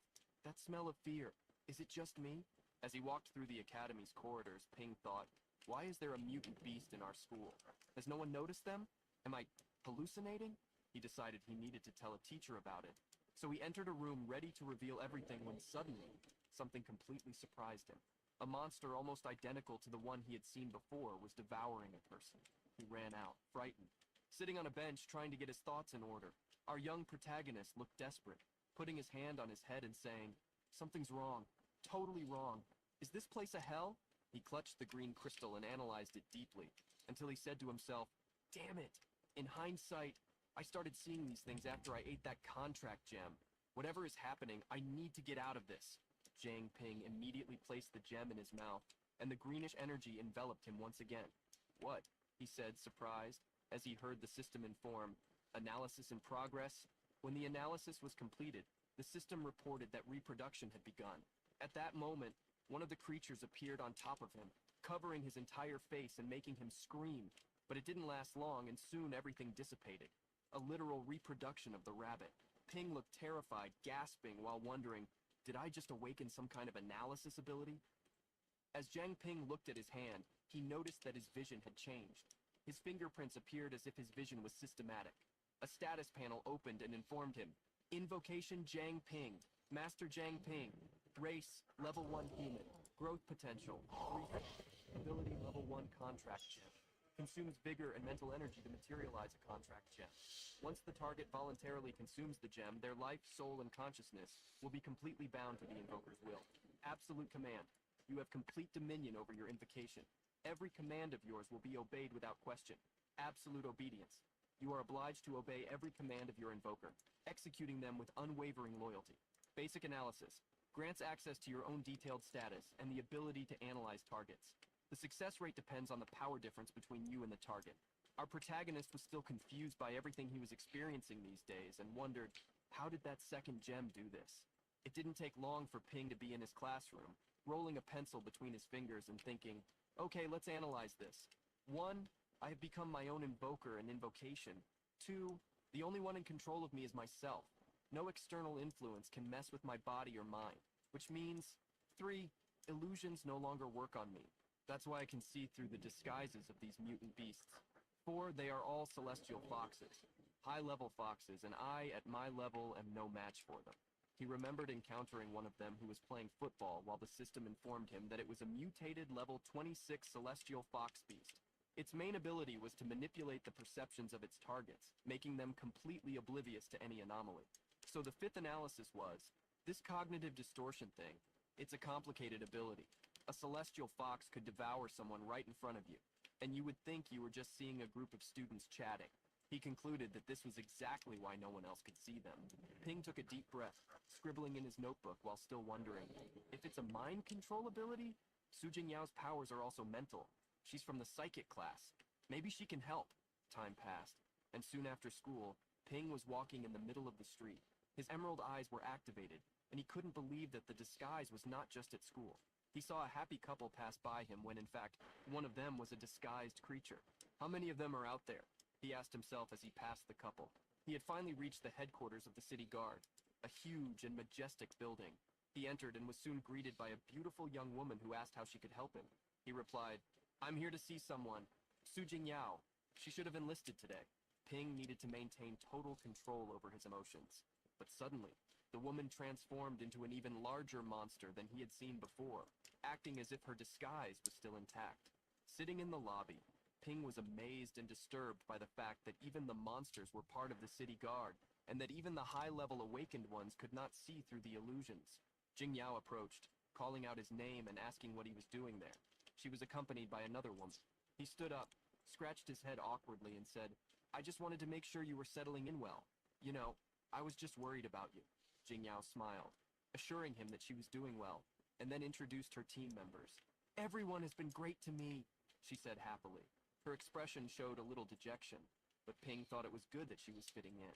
Jingyao approached, clenched her fists, and said, I'll get stronger, strong enough to hunt down the beast that killed my parents. He also clenched his fists, thanked her, and she, making a joke, commented that they were short on members at the moment and asked if he could make a good recommendation for him in the city guard. But he stated, no, I'm not cut out for that. My power is useless. I'd be more useful on a farm somewhere. Then he left, saying goodbye and telling her, well, I'm glad to see you're doing well. I won't bother you anymore.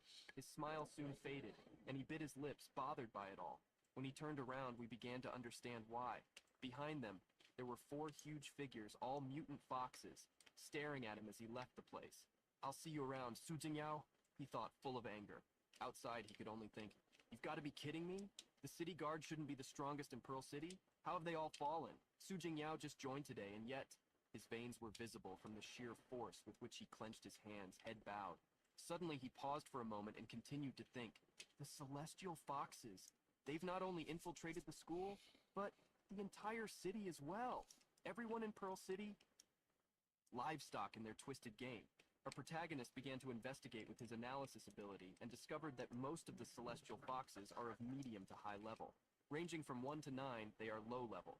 Between 10 to 19, they are medium level. 20 to 29 are considered high level. And lastly, 30 is the pinnacle of levels. However, even the city guard, which had many high-level awakened ones, was unable to defeat these monsters. With this in mind, Ping thought, what killed Luo Shiyu? That thing was on another level. My instinct tells me that if I try to analyze it, it will know exactly where I am. The queen of the campus, that thing was apex level, maybe even king level. And any celestial fox capable of fighting against awakened ones above its class, that must also have been the work of this thing. Unlike most mutant beasts, the celestial foxes are intelligent. Very intelligent. And they are masters of disguise. They can blend in easily, but it's all an act. Their primary targets are usually the most powerful or high-profile figures. He walked the streets, immersed in his thoughts, wondering, and the rest of us, we're just livestock, the food they're saving for later. Confronting them head-on is suicide. But I can't just stand by and watch innocent people die. If I were only stronger. A week had passed, and our protagonist had woken up at 3:54 a.m. yawning. He said to himself, I'm waking up earlier and earlier these days. I guess that's what happens when you push your body to the limit. You need less sleep. He had trained a lot in the past few days and had leveled up. In addition to the training, he had tried to create more jewels to eat in the hope of awakening something new. However, since he awakened the analysis ability, all the jewels he created were colorless, and upon consuming them, they had no effect. But that day, he managed to make a colored one. A glowing purple crystal shone in his hand. It didn't take long for him to swallow that crystal. It's not exactly appetizing, however. Let's hope it works this time, he said. A strong glow began to emerge from his trunk. Wow, what's this feeling? He said, looking at his body. In front of him, a status panel appeared. He had already reached level 2 and gained an additional star, along with the abilities. Level 2 Contract Gem, with the effect of awakening a new ability upon leveling up. Absolute Command, Absolute Obedience, Basic Analysis, Basic Nightwalker, which grants night vision, significantly reduces his presence at night, increases movement speed, reduces weight, and makes people completely invisible in the shadows. Excitedly, he said, It worked! I have a new ability! Now I can really investigate at night. And the contract gem leveled up. Maybe it's tied to my level. Does this mean that every time I gain a new power, I level up? If that's true, I'll be unstoppable. He stood up, activating the Nightwalker ability, and a shadow began to emerge, covering him in a translucent dark manner. With a confident smile on his face, he said, No time to waste, it's time to train. Maybe it's best to test this new ability. Outside, Ping ran along a racetrack, his vision better than during the day. Suddenly, he came across a fallen ring on the ground that completely caught his attention. He stopped, knelt down, picked up the ring, and tried to use his analysis ability, but all his attempts failed. The system described it as Assassination Ring. When used, all living beings will subconsciously ignore the bearer. High-level awakens and above are immune. His eyes widened when an image projection started coming from the ring out of nowhere. Two figures were staring at each other for a brief moment. A masked man was facing a fearsome creature. That's the imposter Luo Shiyu. And that other guy, he must be the owner of the ring, but he was definitely seeing Luo Shiyu as a human. Does that mean he's her enemy? He thought, seeing the man raise his sword, ready to attack, revealing the ring. He charged at the monster, which destroyed him with a single blow. This seemed impossible to Ping, who thought, Luo Shiyu was an orphan. She would never make enemies like this. So there is only one explanation. Besides me, there are others in Pearl City secretly fighting against these monsters. Suddenly, one of the creatures jumped over the wall, shouting, Who's there? The moment Ping saw it, he quickly hid. The creature threw itself on the ground, searching for the ring, and realized it was gone. Looking around, it wondered, Someone must have been here, but there's no trace of their presence. How is that possible? Whoever it was, they are at least a mid-level awakened. I need to inform His Highness immediately. Ping remained hidden, watching the creature leave the area, and believed this was their game, that they had left the ring on purpose. He looked at the ring again and thought, returning it now would be even more suspicious. I'll have to keep it for now. It was already 5:36 in the morning and the sun was beginning to rise. Our protagonist was still looking at the ring. It was still dark. The Nightwalker ability and the ring must have made me completely invisible. So, strength isn't just about your powers, it's about the equipment you can get too, he said, recalling what had happened earlier. In the next moment, footsteps could be heard getting closer and closer. A soft voice was calling his name. He stood up startled, asking who was there and who was speaking, but all he could see was a bluish energy materializing like smoke, bringing with it the voice. Hide. They are here. These words froze our protagonist, as the smoke took the shape of a person who seemed to want to warn him. The creatures invaded his dormitory, alarmed. As they searched the room, all they found was the open window and the clock showing 5:40, with Ping's sleeping body before them. One of the creatures grinned, revealing its sharp teeth, and said, "Isn't it him?" Then it concentrated a red, malevolent energy in its hands, aiming at our protagonist and shouting, "Die!" She had hoped that Ping would react in some way, but all she saw was him snoring deeply, drooling. Not a glimmer of emotion. If that useless one was really the one who escaped, he would have fought for his life. Besides, the ring is not reacting, she thought, keeping her claws close to her face. One of the creatures approached. "Your Highness, why don't we kill him? This human runs every morning, but not today. Something is wrong." She turned and stated, "It's not him. He is just worthless food. Let's not waste." The other two creatures bowed respectfully. Ping woke up sweating, opened his eyes, and got up. He took the ring out of his mouth and sighed with relief. "Just in time. I completely forgot that I run every morning." He stared intently at the ring, thanking for having ordered him to sleep, avoiding suspicion. But when he remembered the figure in human smoke, he thought, "Wait, I heard Zhu Jingyao's voice before. Or was it my imagination? Why am I so sentimental? I need to get stronger, strong enough to avenge her. For now, I must pretend normality so as not to raise the suspicions of the celestial foxes." In the cafeteria, Ping was passing by two girls who were chatting. He heard one say, "Hey, did you hear? The guard found a body cut in half near our academy today. It was the famous Black Death Star guy, the main assassin of Pearl City. He wounded the old lord of the city. The wounds never fully healed. He died young, they say." Upon hearing this, Ping thought, cut in half. Could it be that white-robed person? He reflected on the images in the ring. If she defeated such a notorious assassin so easily, Luo Shiyu's strength is more terrifying than I thought. Why are they displaying the body this time? It must be a warning to those who oppose the celestial foxes. Surveillance will increase. I need to get equipment to protect myself. I'll check the blacksmith shops after class. And he headed in the opposite direction to the cafeteria. Outside, some people were circulating the area. Our protagonist was passing by a shop where one of the creatures, with a megaphone, was calling customers. The analyses on the creatures were flawed, and Ping thought, it seems that all the blacksmith shops in the city are controlled by the celestial foxes. After several frustrated attempts, Ping was surprised when an analysis was successful. In addition to obtaining a more accurate analysis, his skill level increased to intermediate, allowing him to see the growth potential of his opponent. Observing one of the blacksmiths, the status screen indicated, Mutant Beast, Intermediate level Celestial Fox, level 15. Skills, Cognitive Distortion, capable of manipulating perceptions, making targets oblivious to anomalies. Growth potential, 1 star. With his gaze fixed on the creature, she said, "Come in, young man, take a look at the shop." Ping waved his hand negatively, refusing, leaving the blacksmith silent. What he really needed was to find a shop not controlled by them. After much walking, he spotted a shop called Iron Soul Blacksmith Shop. From inside, he heard someone say, "This is a sword of the highest quality. Look at the craftsmanship, the shine."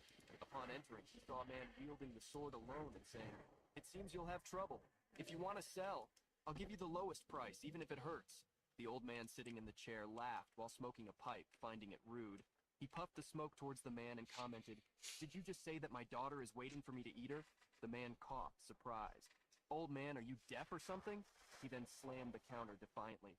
Suddenly, Ping grabbed the sword, catching the attention of the blonde man, and began to analyze it, touching it with curiosity. The man shouted, "Who is this brat?" Irritated, he fiercely advanced towards Ping, saying, "Hey kid, how dare you steal my things?" The analysis system informed, "Magnificent one-handed sword, quality, common. A weapon that looks good but is useless.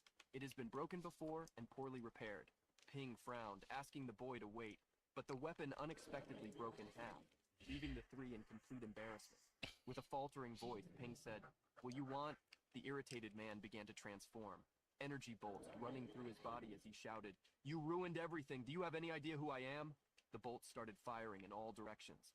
Exploding, his clothes tore as if he was transforming into the Hulk, and he stated firmly, "I am the direct disciple of Master Ma from the Xingyi Martial Arts Academy. Prepare yourself." Uncontrollably, he rushed towards Ping. repeatedly firing his powers like a pinball surrounding Ping on all sides. Finally, Ping gave him a hard slap and said, "Ask to leave." With the man on the ground and a red cheek, Ping asked, "Is that it?" The man thought Ping was playing dirty, and at that moment, Ping's analysis ability activated, revealing the man's name as Liu Baoguo, a human with 1-star growth potential, at a low awakened rank level 1.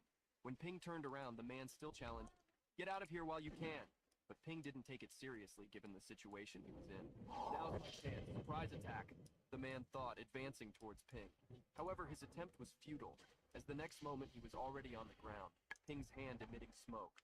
"Trying to attack me by surprise. Who's playing dirty now?" Ping said, while the old man just watched. Suddenly, a woman approached Baoguo's body, who had a black eye and a large swelling.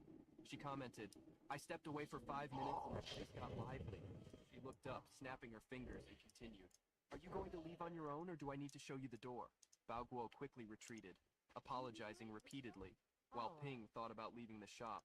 Better look at other shops. When Ping tried to leave, a hand cornered him against the wall, making him stop with a nervous smile and cold sweat. "You stay! We need to talk," she said, trapping him like a rat. For the curious only, in the versions of our protagonist, there were changes in the drawings indicating the increasing level and additions to his abilities. The celestial fox, represented by the campus queen, Luo Shiyu.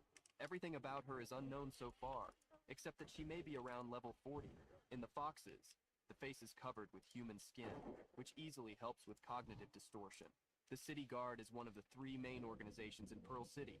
It is responsible for maintaining order and security, currently annihilated and occupied by celestial foxes, mutated beasts. They are creatures that originally existed in this world, generally having low intelligence. Humans built the city walls to resist them for their survival. Most mutated beasts Oops. outside the city walls. There are no Didn't know you wasn't a thing to kill. activity within any city. However, an anonymous man claims that a large number of highly intelligent mutated beasts known as celestial foxes have infiltrated the city, awakened. Only a minority of humans can awaken abilities. In general, the awakened manifest their abilities before adulthood. The schools provide guidance on career paths based on the results of ability analyses. About the contract gems. First use of Jiang Ping's contract gem. Level 1 formed a contract with a target. Second use of Jiang Ping's contract gem. Level 1 activated the level 1 effect, awakened a new ability in the summoned one. Analysis. Note 1. Each level of the contract gem grants only one effect. Once an effect is used, the gem becomes inactive until it is leveled up. Contract gem, level 1 effect unavailable, inactive, colorless. Note 2. Contract gems can level up when the summoner levels up. Third use of Jiang Ping. Contract gem, level 2, activated the level 2 effect and awakened a new ability in the summoned one, Nightwalker. She approached him very closely, even making him blush as she said, "I am just a maiden working hard every day to survive. I also have to take care of my uncle, who became distressed after his daughter disappeared. Looking at you, your body is good and your personality is not bad. How about," without knowing what she meant by that, he was grabbed by her and pressed against her breasts. With a smile, she spoke, "Stay here to become a blacksmith. Take care of old Liu Tifeng and also take care of the shop. Of course, food and accommodation are included, as well as a salary." He reflected, "If I can learn forging skills, I can save a lot of money on equipment in the future. Also, this shop doesn't seem to be under the control of the celestial foxes." His daydreams grew even greater as he began to imagine himself as powerful. "Okay, I am the man who will become the king of blacksmiths." The affectionate woman gave him a hard slap on the face, making him bleed, and said, "Good boy. As expected of someone I have my eyes on." Our protagonist was lying on the ground, with less than 999 life points, a smile on his face, blood dripping, and tears in his eyes, thinking, "I must try to survive under her hands first." A few days later, in the Iron Soul blacksmith shop, a voice said, "Use a little more force, little brother Jiang Ping." Our protagonist was showing all his upper muscles, sweating as he said, "Cho Chang, is it really right for us to do this?" In response, the girl asked him not to worry, assuring that no one would come there. She put her fingers in her mouth, appreciating it all, and said, "Very good. Don't feel too bad. This is our exclusive skill, forging kneading technique. You need to let the different materials melt, as if you were kneading dough."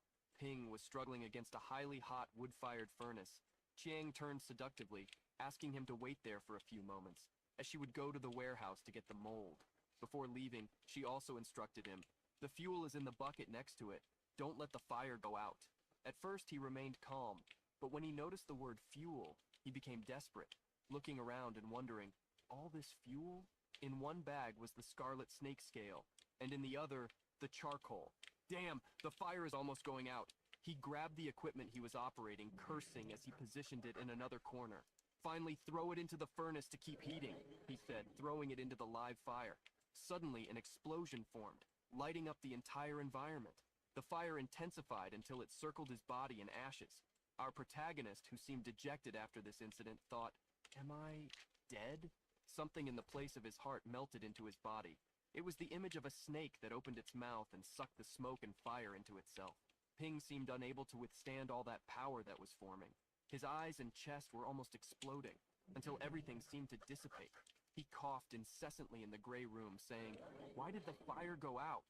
It seemed something had happened to his heart, and feeling it heat up even more, Ping put his hand on his chest, saying it was very hot. Then he asked the system for an analysis. In response, the system showed his skills and the status panel. He realized that his growth potential had increased again. He still maintained his contract gem, Nightwalker, and analysis skills at the intermediate level. But then he saw that a new skill had been awakened, the Fire Devourer, which at the basic level was capable of devouring flames and converting them into elemental fire energy, storing them within his body. He could also discharge this stored energy. Thus, Ping concluded that as long as he continued to awaken new skills, his growth potential could be infinite. He continued to think, but I remember that everyone has a limit to their growth potential. Am I the only one who can awaken multiple skills? Examining his skill well, he knew it was what had devoured everything just now. He crossed his arms thinking, well, if I stop to analyze, I've already reached level 3 this morning and consumed a level 3 gem. His daydreaming was interrupted when she returned, saying, what happened? How did the house end up in this situation? She ran towards him, approaching. Wait, did you throw the scarlet snake scale into the stove? That will cause an explosion. It's my fault for forgetting to tell you. Embarrassed, Ping put his hands on his head, wanting to apologize for the damage to the house. But she soon informed him, what are you saying? Everything is fine if you're well. But how did you put out the fire? A fire that burns with the scarlet snake scale is not so easy to extinguish. Still awkwardly, he just mentioned that it was a long story. Next, she looked at the material he was working on and was surprised by what had come out. Oh, the fusion of the materials was really successful. Such a result requires extreme temperatures to be achieved. She picked up the material, positioning it in the mold, and stated, you are really talented. The school is truly blind. With your current performance, it's more than enough to enter the 3 major organizations. As she hammered the equipment, Ping took the opportunity to ask, Sister Chang, everyone always mentions the city guard and the investigation team of the 3 major organizations. So, what is the 3rd organization? She was silent for a moment, put the dagger to cool where the smoke was coming out, and analyzing her work well, she replied, the City of Pearl is indeed part of this 3rd organization. However, what the name of the organization is, what it does, no one knows. That's right, little brother Jiang Ping. Weren't you trying to buy equipment earlier? If you don't mind, you can take this. She handed him the dagger she had just created, and he was surprised by the quality, even questioning if it wouldn't be too expensive. The system informed that this was the Tear of Beauty, of excellent quality.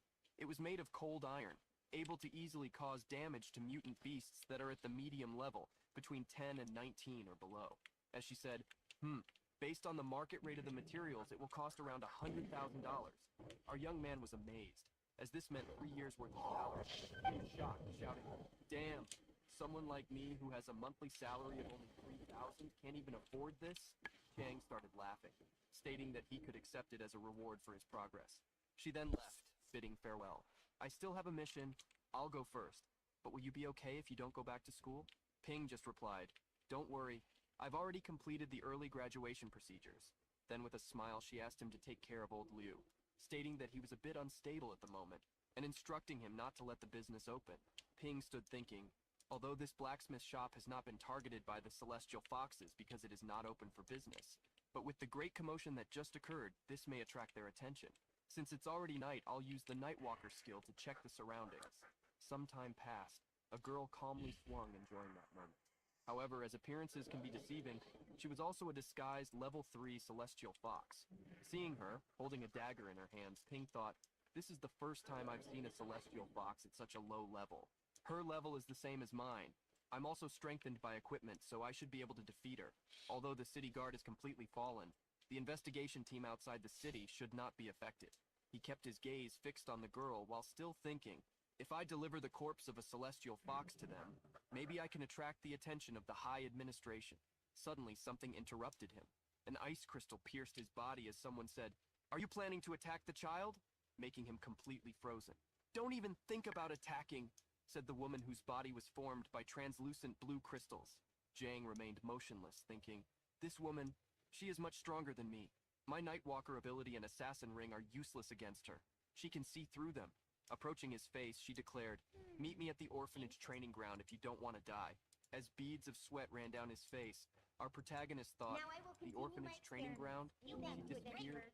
As he turned, he noticed that she had disappeared behind him, leaving only a few traces of blue clouds. It seems she is not with those celestial foxes. Otherwise, I would already be dead, he thought, observing the now empty space. Later, in front of the iron gates of the orphanage, Jang thought, I grew up in this orphanage. I spent my childhood practicing my mediocre fighting moves in that little park across the street. Does this woman know me? How else would she know my secrets? As he entered the place, he crossed the garden full of trees and stones, observing the surroundings. Not only that, but she has also been watching me the whole time. That's why she stopped me back there just when I was about to act. She must have brought me here for some reason. Suddenly, his thoughts were interrupted by a large red-skinned animal approaching. A four-legged being with scaly, hard, reddish skin, full of spikes and claws, looked at him with fiery crimson eyes. A mutant beast? Here in the forest? Our protagonist thought, and quickly activated the analysis. The system responded saying, Mutant beast, armored rat with a poisonous tail.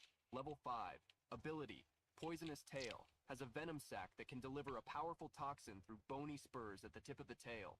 Observing the mutant in silence, he thought, it's 2 levels above me, so I should be cautious. I should be able to evade by slowly retreating. Should I go back? Then, taking his weapon called the Tear of Beauty, a blue-bladed dagger with a golden hilt, he thought, no, I can't. If I don't take care of this now, the children of the orphanage, what if they wander through the park tomorrow? It's just a low-level mutant beast. Our protagonist then assumed a fighting stance and thought, with this weapon that Sister Chiang gave me, I can win, and he advanced with a determined look to take down the mutant. Running towards the beast, he continued to think, in all those web novels I read in my past life, the main character always becomes an expert in combat the moment he acquires his powers. Total nonsense. I may not have any combat experience, but I can order the summoned beast of Jiang Ping to fight. However, his reasoning was interrupted when the rat beast leapt, spinning quickly in the air like an armadillo, coming at him at high speed. If he were hit, it would be like being hit by a tire that came loose from a speeding truck. Huh? I didn't expect this move, he thought, surprised. Then raising his dagger, he activated the full defense mode, blocking the creature's attack. Sparks flew as the friction was generated, and Jiang gritted his teeth, putting all his strength in his arms to prevent the advance. The armor is too thick. The Tear of Beauty can't pierce it. I need to be smarter than him, he thought, and in a quick move, he managed to break free, causing the creature to be thrown back. The armadillo rat raised one of its paws and concentrated its energy, creating a series of green spheres. As if I was controlling a video game, but it's me, our protagonist thought, recognizing the attack patterns of the creature, which was launching the green spheres in his direction from the top of a rock. He dodged, predicting, up, down, left, right. At one point, Jiang started to have fun and even laughed, dodging the deadly attacks, jumping and doing somersaults, even doing a handstand. Then he devised a strategy. The eyes! It's the only part not covered by the armor. It must be its weak point, but when it curls up into a ball for defense, it gets a bit complicated. I need to find a way to break its posture. Then raising his hand, a flame ignited in his fist, and the system informed him. Fire Devourer Basic, capable of devouring flames and converting them into elemental fire energy, storing them within your body. You can also discharge the energy until the stored fire energy in your body is depleted. Current elemental fire energy, 0 out of 100. Smiling, our protagonist thought, got it, first technique of the Pearl Fist, Destroyer style. Jiang again adopted the fighting stance with the Tear of Beauty in hand, saying, I never thought those boring history lessons about Pearl Fist would actually be useful. This technique is about crushing the enemy with brute force, perfect for crushing small opponents. Jiang rushed towards the rat at high speed, dodging the green spheres being launched. A decoy attack first, he thought, spinning the dagger, and then declared with his flaming fist. Let's go, little rat. The rat curled up again like an armadillo, spinning around itself. Jiang was already expecting this, and burning his fist with more intensity, smiled, increasing the flames and thinking, time to crank up the heat. And then he said, no hard feelings, right? Jang buried his fist in the mutant, setting the creature on fire, which grunted and spun. Now's my chance while he's defenseless. Attack his weak point directly, he thought, grabbing his flaming dagger and burying it between the mutant's eyes. A loud explosion was caused, creating a cloud of dust, and amidst the fire, the mutant was taken down. Jang took a deep breath, still with steam coming out of his clothes as the dagger was embedded in the rat's eye, and the dust settled. He gained points in resistance, strength and agility, and also leveled up. Real combat really evolves faster than training. Come to think of it, it's strange that this poisonous-tailed rat appeared. It's as if it had been planted here. There shouldn't be other mutant beasts within the city walls except for those celestial foxes, he thought, getting up. Then a purple cloud approached him from behind, trying to gradually dominate him. What's happening? He shouted as the smoke enveloped him, trapping him in a black whirlwind. Our protagonist fell into an unknown location, a bright blue dimension, where he heard a voice say, I'll give you 5 minutes. A hand manipulated his energy, lifting Jang into the air and making him float surrounded by blue energy. Desperate, he thought. That voice, it's the woman from before. The mysterious woman who had approached him earlier appeared again, this time fully formed. She had futuristic glasses, long white hair, and a white dress. She was holding an icy shard sword, which she pointed at Jang, saying, Prove that you are human. Jang was completely immobilized within a cocoon while the girl pointed the ice sword at him. Prove that I'm human? He thought, confused. And then he rolled his eyes, suspicious. But I am human. How should I... 10 He intellect, remained 11. thoughtful, watching the woman standing in front of him with the sword raised in his direction. Prove that I'm human? Could it be that she has noticed that there are also 27, 9. beasts hiding within the city, but couldn't identify them? So she's asking me to prove that I'm myself? She may have already suspected me when I was about to make a move on that little natural order fox. Could the poisonous-tailed rat also have been a test of hers? Smiling in a friendly way, Jang asked, Can you give me some hints? To which the girl simply replied, 4 minutes left. Jang repeatedly tried to use his evaluation technique to determine who that woman was, but the system continuously showed the following message. Evaluation failed. Evaluation failed. Evaluation failed. 2 minutes remained. The evaluation attempts had already failed 999 times. It was then that the system showed the following message. Evaluation technique, intermediate level, has been promoted to evaluation technique, advanced level. Evaluation technique, advanced level, capable of evaluating the faction. Be right back. Successful evaluation. Then finally,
make myself some ramen. Yum. The girl's status window appeared. It read, name, Lu Sishan, level 28. Faction, Purification Squad. Talent, water element manipulation. Able to store elemental water energy by drinking water, and can manipulate the elemental water energy in the surroundings and within the body. Jane soon thought, she's strong. She's at level 28. No wonder she was difficult to evaluate. And the Night Wanderer and the Assassination Ring were useless for her too. Winter, spring. The Purification Squad? Booty Bay. Never heard of that. Could it be the third main organization besides the Patrol Squad and the Investigation Squad? The girl then declared with a frown and an unreceptive expression. You have 1 minute left. Our protagonist then hurried, saying, wait, if you're calling this little park a training field, that means you're from the same orphanage as me, right? However, he thought, but I don't remember anyone called Liu Sishan from the orphanage. If she's from that place, she must have changed her name. Then, desperate for his life as the ice got tighter and colder, he began to say the names of several children he had grown up with. Are you Liu Turen, Liu Shesheng, Liu Yishu, Liu Xingyu, Liu Sisi? The last name mentioned caught her attention and made her divert the sword strike. That doesn't prove you're human, she declared, approaching him. Judging by her reaction, she must be Liu Sisi. She is 3 years older than me, and when I enrolled at the Pearl Academy, Liu Sisi had already graduated and joined the investigation squad. If there is something that only she and I know, he thought, remembering a conversation he had with Sisi when he was just a child. This move is called Sisi's Invincible Devastator Fist. Make sure to learn how to do it. The white-haired girl with pigtails said. All right, let's get our asses. Okay, he replied behind her, trying to imitate her. So our protagonist laughed and Flight plan. on the ice, saying, first form, ha, second form, hee-ha, third form, ha-hey-ha, Sisi's Invincible Devastator Fist. The girl remained silent, disbelieving and awestruck. Are you really Sister Sisi? Then you... he asked, but was soon interrupted by the girl who stepped forward and said, second question. Based on the Academy's information, your ability is the contract gem and you are useless, considering that you are unable to meet the requirements to activate it. Well then, what were you doing during that period? Zhang proceeded to answer. 2 weeks ago, I consumed the contract gem and became a summoned beast, and now I can be controlled by myself. This allows me to be immune to the illusions of mutant beasts and expose their disguises. My prestige again. Look, I'm planning on prestiging shortly after, maybe an hour after I hit level. I'm a prestige. I just want to max out my jewel crafting as far as I can and tailoring. Sisi approached him, grabbing his shoulders and asking, "Are you telling the truth?" Zhang promptly replied, But what you up to tonight? Welcome in. the female boss of the Wanshang breakfast shop, the owner of the Jiren furniture. In the Dragon Pearl district, the 3 blacksmiths in the Long Lance weapons workshop, and that little natural order fox that you prevented me from attacking. They are all low-level natural order foxes. You can verify them yourself. Sisi turned and walked away, saying, wait here, I'll be back soon. Jinbo, do you think this information is reliable? She asked, clicking on a communicator she was carrying in her hands. In another location, a boy in a yellow jacket and hood responded along with a group. First of all, we can confirm that mutant beasts like natural order foxes have never been discovered near the Pearl City, but there have been reports of the cognitive distortion ability. Nice. And it matches Zhang Ping's description as well. I've already sent people to secretly capture 2 of the closest ones. They should be back soon. Jinbo was holding a small blue sphere that he used as a communicator, until a loud explosion interrupted the conversation between the 2. Jin quickly turned around, seeing the heat and light emitted. What happened? He asked, and 2 other members of the faction came running towards him. Leader, it's that female boss of the breakfast shop. She went berserk and broke free as soon as we left the city and started attacking us. One of them shouted while running. Nice. In a waitress uniform with a red dot on her forehead. The waitress jumped towards Jin, raising her hands. The boy looked at her impassively and remained calm. Nice. He clenched his fist, concentrating his energy into it and saying, die! He delivered a powerful punch to the girl, hitting her squarely in the chest. The waitress was knocked back with a hole in her stomach, steam rising from her body, while Jin's fist still emanated energy. What arrogance! He declared, seeing the damage. Gradually, she disintegrated into dark energy. Her body was dissolving in purple flames and transforming into an armored fox. It seems the information is legitimate. We finally managed to understand who our enemies are. Inform the other team. Have them eliminate the target immediately, he declared, pointing to the team who, in unison, bowed and responded, understood. At the Pearl Academy, Luo Shiyu was resting on the balcony, lying in a lounge chair. Suddenly, something caught her attention. Sitting up abruptly, she startled her assistant. Master, the assistant exclaimed. Shiyu levitated from her balcony towards the sky, wearing a yellow bikini and a transparent beach cover-up. Yueju is dead. Someone killed Yueju outside the city. Another one died in the Happy Commercial District, capable of killing us instantly and suppressing their presence immediately afterwards, avoiding my detection, she thought. Her eyes ignited in purple flames. Her purple aura expanded, and she cursed. Her demonic form appeared behind her, a large fox with bones and muscles with red eyes and long claws. Who the hell is this person? She asked, her voice dripping with hatred. Back in the dark space where Jang had been left, our protagonist was conversing with Cece. Did you verify it? He asked, now able to move freely. Yes, but we can't be sure. This sudden ability to see through the illusions of celestial foxes. What if it's a trap? What if they want you to see? That's why you'll be our eyes and ears. I'll protect you in secret for now. If you find anything, contact me at night, the girl responded, standing in front of him. Protection and surveillance? Okay. As long as we can deal with the celestial foxes, it's fine, he said with a smile on his face while massaging his shoulder. Here, take this, she said, throwing something at Jang, who quickly stretched out and caught the object in the air. This jade pendant comes in pairs. This one is called Cold Jade. Its companion is Hot Jade. If you find yourself in danger, simply cover the Cold Jade with flames, and the Hot Jade in my possession will heat up. This will alert me to your situation, and I'll be there as soon as possible. That said, I still recommend that you strengthen yourself. When it comes to safety, never rely entirely on someone else. The girl had her arms crossed, and her back turned to him as he warmed the jade with some flames in his hands. Our protagonist, who was just an ordinary person, scratched his head awkwardly and replied, I was thinking of learning martial arts. Maybe enroll in a school. Tuition fees are no joke. The girl then, handing him a martial arts scholarship form, said, I'll request a subsidy from the organization. In the meantime, see if you can find a suitable martial arts school. Excited, the boy said. Really? Thank you, Sister Cece. Without responding, she walked away, waving to him. Our protagonist walked through the streets in the daytime, when the sun was shining brightly, thinking, there have been far fewer celestial foxes around here lately. The purification squad must be doing its job. She didn't tell me her identity. I guess she doesn't trust me that much. If it weren't for the sudden upgrade in my analysis, allowing me to identify someone's faction, I would never have imagined that she was a member of the purification squad. But how did they know the Pearl City was being infiltrated by those things in the first place? Never mind. As long as I can help eliminate the celestial foxes, nothing else matters. And giving me 10,000 pearl coins up front, that's quite generous.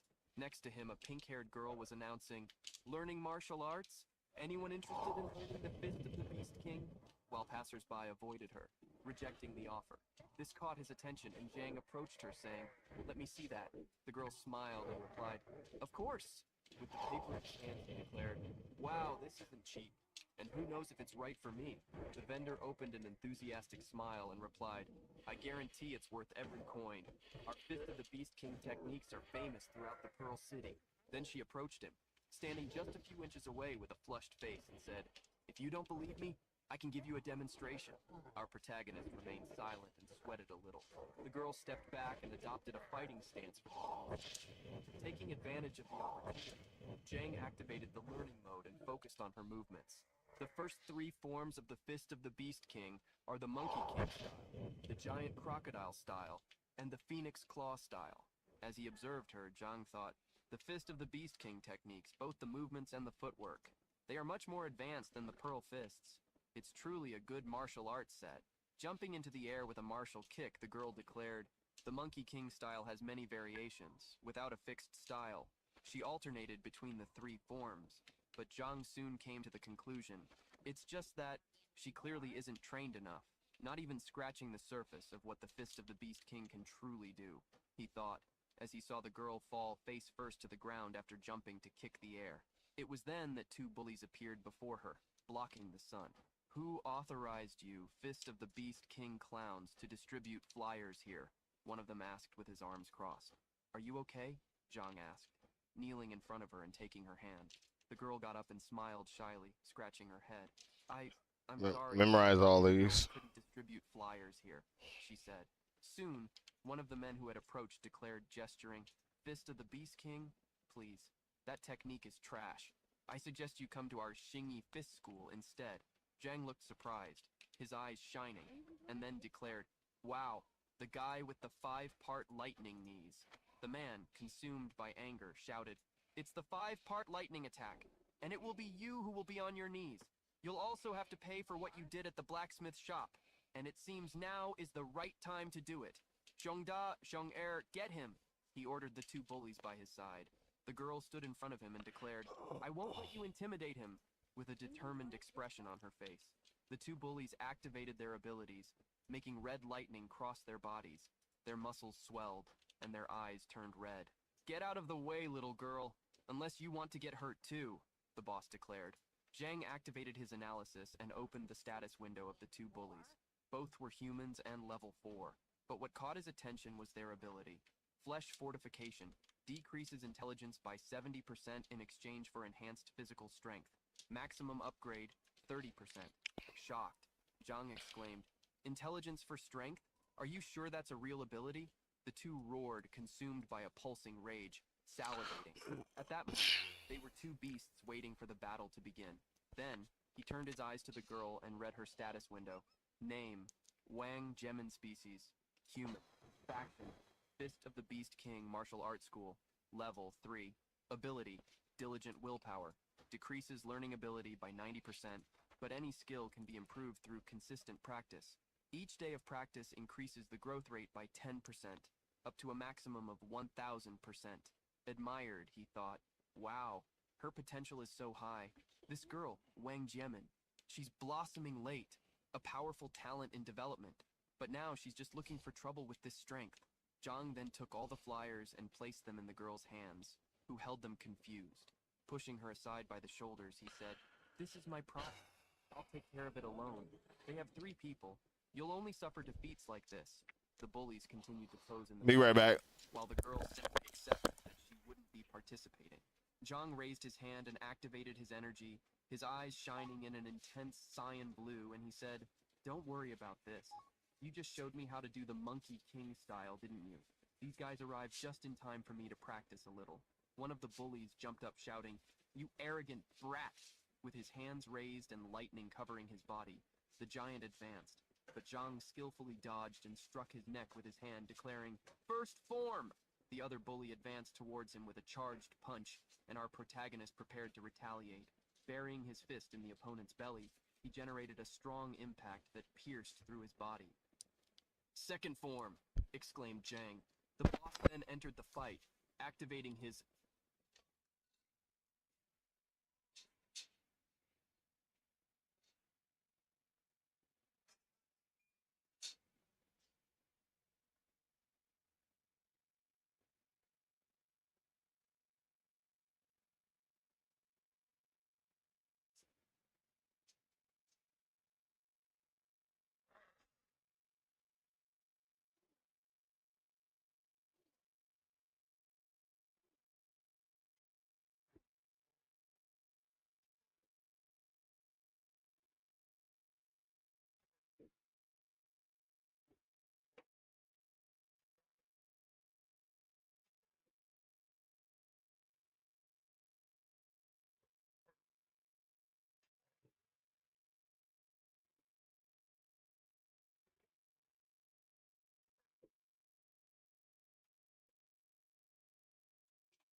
So y'all couldn't kill me in the time it took me to go make some noodles?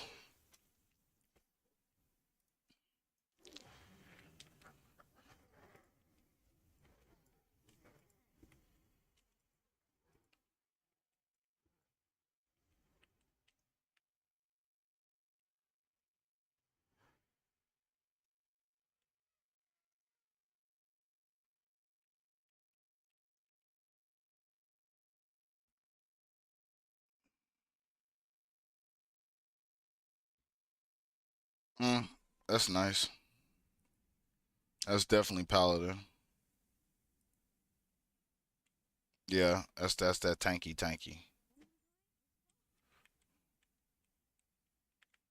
That's some nice shit.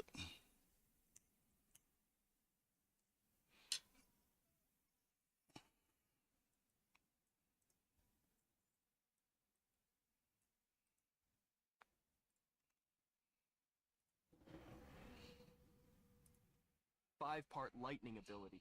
His body was covered in yellow lightning that emanated from him and expanded around him. Jang appeared, kneeing the man in the groin, who screamed in pain. Third form, declared Jang, striking again. With the man bent over in front of him, protecting his private parts with his hand, Jang mocked, "Too bad. It seems you're too short. How does it feel, having your precious 5-part lightning reduced to just 3 kneeling?" The man did not respond, remaining completely confused and stunned on the ground. Jang then approached the girl and said, "Come, take me to the Fist of the Beast King martial arts school to enroll."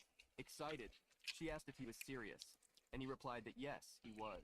She then said, "That was amazing. You learned the Monkey King style just by seeing it once. If there's any movement I don't understand in the future, can you teach me?" Jang replied, "Of course." The girl made a thumbs up with her flushed face and continued, "Really? Incredible. With your help, I can become strong in no time." Looking at her tenderly, Jang thought, "You have a 7-star potential. You may even become a high-level awakened one. Maybe one day I'll need your help." At the King of Beasts martial school, someone asked, "Has anyone seen the instructor at the market?" Another exclaimed, "What? The instructor has returned." The students gathered, desperate, unable to believe it. It was chaotic. "Time to pay for having relaxed, losers." One of them laughed, mocking his classmates. "Wow, I thought the instructor wouldn't be back for a few days," said another. "What are we going to do? I haven't even learned half of the Monkey King style moves," said another, putting his hands on his head in complete despair. "Hey, earth to the lazy ones, get up," said one, trying to revive a classmate who had fainted and was sleeping silently. "Why are you all so afraid of this instructor anyway?" asked Jang. Jimin soon replied, hiding her face in her hands anxiously. "Instructor Bide is legendary for his thoroughness. Anyone who has not completed their tasks will be severely punished." Jang then asked, "And what about you? Have you been punished before?" With a certain doubtful pride, the girl replied, "Only every other day. I've been here for over a month, and I still can't even do the basic moves right." Confused, Jang looked at her and wondered, "Is that something to boast about?" The doors of the training hall opened, and a male figure emerged in the daylight. "Instructor, sir," they all said, lining up in front of him. "Quickly, get into attention position," Jimin said to Jang. "Attention, anyone who is sloppy will run 50 laps. Don't even think about slacking off."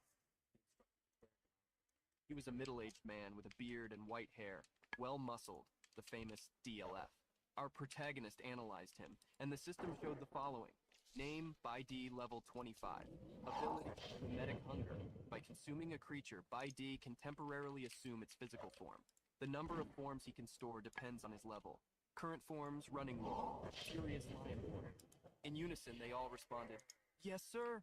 Jang watched him attentively, thinking, "He's strong. Fancy's Level fucking 25. noodles. He's practically on the same level as Sister Cece." Instructor Bai was drawn to Jang's attention and approached him, saying, "You're the boy who took down those Xingyi clowns yesterday, aren't you?" Our protagonist looked at him with his chin raised and replied, "And what if I am?" With his teeth clenched by the audacity, Bai closed his fist and said, "Oh, all right, boy, let's see what you're made of." Jang tried to break free from the attack, shouting, "Wait a second." While dodging the instructor's continuous attacks with mastery, Jang asked, "You're going too far. What's the point of attacking a novice like me?" The instructor replied, still attacking. "A novice? Then why have I heard that you learned the Monkey King style just by watching a single demonstration?" Bai advanced towards him with flaming fists. "Damn, no time to dodge," Jang thought, as one of Bai's fists approached his face. The sweat ran down, and he clenched his teeth as he realized he was about to be hit. Suddenly, the flame stopped, and the instructor started to caress his head suddenly, smiling. "I didn't believe it either, until now," he said, laughing. Jang looked at him without understanding anything at all. "You have talent, boy. It's a shame that the person who showed you the Monkey King style was a mediocre practitioner. Some of the moves are completely wrong," the instructor said, while Jiamin gestured awkwardly, biting her tongue in silence. "Thank you, instructor," Zhang replied, bowing. "Don't worry, I'll teach you the correct technique later. Personally," Bai said, touching Zhang's shoulder. Then he turned with a deadly gaze at the students, who trembled as he said, "Now then, It's time No, to see buddy. who's been slacking off in training. Get down. Raising his voice, Bai expanded his aura and said loudly, "Line up. Each of you will train with me. Anyone who doesn't meet my standards will do 500 push-ups followed by a 10-mile run with a weight vest." With an awkward smile, Zhang thought, as expected of a master with a body enhancement ability, even his training is brutally simple. Suddenly, Zhang felt someone poking him and turned around quickly, asking, "What's wrong?" Jimin was standing behind him with a shy expression and a flushed face. She brought her hand to her face and said, "About the he really doesn't teach me much, so after he shows you the right way to do things, can you teach me in private?" Zhang replied immediately, "Of course. Meet me later at the Iron Soul blacksmith shop after class. I'll be your training partner." Jimin reacted brightly, excited. "Really? I thought you would definitely say no." That's the girl's status. Diligent willpower. Learning ability decreased by 90%. This girl's ability is basically designed to torture anyone who tries to teach her.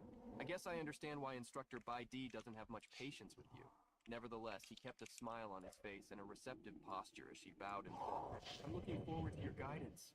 A few days later at the Iron Soul blacksmith, Zhang's voice could be heard saying, "Wrong again." Jimin in turn replied, "Sorry." The girl redid the movement, and again Zhang declared, "Still wrong again."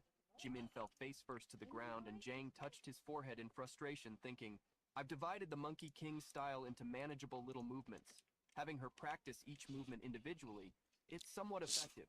Then clenching his fist and concentrating his energy into it, he thought, "But this King of Beast Fist, actually, it has something to offer. After practicing non-stop these past few days, I feel my level may be increasing." It was then that Chiang's voice came, calling him, "Zhang Ping, my little brother, I'm back."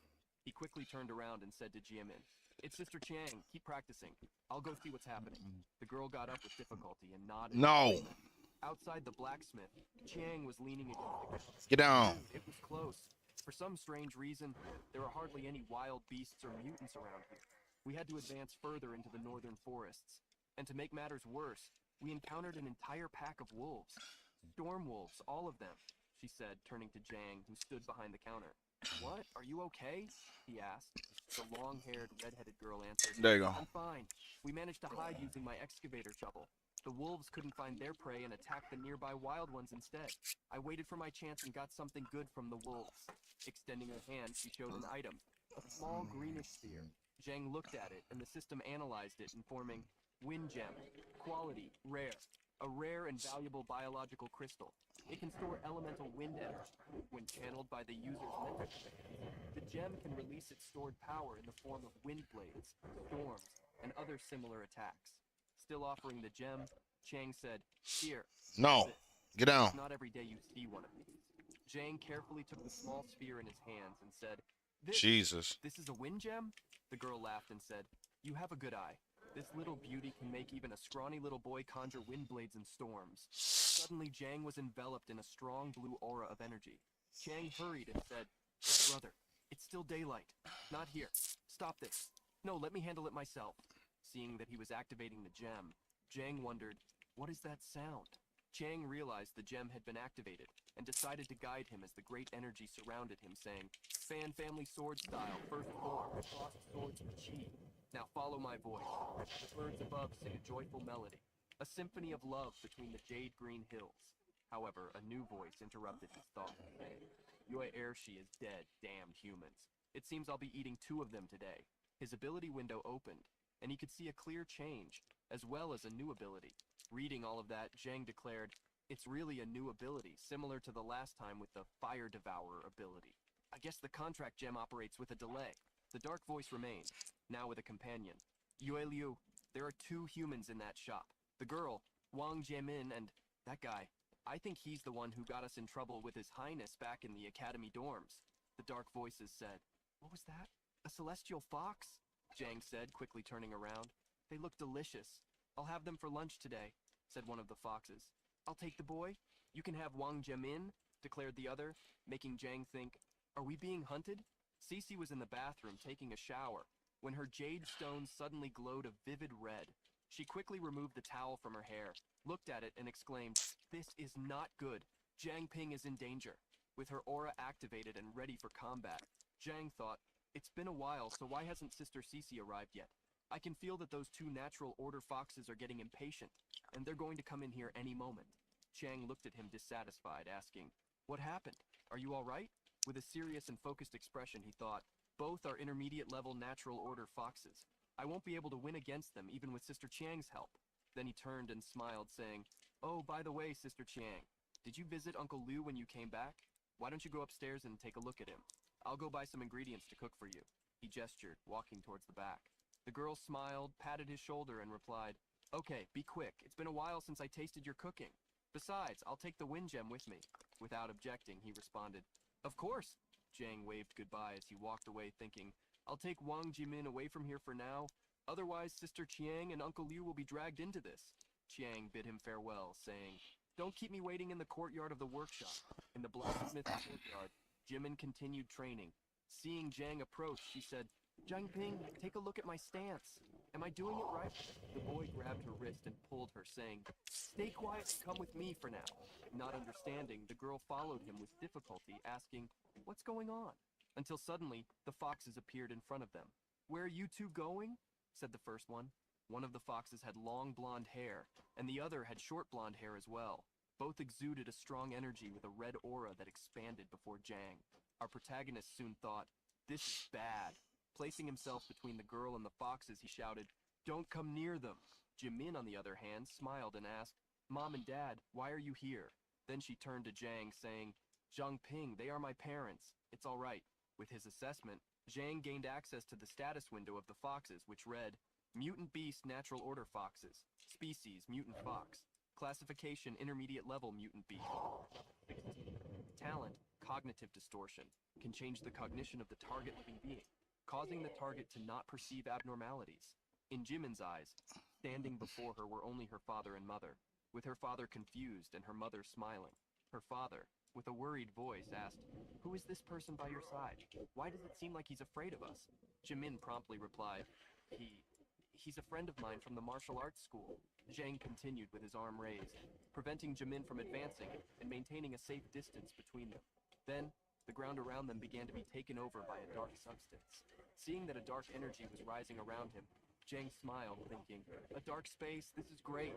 Jimin, on the other hand, didn't know what was happening and, frightened, asked, "What is this?" The female fox then exclaimed, "This is not good. They are escaping." And they jumped, trying to reach them before the space closed completely. "Mom, Dad?" Jimin asked, seeing the strange behavior of her supposed parents, who had jumped and were attacking the two. The vortex of energy was almost closing, and Jiang hugged the girl, saying, "Forget them, hold on to me." The space opened, and they sank into the dimension, but the foxes were faster and entered as well. The large beast stretched out, trying to reach them, while Jiang hugged the girl, trying to curl up. "This is not good. They've entered with us," he thought. One of the foxes hit his back, causing a cut. "Zhang Ping!"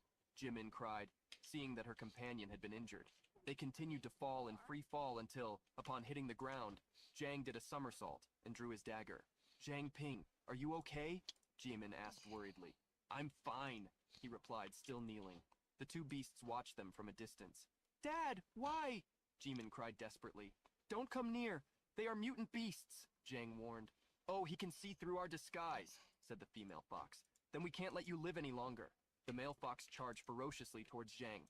Our protagonist raised his dagger, blocking the creature's attack as sparks flew with the friction.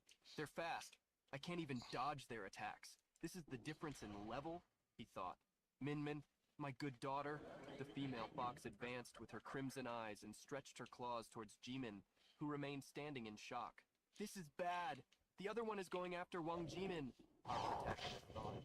Still not understanding or not wanting to believe, the girl repeated in front of the creature, Mom, putting all his strength to block that attack. Jiang thought, "No, I can't hold on much longer either."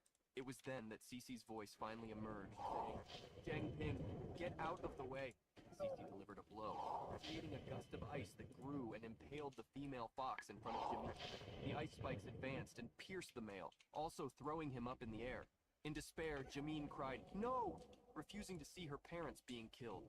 Jiang called out to her, "Sister Cece," but it was ineffective. The girl carried out an attack, breaking the ice spikes and shattering the foxes, which broke into 1,000 pieces. "Are you two all right?" Cece asked. Jimin responded by shouting, "No! Why? Why did you kill my parents?" In front of her, all the girl saw were the lifeless bodies of her parents lying on the ground. Zhang approached her and said, Wang Jimin, they are not your parents. They are just natural order foxes who wore the skin of your parents. Jimin held her head as tears filled her eyes with despair, saying, Impossible. You're lying to me. They are obviously my parents. Embracing the girl in his lap, Zhang asked, Sister Cece, why didn't the natural order foxes return to their true form? Jimin clung to him, crying profusely. You're lying to me. Cece then replied, there may be a king-level natural order fox in the city that is refining their illusion talent. So even those of a lower level were able to deceive a high-level awakened one. The ones we killed could return to their true form because we killed them outside the city. Zhang approached the bodies while thinking, if that's the case, then maybe I'm the only one capable of exposing their disguise. Gradually removing the skin from the fox's face, vapor rose, and Zhang declared, Wang Jimin, these two mutant beasts killed your parents, and then they disguised themselves as them. This is the truth. On the ground, it was now possible to see the true form of the fox, its long claws and the vapor of blood rising. Still crying and in a state of denial while remembering her parents, Jimin asked, how can this be? 9 of us, dead in a single week. It seems the humans have discovered a way to counter our illusions, Luo Shiyu declared, seated on her throne at the foxes' meeting. Your Highness, why don't we exterminate them all and take control of the city? One of the foxes proposed, to which another, who was sitting gnawing on a bone, responded, and then what? Are we going to eat grass for dinner? She raised her voice and ordered, silence! Then she replied to the first fox, fool! Eliminating the humans is inefficient and a waste of food. Our top priority is to lure those who are lurking in the shadows and then eliminate them one by one. Our esteemed Deputy Mayor, do you have any suggestions?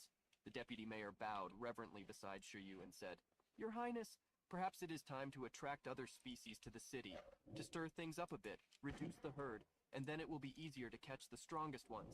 The leader then asked, how can you be so sure that those strongest ones are still in the city? The Deputy Mayor then replied, there are 3 main organizations besides the City Guard and the investigation team. There is one more. The Lord of the City was severely wounded by the king and fled. I suspect he is hiding within that organization. I'm sure he hasn't left the city and is still waiting for us to show weakness. One of the foxes approached and said, Your Highness, I think bringing in other species is a good idea. The other agreed, saying, Right, I could use a change of flavor. Shiyu assumed her original form and declared, Very well, but remember the king is still asleep. You may have earned our gratitude, human. Step out of line, even for a moment, and I won't hesitate to end you. Don't forget your place, Huang Ziming. And she walked out of the room with her long claws. The Deputy Mayor hurried to say, Of course, Your Highness, I would never do that. This humble servant has dedicated his life to serving the Pearl City, but it's a pity the previous mayor was incompetent. The city stagnated under his weak leadership. I only hope that Pearl can be dominated by the strong. Still in the dark space, Jimin remained in shock. She crouched down trembling and touched the blood-stained ground, tears running down her face. Father, Mother, I'm sorry, I'm so sorry. If only I had known, she said between sobs. Cece approached and said, Even if you had known, what could you have done? And Zhang interrupted, saying, Please, Sister Cece, don't say that. But Jimin raised her voice, declaring, Enough! This is all my fault. I'm too weak. I can't even master the simplest martial arts techniques. Why did this have to happen to my parents? Why wasn't it me who died? She cried out in complete despair, tears streaming down her face. Zhang rushed and knelt down, embracing her and said, Listen to me. This is not your fault. I also lost someone important to me. She was murdered by imposter celestial foxes in the city guard. I still think about it every day. If I had prevented her from joining the city guard, that tragedy could have been avoided.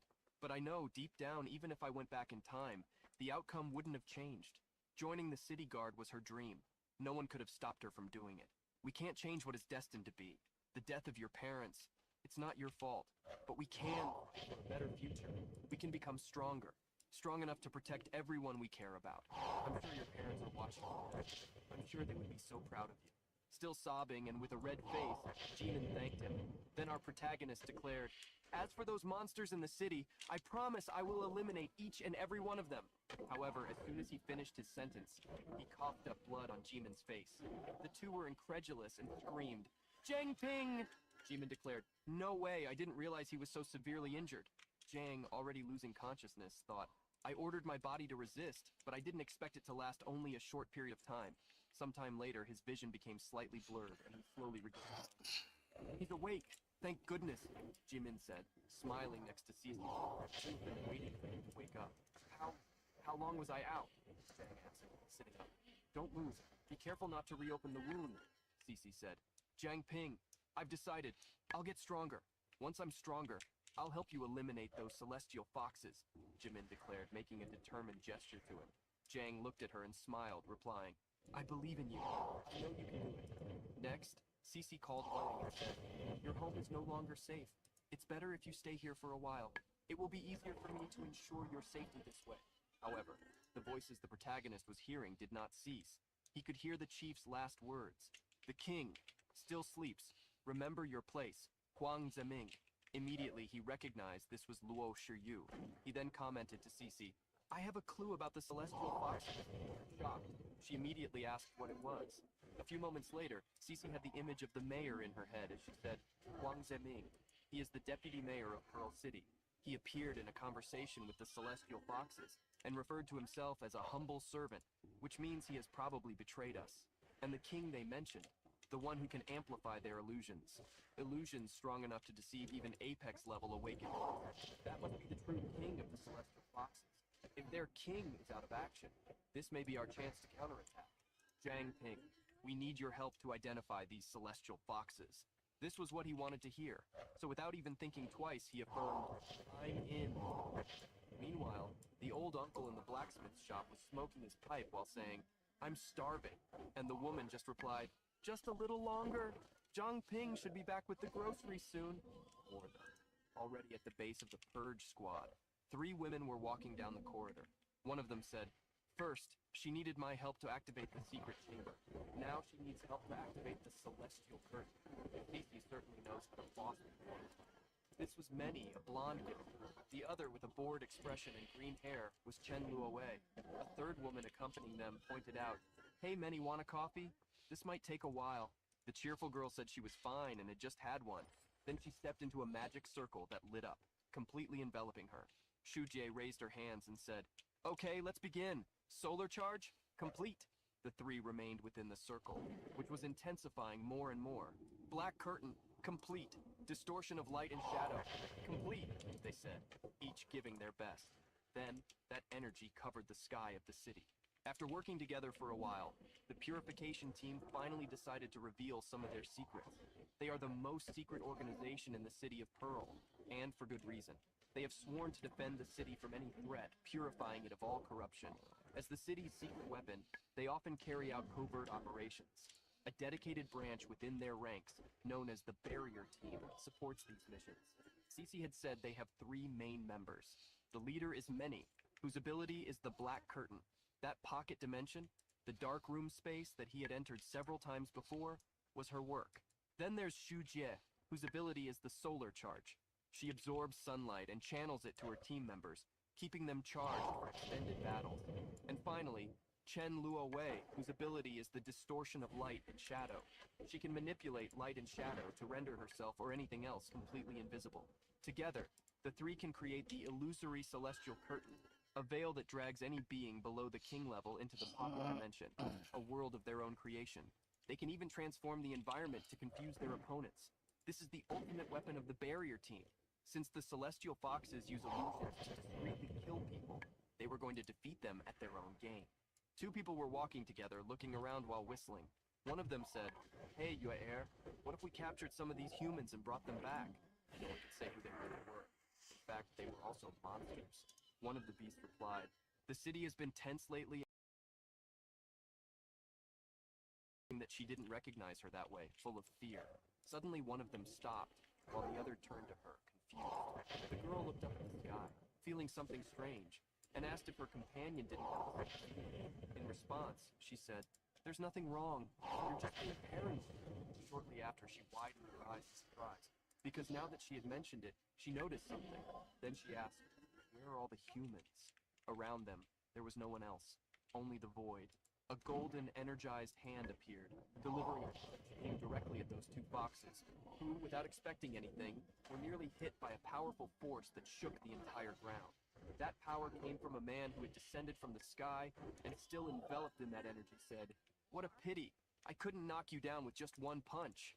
The fox only cursed, shouting, "So it's you who has been massacring my companions in the city of Pearl." The women revealed their true form as they said, "Attacking us so boldly. Aren't you afraid that we'll call for reinforcements?" The man had electricity in his hands, and with a confident smile replied, by all means call them. I'll be waiting." This was Jinbo, level 32. In his thoughts, he reflected, according to Jiang Ping's information, these two are only at level 25. I should be able to handle them. The women rushed towards him fiercely, thinking that young man was just an arrogant fool. One of them struck him, but he managed to dodge it easily. However, something hit him, and this was completely unexpected for him.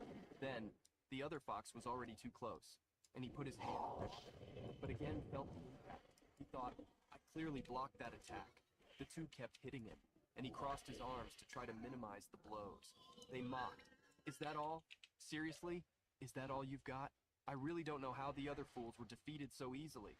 The smile on the fox's faces was erased when he received a well-energized punch that crushed his entire face. Throwing him away, Jinbo replied, "Now you know." Irritated, the other fox rushed towards him saying, "You bastard, you'll pay for this." Without even moving in coldly, Jinbo was able to understand clearly. He held the fox's hand, finally comprehending the reason he was being hit even when he dodged, and said, "I may not be able to see your true form, but I've discovered your size. In a direct fight, you're nothing." He completed his words by completely twisting the fox's claws, who screamed, "Yue Yi, help me." Your help was coming from above. Let his eyes energize, smiled satisfied, and said, him against the other one that was coming from above, making them collide with each other. "Take that," he said. Quickly the two were on the ground.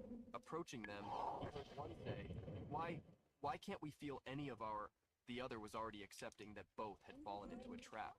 Not satisfied with just listening to them, Jinbo charged another powerful punch full of energy and warned them, "Here comes another one." This left them completely surprised. No more. Anything but that. But the end was clear. The energy could be seen from afar. Several golden rays circled the area along with a strong explosion. From afar, our protagonist was there with Cece, amazed by Jinbo. Jinbo is the leader of our combat division. Ping smiled, remembering the blonde boy, and couldn't help but comment. "But this outfit, it's giving off huge Super Saiyan vibes." This ended up surprising Cece, as she hadn't watched Dragon Ball and didn't know what he was talking about. Back in the real world, people were walking calmly as if nothing had happened. Suddenly, Cece heard someone say on the phone, "Liu Sishan, it's Shirbai. We have a situation. Mutant beasts are gathering outside the city. They seem agitated, as if something is provoking them. If they invade the city now, it will overload the celestial light illusion curtain. Go evaluate the situation outside the city." However, she was apprehensive, which was evident in her voice, and this made Shirbai continue. "If you're worried about Jiang Ping, take him with you. It will be good training in real combat skills. As for the celestial foxes that Jiang Ping marked, they are already on our radar. I'll have the combat team deal with them." She immediately understood the instructions, while Ping thought, "Those storm wolves that Sister Jiang found, I wonder if there's a connection."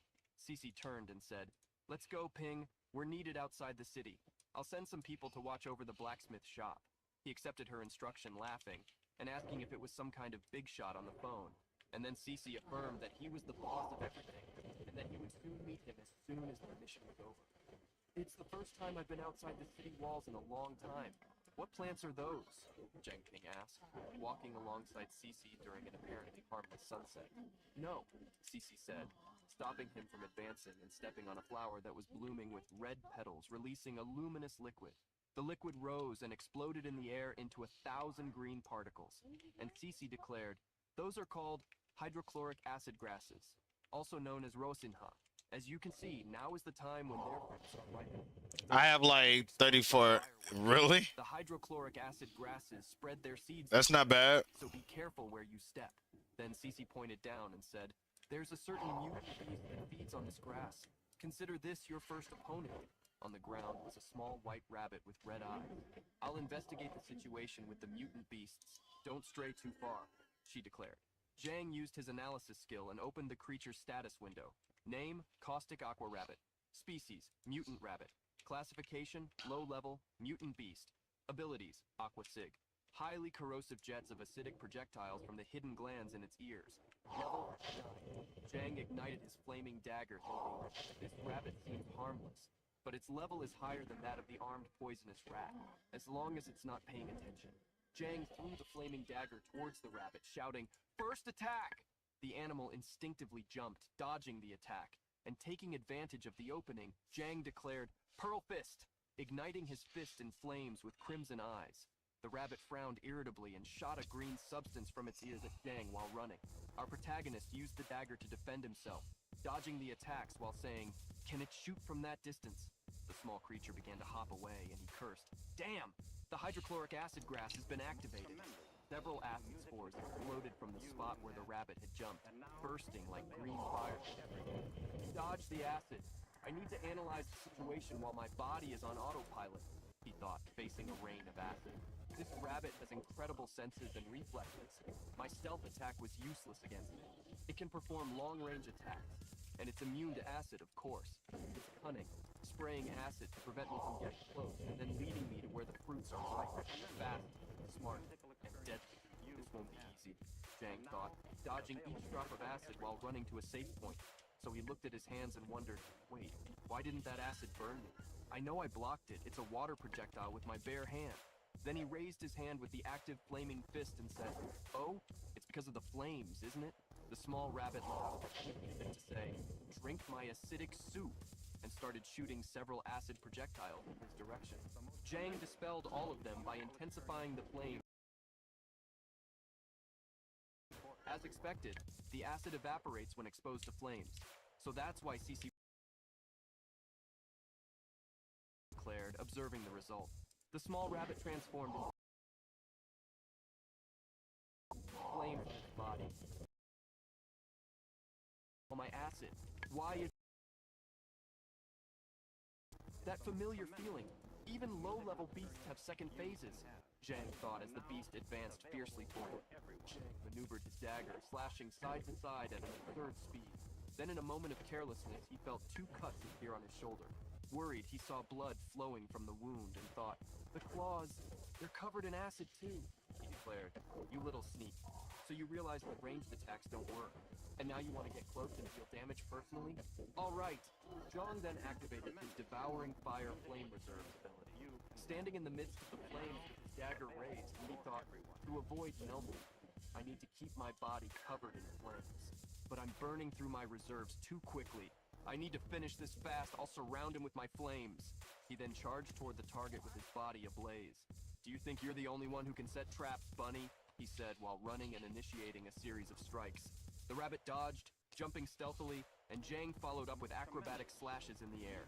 "There's nowhere left to run now," our protagonist said, cornering the beast with fire and raising his dagger. "Die!" he shouted, seeing that his flame reserves were already close to 0, and plunged the dagger down. However, his weapon hit the ground as the rabbit jumped. "Dodged!" he exclaimed, and silently smiled, thinking, "But that's exactly what I wanted. Activate Fire Devourer. Absorb the flames." The ring of flames around him began to shrink. The flame reserves increased. Jang covered his face and said, "Let's see how you can dodge in mid-air." He threw his dagger again, and the rabbit screamed, now caught in the flames being consumed.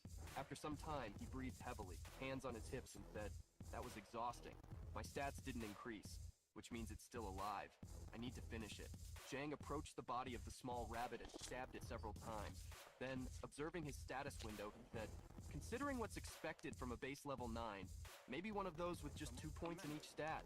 What a shame my level didn't increase. The higher your level, the harder it becomes to level up. That's why it's better to focus on training and defeating enemies without actually gaining a level." The system then gave him a notification saying, "Fire Devourer has reached full flame absorption, upgrading from Initial Flame Devourer to Intermediate Flame Devourer. Maximum flame reserves increased to 300. Jang looked at that and happily said, "Even my Fire Devourer skill leveled up. This little expedition is more rewarding than I expected." And wiping his dagger with fire, he smiled. However, something He slowly turned, and from within a vast darkness, he could see thousands of small, malevolent red eyes approaching. Gradually, thousands of demonic rabbits emerged, coming toward him. "Shit!" Zhang Ping involuntarily declared. Before we continue with this battle, let's take a moment for some trivia about the universe of I Contracted Myself. Don't forget to leave a like and a comment, as it really helps the channel and motivates the team. So, UA, Master Fox, doesn't like to eat pigs. That's why she didn't attack our protagonist, Jang Ping, earlier. Besides that, some of the high-ranking celestial foxes imitate Princess Yue and exclusively consume female humans. We won't make any jokes about that. We'll leave that task to you. Now back to the battle. Damn, I'm almost out of flames, and there are so many of these hairs, Jang Ping said, surrounded by the demonic hairs and seeing his flames nearly extinguished. The hairs snarled, drooling as he reached into his clothing and said, "All right, that's enough to activate the pendant." Then the hairs charged at him together, and our protagonist made the wisest decision of all. He turned to flee, shouting, "Discretion is the most important part of bravery. Sister, Cece, help!" With the cord in hand, already with the jade aflame to alert Cece. More hairs appeared in front of him, blocking his advance. Jang turned and saw that the hairs were also surrounding him from behind. He found himself cornered, surrounded on all sides, and said, "No way. Are they coordinating their attacks? Flanking maneuvers? This is bad." The hairs launched thousands of green acid projectiles toward Jang, who simply curled up on the ground, thinking in despair, "I have no choice but to use my clothes as a shield to withstand the first wave of attacks." But before the projectiles hit him, a large wall of ice rose up between him and the acid. That water ability, it must be... Glancing out of the corner of his eye. "Sister Cece, you came," he said, getting up and seeing the girl walking toward him. "Get back," she said, with blue smoke emanating from her hand. Cece raised her arm and with an intimidating stance declared, "So, the bullet hairs are getting angry too." A large wall of water rose, and the hairs stood still, watching the wave form and then crash over them, drowning and sweeping them away, until with a snap of her fingers, Cece froze the water, petrifying the hairs inside the large pillar of ice that had formed. Incredible. I barely took down one of those things, and I was giving it my all, Jang thought, smiling and astonished. Cece looked at him and asked, "I was gone for just a little while. Where did all these things come from?" Jang shrugged and replied, "I don't know either." Suspicious, she said, "This doesn't seem like the end." Then a new horde of demonic hairs appeared, summoning her ice, she said, "No matter how many there are, they're all the same." It was then that she noticed the behavior of the hairs jumping toward the ice pillar. "They're not attacking us? Is it because of that alpha? But it should be dead by now. They don't even care about what's happening around them. As if they're totally fixated on something, taking advantage of the opening." The girl said, "In that case, I won't hold back." And with her sword, she leaped, cutting the creatures one by one with a clean strike, spilling blood and causing ice to grow from their wounds as she spun in the air. Cece moved from hair to hair, tearing their bodies apart and creating a composition of white fur, red blood, and blue ice. Then, about to deliver the next blow, she declared, "Last one," and a strong impact arose as Cece buried the sword into the final hair. Facing the large demonic hair that seemed to incite the others, she thought, "This alpha, if I'm right, the answer must be somewhere inside its body." Then she stretched out her hand, touching the ice, and declared, "Release." The ice shattered, breaking into 1,000 pieces. Cece knelt among the bloodied ice blocks and finally grasped what she was looking for between her fingers. "I found it. It's a spirit-controlling pill. It really is." Between her fingers, she held a small blue sphere. Jang knelt beside her, resting on his knees, and asked, "Spirit-controlling pill? What is that? It smells kind of nice." Still kneeling, Cece replied, "It's a pill made by some organization to control mutant beasts, the Jew clan which tames beasts." So they finally showed their hand. The spirit-controlling pills are said to emit a unique aroma. Only low and mid-level mutant beasts can sense it. It attracts them, makes them want to eat it. It's very different from your gem contract. The beasts that consume it lose their minds, becoming completely submissive to whoever controls the pill. But how the Jew clan actually controls these beasts, that's still a mystery. This thing won't be digested. If we leave it here, more beasts will end up becoming puppets. Cece closed her fist around the sphere, squeezing it tightly until it broke. Then she began to walk, pouring the contents onto the ground as John followed her. There's definitely a connection between these pills and the beast attacks. I'll report back to HQ, whether the Jew clan is responsible or not. Before the investigation is over, you'll train with me outside the city walls. Jang saluted her, saying, "Yes, ma'am," and she laughed, responding, "That's the spirit." Behind some trees, a masked person in a long hood was watching them hidden. Cece suddenly attacked, startling Jang, who merely stepped aside as she threw her sword, cutting the tree in half, revealing no one. "What's going on all of a sudden?" Jang asked, confused. And Cece replied, nothing. However, she thought to herself, was it just my imagination? A week later, in the Hall of the Celestial Foxes, Princess Yu was receiving everyone in a meeting while sitting on her throne. Your Highness, all the Celestial Foxes living around Artisan Street are gathered here, her subject declared. Good, she said. Outside, it was a dark night, and she continued to think. The attacks by mutant beasts are becoming more frequent. Could this be the work of Zhang's Dong? In any case, I can't rely on him. It's time for me to make my own move. Then, in her human form, she stood up, and all the foxes remained prostrated while she spoke, exuding a strong, malevolent aura. As you all know, humans have discovered a way to break their own weakness, mindfulness, causing severe casualties among our people. In recent days, I've noticed that most of our feral brothers have been operating near Artisan Street. You, my brothers, who reside in that area, are highly likely to be their next target. I need you to create a scene. You might stumble upon something important. We will make them think you are fleeing, force them to act rashly. I need to know exactly who we are dealing with. She unleashed her fox claw, creating an intimidating aura. The servant foxes exchanged glances and quickly responded. Yes, Your Highness. Back in the valley where our protagonist trained, Zhang jumped, burying his dagger in the air and attacking yet another innocent rabbit that just wanted to eat acidic grass in peace. His dagger cut the rabbit, igniting it and causing the others to flee. With a cold look, Zhang thought, after a week of just practicing rabbits, I finally reached level 6. Not only that, but I've also completely mastered their attack patterns and weaknesses. The rabbits attacked together, launching acidic projectiles in his direction, and Zhang created a vortex of fire around himself. Step 1. He neutralized their long-range attacks, dealing damage and really making them nervous, he thought, leaping over the rabbits who were now in their second form. Already planning, once they are enraged, they will launch a close-range attack. The acid is flammable, but it burns too quickly to be lethal. Zhang continued cutting and hitting them with one hand, while charging crimson scales with the other, throwing them toward the target. But if I used the scarlet scale as fuel, the flames would never go out. The scale exploded upon hitting the rabbit, consuming it in flames and neutralizing it.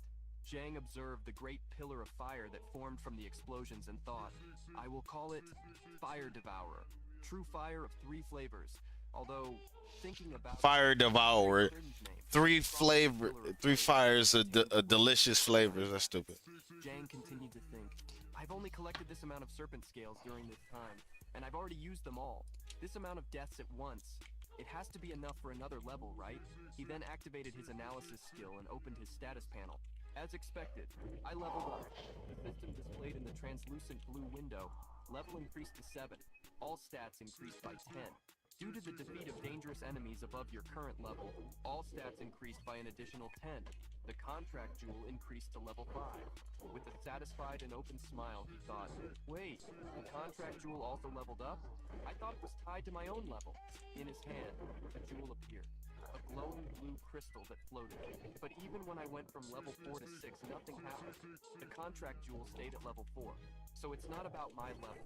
The contract jewel is just harder to level up. I wonder what kind of power will be unlocked this time. Hopefully something related to combat. While our protagonist was thinking, a small rabbit that was supposed to be dead emanated a dark and malevolent purple energy. Suddenly, the creature opened its eyes and jumped, intensifying its aura. That little one is still alive? Come as many as you want. I'm not the same easy target anymore, Zhang said, activating his flames, dagger in hand, and his eyes burning with fire. The rabbit, covered by a black aura, jumped towards him and he said, Oh, coming straight at me? He spun the dagger to parry.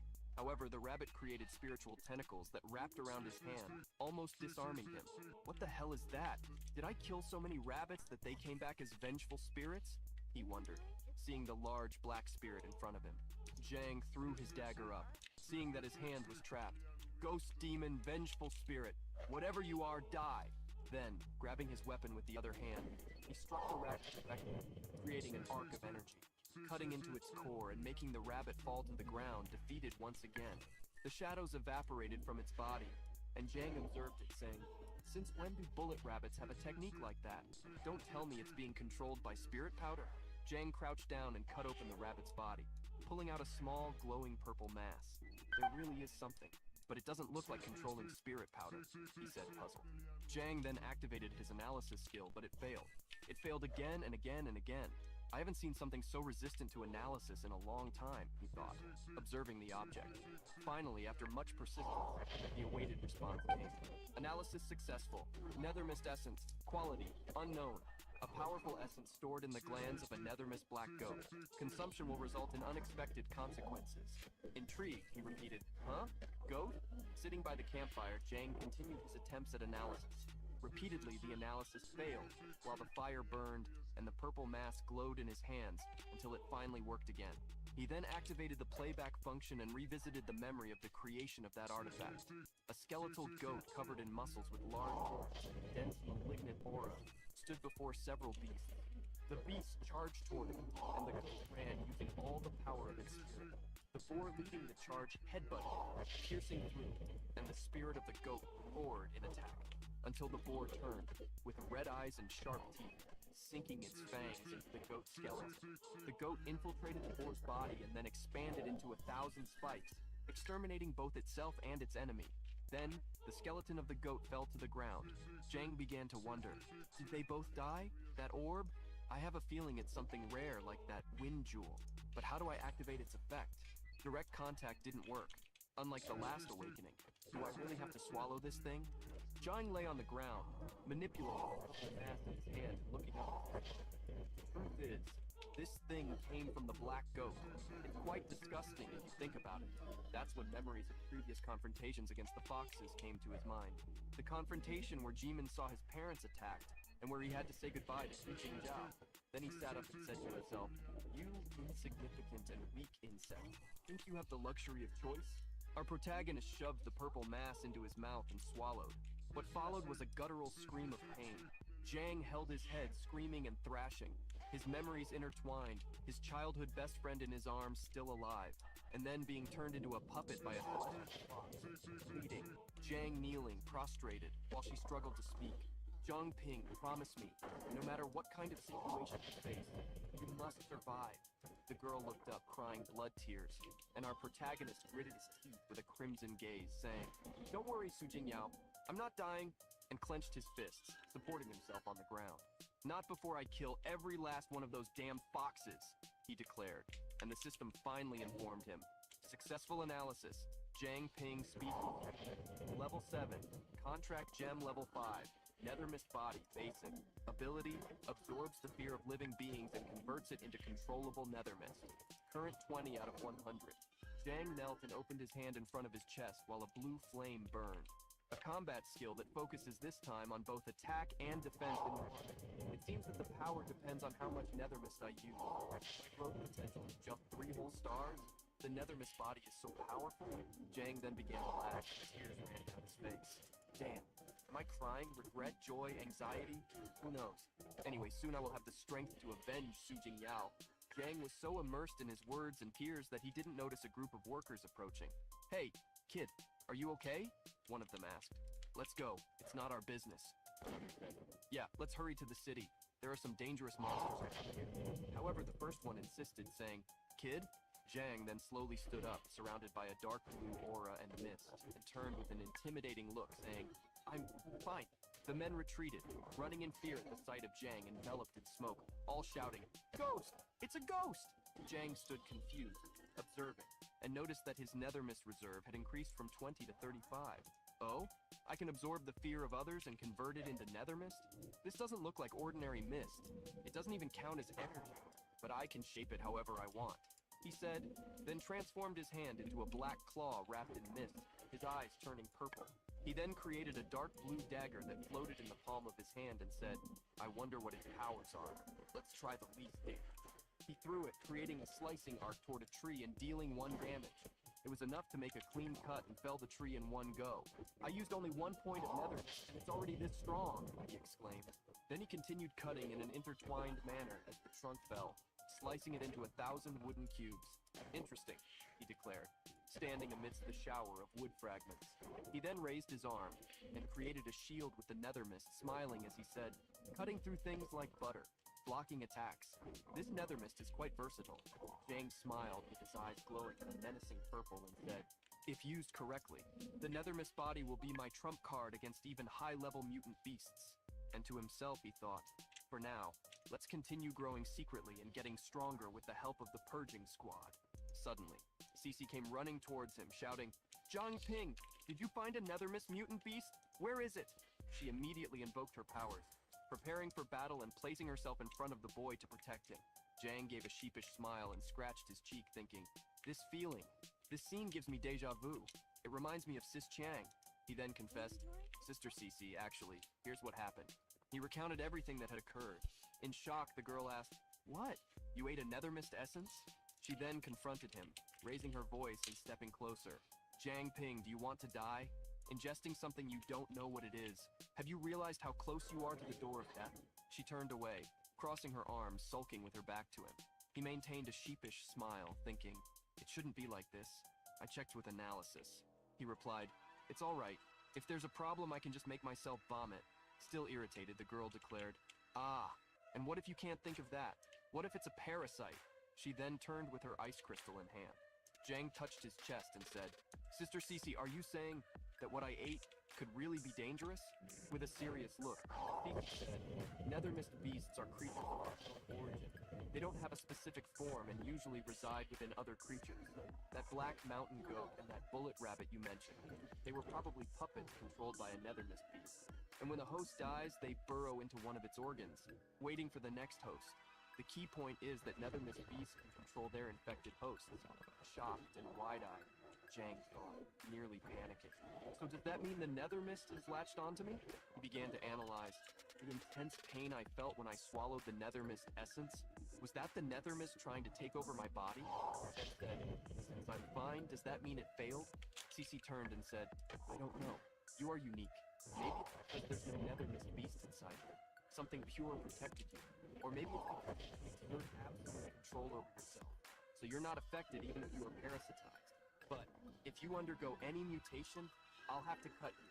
Zhang shouted in fright and apologized, saying, I'm so sorry! Behind him, a spider was weaving a web as it descended from the tree, looking at Cece with a surprise, you little rascal expression. The girl panicked, grabbed her sword, and shouted, Ara! A spider! A huge spider! She started swinging the sword frantically and flailing her arms. Then she ran into Zhang's arms, hugging him and saying, Get it away from me! Get it away from me! Zhang embraced her back with a smile, thinking, still terrified of insects, I see. Just like when we were kids. A memory came to his mind. When he was little, he ran toward her carrying something, shouting, Sister, sister, look what I found! The little girl in a dress who was reading something turned and asked, What is it? Let me see. And upon seeing that it was an insect, she started screaming, Get that thing away from me! Suddenly, the insect flew away, and little Zhang looked sad, saying, Ah, the new friend I just caught. You scared it away. Cece comforted him, now smiling calmly and stroking his head. Silly boy, you have so many friends back at the orphanage who can be your friends. Why would you want an insect as a friend? Zhang looked down sadly and replied, But they're going to leave the orphanage someday. What will I do then? Little Cece hugged him, and with a flushed face and the genuineness that only a child can have, said, Zhang Ping, I promise. No matter what happens, I will always be your friend. He smiled and said, Really? No backing out. She replied, Pinky swear. Zhang hugged her tightly with a gentle smile while remembering everything, and the girl blushed, realizing the situation. Then she pushed him away, saying, Why are you hugging me so tightly? Zhang Ping, remember this. In nature, never underestimate the danger of something you don't recognize. There's no such thing as a free lunch in this world. You may have been lucky this time, but you should never let your guard down when encountering similar items in the future. Never forget that. She then smiled and fixed her hair. He smiled, seeing her concern, and thought, I thought she had become distant and cold after joining the purification team. I guess I was wrong. She's still the same Cece, always looking out for me, even if she doesn't always show it. Cece's communication jade lit up, and the girl immediately answered. What's wrong? Okay, got it, she said. And then, as she ended the call, she started walking with a serious expression, saying, My investigation mission and your special training are temporarily suspended. We need to return to Pearl City. Zhang then asked, What happened? Cece continued walking and replied, The leader of the Jinbo team was severely injured by the crystal lights. I need to go back and provide support. Zhang tried to follow her and said, He was injured? Wait, why don't we call for backup? What about the other investigation teams outside the city, or in other cities? The girl walked ahead as she spoke. We can't risk altering our presence. Besides, things are complicated outside the city walls. I'll explain along the way. On the way, Cece told Jang about the situation outside the city. No one knows when this started, but since the crystalline lights began, many people have disappeared, and the city does nothing to protect what little remains. Traveling is so dangerous. Mapping the outside world, Jang became aware of the state of investigations and a growing number of independent awakened individuals. According to the latest information from the investigation team, the area around Pearl City has the highest concentration of mutant beasts in some villages, and farther away is the sea, due to the presence of elevated levels. No one explores this area, and we don't know if there are other cities beyond it. So, just like Aaron Yeager, everyone wondered, what lies beyond that sea? What's the situation within the city walls these days? Cece asked, walking alongside a teammate who was updating her on the latest events. We're using the celestial curtain of illusory light to monitor all of Pearl City. There have been no unusual activities from the celestial forces, at least not until last night. The low and mid-level forces from the officer chamber went out. We confronted them, but it was a trap, and the enemy leader was there too. Team leader Jin Bo was seriously injured while covering our retreat. The captain wants you to take responsibility for Jin Bo and ensure the team's safety. Keep Pearl City secure. Cece continued walking beside him and replied, I understand. And Jang was snacking while following them from behind when he asked, need any help? The girl replied, no need, go back to the blacksmith shop. I'll find you when I have some free time. Jang agreed, and the girl waved and turned around as she continued walking. Our protagonist watched her walk away, thinking, stay safe, brother Jin Bo and sister Cece. As she walked away, Jang stretched and said, finally, it's time to relax. These last few days outside the city have been exhausting. Walking through the streets, he passed by a food stall where a customer was saying, I'll take this, casually choosing his snack, while Jang remained submerged in his thoughts. I wonder how Wang Jimin is doing in the Beast King art training. That's when a sudden wind caught his attention towards the people in the snack bar. Why aren't these people moving? He wondered, noticing they were frozen. Then a voice emerged beside him. A mysterious person said, hey kid. Startled, Jang asked, who are you? And activated his analysis ability. However, after failing several times, the status window appeared containing the following message. Target is using the skill Hidden Identity. Name, unknown. Species human. Faction, unknown. Level, unknown. All other statuses were the same. What's up with these statuses? Jang wondered, confused. The middle-aged man with white hair tied in a ponytail, bright purple eyes, and text underneath a long coat replied, you can't see them, can you? And here you are talking to no one. Still, I must congratulate you.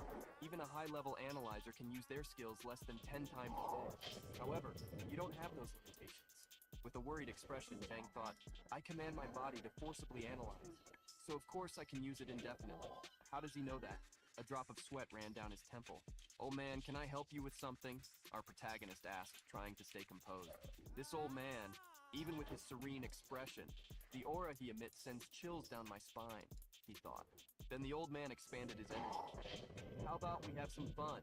Jang then crouched, getting into a combat stance, and thought, here comes trouble. The old man looked at him now with crimson eyes and asked with a smile, what? Aren't you going to do anything? Still holding his dagger, Jang replied, I have no reason to fight you. And the old man responded, do you need a reason to get stronger? Or was that vow to avenge Su Jingyao just talk? Jang advanced fiercely towards the old man with a cold gaze and a thunderous intent. Say that again, he said, striking with his dagger to cut the old man's throat, leaving a trail of fire in the air. But in front of him, time shattered, and the man disappeared. Spatial rift? No, it's a teleportation ability. He's behind me, he thought, then turned and ran towards him, burying a punch that was easily intercepted by the man, who held his fist in the air, saying, your speed still needs work. With a mocking voice, Jang said, oh really? The man looked uncertain, as if he sensed something was missing. With his other hand behind his back, Jang concentrated a flame, and then launched the man's face from close range. But he reacted faster and created a shield, blocking all the damage and enveloping himself in translucent energy. Something's not right, Jang thought. Then the man spoke while slowly adopting a spiritual appearance. You had your fun. Now it's my turn. And behind him, another person appeared. A residual image? Jang wondered, seeing the true version of the man emerge behind him, walking in his direction and throwing a water dagger that passed over his shoulder. Water element now? Damn, how many abilities does this guy have? He's just a monster, he thought, realizing that his only alternative now was to dodge the attack. Several water daggers were thrown his way, and he danced to evade them. until invoking the black and purple mist in his hand, he thought, there's no more option now. I have to try that move. He then created a black shield, spending 5 of the 18 available nether mists. The man continued throwing daggers, and Jang planned, first a feigned attack to create an opening. Then, spending the remaining 13 nether mists, he launched a large beam of black energy in his direction. The man dodged, and seeing the movement, he thought, so, seize the opportunity, and by minimizing defense, make a stealth attack. The man smiled and said, clever, but what a pity you're still not strong enough. In an explosion of intense light, trapped Jang in the air, throwing him away. But having so much power at your level is impressive, he said, walking towards our protagonist, who was pinned to the ground by the pressure, thinking, I can't move. Telekinesis too? This is just unfair. The man then released him and turned, saying, now, how about we have a little chat? Jang sat up, thinking, I can move again. He went through all this trouble just to test me. I, who am a completely different power compared to Jimbo and Cece. The man slowly disappeared, becoming translucent. And Jang wondered, can he even be invisible? The only one in the city with this kind of power? It's the captain of the purification squad. Jang quickly stood up and bowed, saying, how should I address you, sir? The man sat at a table, saying, names are meant to be used, boy. Call me whatever you want. Or have you really forgotten my name? Jang approached the table, thinking, it seems the purification squad has already figured everything out about me. But why would Mr. Siku Shubai reveal himself like this? What is his purpose? He then sat down asking, Mr. Situ, what brings you here, sir? Situ turned his cup, taking a sip of tea while saying, Jang Ping, it's better if you don't think too much about it. You've learned to block others from reading your mind. Jang was taken aback, frightened, as the man continued. In the 2 centuries since I arrived, Pearl City hasn't seen any users with unlimited level abilities. Until now, how could my curiosity not be piqued? Intrigued, Jang heard. You're saying that I'm an unlimited level awakener? What does that even mean? I thought the peak level was the highest an awakener could reach. The same goes for abilities. And calmly, as the leaves flew around them, the man replied, no matter how powerful an awakener becomes, they are limited to a single ability throughout their life. But unlimited level awakeners can break those chains. They can remove the limit on the number of abilities and continuously awaken new ones.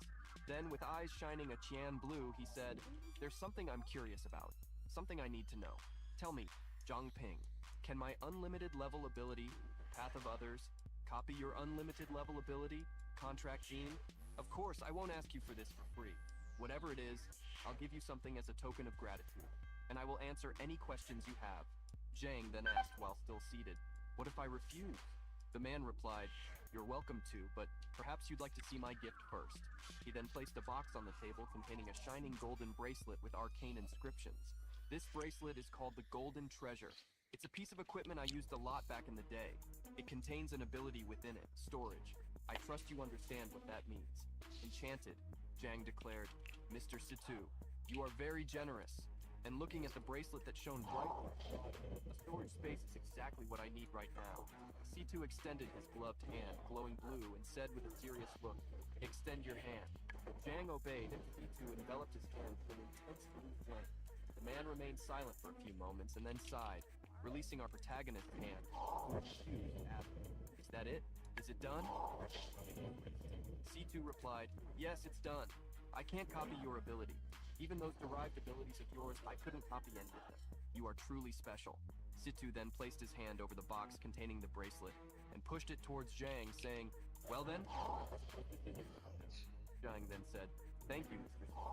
He extended his hand, but upon touching the bracelet and bringing it closer, a dark and ominous aura enveloped him. Overwhelmed by the feeling, he began his process of analysis and reproduction. What he saw next was pure horror. A woman tied up with numerous ropes, bloody, screaming while suspended in the air.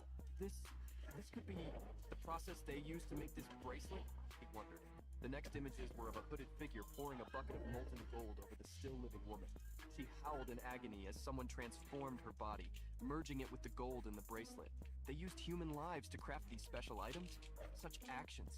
This is simply too cruel, he thought as he watched the reproduction. He then lifted his gaze and asked, Mr. Situ, is it true that all special equipment is made in such cruel ways? Drinking another cup of tea, Situ replied, it has been this way for 2 centuries. Although it is now explicitly forbidden, there are still criminals who secretly sacrifice people for objects. I originally wanted to destroy this bracelet, but perhaps in your hands, maybe you can use it to bring justice to those who deserve it, so that the lost souls used to create this bracelet can rest in peace. Zhang then continued the conversation. What was Pearl City like 200 years ago? Were all treated this way? Their lives thrown away for cash? C2 placed his cup back on the table and replied, yes, 200 years ago, the Jew family who tamed beasts ruled Pearl City with an iron fist. Everyone was a slave to their whims. There was no future, no hope. Men worked day and night for scraps of food.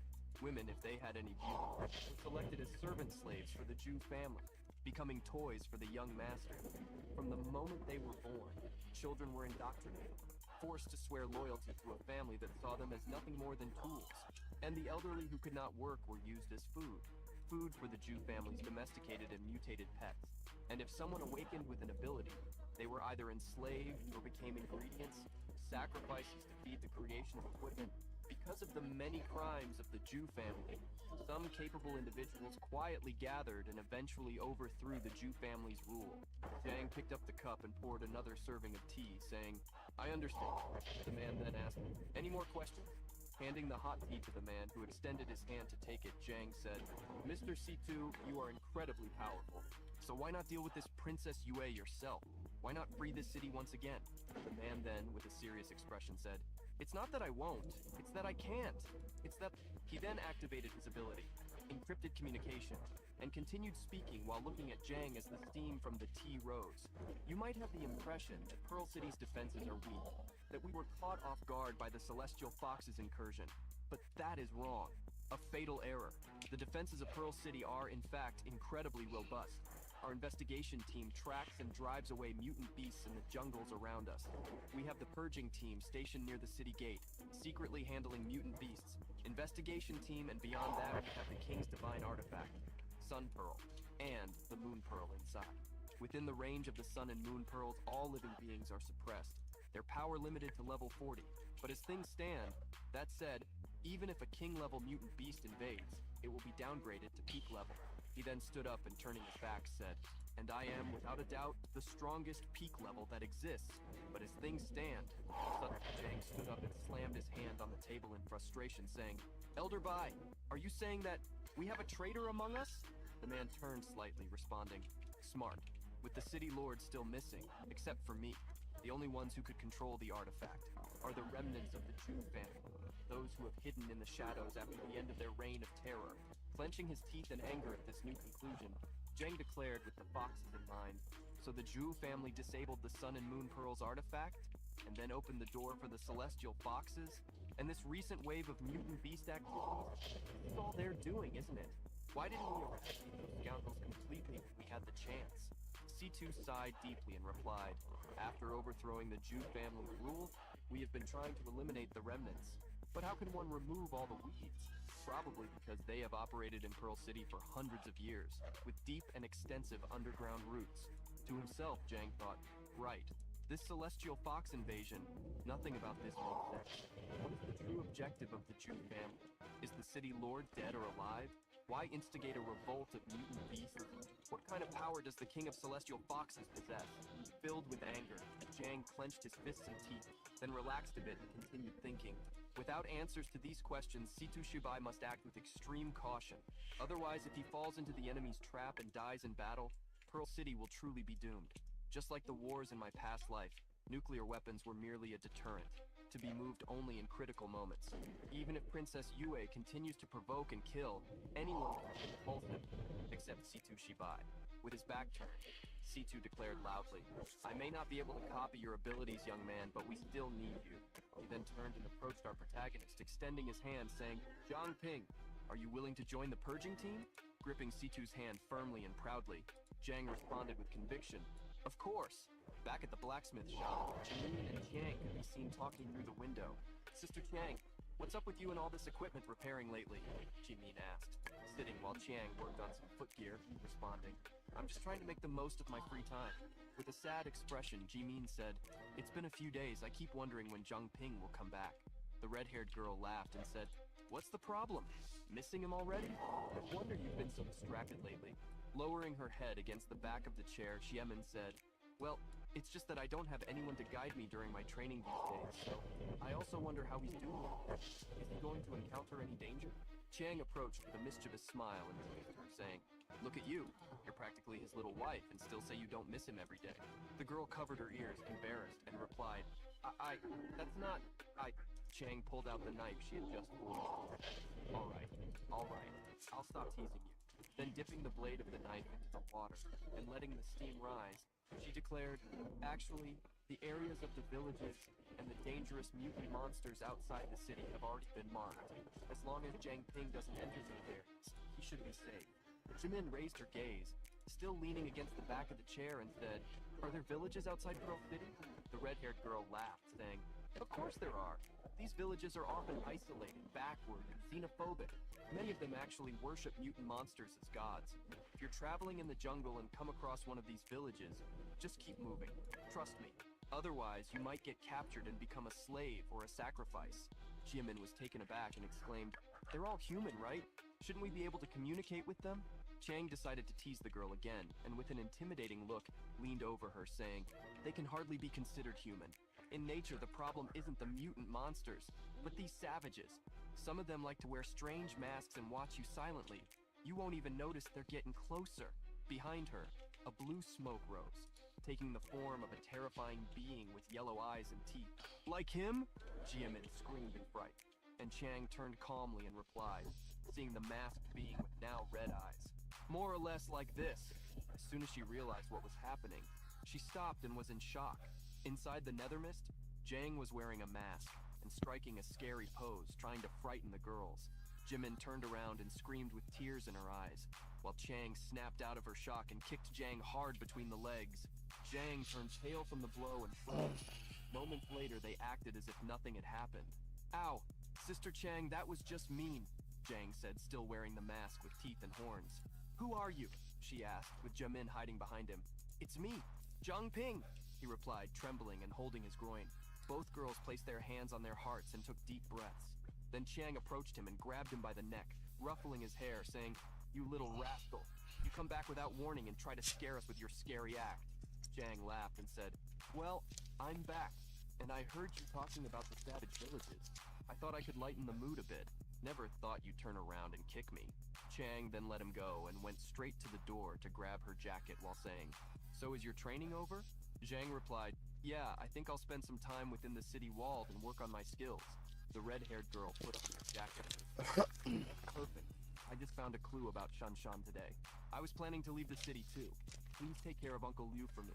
Zhang then asked, "Why the rush?" And Qian, giving a lesson on how not to be a cockblock, replied, "Let's just say someone is waiting for your return and I don't want to get in the way." Jimin shrank back, blushing and silent, while Chang left the room. Zhang was left confused, not understanding. Then suddenly, the pink-haired girl hurriedly said, "It's getting late. I'm going back to my room to rest." She ran toward the door but stopped before leaving, turning with a sweet smile and saying, "Jiang Ping, I'm glad you came back safely." Zhang looked at her, returning the gentle smile, and thought, "You know, since I arrived in this world, this is the first time. I've really felt at home." He waved at her. His uncle suddenly appeared behind him and, with his hands behind his back, said, "She left a while ago. Why are you still smiling?" Zhang jumped like a startled cat, and his uncle approached, saying, "Listen, the first thing in the morning, you need to find Cho Chang and tell her I'm really sick. Don't let her leave the city." Zhang then asked, "Uncle Liu, what are you—" His uncle tapped his pipe against his head and said, "Don't look at me like that. I'm not senile, and I'm certainly not sick. It's all an act." Zhang rubbed his head and replied, "So Shanshan has been missing for so long, she probably found something unfortunate." Your uncle walked over and sat down in a chair, continuing to speak. "I know very well the strength of my daughter. Xiao Tiang wants to investigate Shanshan's whereabouts, but I am worried that she might also encounter misfortune. So I have to act as if I am uninformed, not giving her the time to take risks." Zhang looked at him while he smoked a cigarette and said, "Uncle Liu," he continued, "that girl is deeply loyal. Once her heart is set on someone or something, she becomes even more cautious. She won't easily take risks if it comes to that." Zhang smiled and replied, "I appreciate what you are doing, Uncle Liu." Then Uncle Liu tapped the cigarette against the wood and said, "You have a true talent for forging, Jiang Ping, but Xiao Qiang is not very good as a teacher. And honestly, she has never had a passion for forging. there are many gaps in her knowledge. So, for the next Maybe I strength. will teach you the true Jin? hammering technique. Although this Oh. technique may not be a great secret, it is still a unique skill of the Liu family. So you'd better pay attention. Zhang then clenched his fist tightly with passion and declared, "Yes, sir, I won't disappoint you." It was then that a familiar voice emerged. Zhang Ping, Zhang Ping. A blue smoke and celestial glimmers appeared. The face of Jing Yao, surrounded by clouds, appeared in his mind. "Continue. I am waiting for you. It's me," she said. And our protagonist thought, Su Jing Yao. In front of the blacksmith shop, a small shining blue feather surrounded by stars fell from the sky, floating and touching the ground. Just as Uncle Liu wished, Sis Chang stayed in the city and, as promised, began to secretly teach the true forging technique. Uncle Liu looked at Sis Chang and said, "I think I have lung cancer," exhaling smoke after taking a drag from the cigarette. "Then stop smoking right now," replied the irritated red-haired girl. "I've been using the forging technique with my neo-thermist. I can control it much better now and shape it into much more precise forms. It's a different kind of strength, but I'm definitely getting stronger." Wang Jin has mastered the first 3 styles, including the Blind King's style. That night, I swear I heard Jing Yao's voice. It was familiar. I needed to be sure. I contacted the purification team. Zhang brought the communicator to his mouth and asked, "Captain, are you sure there are no celestial foxes disguised as humans in the blacksmith district? I could swear I heard something." Captain Situ brought the communicator closer to his lips and replied, "Zhang Ping, we have already swept the entire area. There's no way a celestial fox is there." Zhang continued to think. If it wasn't the whisper of the winds that caught that sound, then what was it? Unless, what if Su Jing Yao isn't dead? What if she is still out there somehow? For revenge, for answers, I will rip that mask off the celestial fox disguised as Su Jing Yao myself. 3 days later, a mysterious figure approached a residence in the middle of the night, sneaking through the streets. He walked silently to the room of a girl who was sleeping deeply. The man smiled wickedly and reached out to her, pulling the sheet that covered her. Out cold. I think my little medicine worked perfectly. They said the daughter of the Su family is a true beauty. With curves in all the right places, they say she is as clear as the moonlight. Tonight I will try and see if the rumors are true," he said, tracing a line on the girl's arm with his finger. "Zheng Xiaofan," a voice called from behind him, as a dark blue cloud filled the room. "Who's there?" The man turned around startled and asked, with a mask covering half of his face with a pink flower on his forehead. "Zheng Xiaofan, also known as Little Bear, 1 meter 50, a face only a mother could love," the voice spoke with a dark, mocking tone. "Show yourself, who's there?" The man, Zheng Xiaofan, repeated in fear, looking around as the mist spread. "Despised by women, more twisted and perverted every day. You have constantly hurt countless women over the last decade? Am I wrong?" The mist spoke again, taking the form of a man behind him. Who the hell are you?" Xiaofan asked again, terrified. "I come bringing a command to take your life," the being declared with a crimson and dark gaze. Xiaofan began running in terror, thinking, the entire Su family should have been drugged by me. So what the hell is that? A human? A ghost? The mist spread, extending towards Xiaofan's body. A shadowy blue spike pierced his leg, sending him crashing to the ground. The mist formed a small vortex and rose up. "You want to keep fighting, don't you?" the ominous voice declared, as the fear points fed the Nethermist reserve. "No, stay away!" the man cried, trembling and sweating, his eyes filled with tears. It wasn't as easy to be brave in front of someone who was going to confront him as it was to be brave with an unconscious woman. Xiaofan lost control of his bladder and fainted from fear in a puddle of urine. "I thought serial killers were supposed to be tougher, and here this guy is, falling so easily." Zhang walked up to him and kicked him, thinking, "I guess this makes my first official mission a success." Then, removing part of his mask, he extended his hand and said, "It's time to bring this trash back and deal with him." Our protagonist extended his hand and activated his analysis ability, displaying the man's status window. Name, Zheng Xiaofan. Species human. Faction, none. Potential. 2. Classification, mid-level awakened, level 13. Abilities, pharmaceutical mastery. Can analyze and identify the medicinal properties of any substance and use this knowledge to create potent drugs. Zhang observed this and said, "Using such a useful ability for evil, what a waste of potential. What a loser." Then Zhang took the subject's mask, and a flashback began. Our protagonist saw a woman crawling, begging, "Please, I beg you, don't touch my daughter." The killer, Xiaofan, kicked her, sitting at the table with his hands in his pockets, smiling and said, "Still so disobedient even after taking my medicine?" You can thank your dead husband for that. If he hadn't died so early, I wouldn't have focused on both of you. A member of the city guard, always talking about defending Pearl City. Now he's really dead, how ironic. But I must thank him for leaving you two for me. The girl crawled, calling for her mother.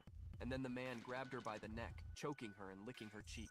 Don't worry, you'll join her soon, once I've had my fun, he said, looking at her. In his mind, he saw a pile of women in despair. You are nothing but my toys. The man spoke, choking each of them and violating their outer bodies. Jang finished the flashback completely in shock and stared at the mask in his hands. The killer woke up and muttered curses under his breath, then quickly turned around, throwing a small bag of powder at Jang's. The small bag exploded, creating a huge cloud of smoke, and lightning struck the sky. Where did you come from, kid? How dare you interrupt my fun? This drug powder is enough to knock out large mutated beasts. Once you're asleep, I'll torment you thoroughly. The man spoke loudly, but Jang had covered himself with a layer of nether mist, preventing him from breathing in the powder. Our protagonist clenched his fists and looked angrily, saying, "You are dead meat." The killer was terrified again and exclaimed, "What? Why isn't it working?" He then began to wonder, is it because of the rain? But before he could continue thinking, a purple blade pierced his arm, amputating his hand in a clean and swift cut. The man howled in pain, and a lightning bolt descended from the heavens. This blade is for the mother who gave her life to protect her daughter, Jang said, raising his hand. The man curled up, holding his severed hand. This blade, Jang began to speak, concentrating more nether mist in his hand with a dark look submerged in hatred, is for the girl who preferred to die rather than submit to you, Jang declared, and the man was pierced by several spikes, screaming and thrashing. This blade is in memory of the heroism of the city guard. Jang gathered the spikes and cut him again. The man howled once more as the blood flowed. This blade is for the just detective. Let this knife engrave the memory of that nameless awakened one who fought for justice deep in his soul. With each cut, the man screamed louder, more blood gushing and mixing with the rain. Xiao Fan began to crawl, crying, covered in blood and rain. Crazy. Completely insane, he murmured with his two legs amputated. Jang approached him, shrouded in nether mist, with a dark aura of pure hatred. With today's technology, you can still be saved if you receive treatment in time. I will give you a chance. As long as you can make it out that door, I will spare your life, Jang declared, pointing to the door and thinking, Zheng Xiaofan, I will make you experience the same despair, the same terror you inflicted on those innocents, 100,000 times more. Remember, this is your last chance, Jang declared, pointing to the door, shrouded in a purple aura as the rain poured heavily over them, with lightning and thunder crashing in the sky. The man smiled with foolish hope in his eyes and began to crawl pathetically, thinking, once I recover from this, I will kill you, kid. I will peel the skin off your body. Slowly, he crawled like a worm in the rain, leaving a trail of blood and smiling malevolently, thinking of his victims. I can't die here. There are still so many women out there that I haven't played with yet. Almost. Just a bit more. As he neared the door, he raised his gaze, thinking, if I can just open this door, I can escape this. He raised his only hand, trying to reach the handles, but like a slug before its disgusting trail, he stretched out without half his legs and could only tremble. Come on, just a little more, he kept repeating to himself, trying to reach pathetically, until he realized he wouldn't succeed. His body had been reduced to the same despicable shape as his soul. Then, in a fit of rage, he began to pound on the door and curse, Shit! Shit! Shit! Shit! Jang began to walk slowly toward him, saying, You can't even open the door. You had your chance and you blew it. You failed, Zheng Xiaofan. Our protagonist raised his hand, creating a sphere of raw energy that expanded into a large blade. No! The man screamed, seeing his executioner approach in despair.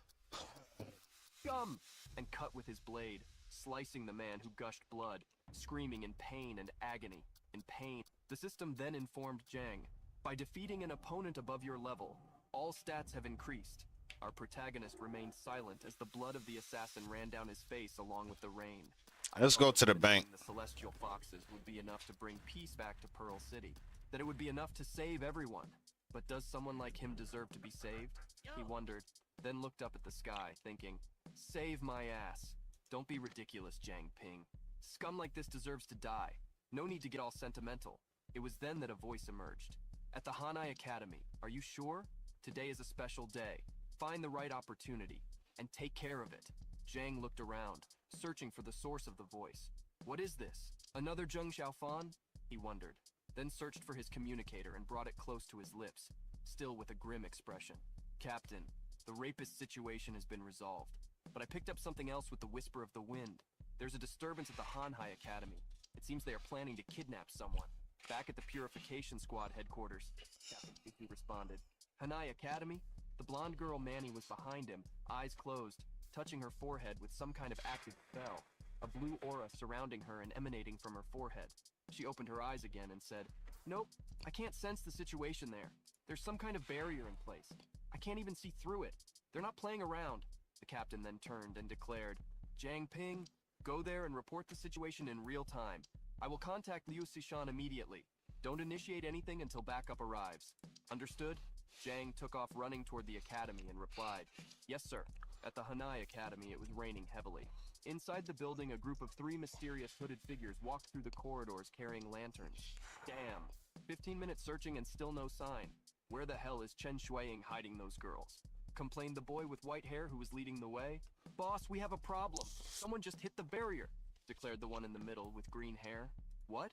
Have we been discovered?" asked the chubby one with thick lips who was last in line, worried. "Don't be stupid. We have double protection with the Dragonstone and the lanterns. There's no way anyone can detect us," replied the one in front. "Even so, if Chen Shuiying's intrusion alarms go off, we'll be in trouble. Even if we camouflage our presence, there's no way to get someone out of here with him nearby," the leader thought, continuing to walk. "Hurry up, we're running out of time. No matter what, we must find her," he ordered, heading towards a staircase. "Yes, sir," the other two responded in unison. Jiang watched from outside the building under the rain, with lightning and thunder erupting. "What is this thing?" he wondered, seeing a stone embedded with a black dragon coiled around it right in front of the academy. He initiated his analysis skill, but it failed repeatedly until the status window finally appeared. Dragon Domination Stone, East. Quality Epic. 4 Dragon Domination Stones, when placed at their corresponding cardinal points, generate the dominant Dragon Battle Break Barrier. This barrier is capable of concealing its users while simultaneously destabilizing and nullifying most barriers. Jiang was alert and thought, an epic level item. Touching the stone, despair surged in. The eye of the dragon formed the stone. Jiang's eyes widened and he thought, the Dragon Domination Stone was also created through human sacrifice, but these things have long been forbidden to possess. They don't seem to be members of one of the 3 great organizations. Could they be remnants of the Jew family? The Jew family, beast dominators, the root of all this chaos. What are the Jew family's motives for allowing the celestial wolves to enter the city and gather these hordes of beasts? This operation at Hanai Academy will provide valuable clues about their objectives, Jiang thought as he approached the entrance of the academy. Jiang Ping began to open the door but quickly turned to the side, thinking, someone is coming, I better hide. He activated Nightwalker mode. The 3 saw the door close and jumped through the window, carrying someone over their shoulders. The one with white hair led the way, watching the stone and looking around, thinking, what entered the barrier? How can I be of service? It's already gone. The other, carrying a girl dressed in green, walked up to it. It should be fine now. Turn off the lantern. Conserve the little energy we have left. We're going to need it, the leader said as the last one jumped through the window. I'm going to get the Dragon Domination Stone. We can't leave any trace, he said, heading towards the stone while the others turned off their lanterns. Inside, Jiang watched everything peering through the window. He activated his analysis and turned on the communicator, confirming enemy forces as the Jew family. 1 level 20 with analysis skill, 1 level 17, and 1 level 15 with hypnosis skill. On the other side, the captain responded, understood. Jiang activated his analysis again, and the status window for the lanterns appeared. Nightingale Lantern masks the presence, scent, and information of the user. He thought, so that's how they hide their presence, but it seems to be almost out of energy. Next target for analysis was the girl they were carrying. This girl, is she the target of their kidnapping? He thought, and then her status window appeared. Name, Chen Junting, species human, faction, Hanai, level 13, intermediate awakening, potential 12 stars, abilities, blood of the saint, possesses blood that enhances affinity with living creatures, can pacify and befriend any mutant beast, inspiring unwavering loyalty. As the skill levels up, it can be activated passively and affect a larger area. Note, those who drink the blood of the saint will lose their abilities and suffer continuous misfortunes. Jiang was impressed and thought, this potential is extraordinary. And her ability, it's like an improved version of the contract gem. Who is the Jew family planning to control with her? Whatever it is, this girl is innocent. I can't let the Jew family take her. Outside, the three walked through the rain as lightning crackled in the sky. Suddenly, they disappeared, leaving only a small cloud of smoke where they had been. Analysis interrupted. As soon as the system displayed this screen to Jang, he ran out of the academy, speaking into the communicator. They're gone. Manny, where did they go? Can you track them? Manny was at the squad's base with his glowing blue aura alongside the captain. I can sense them heading towards the outskirts of the city. At this rate, Cece won't be able to catch them in time. Zhang then replied, I'll delay them. The captain quickly intervened, saying, Wait, Zhangping. Don't be impulsive. Ensure your own safety first. Zhang looked at the streets as a lightning bolt cut through the sky and replied, The Jew family is behind all this. I can't let them escape. I may not be able to defeat them, but my nether mist can buy enough time for Cece. The three continued running through the rain quickly, arms back in a Naruto style. Suddenly the leader stopped, sensing something approaching. A massive wolf with sharp claws and teeth made of dark blue clouds leaped towards him. A nether mist beast here in the city. Inside the wolf, Zhang thought. Thanks to the forging technique, the nether mist camouflage is holding up well. But I can't risk being detected by that level 20 analyzer. The white-haired leader activated his Byakugan from Shopi, the veins around his eyes bulging as he thought, this wolf looks strong, what level is it? But Zhang interrupted the analysis, launching a series of spikes in its direction. Damn it! I got cut! The leader cursed inwardly, dodging. The beast leaped towards the man, opening its enlarged mouth, ready to swallow him whole. He stopped in shock, and then jumped instinctively, shouting, Huang-san, hypnotize it now! The other awakened shouted, activating a purple aura around him. The chubby guy with thick lips lit up his eyes with neon purple and brought his hands to his face, saying, Stop! Zhang's beast became paralyzed, tongue out, as if it were out of its mind. There, it worked, the boy declared, seeing the beast. Inside, Zhang was wearing his mask, thinking, my mental energy is infinite. Of course, mental attacks are useless against me. Let's use this to our advantage. The beast remained still as the awakened one began to walk slowly towards it, hands raised and purple energy emanating, saying, stay still, stay still. Zhang planned, let's make him think I'm under his control so I can get close enough. The awakened stretched his hand near the beast's mouth and said, don't move. Suddenly the beast jumped, slashing him with its claws and roaring, while Zhang thought, now, surprise attack. The boy threw himself back, saying, huh? It moved? The beast approached with its mouth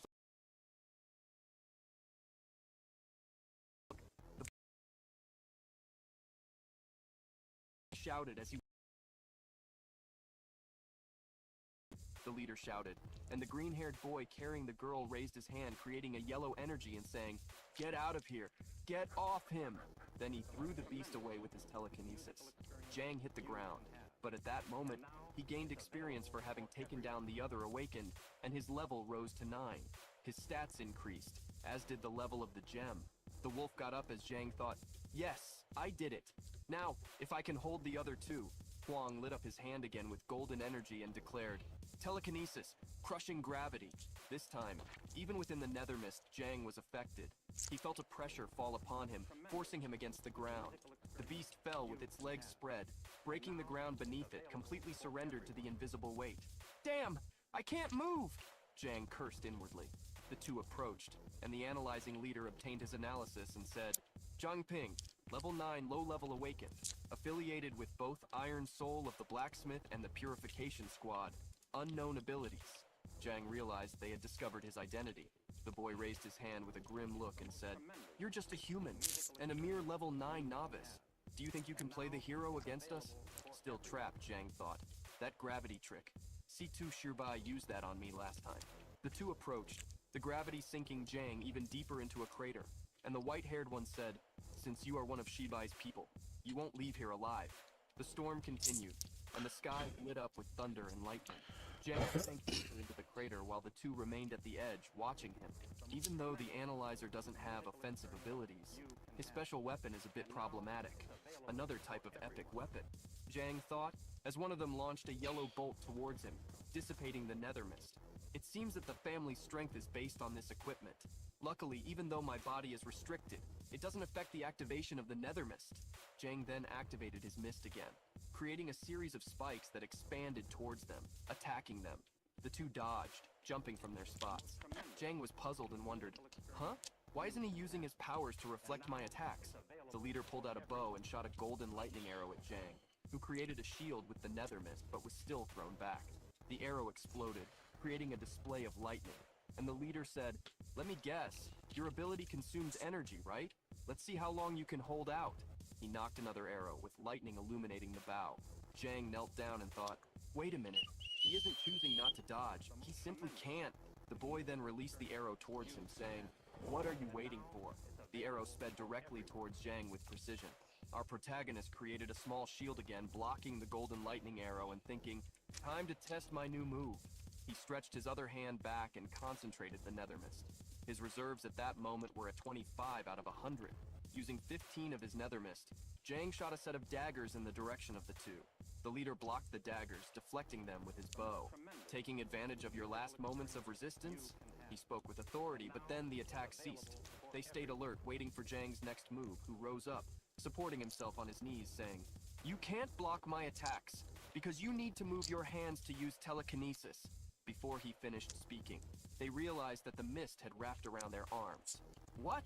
they wondered, confused. "Huang!" the leader exclaimed, seeing Jang rush swiftly towards the boy. "Just as I thought, if I bind their hands, the ability will be useless," Jang thought, preparing his attack. Huang saw him approaching and thought, "He's fast." Jang used another 10 of his nether mist, creating a dagger, and then burying it in the boy's abdomen. "I can't move," Huang thought, terrified. Suddenly, seeing he had no choice, he declared, "Telekinesis, self-inflicted." The boy began to move with the dagger embedded in his belly, his eyes shining an intense yellow, binding Jang's hand with his energy. "He's using telekinesis on himself?" Jang thought. The boy then pulled the dagger from his abdomen and grabbed Jang's wrist with his hand, saying, "Nice try. Good thing I forced my right hand to break free from the immobilization." The restriction of the nether mist dissipated from both of them, and the leader turned, smiling, saying, "Well, well, looks like you're out of energy." Huang smiled at Jang and said, "Do you think you can take my hands? How about you lose yours? Did you really think that would work? That pathetic attempt to..." The boy's speech was interrupted by a sudden fire. Flames engulfed the area, consuming everything, even through the rain. Jang had activated his devouring fire ability. The fire expanded around him, and Huang screamed as he pushed away, fleeing from the flames emanating from him. "You bastard!" he cursed. Jang slid away, but soon after, a lightning arrow came towards him. "Damn!" Our protagonist cursed and thought. The arrow hit his chest, and Jang let out a groan of pain, falling to his knees with one leg still bent. The two approached, the rain pouring heavily on them. "I didn't expect their clothes to be fireproof," Jang thought as the two gestured, saying, "You have a few tricks up your sleeve, but this is where it all ends." They raised their hands with bow and telekinesis, preparing the final attack against Jang. "It's about time," Jang said with difficulty, touching his own chest. "You mean the time of your death?" the leader mocked, laughing. Jang then looked up determinedly and replied, "No, I mean it was about time I could stop stalling you." Beams of water appeared in front of Jang and quickly crossed the battlefield, cutting through both of them. One of the beams struck Huang in the chest, while the other managed to dodge. "What?" Huang exclaimed, confused. The leader pulled back and shot his lightning arrow, saying, "Still talking even on the brink of death?"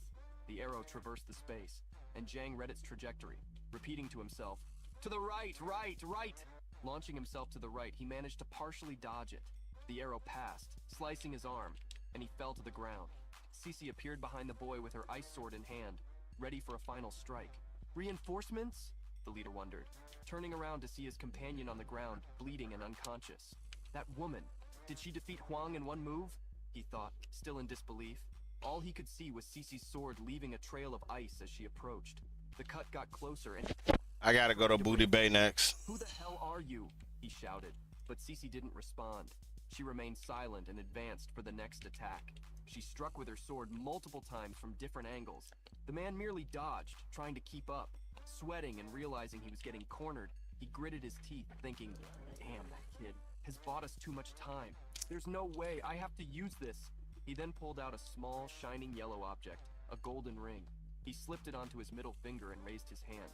Cece looked intrigued as he extended his hand, invoking a large golden lightning bolt in front of him. "Stop!" she shouted, running toward him. The lightning exploded the stones on the ground, creating a crater and throwing them into the air along with the light. A whirlwind of smoke erupted as yellow bolts burst at that point. "Thank goodness Zhang Ping is safe," Cece thought at another point. After picking up her friend's body and taking it to a safe location, the man retreated, taking advantage of the explosion as a distraction. As the lightning ceased, Cece walked alongside Jang and said, "What a shame we couldn't capture any of the remnants of the family." Our protagonist remained unconscious beside her, completely exhausted. It was then that Manny's voice echoed at Cece's point, saying, "Cece, come quickly and bring Zhang Ping back." The girl soon asked, "What happened?" And the answer was, the illusion curtain was breached. Luo Shiyu watched the city from the top of a building, holding an umbrella as the storm continued. "Your Highness, you called for me? Is something wrong?" Vice Mayor Huang asked, approaching through the rain. "How are the preparations for gathering the mutant beasts outside the city?" she asked without turning around. "Everything is ready, Your Highness," Huang replied, bowing. A golden lightning bolt fell from the skies, erupting with thunder and flashes. "What was that sound?" the fox leader asked, narrowing her eyes suspiciously. Huang panicked and thought, "That is the call of thousands of thunders? Ju Zejun got into trouble? And of all people, this fox had to notice." He then tried to disguise it, saying, "Probably just a lightning strike, Your Highness." Luo Shiyu turned, revealing part of her original fox aura, and asked in an intimidating tone, "Did you see anything unusual?" The man replied, stammering, "No, Your Highness." Luo Shiyu fully manifested her fox aura, intimidating her more. "Then, why are you so nervous?" she inquired as her shadow stretched into the shape of a fox. The man bowed deeply and said, "Your Highness, your humble servant has been afraid of thunder since childhood." The fox retracted and laughed, saying, "Useless coward." Then, observing the distance where the lightning might have struck, she thought, "The sound came from inside the city, but I can't see anything now, just like before. When that man was on the brink of death, certain he was going to die. But around the corner, he somehow disappeared without a trace. To think they managed to escape so boldly right under my nose. Thinking now it must have been some kind of high-level illusion." The fox jumped, still holding her umbrella, and began to levitate through the skies with her red eyes in the form of Luo Shiyu, thinking, "Human illusions cannot affect our kind, but they can use them in our surroundings to deceive us. Perhaps this entire city is just a facade." Her gaze intensified, and she exclaimed, "A very clever plan." Then, with a familiar phrase for fans of Jujutsu, she declared, "Domain expansion." A huge red tail expanded from her, cutting through the skies. Cece looked up as the blue energy barrier was touched by the red tail. Where did that girl from the Hanai Academy go? She wondered, and then said, "I don't know what happened, but the illusion veil is definitely disappearing." Trembling and struggling, Jang began to speak while still on the ground. "Cece, that," and pointed to one of the lanterns that had fallen beside the body of the only one who had died. "The Nightingale lantern?" Cece asked. "Hurry, grab it," Jang insisted, still struggling. The fox's red tail split into tentacles, cutting through the skies. A massive cloud of dark crimson aura enveloped the city, and thousands of fox eyes opened in every corner. She searched all around until she finally declared, "I found the rat." The survivor of the Ju clan was running through the city with the girl in the green dress over his shoulders, still unconscious. "I almost forgot about the Holy One amidst all this chaos," he thought, running until a voice called out to him. "Leaving the city at this hour?" He immediately froze and cursed in his mind. "Shit! She found me!" Luo Shiyu advanced, leaving Vice Mayor Huang behind. He watched her leave, shouting, "Your Highness, wait!" Then seeing that she was already gone, he clenched his fist, saying to himself, "Damn it, I couldn't stop her!" A voice echoed from the communicator of the cloaked members of the Ju clan. "Urgent report!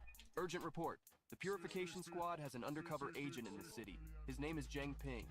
He stumbled upon our operation tonight. Huang San and Huang are dead. The Purification Squad has sent reinforcements, and I had no choice but to use the call of thousands of thunders." The group listening exchanged glances. "Brother, are you saying that Zhang Ping is still alive?" The other replied through the communicator. "Yeah, but I researched him. Besides the police, he has connections to a place called Iron Soul, a blacksmith workshop." The leader of the group then declared, "Understood. For now, focus on extracting the saints from the city." Before they could end the call, the other began to scream, "Luo Shiyu, what are you doing?" The man looked at the jade communicator in his hand and asked, "What was that?" Then there was only a scream of horror followed by silence. "What is happening? Report! Ju Zejun, report!" he ordered, but no one responded, until Vice Mayor Huang appeared beside them, saying, "Idiot, stop screaming! The plan, it didn't work! Ju Zejun was killed by that fox." The man threw his communicator to the ground in anger and shouted, "Damn it! Have we lost all these years for nothing? The vice mayor then replied, no. The Holy One is still alive, and she is the worst nightmare for the celestial forces. Princess Yue knows she can't kill her, so she will definitely take her back to the City Lord's mansion. The vice mayor rubbed his chin, and the man approached him excitedly, saying, what are you suggesting? Without the Holy One, how can we control those foxes? The vice mayor then responded, there's a secret passage in the City Lord's mansion that leads directly outside the city. I'm the only one who knows about it. You can send the mutant beasts through the mansion's passage, causing trouble for the foxes. Then, I will take advantage of the chaos to take the Holy One out of circulation. One of the boys in the group sitting on a wall spoke up saying, ah, that's easier said than done. I gotta go to Booty Bay, whatever, I'll fly down. With the little we've managed to gather in mutant beasts, what can we possibly achieve? The vice mayor then replied, that's why we need to use Jiang Ping, the undercover agent of the Purification Squad. Princess Yue is monitoring the entire city, and any movement will make her act personally. We just need to send our elite men to attack Jiang Ping's blacksmith. God damn it, I clicked the wrong one. Both the Purification Squad and for a confrontation. While they are fighting, we will release the mutant beasts in the City Lord's mansion, catching them completely by surprise. The other boy protested again, but doing this would mean completely severing ties with the celestial forces. Therefore, we must succeed. Failure is not an option. The vice mayor then added, and make sure not to reveal my identity during the operation. One of them approached him and said, excellent. As expected from a true descendant of the Jew family, we will continue to help you play the role of the vice lord of the city. The fate of the saints is in our hands. Ju Zaween. Jiang opened his eyes slowly. As his still blurry vision cleared, he saw Cece in front of him. Are you awake? How are you feeling? Is something off? Jiang sat up on the stretcher and asked, Where am I? The girl, still leaning beside the stretcher, replied, this is the HQ of the Purification Squad. Things got urgent earlier, so I had to bring you here first. Looking to the side, a few stretchers away, Zhang saw Jin Bo bandaged, lying on one of them. Team leader Jin Bo, was he hurt this badly? Zhang asked. Cece replied, I heard it was Luo Shiyu who did this. She's moving personally now. It seems they have already detected our presence. It was then that a woman appeared at the door, with brown hair, a smile, and wearing green clothing. You're awake. I see you're recovering well. Considering you faced 3 opponents with levels higher than yours, and managed to take one down, how did you do that? It's practically certain death if the level difference is greater than 5. She approached, standing beside the stretcher. Cece gestured toward her and said, this is Xu Jie. As I mentioned before, her ability is Solar Charge. She was the one who treated your wounds. Jiang turned, thinking, since I'm new here, it's better to keep a low profile. Then he laughed and said, I was just lucky. They say what doesn't kill you makes you stronger, so I'm not worried. I think I owe one to Sister Shu. Without you guys, who knows how many times I would have died already.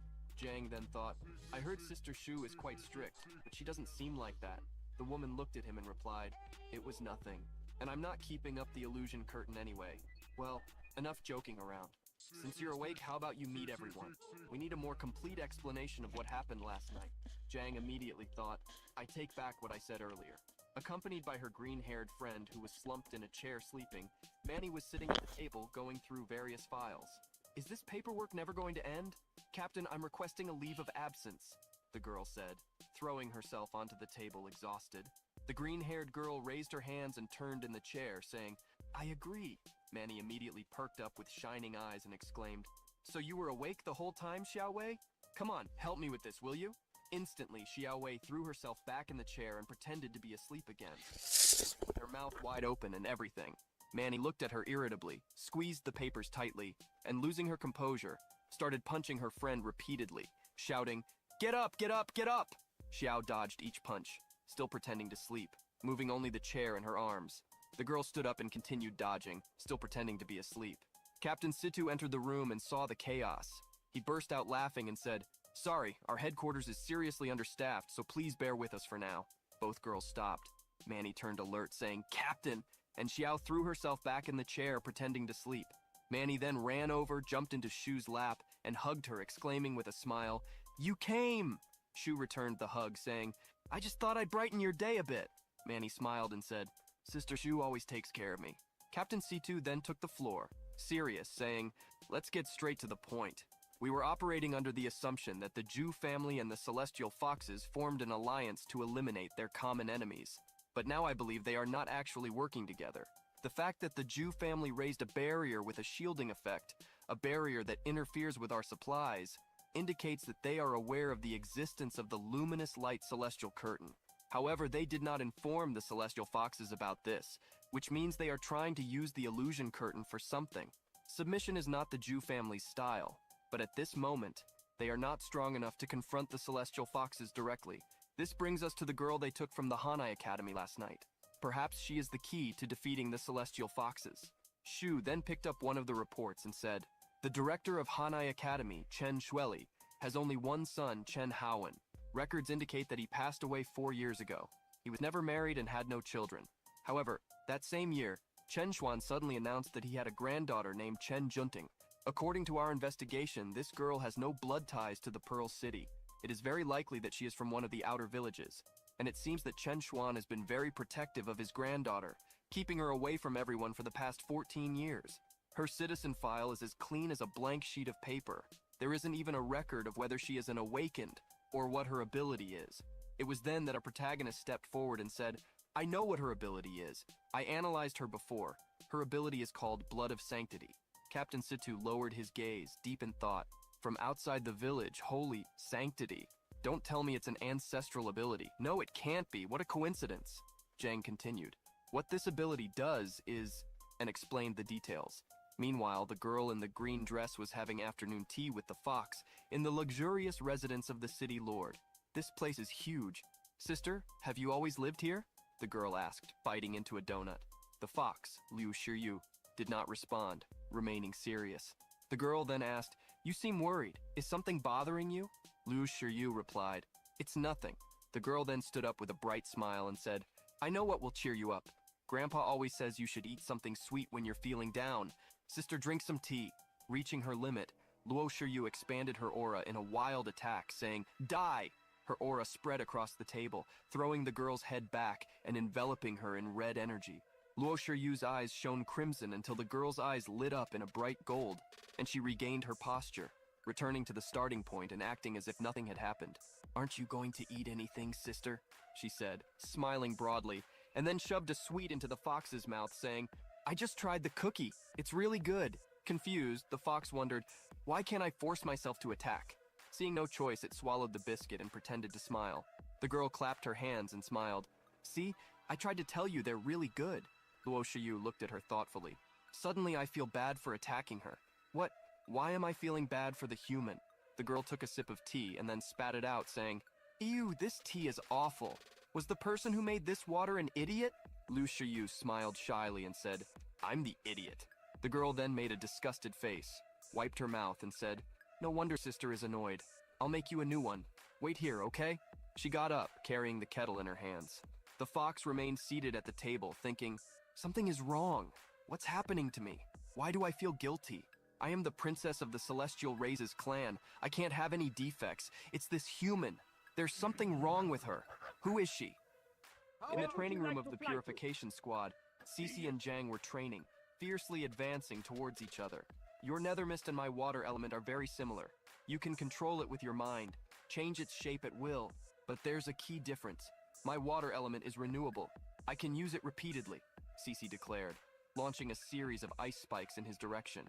Zhang deflected them all with his dagger, creating lines of nether mist, while the girl continued to speak. "But your nether mist is single use. That's because you haven't figured out how to convert tangible nether mist back to its intangible form. If it were like water, able to change between solid, liquid, and gas, that would be useful." Zhang sighed, laughing for a moment as he thought of Gara. "Well, there are some advantages to nether mist being intangible. I don't need to carry a bunch of gourds to store the stuff." It was then that Cece appeared in front of him, quickly approaching while shouting, "Focus!" and delivering a blow to his chest that sent him flying backward. Zhang concentrated the nether mist in his feet, creating a slime to slow down by planting his feet on the ground. "Good thing I can use nether mist to cushion the blows," he thought. Cece floated near the ceiling, launching several ice spikes at him again. "It's lucky that you can convert fear into nether mist. That somewhat compensates for the lack of durability." Zhang jumped from side to side, dodging the attacks, replying, "I can still dodge attacks of this level, you know," until suddenly the spikes melted, liquefying. "Damn!" Zhang cursed, seeing his body immobilized by the water enveloping his feet and arms. My attention was completely focused on the ice thorns above, he thought, struggling. Cece immobilized him, standing, arms outstretched, and walked towards him, water forming in her hand, saying, "If your opponent isn't afraid of you, then your nether mist won't last long." Zhang looked at her with a purple gleam in his eyes and replied, "Maybe, but as long as my attack is strong enough, one attack will be all I need to take down this opponent." A dagger drenched in nether mist flew towards Cece. She created a water shield around her, saying, "Then show me how strong your attack really is." The shield around her transformed into a sphere, protecting her, while the dagger flew swiftly with more tendrils of nether mist, until, surprisingly, the projectile pierced the barrier, leaving Cece stunned, thinking, "He broke my water prison?" The dagger stopped inches from her face. "Looks like I won, little sister," Zhang declared, still trapped on the outside. Cece dissolved the barrier and said, "It's impressive that your nether mist can surpass my defenses, despite the level difference. Perhaps those nether mist creatures descended from some king-level mutant beast. They might have inherited some special trait that allows your nether mist to inflict damage beyond its level. You still lack real combat experience, though. If this had been a deathmatch, you'd be toast." She walked towards him as she spoke, and he asked, confused, "Toast?" That was when Cece boiled the water holding him, creating bubbles and making him scream for help, saying, "Ouch! Since when can you boil water?" Cece released him and turned away, crossing her arms. "Understanding the nature of your abilities is important. You should spend more time studying them." Zhang knelt down, frantically blowing on his arms. "Ouch! Hot! It's hot!" Until he slowly turned to her with a small blob of nether mist in his hands, asking, "Like this, little sister?" The girl's eyes widened. She jumped back, screaming, and shot a jet of water in his direction. "A spider! Get that away from me! Get it!" Zhang's reserve of nether mist increased, and he was hit by the jet of water, swallowing some by accident. Realizing that the boy had swallowed it, she turned alarmed and ran to him, grabbing him by the neck and shaking him. "Spit that out. My water element is pure water. It's highly toxic." Coughing and dizzy, Zhang replied while being shaken, "Even if the poison didn't get me, you suffocating me definitely would." She released him, apologizing. Zhang, still dazed, said, "Something feels off. My body feels limp, like I can't control it." They both looked down, seeing that the lower part of his body had transformed into water. "My hand!" he screamed, horrified, along with Cece, who also didn't know what to do. "Don't tell me I awakened another new ability," he thought, dumbfounded, watching his hand made of water. Zhang activated his analysis, revealing his status window, where 2 new abilities were listed. Omnivore. After consuming unique substances, you have a 0.01% chance of acquiring a corresponding unique constitution. Pure water body. Basic. Your body can transform into pure water, granting resistance to all physical attacks. He then thought, the effect of the level 6 gem awakened 2 abilities this time.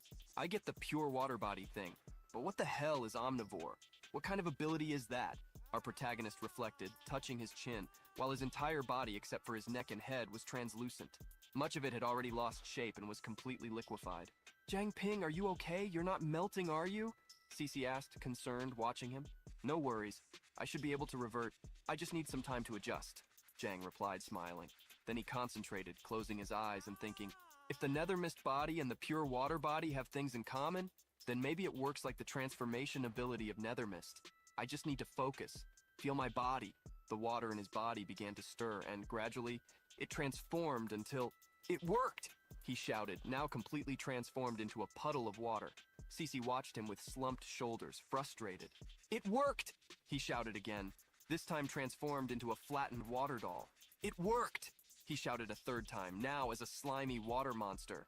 Until finally, "Sister, look! I'm back to normal!" Cece looked at him, blushing, realizing he had returned to his original body, but this time completely naked. She immediately turned her back, touching her forehead and saying, "You might want to put on some clothes first." Zhang panicked when he realized he was naked and ran to get dressed. While he was dressing, Cece asked, still facing away, "What exactly happened to you just now?" Getting dressed, he replied, "Well, it seems that because I accidentally drank the water you created, I awakened the pure water body." She responded, incredulous, "Pure water body?" Turning around slowly, still in disbelief, she thought, Zhang Ping's growth rate is so fast, especially in this pure water form. It's a power that water element users can only dream of. Still, he awakened it so easily? Is this what it means to be an unlimited level awakened? She found him still blushing and putting on his pants. "Sister, are you okay?" he asked, also blushing, turning his back. I'm fine, Cece replied, quickly turning her back again.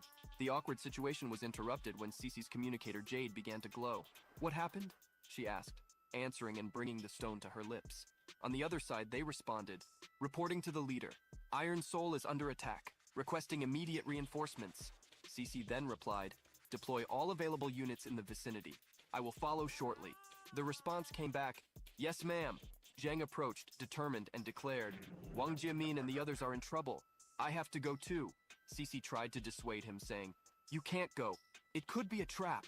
However, Zhang smiled and transformed just his hand into water, saying, don't worry. I just awakened the pure water body. If things get bad, I can turn into water and escape. Cece began to run, responding, I can't beat you. Just stay close to me. Zhang followed her, saying, understood. The purification squad arrived at the Iron Soul blacksmith shop, along with Cece and Zhang. Where did all these assassins come from? Cece exclaimed upon seeing several hooded figures defeated on the ground. She turned to the team and ordered, you, set up defenses in case there are more assassins. You, take a team and search for survivors. As she spoke, Zhang ran ahead, and the others responded, yes ma'am. Outside, behind the shop, Zhang shouted as he searched for his friends, Uncle Liu, Wang Jiamin, Sister Chang, until a weak voice approached. Zhang! Zhang Ping! It was Chang, leaning against the walls, speaking with difficulty. Sister Chang! He exclaimed, running toward her. The girl was injured, with scratches and bruises on her arms. She turned and pointed to another spot, saying, quick! Uncle Liu, Wang Jiamin, they are hurt. Cece appeared as Zhang supported Chang. I'll check on them. Stay here and take care of her. Zhang grabbed some bandages and wrapped Chang's arm where her hand used to be, now lost. Sister Chiang, your hand, he said, looking at the blood-soaked bandage. I'll be fine. Losing an arm won't kill me, she replied, struggling. The medical reinforcement team arrived with a stretcher, and as they took the others away, Cece ordered, take the injured back for treatment. Zhang leaned over the stretcher where Jimin was being transported, unconscious, and said, Wang Jimin, seeking a response from her. Cece smiled gently, touching his shoulder, and said, don't worry, they are just superficial wounds. She is unconscious, but she'll be fine. The medical team took the injured inside, with Cece guiding them to the door. Zhang followed until they took Chang, who, lying on the stretcher, commented, as long as they are okay, I feel relieved. But you need to be careful. Those assassins were after you. Zhang Ping, did you do something to make powerful enemies? What do you want? Zhang smiled and replied, don't worry about me, sister. Just focus on healing. The team took her along with the others, and as they watched them leave, Cece said, it's no longer safe in the city. The purification squad will take them to a safe shelter outside the city for treatment. Zhang then clenched his fists, irritated. Damn it, this is all my fault. The Jew family, the Beast Tamers, they are the only ones in Pearl City who want me dead. Cece replied at his side. I'll arrange for someone to investigate immediately. The whisper of the wind brought a voice to Zhang Ping's ears. The energy fluctuation came from this area. So many of my kind were massacred nearby. Are these two humans involved? Surprised, Zhang thought. That voice, it's Luo Shiyu. The voice in the whisper of the wind is crystal clear. She must be nearby. The whispers continued. In times like these, it's better to waste food than to let any threat go unnoticed. Suddenly, he felt something approaching rapidly. And as he turned, he jumped, embracing Cece and pulling her away, shouting, watch out! At the exact spot where they were, a massive explosion occurred. A fissure opened in the ground, but the two fell safely a few meters away. Impressive! You really felt my attack, didn't you? Luo Shiyu declared, floating higher with her eyes burning a vivid red. Are you okay? Zhang asked, standing up. I'm fine, but this operation was supposed to be top secret. How could she get here so quickly? Cece replied, already standing beside him. I think she was already watching the whole city, he answered. Luo Shiyu noticed that he had taken a few steps forward and called out to him, intrigued. Zhang Ping? Well, hello, classmate Luo Shiyu. It's been a while, Zhang said loudly, repeating to himself. Stay calm, analyze. He tried several times, but after repeated failures, Cece took the lead, saying, Get out, I'll hold her! Summoning her water element. Cece created blue flames in her hands and unleashed a snowstorm toward Luo Shiyu. Ice shards flew as Cece attacked with all her strength. Damn! The distance isn't enough for me to analyze properly, Zhang thought beside her. Luo Shiyu raised her red energy shield, blocking the shards while thinking, she didn't hesitate to use a lethal blow against me. It seems my identity has been exposed. As if floating above the house and creating a fissure in the ground with an attack wasn't enough of a revelation, right? So you are the ones responsible for all this after all, she said, creating a vortex of dark red energy and launching it towards Cece. Cece raised a snowflake-shaped shield to protect herself, but the shield shattered and she jumped back, covering herself, thinking, she broke my defenses with a single blow? Luo Shiryu's strike hit the ground, exploding beneath her. The fox smiled and touched her lips, thinking, even if she knows who I am, she still can't see through my illusions. She's just reacting to the changes in the cold air around my attacks. Nothing more. Then Luo Shiryu turned, posing, and launched another strike, saying, let's see if you can dodge this. Various red tentacles surged rapidly towards Cece, who released cold air, trying to locate. Can't even do it. You know I'm not even summoning. She became confused, looking from side to side. Over there, from there too. The tentacles seemed to be coming from all directions until Zhang's voice shouted, Sister Cece, above and to your left, revealing where the real attacks were coming from. Good thing Zhang Ping is here, otherwise I wouldn't have been able to hold on, she thought quickly. She jumped and followed his instructions, dodging and twisting her body as he indicated the directions. At 1, 2, and 11 o'clock, Cece jumped and drew her sword, cutting the real tentacles, following Zhang's guidance. How does he know? Could it be? The fox wondered, suspicious. Luo Shiryu then directed her attack straight at Zhang, who immediately thought, dodge with everything you've got, seeing Luo Shiryu's sharp tail approaching rapidly. Just as I thought, he's dodging all the attacks perfectly. So Zhang Ping is the one who through our disguise, Luo Shiryu thought, her gaze filled with hatred as she watched Zhang expertly dodge without anyone needing to guide him. She raised her hand and shouted, I should have killed you from the start. Let's see how long you can sustain this. While Luo Shiryu was still dodging in the air, she saw new attacks heading towards Cece. Damn, I can't dodge and guide my sister at the same time, Zhang thought. Giving his all to execute the movements, he spun, dodging the attacks while shouting, 3 circles to the left, 3 circles to the right. Zhang landed beside Cece. Zhang Ping! She turned, asking as she saw him crouch behind her, touching the ground and creating a nether mist barrier around the two. Right on time, he thought, smiling. Hey, Luo Shiryu, you seem a bit upset today. Did you get rejected recently? Zhang teased, mocking the fox. Luo Shiryu laughed, showing her sharp teeth, and replied, interesting. Zhang Ping, you've hidden well. We've tested you repeatedly, and you've always managed to escape our grasp. But this time, there's no escape. You might be able to handle 3 tails, but can you handle 3,000? She launched her 3,000 tails toward the barrier. Her attack power is very high, Cece commented, creating a sphere around them to strengthen the barrier. The impact occurred, and Zhang's nether mist reserves began to deplete rapidly. 50%, he thought, gritting his teeth from the extreme effort. 0.1 seconds passed. Zhang was sweating, maintaining focus. 0.3 seconds, and the reserves dropped to 30%. If you can last until 1 second, consider it a victory, Luo Shiryu declared with a slight victorious smile. 0.6 seconds. The reserves were at 6%.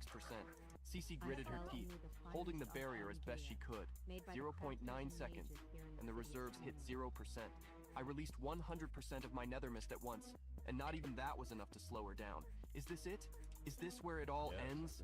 Zhang Ping wondered when suddenly a voice emerged. The image of Captain Su shone in a golden projection saying, boy, listen carefully. I can only create this opportunity for you once. Zhang turned, sweating, and thought, the captain's projection. The 3,000 tails pushed with all their might, concentrating energy on Cece and Zhang's barrier, until a golden lightning bolt appeared, creating golden clouds around the battlefield. What is this? Luo Shiryu questioned, as she saw the shining golden clouds surrounding her. Now Zhang Ping, Captain Su's voice echoed, and Zhang gathered all his strength, rising and shouting, yes, sir, exploding the barrier with the energy emanating from him. Zhang managed to send the tails flying away. He grabbed Cece's wrist and pulled her. Cece, let's go, he said as they both ran away, enveloped in an aura of nether mist flames, while the golden clouds surrounded the fox. You won't escape, Luo Shiryu declared with a look full of hatred. Raising her arms, she unleashed her aura and revealed her true form. Break! With a single command, she dissipated the barrier of clouds that was suppressing her power. Furious at realizing that Zhang and Cece had disappeared from her sight, her aura ignited with blazing red flames. Projecting her true fox form into the skies, she commanded the celestial foxes. Listen to my command, everyone. Find Zhang Ping. Don't let him escape. The foxes lifted their snouts and followed Luo Shiryu's command. Moments later, in the Purification Squad's shelter outside the Pearl City, Qing was lying on a stretcher in the infirmary. So, you're telling me you're now part of the Purification Squad, and the Pearl City has fallen into the hands of those damn foxes. Almost that. They are still hiding, but the city is no longer safe like before. I'm sorry, all of this is my fault, Zhang replied, standing beside her with a sad look. Hey, it's just an arm, right? I'll live. Besides, I owe you one for saving old Liu and the others, Jing replied, trying to cheer him up. Cece was leaning against the door, waiting while the two talked. I'll find a way to get the blacksmith shop back, I promise. Until then, I'm afraid you'll have to stay hidden outside the city, Zhang declared to his sister. He has grown so much without me realizing, Cece thought, remembering the battle. That little girl is waiting for you, you know. Don't let me stop you from what's important, Ching said with a slight smile on her face. Zhang turned and left the room, closing the door behind him. Sis, did you need something from me? He asked affectionately. What did you call me? Cece replied, crossing her arms and pouting like a spoiled child. Ah, Sister Cece, Zhang said, correcting himself, laughing awkwardly. This is all Sister Chiang's fault for calling her a little girl. Now I've made a point of ruining her name. I was calling her big sister to be polite, but now it sounds strange, especially after everything we've been through. After all, I've lived 2 lives and I'm much older than her, he thought, sweating as he realized the situation he had gotten himself into. It doesn't matter. It's just a title anyway. Call me whatever you want. Come with me for a moment, Cece declared coldly, changing her mood and leaving Zhang confused and scared. As they walked down the corridor, she continued speaking. Your identity has been exposed, so you probably can't return to Pearl City for a while. Wait for the captain's orders. Further ahead, Cece extended a small tube containing a golden liquid and said, the information you provided about the saint was very valuable, and we can't forget about that mission with the rapist. You handled it like a professional, so think of this as a small reward from the Purification Squad. Zhang took the small vial and brought it closer to his face, saying, this is golden blood? Don't see it. Still walking through the corridors and arriving at another room, Cece explained, golden blood from Jinbo himself. He needs to extract and store it periodically. It has immense healing properties.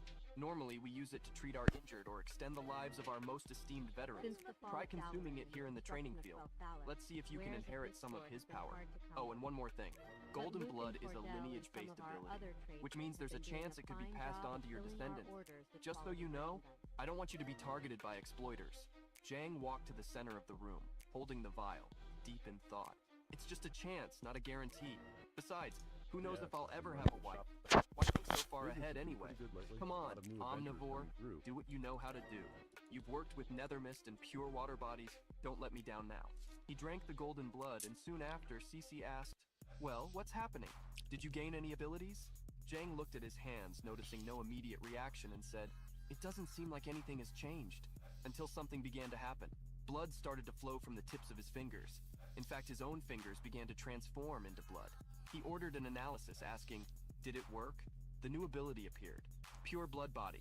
Your body can now take on a pure blood form, allowing you to merge with the target's body and rapidly accelerate the healing process.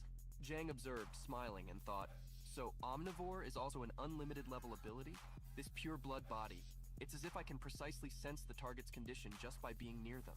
Cece saw the blood flowing from his hand and worried, said, what's wrong? Your hand.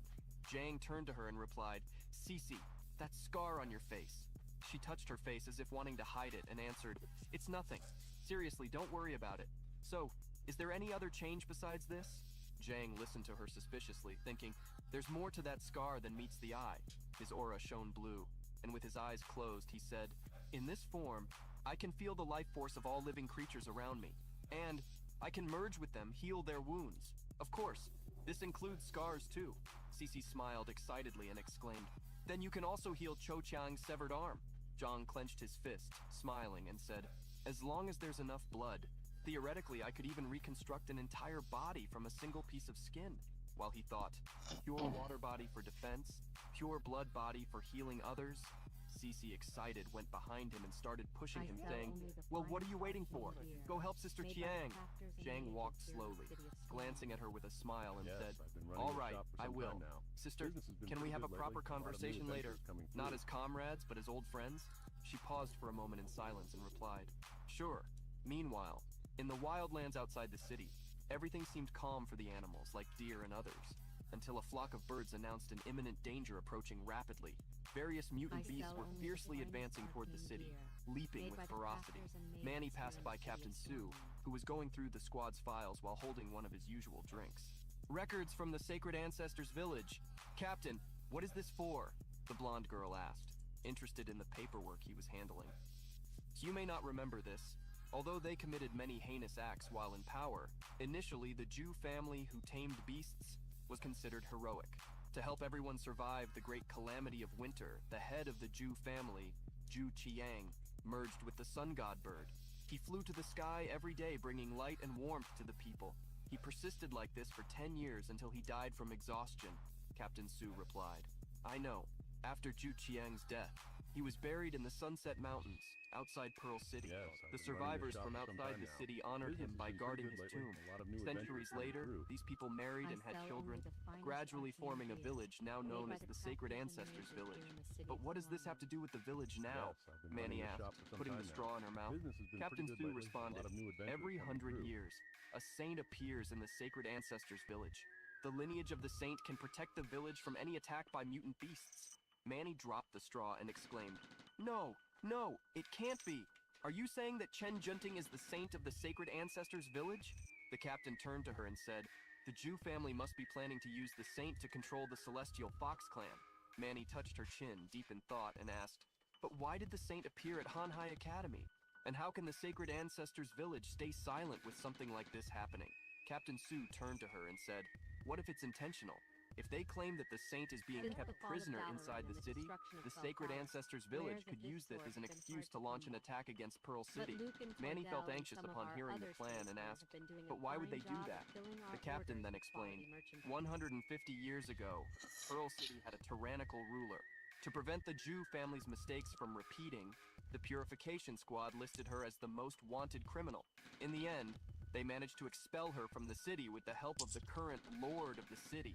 Later, somehow, she became the leader of the Sacred Ancestors Village. Perhaps she never gave up on retaking Pearl City. Maybe she is just waiting for the right moment to counterattack. Manny listened, absorbed in the story, sipping her drink through the straw like someone glued to a movie. The Purification Squad set up many safe shelters outside the city. They are well hidden, some built into rocks, others concealed underground, or even in the trees, the captain informed. In shelter number 003, which looked like a large boulder from the outside, were Cece, Jang, and their friends from the Iron Soul shop. That noise. Is it the Jew family again? I better take a look, Cece thought, approaching the door upon hearing a sound from outside. But if this place is discovered, the injured will be in serious danger, leaving Jang Ping in charge. He's the only one who can protect everyone. Can I really do this? Cece wondered, looking at him while the others lay on the cots. It worked, Jang exclaimed joyfully as he lit a lantern using nether mist. What worked? Wasn't that lantern out of power? Cece asked as the boy spun the lantern above his head. It was, but I thought it would be a waste to just throw it away, so I decided to try recharging it, Jang replied. He tried using his flames, controlling water, even bending blood, and finally used the energy from the nether mist. A small purple flame ignited inside the lamp, but it was enough. That was the ghost lantern. It concealed odors and prevented others from identifying user information within a defined radius. I finally managed to make it glow a little by infusing it with nether mist, and its effects are even stronger now. What a stroke of luck, he said, placing the lantern next to GMN on the bed and walking over to Cece, who was at the door. If we use the lantern to hide the safe shelter, we can go out safely for reconnaissance. From a higher point outside, they could see something resembling a stampede, but of mutant beasts. Cece observed silently, and Jang said, aren't there a lot? Since when did the Jew family gain control over so many mutant beasts? Cece quickly brought her jade communicator close to her mouth and said, Headquarters, this is Liu Sishan. We have a situation near shelter number 003.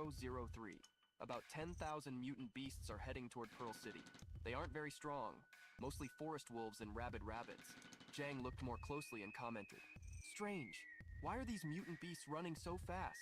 It doesn't seem like they are heading to a specific place. It's more like they are fleeing from something. It was then that Jang saw something that shocked him. Cece, look over there, he shouted, pointing urgently. The girl also looked horrified and gasped. Correction, a massive horde of zombies is also heading toward the city. Their number is approximately 50,000. The zombies walked with twisted bodies, red eyes, and worn skin. 50,000? Captain Sue exclaimed, slamming his hand on the table upon hearing Cece's statement. 10,000 mutant beasts, 50,000 zombies, and both the celestial foxes and the remnants of the Jew family are still inside the city. With our current manpower shortage, we can't fight so many enemies at once. Do I have to intervene directly? No, there's still one last option, the captain thought, with a serious and determined look. Then he turned to his team and ordered loudly, Manny, Chen Luowei, Shu Jie, get ready to activate the celestial curtain again. Confused, the girls began to question. But hasn't the celestial curtain already been... Manny started. Captain, what are you planning to do? The other one asked. Yesterday, I temporarily suppressed Princess Yue to cover Jiang Ping. Her power hasn't fully returned yet. We can't rely on the city guard or the investigation team. But there are still many powerful fighters in Pearl City. We will carve a message in the celestial curtain, warning everyone about the zombies. Once all the Awakeners gather in the city, we will blend in with them. This way we can protect Pearl City while avoiding the surveillance of the celestial foxes. Let's go. The message that would appear in the sky would be zombies approaching. The girls then understood and responded in unison. Yes, Captain. The captain turned back to the communicator and said, switch to multiple channels. Liu Xishan, Zhang Ping, I order you to hold the mutant beasts and zombies outside the city as much as possible. Buy time for the city to gather reinforcements. On the other side, both responded, yes, sir. Meanwhile, at shelter number 5, this is the branch, Captain. Your orders. One of the awakened replied, quickly head to the vicinity of shelter number 003. You must provide immediate support to Liu Xishan, the captain ordered. Understood. A young man with a sword on his back, accompanied by a girl and another awakened, replied. Let's go, let's go, let's go! The short, chubby blonde awakened exclaimed, cheerfully walking behind them. The leader followed with 3 floating green swords above his hand, saying, come on, our time to shine has arrived. In another part of the city, at the city lord's mansion, Vice Mayor Huang walked pensively. The invasion of the blacksmith's shop should have gone smoothly. Taking a communication jade from his pocket, he said, confirmation that Princess Yue is not at the city lord's mansion, we can proceed to the next stage. On the other side, they responded, sorry, we had some problems. Confused, he asked, problems? The voice replied, a horde of unidentified zombies appeared out of nowhere outside the city. They scared the mutant beasts and now they're out of control.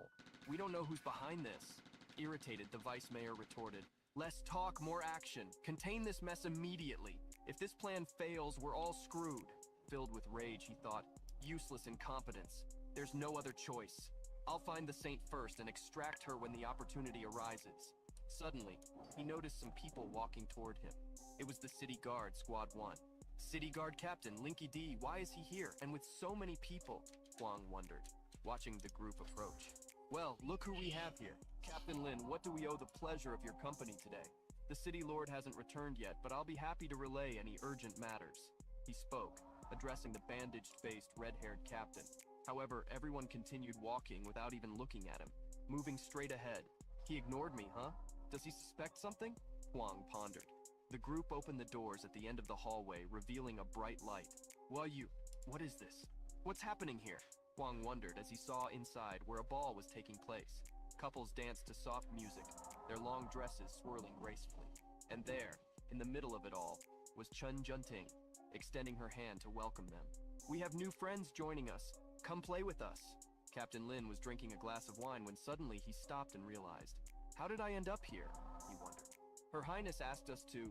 Then, spitting out the wine, the image of Jiang came to his mind and he remembered.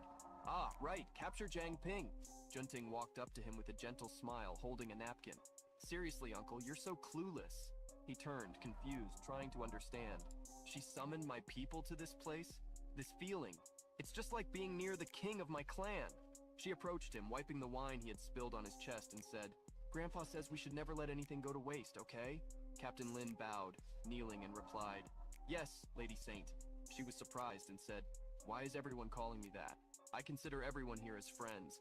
Oh, well, let's dance. And she pulled him to the center of the hall. Huang watched everything in silence, thinking, Lady Saint? The saint can only influence mutant beasts. Could Lin Katie have been replaced by a celestial fox as well? This issue is so important, and that fox didn't tell me. It seems she still doesn't fully trust me. It could be that there are no more living humans in the city guard. In fact, everyone here may have turned into celestial foxes, but it seems everyone is being controlled by Chen Junting, and she herself hasn't realized it yet. If I can persuade her to work with us, the plan could move directly to the next phase. He then approached the girl, a smile on his face, and said, Having fun, little sister Chen Junting?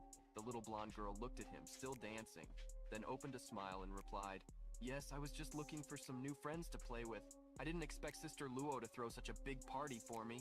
By the way, why hasn't Sister Luo come back yet? He gestured and smiled broadly, saying, Maybe she has something else to take care of. While thinking, Silly girl, you were the one who called all these friends in the first place. It was then that he made a mistake. Pulling her by the wrist with a threatening expression, he said, This uncle knows an even more fun place than this. Want to come and play there? The girl, scared, pulled her wrist back and replied, No, I'm not done playing here yet. And besides, I don't even know who you are. How do you know my name? Everyone present, who were celestial foxes, stopped dancing and turned their serious, judgmental gazes toward him. He was in great danger. Meanwhile, near shelter number 003, Cece was summoning a large amount of water, which exploded around her. Sister, I gathered them all! Freeze them! Jang declared, his nethermist aura extending to the beasts. Understood, she replied.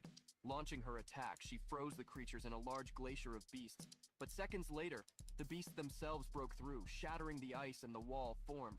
Not enough! There are too many! Cece shouted to Jang, who jumped, responding, I'll hold them off! Projecting a multi-headed beast made of nethermist, he charged fiercely, thinking, Those mutant beasts gave me tons of fear. Now I can use nethermist as much as I want. Jang pushed the nethermist to its maximum potential. Purple tentacles wrapped around him as he ran, a purple light shining in his eyes and his teeth clenched. Now, unleash your maximum potential, nethermist, full yield. No stopping, he thought, releasing a nethermist dragon, a flying beast of black energy that soared through the skies toward the beasts. I have to hold out until reinforcements arrive, he thought, flying in the form of the dragon. All I see is an endless supply of nethermist energy and experience. Jang used his dragon claws to tear through the beasts as he flew. The nethermist and experience points increased more and more as the beasts soared through the air. Just a few more hundred of these guys and I can boost my stats or even level up, he thought, watching the speed of the slaughter. Everyone scatter! Avoid the dragon! One of the beasts shouted in its own language. They split up, veering off in groups to either side and spreading out. Oh, quite clever, I see, Jang said, observing the beasts' movements. These mutant beasts are only focused on escaping, with no intention to fight, he thought as he watched them. The beasts continued to run at full speed. One of the leaders announced, Brothers, there's no dragon in sight. However, they were struck by ice spikes that erupted from the ground, piercing them. I'll take care of those stragglers, Cece declared, aiming at those who had fallen behind, driving her ice spikes into the rabid rabbits and other beasts. You lied, one of the beasts complained. Cece, good job, Jang said, thinking. If only there were a system to track how many of these things I've already taken down. Cece continued floating with water and glaciers around her as she replied, Stay focused. Here comes another wave. More beasts appeared, charging fiercely. Damn! They keep coming! Jang cursed, ripping them from the ground with his claws, while some managed to rush past. Suddenly, fireballs and ice began to cross the skies toward him. His dragon was hit squarely by a massive fireball. Confused, he wondered, what just happened? Then his gaze met the sources of the attacks. Those are zombies? He exclaimed upon seeing zombies manipulating elements. And they can use magic? I thought zombies just bit people. I guess stereotypes don't work very well in this world, he thought, incredulous. Using his analysis skill, he read the data on the zombies. The village of the sacred ancestors? He exclaimed as he saw them leaping toward him, trying to reach his neck and casting spells. I need to find a way to relay this information to headquarters as quickly as possible, he thought. He then shouted, Get out of the way! The dragon shook, spinning and throwing the zombies away. The zombies don't feel fear. At this rate, I'll run out of nether mist, he concluded, assessing the situation. A wave of water surged, sweeping the zombies off him. Zhang Ping, keep your distance from them, Cece shouted. Understood, Zhang replied, grabbing some zombies with his claws and saying, Let's try this move. Take off.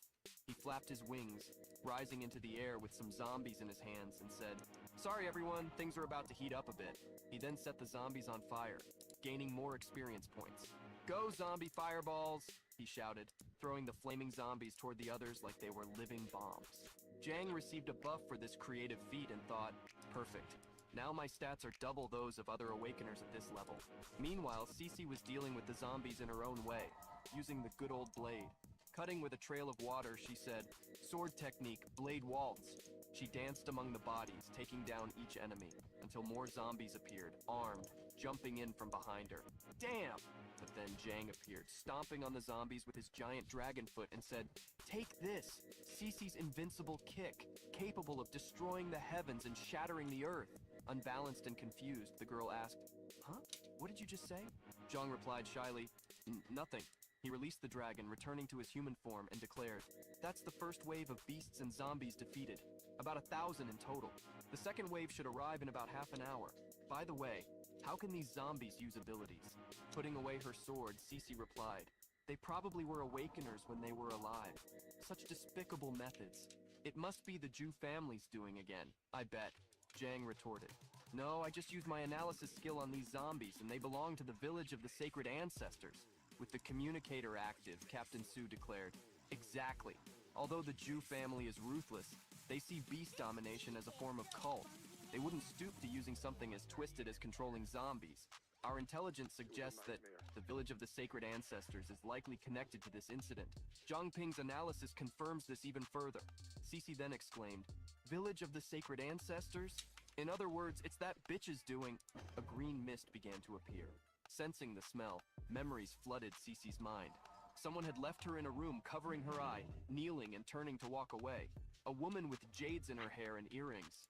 "Zhang Ping, hold your breath. This gas is toxic," she said, covering her nose and shaking her head. Zhang raised his hand as if he could touch the gas and thought, "Hold my breath. That smell. Where have I smelled this before? Smell of rotten eggs? It's hydrogen sulfide. I encountered a large fire caused by hydrogen sulfide when I was on the rescue team. If this gas really contains hydrogen sulfide, it must be flammable." He then guided Cece away and said, "Cece, be careful. This could explode." Still holding her breath, she replied, "What are you planning to do?" With a serious and determined look, Jang said, "No time to explain, just trust me." Cece nodded and kept her distance. Jang then ignited a flame on his finger, unleashing his devouring fire skill, creating a massive blaze. Flames and fire consumed everything around. Zhang ignited the devouring fire, with the flames consuming everything around him, while Cece took shelter within her water shield. The flames spread and dissipated the poisonous mist surrounding them. "The second wave of zombies is already here," Zhang exclaimed after disabling the flames. "Didn't you say we would have half an hour?" Cece asked, moving closer. "Wait, what is that?" Zhang exclaimed upon seeing monstrous figures forming on the horizon. He activated his analysis skill, but got no results. So they managed to neutralize that old man's zombie poison.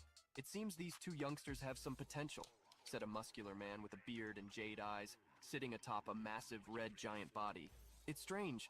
I was able to analyze our captain back then, but as Luo Shiyu, I'm failing to analyze this person. Is my skill not strong enough for high-level targets at a distance?" Zhang thought, touching his chin as he realized his analysis had failed. "In that case, order. Analyze all visible zombies in the field at once." Upon issuing this command, all units within his line of sight had their status windows revealed.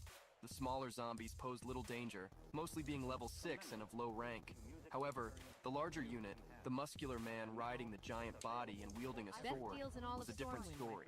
His status was only revealed after 16,888 advanced analysis attempts. What the analysis revealed made Zhang's eyes widen in shock. Name, Zuo Xiangming. Species, Zombie Fallen. Faction, Sacred Ancestral. Classification, Apex Level Awakened. Mutated Toxic Zombie. Generates a poison that turns humans into zombies under the user's control. The zombies retain their previous abilities and share a collective life force. The user cannot be killed unless all zombies are destroyed. The zombie leader Zuo gestured thoughtfully. "As much as I would love to deal with this personally, this old man has more urgent matters to attend to." Then he ordered the zombies beside him.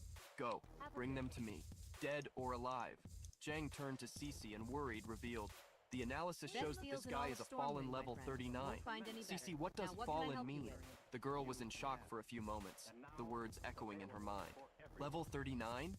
Then she responded, "The abilities of an awakened change over time depending on how they are used. Eventually they evolve into a form that best suits them. But if their mental energy isn't strong enough, they can be consumed by their own power. They become slaves to their abilities. And we call these people the Fallen. And most of the Fallen are incredibly powerful." The zombies were getting closer, moving in unison. "Here they come," Zhang shouted. "We're in trouble." The zombies attacked, their purple inhuman skin on display. Zhang formed a sword with his nether mist and sliced through the creatures. As they fought, a new adversary emerged, a giant green creature, a different type of zombie. Kill, kill, kill, the creature repeated, swinging its axe. Cece struck with her sword, pulling away from it, and grabbed her communication jade, saying, "Headquarters, this is Leo Cece. A fallen awakened has appeared, riding a huge zombie, and I don't have the strength to stop him. He is leading a horde of zombies towards the north part of the city. He is level 39. I repeat, this is a serious threat." In front of him, Zhang analyzed the monstrous approaching zombie. Status window, species zombie. Faction, Sacred Ancestral Village. Potential none. Classification high, level 29. Zhang raised his fist, concentrating his nether mist on it, forming a vortex of purple energy. Let's see if I can control it first, he thought. He launched a stream of nether mist towards the creature, wrapping and binding it. But soon the zombie roared, breaking the chains and freeing itself. "No, this zombie is on a completely different level from the previous ones," Zhang said, feeling his body being thrown back by the creature's roar, which seemed to have learned from Shrek. A piercing sound echoed, drawing the attention of Zhang and Cece. They turned, thinking, the sound is coming from Pearl City. Have the enemy forces already reached the city gates? Meanwhile, at the north gate of Pearl City, beasts were already approaching the city entrance. But one man stood his ground, his fist ignited in flames, striking the beasts away. Feng Laixian, master of the Beast King's martial arts school, is ready. Today no one shall pass. He inhaled deeply and clenched his fist, joined by other fighters. "Let's do this. We can't let these monsters take another step," Captain Situ shouted, fists raised. They all charged towards the zombies and beasts, taking them down with brute force. It was then that something caught Feng's attention. "What is that?" he wondered, seeing a different zombie advance. Leaping towards him with a green aura, the zombie threw a punch that Feng blocked with his forearm. "Stop right there! I noticed your movements earlier. You are different from the other zombies," Feng said as the zombie's punch pushed him forward, causing blood to gush from his arm. This was definitely not an ordinary strike. The zombie shoved him, releasing its aura and sending Feng flying away. "That move! The Beast King's fist! Monkey King style? Who the hell are you?" Feng asked, trying to raise his guard as the zombie advanced with red eyes and energy concentrated in its fist, thinking, "My foolish younger brother." Feng advanced, dodging one of the zombie's strikes, and then attacked, launching both arms forward and concentrating all his strength in his fists. He jumped, lifting the zombie into the air and then smashed it between his fists with all his might, throwing the body to the ground. Feng landed with his aura ablaze and activated his ability, Indestructible Body of the Emperor, Hyper Regeneration. The zombie remained motionless in a small crater formed in the ground, while beside it lay a shiny object. "This fell from that zombie. Why does it look so familiar?" he murmured, picking up the small object. As he read it, he saw it was written Lin Benshi and exclaimed, "This is my older brother's emblem. He uses the Beast King's fist technique and carries the emblem. Older brother, tell me it's not true. You are the Lin Benshi who disappeared 30 years ago?" The zombie rose with an evil look, thinking, "Foolish younger brother, surrender to your hatred, to your anger." Feng watched as Lin Benshi's zombie approached and said, "Back then you left the city to investigate the case of the missing awakened ones, but mysteriously disappeared. I never imagined you would become a zombie and face this fate." Feng prepared his fist to counterattack, and the two began a frantic exchange of blows, where ordinary eyes could only see quick shadows. "Only you can stop me," thought Lin Benshi's zombie. "The older brother I knew, is he really gone?" Feng wondered, still hesitant. In his memories, he recalled the times when, as a young boy, he trained with his brother. "Faster, faster," Lin would say as he struck him. "The style of the Monkey King flows freely, unrestrained by any rigid form," his older brother declared, punching him in the chest and throwing him to the ground. "Although the master never had high hopes for you, you are clearly improving quickly. Come on, let's practice a bit more." Lin smiled, reaching out to his younger brother, who was sitting on the ground in front of him. "When I teach you everything, we'll wipe that arrogant look off the old man's face," he added, believing in his brother's potential. Back in reality, Feng's eyes filled with tears. He held his brother's fists and said, "Older brother, your fist. Since when did they become so slow and weak? Do not dare to dishonor the Beast King's fist. Do not dare to dishonor your older brother." With a shout, he hurled the zombie away. Then he tore his shirt with his hand, placing it over his chest and shouted, "Whoever did this to you, I swear I will find them." Feng ignited his aura, becoming completely enveloped in flames. A sun appeared above his head as his eyes, hair, and mustache turned to fire. He walked towards his older brother saying, "Everyone fall back or you will be caught in the crossfire." Feng then leaped to deliver a finishing blow like a messenger of the sun, striking the zombie Lin's chest repeatedly with his fiery fists. Time after time, his fists hit the zombie as tears filled his eyes. Following Rengoku's teachings, Feng ignited his heart and delivered one last strike, bringing down his beloved brother, the one who had taught him everything he knew and believed in him. Light and fire crossed the battlefield, and as he faded away, Lin thought, "You've gotten stronger, younger brother." His body fell, completely defeated, missing one of its limbs. "Rest in peace, older brother," Feng declared, turning his back and walking away. "To think my masterpiece would be reduced to this state. It doesn't matter. You will make a good substitute," Zhuo said, smiling. "You? Were you the one who turned my older brother into a zombie?" Feng shouted upon hearing his words, reigniting his aura with even more intensity. The fire surrounded him as Zhuo stood up, towering over the giant zombie. "That's right. Any objections? You insects really believe you can face my army?" he declared, as an army of zombies approached, marching toward the city. In the sacred ancestral village, a group gathered around their leader. "Everyone is here, sect leader," said aloud a man with green eyes and black hair, representing the group, as he knelt before the woman with long gray hair. She turned and said, "Good. Listen carefully, all of you. Your mission is to assist the low-level zombie horde in sowing chaos within the city. You may loot some supplies and spread our teachings along the way, but once the Jiaoshi brothers successfully extract the saint, you must retreat immediately without delay." The others responded in unison, "Yes!" and then they jumped to fulfill their mission. However, the representative remained kneeling in place. "Sect leader, if you don't mind my question, that mutant beast King Vel inside the city, won't he interfere with our plans?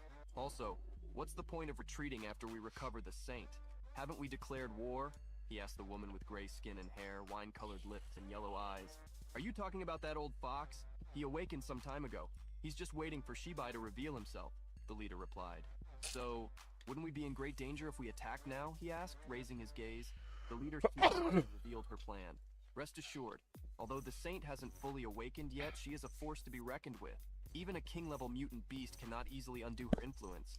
The celestial foxes won't lift a finger until she's out of the picture. To take Pearl City, besides that fox, the greatest threat to us is Shibai and his purification team. That's why I arranged for an informant to open the city gates early, to create enough chaos inside the city. First, we use the saint as a pretext for war, and let the zombies enter the city. And to deal with a large-scale invasion, the purification team will have no choice but to activate the Sun and Moon Pearl. Once Shibai uses the Sun and Moon Pearl to purify all the low-level mutant beasts and zombies in the city, he will reveal himself, and the purification team will too. As for why we retreat, without the saint to restrain the foxes, and with the purification team exposed, we can expect the foxes and the purification team to wear each other down. Wouldn't it be easier to attack Pearl City after that?" The representative listened attentively and asked, "But Master, according to our spies, it seems the Jew family is also after the power of the saint. What if they try to interfere with our operation?" The sect leader turned and took a few steps forward, smiling and looking at the horizon as she said, "I've already sensed their presence. The saint is still disoriented, lost in her own mind. The Jew family has no chance of manipulating her in this state. The reason I sent the Jiaoshi brothers to recover the saint is that their bodies carry the blood of the saint, which allows for direct telepathy and communication with her. Moreover, it seems the high-ranking members of the Jew family are keeping their distance from this situation, probably trying to cover their tracks. If those few members of the Jew family in the city try to capture the saint by force, they will be no match for the Jiaoshi brothers."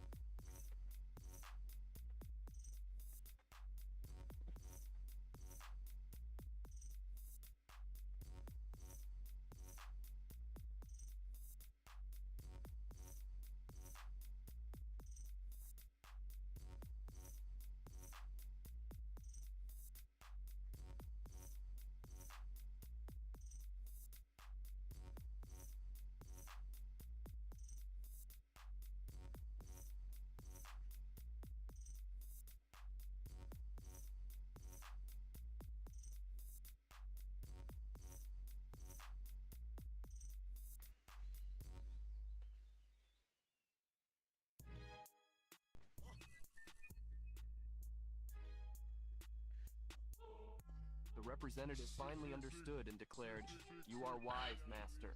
She then began to walk, saying, "Come on, we must depart as well." The representative got up and followed her, responding, "As you wish, master." On the battlefield, Zhang and Cece continued to face the beasts and zombies, cutting and slicing as more and more creatures piled up. "There are too many! At this rate, this will never end," Zhang declared. He then noticed something. Behind him, near Cece, one of the zombies raised its axe, ready to strike. "Cece, watch out!" he shouted, alerting her. The girl heard just in time and managed to create a shield strong enough to mitigate the damage. Even so, she was thrown back by the impact. The zombie jumped again, raising its weapon, and lunged at Cece, who lifted her sword in an attempt to defend herself. "Damn, I'm almost out of nether mist," Zhang thought, trying to create something with his mist, but finding himself unable as zombies wrapped their arms around his body. The zombie was about to hit Cece when he shouted again, "Watch out, Cece!" Like a miracle, a shield appeared in front of her, blocking the entire attack. "Grandpa's shield isn't just for show," said a burly young man, laughing as he put his armor, wielding a sword and placing a large shield in front of Cece. "You're Zhang Shuzhong?" Cece asked, recognizing him. Translucent blue swords flew across the battlefield, slicing through the zombies holding Zhang, hitting them squarely in the face. Reinforcements? Zhang wondered, seeing the projectiles cross the air. More zombies began to fly across the battlefield, being thrown into the air by a girl dressed in red clothes and boots, who knocked them down with her powerful kicks. "Sorry for the delay," she shouted. It was Chen Shuijie. The blue swords flew toward the zombie with the axe, crossing the space in front of Xu Zhang and converging on the creature under Chen Ming's command. "Has your sword skill rusted?" Chen Ming, a man with short blue hair and a sword on his back, asked as he stopped next to Cece. "Shut up," she replied, leaning on her ice sword on the ground. "Don't let your guard down. Physical attacks don't seem to work against him," Zhang warned as Ming's sword struck the zombie, whose wounds quickly closed, cauterized by steam. "I think I know how to defeat him. Senior, keep him occupied for me," Zhang declared, walking toward the group. "Understood," Ming responded, keeping his swords moving, creating a barrier of constant attacks around the creature. Ming advanced, continuing his assault, and struck with the sword on his back. The zombie retaliated with its axe, blocking the attack and getting distracted, giving Zhang the opening he needed. Zhang appeared behind the zombie, reflecting. That fallen guy I analyzed earlier controlled these zombies with toxins, and that toxin can be ignited. So if I ignite the toxin inside this zombie, he conjured a massive hammer of nethermist and shouted, "Eat my crimson serpent scale."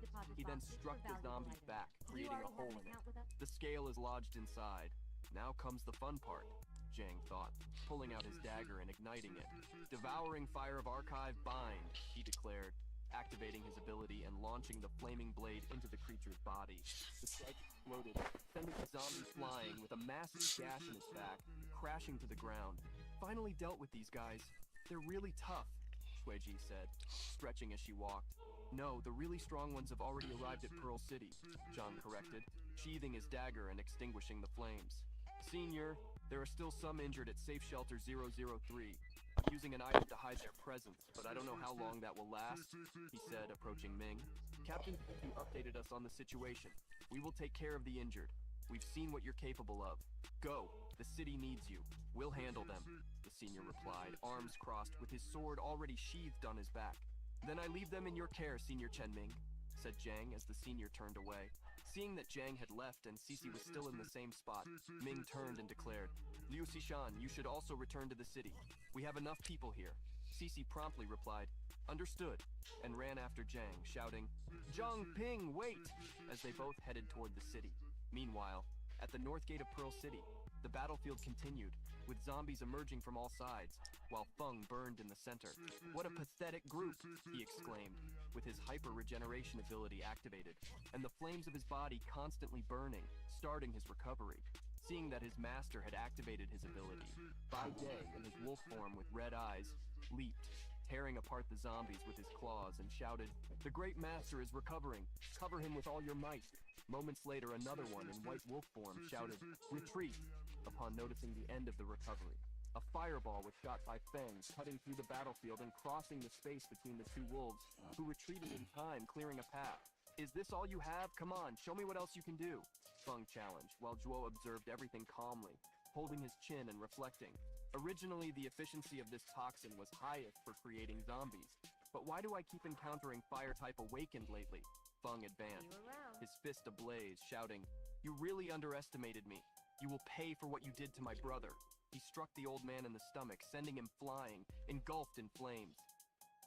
"It's not over yet," Feng shouted, increasing the intensity of the flames and commanding, "Explode!" His fist exploded against Zhuo's chest, creating a hole. Zhuo's body fell to the ground with a gash in his chest, while Feng landed beside him, still on fire. "Eliminate the leader. The zombies will," he began to say. But upon turning around, he realized the zombies were still fighting and advancing. "What's happening? Why are they still moving?" he asked, confused. Then before he could react, Zhuo rose and thrust his fist through Feng's belly, piercing his spirit with the skill corp's usurpation. Zombie toxin. "What?" Feng screamed, still engulfed in flames, incredulous. "Did you really think you could kill this old man?" Zhuo mocked, laughing with a malevolent look. The ability used by Zhuo was corpse usurpation. Zombie toxin sacrifices the life of a controlled zombie to revive oneself.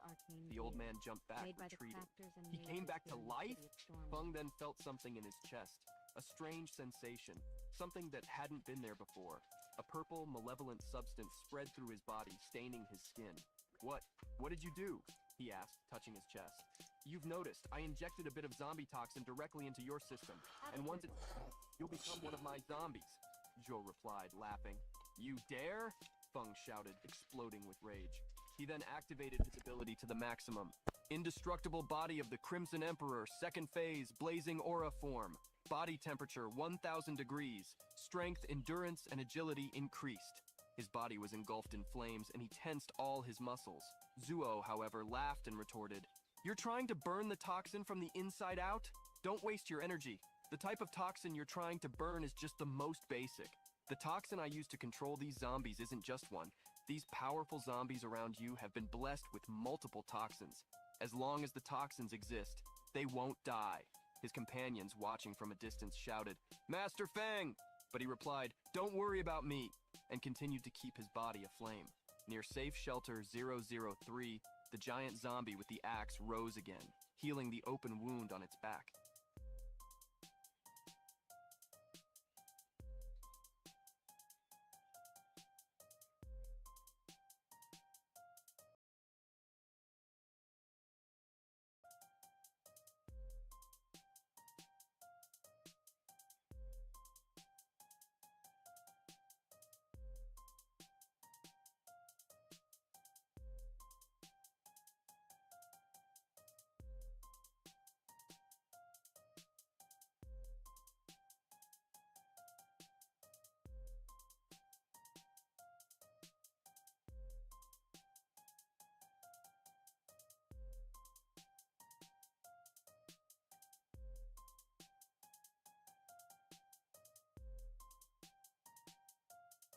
Estimated me.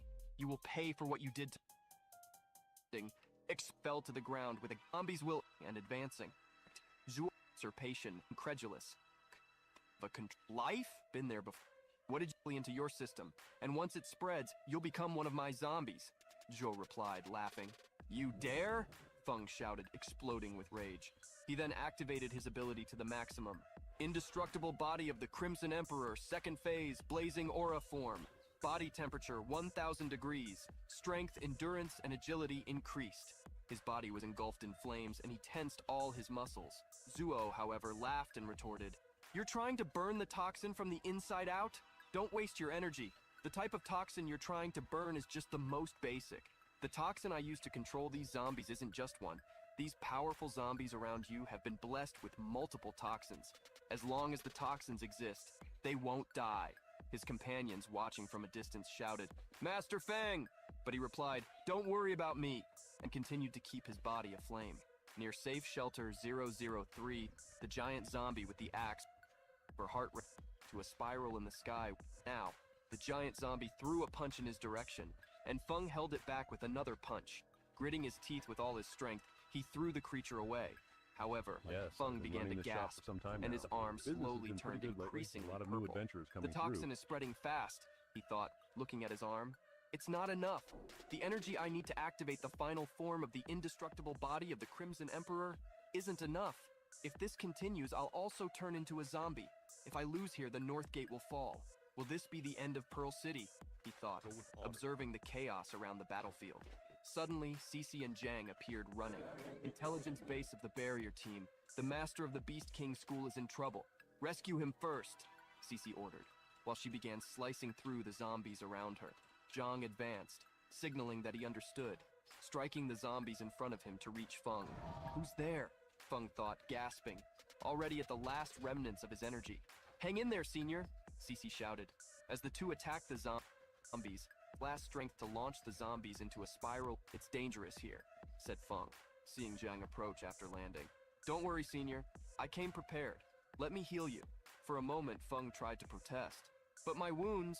But Zhang transformed and entered Feng's body, catching him by surprise. A pure-blooded young man, thought Feng. Don't worry, senior. This is my healing method, Zhang declared, calming him. What a peculiar method. Not only did you heal my external wounds, but you also restored my stamina.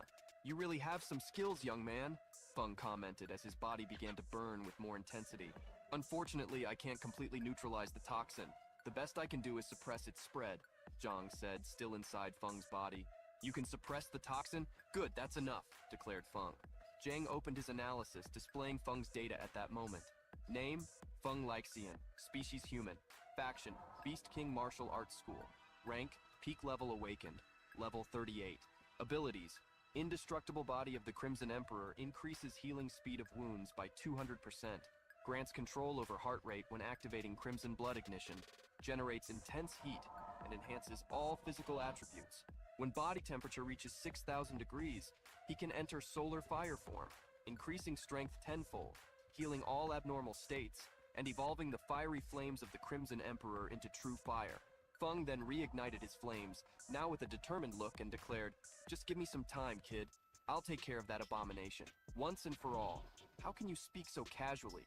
You know you're dealing with a fallen one, right? You'd better check the strength of the Great Master just in case, Zhang thought from within Feng's body. Submit to me. Become one of my zombies, Zhuo declared as his zombies surrounded him. Never, Feng replied, igniting his body and shouting. His aura expanded and the flames intensified once again. He propelled himself forward, the ground beneath him cracking due to the force exerted by his feet. And then he swiftly advanced across the battlefield, reaching Zhuo and saying, "Old Grump," as he buried a punch into the man. The blow exploded, and from within Feng's body, Zhang spoke. "Senior, I analyzed him. His life force is linked to the nearby zombies. If we want to kill him for good, we need to eliminate those zombies too." Zhuo leaned in, grabbing Feng's arm, and laughed with a sadistic look. "You can't kill me." The zombies around him leaped toward Feng, and he ignited Zhuo, creating a fireball attached to his arm. He spun on his axis and set the zombies around him ablaze, creating a fiery inferno that sent bodies flying into the sky. "It's not enough, young man. Is there a way to quickly raise my body temperature?" Feng said, standing in the middle of the battlefield. "My flames can't reach temperatures as high as yours, senior. I'm afraid it won't help much," Zhang replied from inside him, until something occurred to him. "Wait, this might help." He then extended a hand out of Feng's body and handed him some small embers. "Why didn't you use those Crimson Serpents?" I love you, baby. All right, that. Sorry about that, everybody. I'm back. I had to take a quick pause. Now I'm losing frames here. Haven't lost frames all night. Now I'm losing frames. Wings extending from his shoulders and flames on his arms. It was his final form. What a dominating form! Even the fire devourer can't consume a piece of that flame, Zhang exclaimed mentally, awed from within Feng's body. "Young man, this final form puts a lot of pressure on my body. I'll need you to keep healing me," Feng said. "Leave it to me," Zhang replied promptly. "All of you fall back. Don't approach the fire line," Feng declared loudly. "You know a character is strong when he has to order his allies to stay away. Did you hear that? Everyone, retreat to the city," the awakened shouted, guiding everyone away. "How is this possible? The toxin I planted in your body has vanished," Zhuo said, regenerating and not understanding what was happening. "All units, follow my orders. Defeat him," he shouted, commanding. The zombies began to advance, marching towards Feng, and he unleashed a consuming blue fire called Secret Technique of the Beast King, Unification of Primordial Chaos. Feng spun his body, spreading his fire in all directions, reaching every spot where there were zombies. They were consumed in blue flames, and when only small piles of ash remained on the ground, Feng declared. All 20,000 zombies have been reduced to ashes. Cece watched in shock.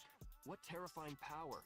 Of all the people I know, your strength would easily rank among the top 3, she thought, until someone appeared shouting, "This is bad! The masters of the other 2 martial arts schools have betrayed us! The west and east gates have fallen!" Feng immediately turned and shouted, "What? Ao Donghai and Wu Ruoyu betrayed us?" Zhuo then responded, speaking loudly while far away atop a mammoth, followed by some remaining zombies. "Since the Pearl City has already fallen, there's no reason to waste time with you anymore. This time, you win. I'll save a place for you. I hope that the next time we meet, you're still as powerful and imposing as you are today." Feng clenched his fists, filled with rage, and said, "Next time, I will definitely kill you. I can handle this alone. All of you, return to the city and help the others." Then he turned to Zhang inside him, and still with the blue fire activated, his wings spread, said, "Young man, the zombie toxin has been eliminated. You should return too." It was then that Zhang realized, speaking of which, I won't melt into a puddle if I leave now, right? The inhabitants of Pearl City ran in despair, shouting, "Mutant beasts, run, help!" As the creatures invaded the area, wreaking havoc, the authorities present ordered the formation of a defense line. From the top of a building, Vice Mayor Huang watched the smoke rise into the sky. With his hands clasped behind his back and a smile on his face, he murmured to himself, "Scream as much as you want. This is the Pearl City of the East, and without us, the Jew family." 2 of his subordinates approached and stood behind him as the buildings burned in the background. Huang inquired about the 3 seconds, 1 minute, 30 seconds. Have entered the city and are under our control. Huang smiled and said, "Excellent. Send them to attack the City Lord's mansion as quickly as possible." One of the subordinates protested, "The City Lord's mansion? Are you serious? Lock that. Chen Junting is still inside, you know. The mutant beast will be affected by the goddess's blood in her body when they get close." The other agreed. "Exactly. Even the celestial foxes can become her servants. How are we going to get her out of there?" Huang replied, "You really don't understand, do you? Chen Junting has not fully awakened yet. Her mind is like that of a newborn right now. She is unconsciously connected to all the mutant beasts around her. If many of them get close, her power will exceed its limits and go out of control. At that moment, the City Lord's mansion will descend into chaos, and we will have the chance to capture her." In the mansion of the Lord of the City, the fox Lord held Chen Junting in her lap, licking the innocent girl, who laughed, feeling ticklish. "Little friend, stop licking, it tickles." Suddenly, something made the girl rub her eyes. A strange sensation took over her, and when she opened them again, she saw several celestial foxes lined up. Where did everyone go? Why are there suddenly so many little friends? The foxes began to shine brightly and multiply.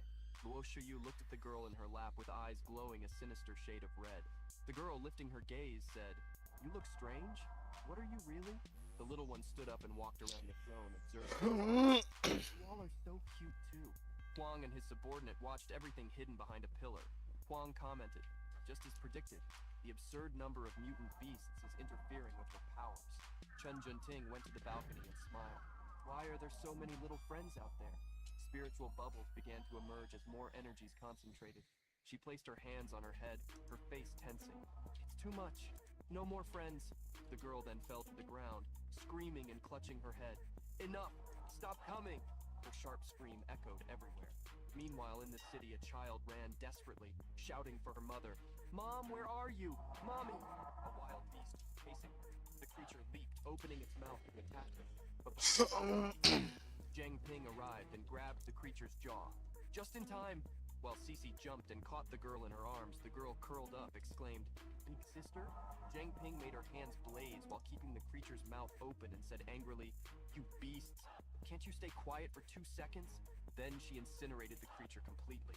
A woman appeared, screaming, "Niu Niu, are you okay?" The girl ran towards her, crying and shouting, "Mommy!" The woman thanked her repeatedly, looking at Cece while hugging and stroking her daughter. Cece replied, "Quickly." 283, 287. Zhang Ping declared, "The desert beasts are we can't let them advance." Cece took her communicator Jade and said, "Purge team, immediately establish a defense perimeter. Everyone else, take the civilians to a safe location." On the other side, About to switch for a little bit. "Yes, ma'am."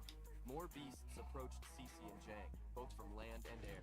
Cece positioned herself and said, No, I don't need to send that. "So many mutant beasts without damaging the buildings." Jang pulled out his dagger and replied, "We'll hold them off as best we can. We just need to buy time for the others to evacuate." Cece agreed, and then several white wolves charged forward, howling at the sky. Jang was Hardcore, puzzled by one their life. behavior. What's happening with these mutant beasts? On Cece's communicator chip, a voice informed. Hardcore. One Life Legends. Gotta respect the name. Perplexed. In the mansion of the Lord of the City, Huang looked up, astonished, with the same question. What is happening? He saw Chen Junting floating, a bright pink light emanating from her body. The foxes watched her from the ground as Huang murmured, incredulous, "No way." The girl slowly opened her eyes, and a pulsating pink light began to emanate from her body, as if she were undergoing a transformation like in Sailor Moon. A large explosion followed, causing an impact on the mansion's gates. Inside, the henchmen screamed, "We've lost control of all the mutant beasts in the city." Huang turned urgently and said, "What? What the hell? Has the goddess's blood fully awakened?" He gritted his teeth, irritated. What miserable luck, she had only a minimal chance and hit the jackpot. Chen Junting then flew toward the city center, saying, "There are so many little friends here." Huang watched her and in desperation shouted, "Damn it! Chase her!" He ran out, but was hit by an unexpected sensation, as if something much larger than him was watching him closely. He gritted his teeth and thought, "Huh? This pressure. Only a king-level mutant beast could make me feel this way. It can't be. The king really awakened?" Huang stopped running and looked up, thinking, could Chen Junting be the reason behind the early awakening of King Ye? If that's the case, his henchman approached and asked, "Why are you just standing there? What happened?" Huang replied, "Contact the others in Pearl City and capture Chen Junting. I have other matters to attend to." The henchman left, saying, "Understood." As he watched them walk away, he thought, the awakening of King Ye means that the celestial foxes now have a king-level combatant. Revealing myself now would be suicide. Better to stay at a distance and observe. Meanwhile, at another point in the city, a group of awakened individuals was organizing.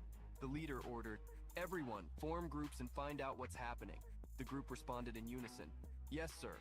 The gray-haired man turned and asked, "Grandmaster, how is your body now?" Feng, who was beside him, touched his shoulder and replied, "I'm fine, Jiang Ping. My wounds, I just need a little rest." Jiang Ping punched a nearby stone wall, creating a crater, and exclaimed, "Those traitorous dogs! They're worse than animals!" Feng placed a hand on Jiang's shoulder and said, "At this point, our priority is to immediately clear the areas to the south. After that, we should return to the city and provide support." The man sighed. "Grandmaster." Smoke rose into the sky in the scene of destruction around them.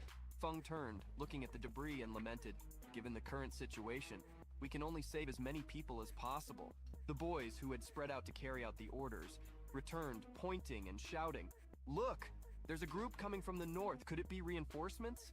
The approaching group marched decisively, saying, "Don't let them pass. No one can enter the city." One of the boys managed to identify Okay. the Martin Sun Blazing School, and another commented, "They came to cause trouble, I bet." The marching group responded in unison, "Yes, sir." Feng, irritated, gritted his teeth and said, "Wu Ruo Yu, do you still have the courage to show your face here? Everyone, prepare to fight." The gray-haired man added, "The Martin Sun Blazing School abandoned the western gate without a second thought and allowed the fall of Pearl City." The boys turned, indignant. "What? That bunch of scoundrels!" The group formed up, and Feng raised his voice, asking, "Master Wu, why did you betray Pearl City?" Wu in turn responded with another question. "Master Feng, have you ever thought about living a different kind of life?" Feng inquired, "What kind of life?" Wu then explained, "Look around you. Pearl City, a city lit with 1,000 points of light, but so fragile. Every year, hundreds die in beast attacks. It's as if we are trapped, defending a small piece of land. But have you ever wondered, what if we could force humanity to produce a king? What kind of world would that be? If a king were born in the sacred village of the ancestors, not only would Pearl City be safe, even the farthest corners of the world would be free from the threat of mutant beasts." Feng clenched his fists and said, "I understand. So the student who promoted the theory of human king supremacy at my school was one of you." Wu smiled and opened his arms, responding, "Indeed. What a pity you expelled him. You could have been one of us." Feng took a combat stance and seriously retorted, "One of you, and sacrifice the entire city?" The two groups positioned themselves opposite each other, ready for combat, with their guards up, while Wu continued, "Relax. We are only..." I wish I could send that to my fucking, or maybe this. Pearl City. Of course, if you just stand stand there and don't interfere. I won't lay a hand on you. Feng's students also raised their guards, and he replied, and what if I refuse? Wu advanced with his students, saying, then we'll have to settle this with our fists. Meanwhile, to the north of the city, in the forested area, Chen Junting floated in the sky, bathed in golden light. The mutant beasts gathered below her, hypnotized, as if admiring her. Zheng and Cece observed the scene, hidden behind a bush. Zheng asked, isn't that Chen Junting? The mutant beast stopped because of her? Analyze. From above, Chen Junting smiled, looking at the beasts, and commented, so many little friends, and they are so cute. Zhang's analysis completed, revealing that, unlike before, the girl's category now indicated human, fallen, level 20. Stunned, he exclaimed, she became a fallen? Cece, shocked, replied, what? How? In the distance, they spotted two figures approaching. Cece noticed the approach and pulled Zhang, saying, someone is coming. It was Huang's two henchmen, who had arrived and were now walking, talking. One of them asked, what do we do now? Should we go back? The other replied, gesturing, what nonsense are you talking about? Our mission is to bring that girl back to the Zhu family, no matter the cost. From a distance, Cece and Zhang's attention intensified upon hearing the mention of the Zhu family. The two henchmen continued talking. But have you seen? The city is overrun with zombies, and our mutant beasts are under that girl's control. We've also lost contact with the others. There's no way we can complete this mission alone, the other interrupted, saying, silence! We've come too far to give up. Our Shit's wild. A purple aura surrounded Cece and Zhang, and then a voice emerged from behind the two henchmen, saying, well, well, look who it is. The Zhu family, always hiding in the shadows. I never thought I'd find you like this. Who's there? Two figures walked toward them, and one of them said, you have more support than the others from your family that we encountered. I'm wondering if I should turn you into zombies and make you serve us. The two men were accompanied by a tiger and a giant snake. Zhang activated his analysis ability, revealing Doo-da, doo-da. First was Zhao Yanlong, who controlled the blue sea serpent. Faction, Sacred Village of the Ancestors, level 25. Abilities, Holy Blood. The blood of the awakened contains powerful stimulants, capable of infinitely enhancing physical abilities, and is highly toxic. Advanced abilities, Superior Strength. When emotions rise, blood flow accelerates, stimulating muscles and granting increased strength. Let's go. That's nice. Toxins. The toxins present in the bloodstream are released through sweat, vaporizing due to body heat, creating a large-scale poisonous mist. The second was Zhao Li, who controlled the tiger. Faction, Sacred Village of the Ancestors, level 22. Ability, Holy Blood. The blood has a strong fragrance, attracting all nearby creatures. The lower the intelligence, the stronger the attraction. Advanced abilities, Intermediate, Blood Debt. By sacrificing a small amount of their own blood, the awakened can control animals to fight for them. Advanced, Unjust Blood. The awakened sacrifices double the amount of blood, and the recipient must repay double the cost. If unable to repay, they must forfeit their life, leading to complete control by the awakened. Already exhaling the poisonous mist, Nether Mist, and wielding his dagger, Zhang took a combat stance, saying, I've analyzed them. They are from the Sacred Village of the Ancestors, and their powers are similar to Chen Junting's. Cece also raised her guard and said, this could be our lead. Let's try to capture them alive and get some information. A green aura began to emanate from the two newcomers, but the Zhu family members were not intimidated by the threats and said, turn us into zombies? So the zombies outside the city were your doing? Which faction of aberrations are you exactly? And why are you ruining our plans? Enough talk, let's settle this. Attack! They charged towards the two, but after a few steps, a green energy began to infest their skins, taking them over completely. Yanlong placed his hand on his waist with a look of disappointment and said, pathetic. Just talk and no power. I thought you would be stronger.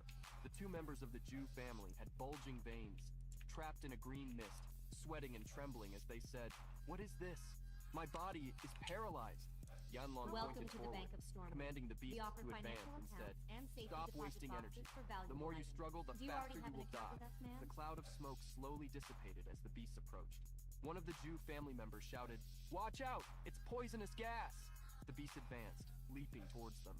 One managed to raise his hands and create a barrier of blue light, which was bitten through by the snake, while the other was attacked by the tiger.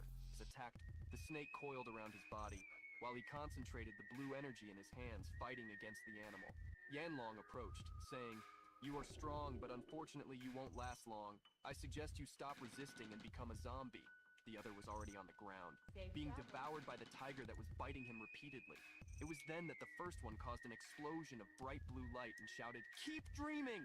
The tiger jumped towards Yanlong while his brother shouted, "Brother, watch out!" The cayenne neon explosion was intense, throwing both beasts to the ground, defeated. Yanlong and Yanhu survived thanks to the sacrifice of the mutant animals. Yanhu declared, "Wow, that was ugly. Good thing those mutants were weak." While his brother lay fallen beside him, Chen Junting approached, floating in the sky, and asked, "What happened to you two buddies?" The two knelt and smiling said, "Saint, how did you get here?" She floated towards the beasts on the ground, saying, "Don't be afraid, I will heal them." The two knelt and said, "Greetings, Lady Saint. We came to escort you back." Chen Junting smiled and raised her hands, releasing a green energy that flowed towards the beasts, saying, "There is something impure inside your bodies. Let me remove that for you." The two began to writhe as a red aura enveloped them. Yanhu touched his chest, saying, "What's happening? My powers aren't working." Yanlong's eyes widened as he said, "Didn't they say the saint hadn't awakened yet? How could she?" A crimson aura erupted from their bodies, particles of blood being expelled. The two raised their voices, crying out, "Saint, please stop! Forcing the holy blood out of the mutant animals will cause a backlash for us." Chen Junting didn't care about humans. She cared about her buddies, the beasts. A look of peace and relief spread over the snake and the tiger as Chen manipulated the blood in her hands, saying, "They are much cleaner." The snake coiled around her, and the tiger rubbed against her body, as a form of gratitude for their liberation. Chen smiled and hugged the tiger, saying, "Don't you like it here? Then let's go. We can join the other buddies elsewhere." They set off walking, with Chen being escorted by the beasts, while Yanlong and Yanhu watched weak from the ground. Yanhu struggled to get up, saying, "That blood pressure, could it be the saint's blood?" Yanlong, leaning on one knee, scratched his head and said, "If that's really the case, we won't be able to guide her back to the ancestral sacred village through the blood connection. Her mind is too far away. Damn it, we have no choice. I need to inform our leader and come up with a new plan." He leaned on his brother, and the two began to walk. Cece, who was watching everything with Zhang, clenched her teeth, tense, and exclaimed, "Leader of the Ancestral Holy Order, don't tell me she has already left Pearl City." Zhang looked at her and asked, "Who is she? You seem particularly worried." Cece turned to him and replied, "Her name is Li Aoxue. She was once the second leader of Pearl City, and she is the most wanted criminal by the Purification Squad. Li Aoxue is dangerous, strong enough to face our captain. We need to find out if that monster is really in Pearl City. We can't control Chen Junting right now, but we can deal with these two." Zhang clenched his fists, invoking his nether mist, and said, "Chen Junting and the others are our only chance." Cece drew her ice sword and declared, "Let's capture them alive." As the two brothers walked, an explosion of ice occurred, drawing their attention. Yanlong pushed his brother aside, dodging the attack, and shouted, "Damn, there are more of them hiding." Ice arrows flew towards them, and then Cece jumped with her sword aimed at Yanlong's neck, saying, "Don't move." Yanhu shouted, "Brother!" Unbeknownst to him, Zhang appeared from behind and wrapped a nether mist rope around Yanhu's body, immobilizing him. With a threatening look, he said, "Try using that poisonous mist again, and I guarantee your brother will suffer for it." Yanlong was seated on the ground with Cece's sword pointed at him, while his brother was under Zhang's control, standing beside him. Cece began the interrogation. "What is your purpose in coming to Pearl City? Speak. Is Li Aoxue here too? Where is she?" Yanlong smirked mockingly and replied, "No comments." Cece didn't hesitate and made a cut on the man's chest. Zhang touched his shoulder, causing the wound to close, and smiled maliciously, saying, "You can stay silent as long as you want, but she won't stop tearing you apart. I'll take care of the healing part. I won't let you die so easily." The young man, desperate, shouted, You are monsters!" and groaned in pain again. It didn't take long for Cece to contact the HQ, saying, "Captain, I have vital information." Captain Situ inquired, "Liu Xishan? Report." Cece replied, "Zhang Ping and I captured 2 members of the sacred ancestral village. According to them, one of the village's objectives is to take Chen Junting, who has awakened the bloodline of the goddess. And there's more. Li Aoxue is in Pearl City." Situ and Manny, who was next to the captain, were visibly shaken by the news. However, Situ maintained his composure and with a serious expression said, "Understood. Keep an eye on these two. The worst has already happened. I will handle this myself." Cece responded, "Yes, sir," and the communication was cut off. Situ turned to the blonde girl and said, "Manny, prepare the teleportation matrix." Manny looked at him and asked, "Captain, are you really going to activate the sun and moon? The pearl of the the sun and moon is hidden in the city square. When activated, you will be exposed. And the king of the celestial foxes hasn't appeared yet. Revealing yourself now is extremely dangerous. The captain replied, the original plan was to lure the king of the celestial foxes and have our team hold him. That way I could activate the sun and moon without interference. But now, with Lee Aokshui involved, we can't be sure of anything. I have to take the risk. I need to activate the Pearl of the Sun and Moon before they react. It's the only way to save Pearl City now. We can't wait any longer. In the Memorial Monument Square in Pearl City, a portal was forming. From it, Captain Situ emerged, accompanied by more allies from the squad. He raised his voice and declared, Pearl City is in total turmoil. The hearts of the people have changed, and the situation is chaotic. I can stop the Jew family. I can contain these mutant monsters. But how can one fight against the oppressive forces of human hearts? Before he could continue, a figure appeared in front of the squad and said, is that it? You're going to bet everything on the Pearl of the Sun and Moon? Manny pointed ahead, alarmed. How did you get here? I'm sure I would have sensed your presence. Stay alert. We have company. Situ beside her commented. No plan survives contact with the enemy, as they say. Lee Aokshui, a woman with long gray hair, was already waiting for him. She gestured, smiling arrogantly, and said, give up. Failure.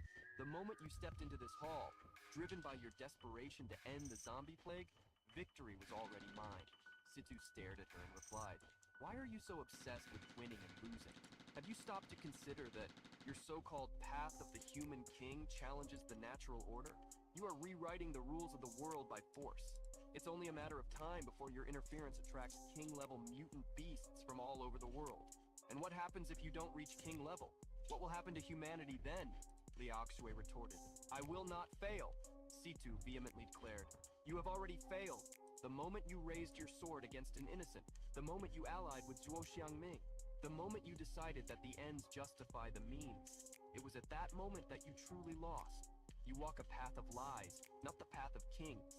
Lee Aokshui turned and said, as the ancients said, for a general to achieve greatness, countless bones must be amassed. I tread the path of a king. You expect something that doesn't involve blood? Path of lies, path of kings. In the end, history only remembers those who win. Irritated, Situ declared, your ambition is dangerous. More people will die because of you. You are dragging humanity to a point of no return. Lee Aokshui shrugged, unfazed. I never expected to convince you otherwise. That's why I brought some friends.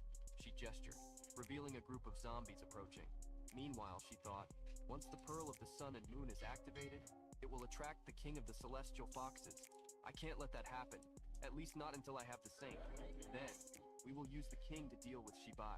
Raising her voice again, Lee Aokshui proclaimed, no one will activate the Pearl of the Sun and Moon today. Situ turned and said, Yu Chenhao, you No are the one's ever current stolen lord of anything Pearl out of City. How here. could Not you? in the whole Yu history Chenhao of replied the with a whole hint of history. sadness in his eyes. Brother Shibal, the celestial foxes are too powerful. Sister Shuye is right. Humanity needs a king. We must unite, not be a disorganized mess. Situ declared, Li Aokshui is not a leader. She will not succeed. Yu then raised the staff in his hands and said, maybe, but Sister Aokshui has a point. Some things need to be done, whether the outcome is good or bad. You are conservative, and I know I cannot convince you, so I must ask you to die now, Brother Shibal. He charged quickly towards him, followed by the group of zombies and Lia Aokshui.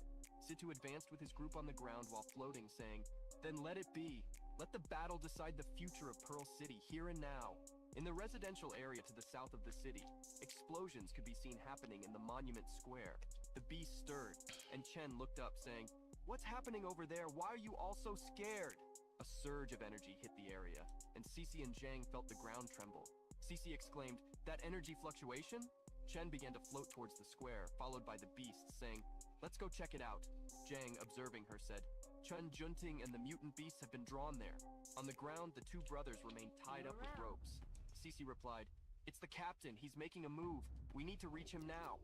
She started running towards the square with Zhang following. No one's ever beside her. stolen anything He out of asked, here. Not "What in the about whole Zhao history of brothers?" the whole Cici answered, history. I've already notified the division to take them away. In the square, the confrontation continued. Awakened beings fought against zombies, taking them down as best they could. Situ unleashed various strikes with golden lightning towards Aokshui, who skillfully dodged, saying, failure. Is this all you can do? Situ continued his attacks with yellow energy flowing and said, holding her is more than enough.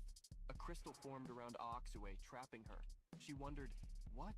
On the ground, a circle of fire formed around C2, while a moon and a sun of energy appeared beside him. It was then that Aoksue understood. He's trying to temporarily trap me to buy time for the loading of the Pearl of the Sun and Moon. She turned and shouted, "You Chen Hao, destroy the Pearl of the Sun and Moon." You replied, "Understood." But at that moment, 3 spies appeared. Manny and her 2 companions positioned themselves in front of the captain, saying, "As long as we breathe, you will not pass." You jumped towards them, shouting, "Then you can die trying."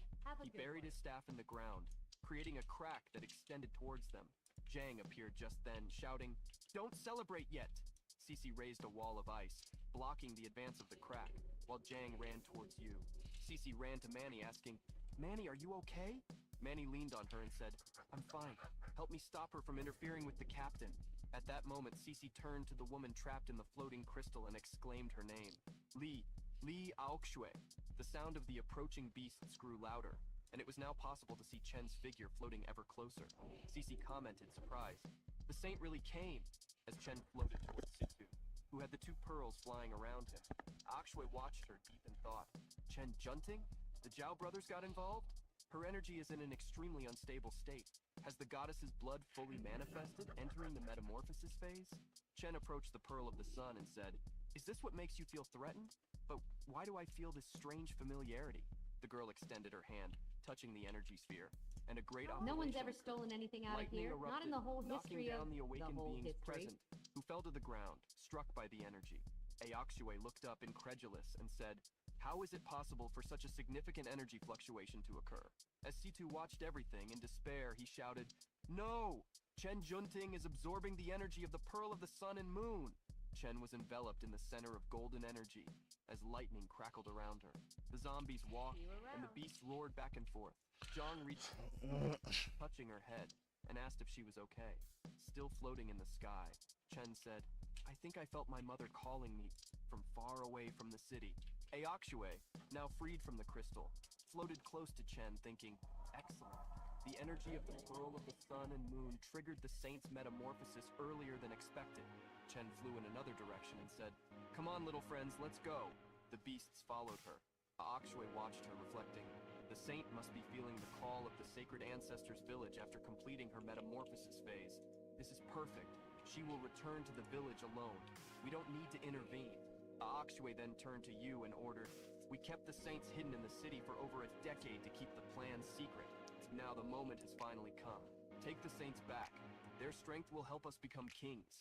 The young man replied, "Yes, ma'am." Aoksue slowly descended, touching the ground while thinking, "The celestial foxes. They must have escaped now that Chen Junting lost control over them. They must have noticed the commotion at the monument square. This confusion is enough to keep Situ busy. Everything is going according to plan. I need to get out of here before King Yue appears." She then declared, "Shibai, you worked so hard to carry the Pearl of the Sun and Moon, but you ended up helping me." Originally, transforming the saint into a goddess required a complex ceremony in the sacred ancestors' village. But not anymore. This is my destiny. Aoksue began to move away, but Cece pulled out her ice sword, shouting, "You're not going anywhere. I will..." "You?" Liddy's little girl came and used his nether mist to soften their descent. Noon sun, going after her, shouting, smiled. "Yes, we're fine. Just a few scratches." Cece squinted, turned, surprised. "So where is Foxes?" Linked his hand and declared, "Everyone lower your weapons or face merciless death." Manny activated the teleportation portal, said, "Those about to eyes glowed with a yellow light, filled with lightning, and he said, 'No need. I will hold them.'" He rose, floating, surrounded by a curtain of yellow lightning, activating the brain resonance ability, raising his hands while his golden aura is the celestial some kind of energy toward the fox to himself. Closed, Situ declared, "Not showing yourself yet? Let me see what kind of power the king of this den of foxes possesses." It was then, or the most before him appeared, it imposed to him cognitive distortion and principle inversion. Strangely, Situ, as he energy sphere, vacuum melting insides until it melts full attack, flexed. Foxes attacks quickly while analyzing the situation. "No, that's not disappear when attacked." The Fox King in Situ was captured. Strange distortion, natural die, and tried to with blood trickling from it. "Work on me." Fox strange. "Let this space means anything as soon as you body." However, the result was not as expected. A condition window for the ability appeared, indicating Death rewinds time around the user, creating a loop back to the moment the ability is activated. The fox then declared, "What? An interesting human. This space is linked to time, and you can infinitely reset your time, which means we will be stuck in an endless loop. However, since I possess the power to invert moments like time, I will not be affected by temporal restarts. You won't remember anything that happens. But I, on the other hand, cannot escape unless you kill me again, right? Killing you repeatedly will either exhaust me or irritate me to death. But if I don't kill you, you will continue recovering every moment. Humans are truly a terrifying species. They say that if we keep devouring humans, one day even mutant beasts like us could reach human potential. All troops, immediately suppress the chaos in Pearl City. Minimize human casualties as much as possible. After all, we still need them to reproduce and provide us with more sustenance to enjoy. Outside, the gathered celestial foxes responded in unison. Yes, my king. Back on the southern side of the city, the fight between Wu and Feng was intensifying. Wu charged at Feng, who was waiting with his fists ablaze. Just then, Captain Lin appeared, grabbing both of their fists and shouting, "Hold on!" He stopped their blows. Feng yelled, "Let go, Lin Ketty, what are you doing?"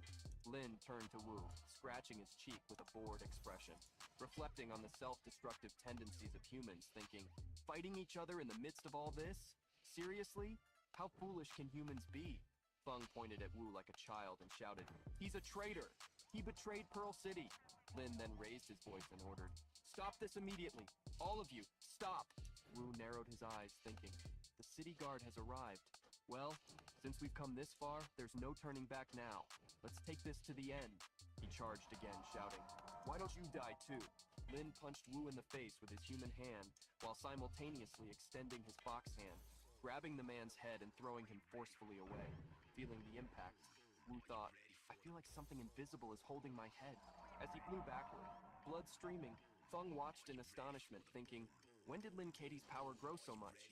Lin looked around and said, to think that the city guard was assigned just to protect the city lord for a few days. And now look at this mess.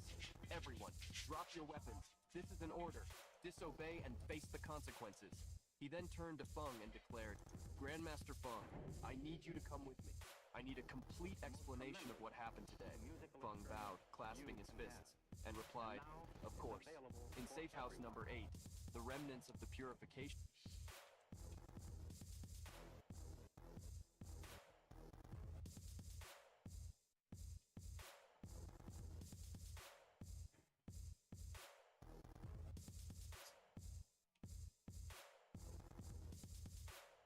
their blows.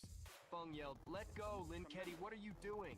Lin turned to Wu, scratching his cheek with a bored expression, reflecting on the self-destructive tendencies of humans, thinking, fighting each other in the midst of all this?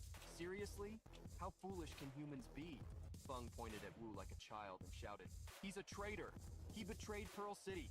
Lin then raised his voice and ordered, "Stop this immediately! All of you, stop!" Wu narrowed his eyes, thinking, the city guard has arrived. Well, since we've come this far, there's no turning back now. Let's take this to the end. He charged again, shouting, "Why don't you die too?" Lin punched Wu in the face with his human hand, while simultaneously extending his fox hand, grabbing the man's head and throwing him forcefully away. Feeling the impact, Wu thought, I feel like something invisible is holding my head. As he flew backward, blood streaming, Feng watched in astonishment, thinking, when did Lin Katie's power grow so much? Lin looked around and said, to think that the city guard was assigned just to protect the city lord for a few days, and now look at this mess. Everyone, drop your weapons. This is an order. Disobey and face the consequences. He then turned to Feng and declared, Grandmaster Feng, I need you to come with me. I need a complete explanation of what happened today. Feng bowed, clasping his fists, and replied, of course. In safe house number 8, the remnants of the purification squad that had crossed the teleportation portal were recovering. Zhang supported Cece, saying, Cece, pull yourself together. Manny raised her hand, and petals disappeared into her palm as she said, what's happening? My flowers are disappearing. Others began to complain.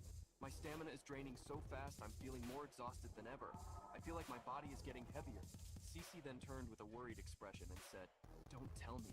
Zhang asked, what is it? Cece grabbed her jade communicator and began to call out desperately.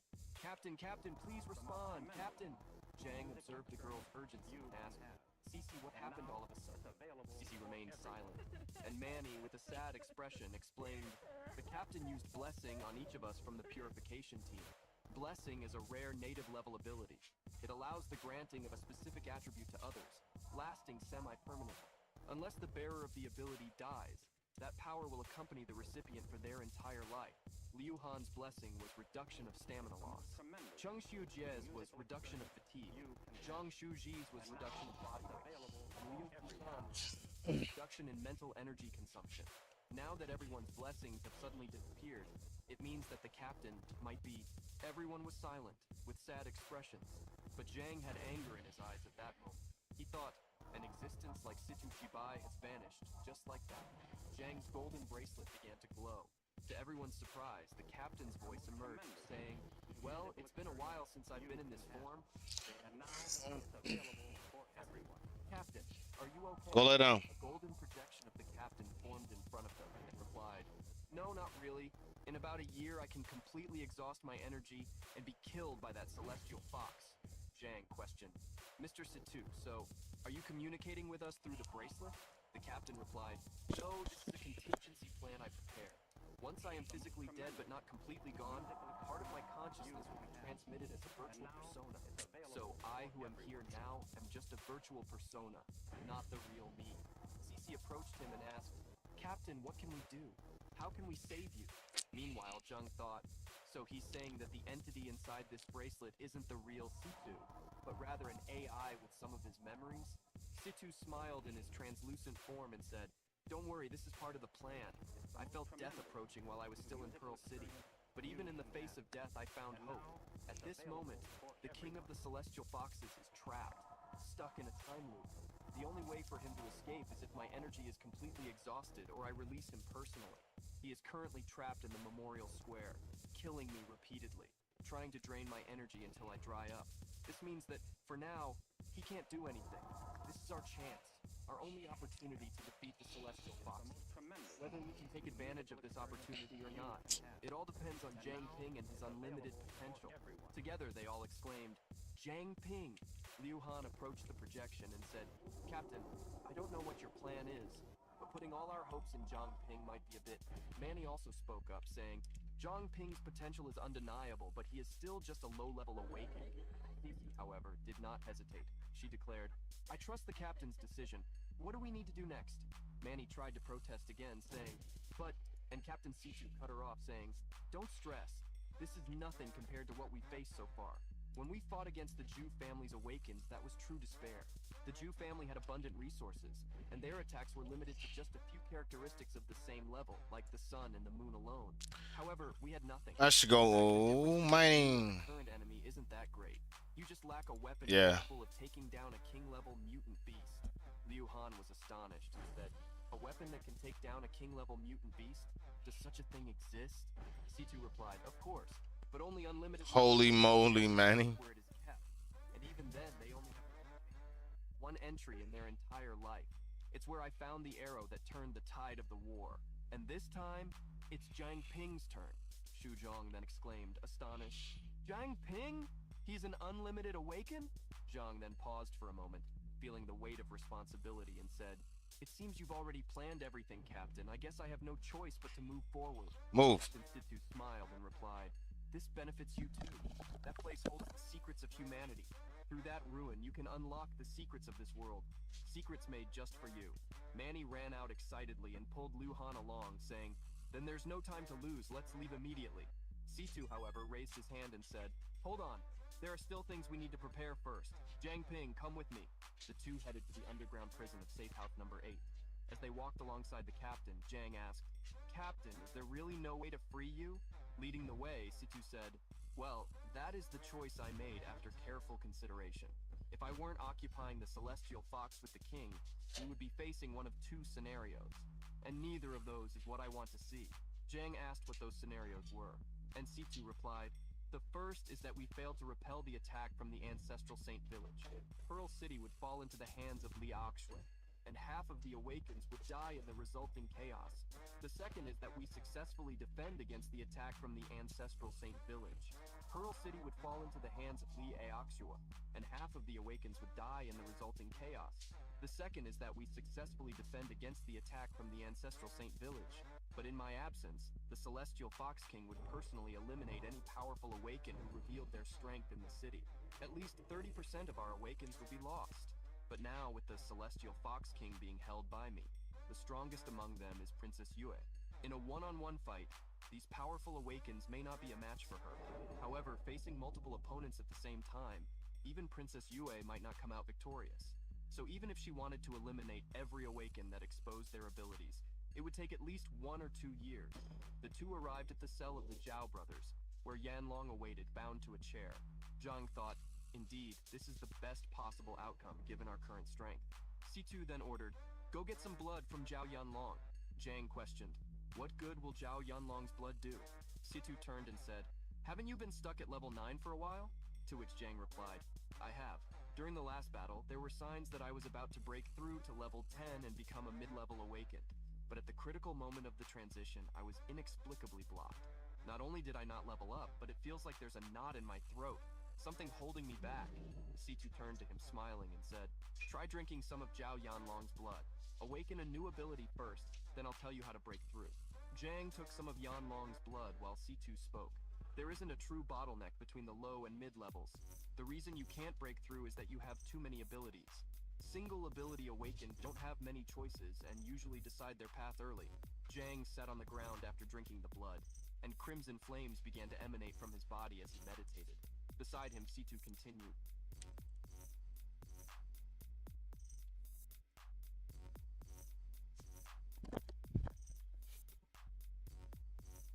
Sorry, I'm just trying to make some bagels or something. Merry Maker. At least 30% of our Awakens would be lost. But now, with the choice I made after careful consideration, excitedly and pulled Lu Han along, saying, then there's no time to lose, let's leave immediately. C2, however, raised his hand and said, hold on, there are still things we need to prepare first. Jiang Ping, come with me. The two headed to the underground prison of Safe House No. Coochie. As they walked alongside the captain, Jiang asked, Captain, is there really no way to free you? Leading the way, C2 said, well, that is the choice I made after careful consideration. If I weren't occupying the Celestial Fox with the king, we would be facing one of 2 scenarios. And neither of those is what I want to see. Jiang asked what those scenarios were, and C2 replied, the first is that we failed to repel the attack from the ancestral Saint Village. Pearl City would fall into the hands of Li Akshui, and half of the Awakens would die in the resulting chaos. The second is that we successfully defend against the attack from the ancestral Saint Village. Pearl City would fall into the hands of Li Akshui, and half of the Awakens would die in the resulting chaos. The second is that we successfully defend against the attack from the ancestral Saint Village. But in my absence, the Celestial Fox King Make Booty Man's minion. who revealed their strength in the city. At least 30% of our Awakens would be lost. But now, with the Celestial Fox King being held by me, the strongest among them is Princess Yue. In a one-on-one fight, these powerful Awakens may not be a match for her. However, facing multiple opponents at the same time, even Princess Yue might not come out victorious. So even if she wanted to eliminate every Awaken that exposed their abilities, it would take at least 1 or 2 years. The two arrived at the cell of the Zhao brothers, where Yanlong awaited, bound to a chair. Zhang thought, indeed, this is the best possible outcome given our current strength. C2 then ordered, go get some blood from Zhao Yanlong. Zhang questioned, what good will Zhao Yanlong's blood do? C2 turned and said, haven't you been stuck at level 9 for a while? To which Zhang replied, I have. During the last battle, there were signs that I was about to break through to level 10 and become a mid-level Awakened. But at the critical moment of the transition, I was inexplicably blocked. Not only did I not level up, but it feels like there's a knot in my throat, something holding me back. C2 turned to him, smiling, and said, try drinking some of Zhao Yanlong's blood. Awaken a new ability first, then I'll tell you how to break through. Zhang took some of Yanlong's blood while C2 spoke. There isn't a true bottleneck between the low and mid-levels. The reason you can't break through is that you have too many abilities. Single ability Awaken don't have many choices and usually decide their path early. Zhang sat on the ground after drinking the blood, and crimson flames began to emanate from his body as he meditated. Beside him, C2 continued. But those with multiple abilities like you need to choose a path among many. Otherwise, this will cause what is called level stagnation during advancement. Once you discover what you truly want and the path you wish to follow, breaking through to mid-level will be easy. As Situ's voice guided our protagonist on his awakening journey, a skill window appeared. Omnivore has been activated, awakening a new ability. Blood of the Ancient King. The body draws strength from its own suffering. The more agonizing the experience, the greater the effect. Note, what doesn't kill you makes you stronger. His body shone, enveloped in translucent energy, and Situ declared, now it's your chance. Use this new ability to feel the changes in your other abilities. Carefully sense each of your abilities. Hold them on the brink of activation. Then look within. Understand which path you truly wish to follow, what your heart desires most, and your abilities will naturally align with that desire. Zhang found himself among all the gems representing his abilities. Nethermist, the Contract Gem, Devouring Fire, Omnivore, and others. He focused and concentrated his thoughts on Contract Gem, Omnivore. The flames gradually dissipated around him, and Situ said, well, have you made your decision? Zhang smiled and replied, there are so many options. Is there really no way to have it all? Situ declared, that depends on your heart. I can't give you advice on that. Zhang looked at his hands, the flames intensifying around his body again, thinking, my greatest hesitation is between Contract Gem and Omnivore. The Contract Gem is the foundation of my powers. Most of my abilities stem from it. But Omnivore also granted me 4 powerful abilities. Nethermist Body, Pure Water Body, Pure Blood Body, and Blood of the Old King. They are all high-level abilities. You could say that while Omnivore originated from the Contract Gem, its potential is equally vast. What I need to do now is choose one of them as the core for my advancement. His aura then turned green and stabilized. Seeing the change, Situ declared, seems you have found your answer. And the system confirmed his suspicions, announcing, successful breakthrough. Zhang Ping, level 10, mid-level awakened. Zhang then wondered, I leveled up? Upon seeing his status window, he analyzed, I only leveled up 1 level, but the difference between a low-level awakened and a mid-level awakened is incredibly vast. My resistance and mental energy have increased significantly. Now I can precisely control the flames of the devouring fire. My control over my abilities has also become much more refined. Situ turned to him and asked, did you successfully advance? Our protagonist replied, yes. No wonder CC only became combat ready after reaching mid-level. The control you gain at this level is remarkable. Zhang raised his hand, creating a crystal of flames, and smiled as he thought, Martial Pact. With this new ability, even transparent and useless gems can be useful. He then transformed the crystal into a hard stake and began scratching the ground with it, saying, the hardness of this mid-level gem should be comparable to that of a pearl. I can carry it with me as an item, without worrying about damaging it easily. Situ touched his chin, smiling, and said, as I expected. You didn't choose Omnivore, but instead took the Contract Gem as your main advancement.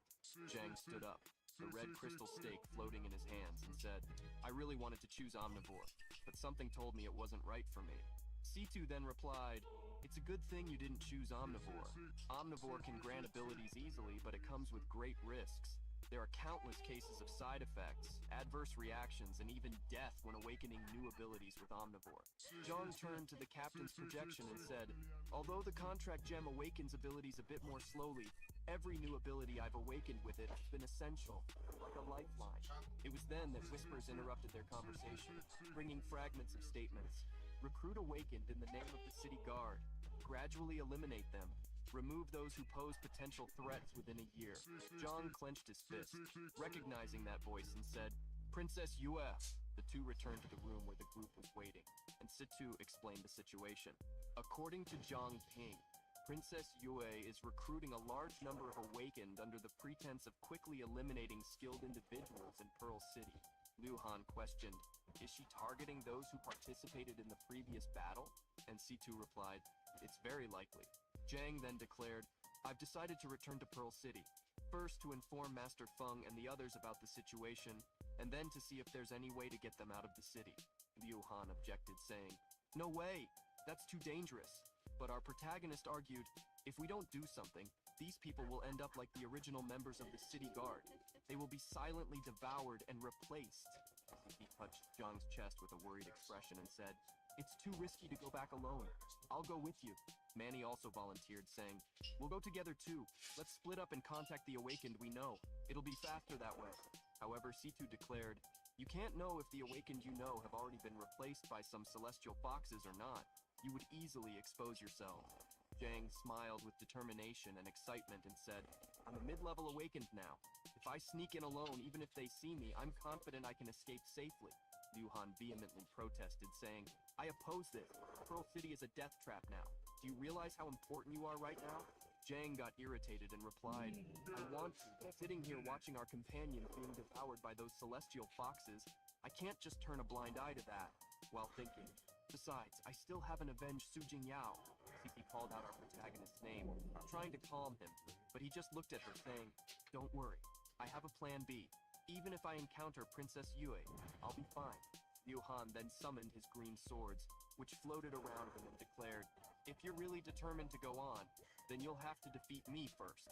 And Zhang replied, all right, let it be your way then.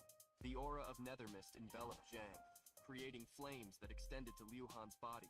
Quickly, the young man was hit and thrown back. He barely had time to wonder, so fast!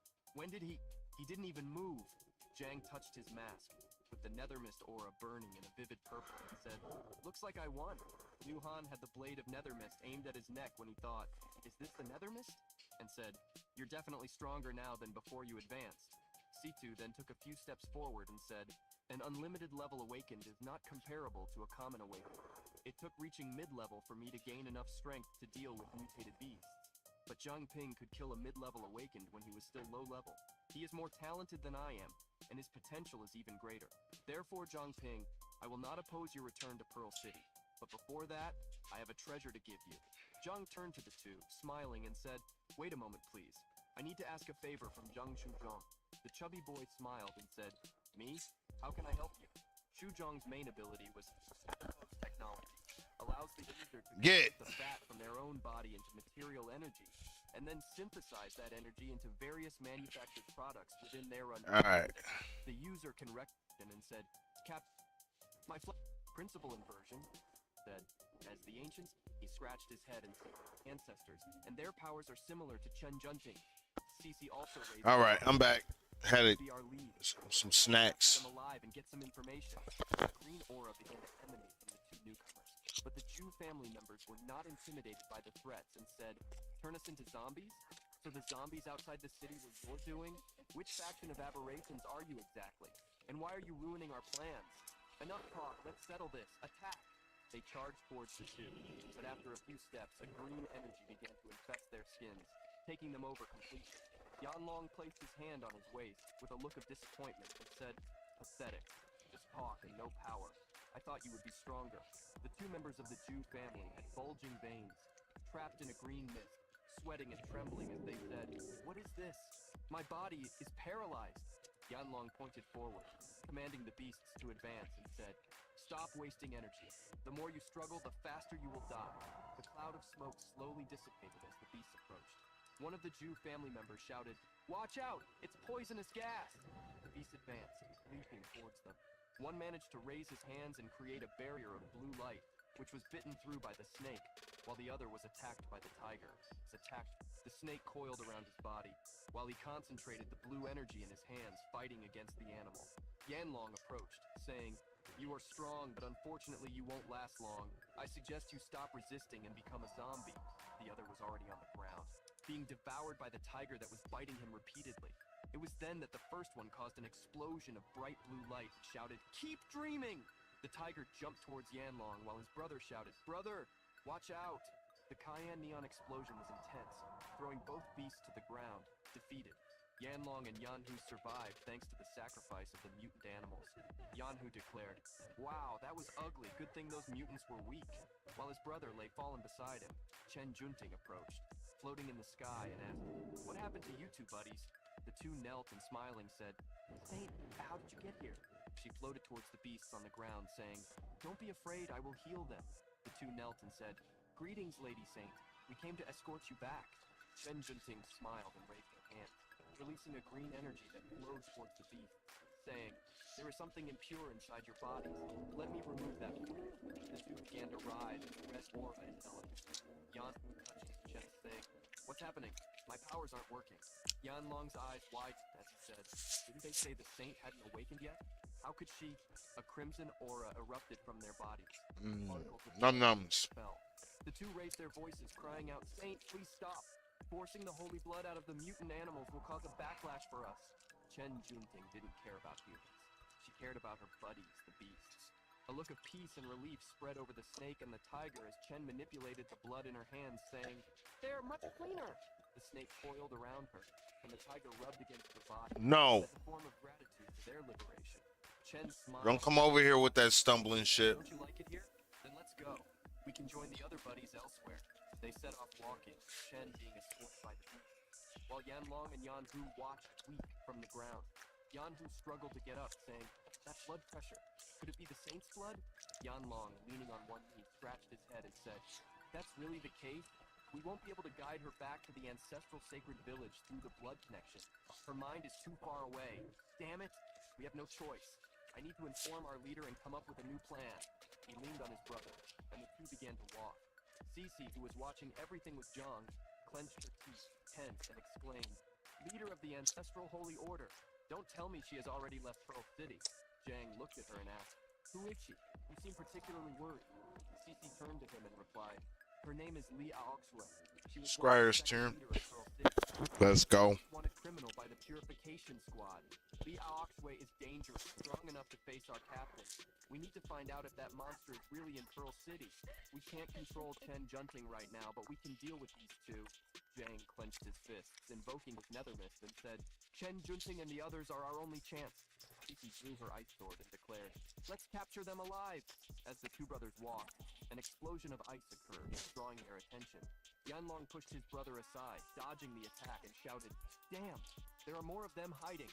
Ice arrows flew towards them, and then Cece jumped with her sword aimed at Yanlong's neck, saying, "Don't move!"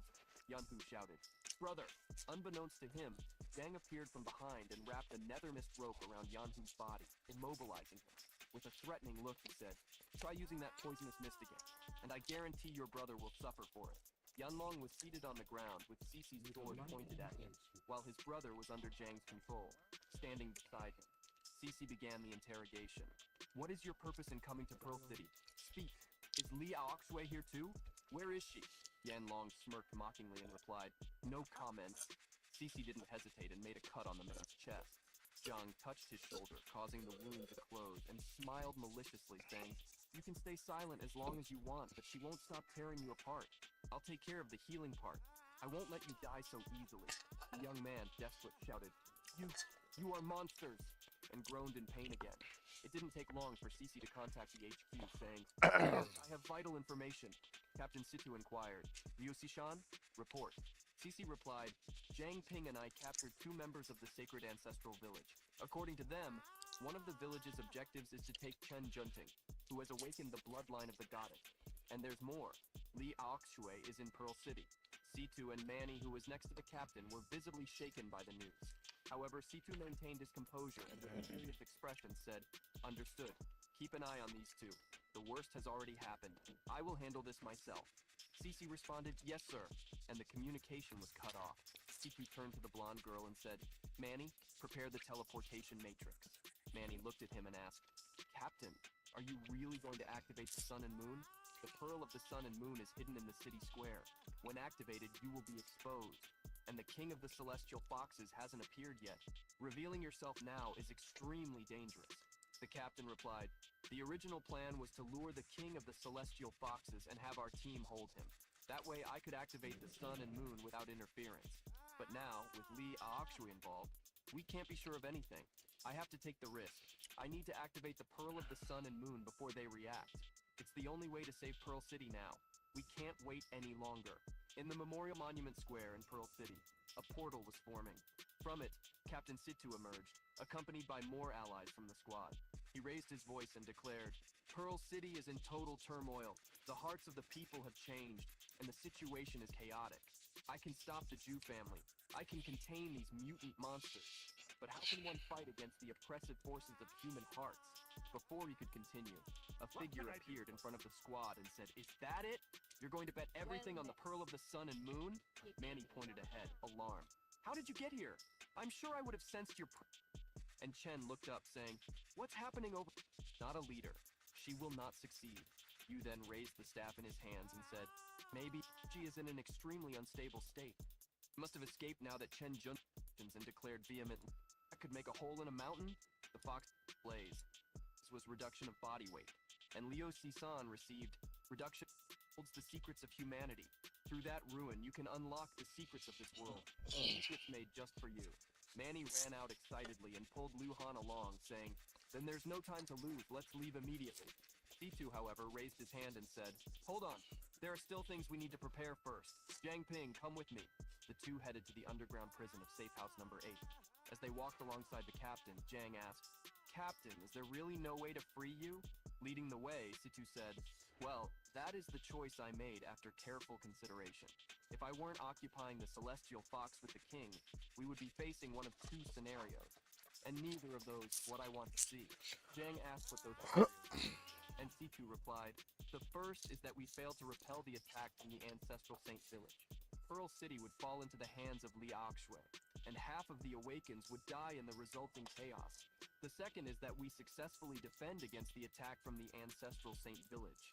Pearl City would fall into the hands of Li Akshui, and half of the Awakens would die in the resulting chaos. The second is that we successfully defend against the attack from the ancestral Saint Village. But in my absence, the Celestial Fox King would personally eliminate any powerful Awaken who revealed their strength in the city. At least 30% of our Awakens would be lost. But now, with the Celestial Fox King being held by me, the strongest among them is Princess Yue.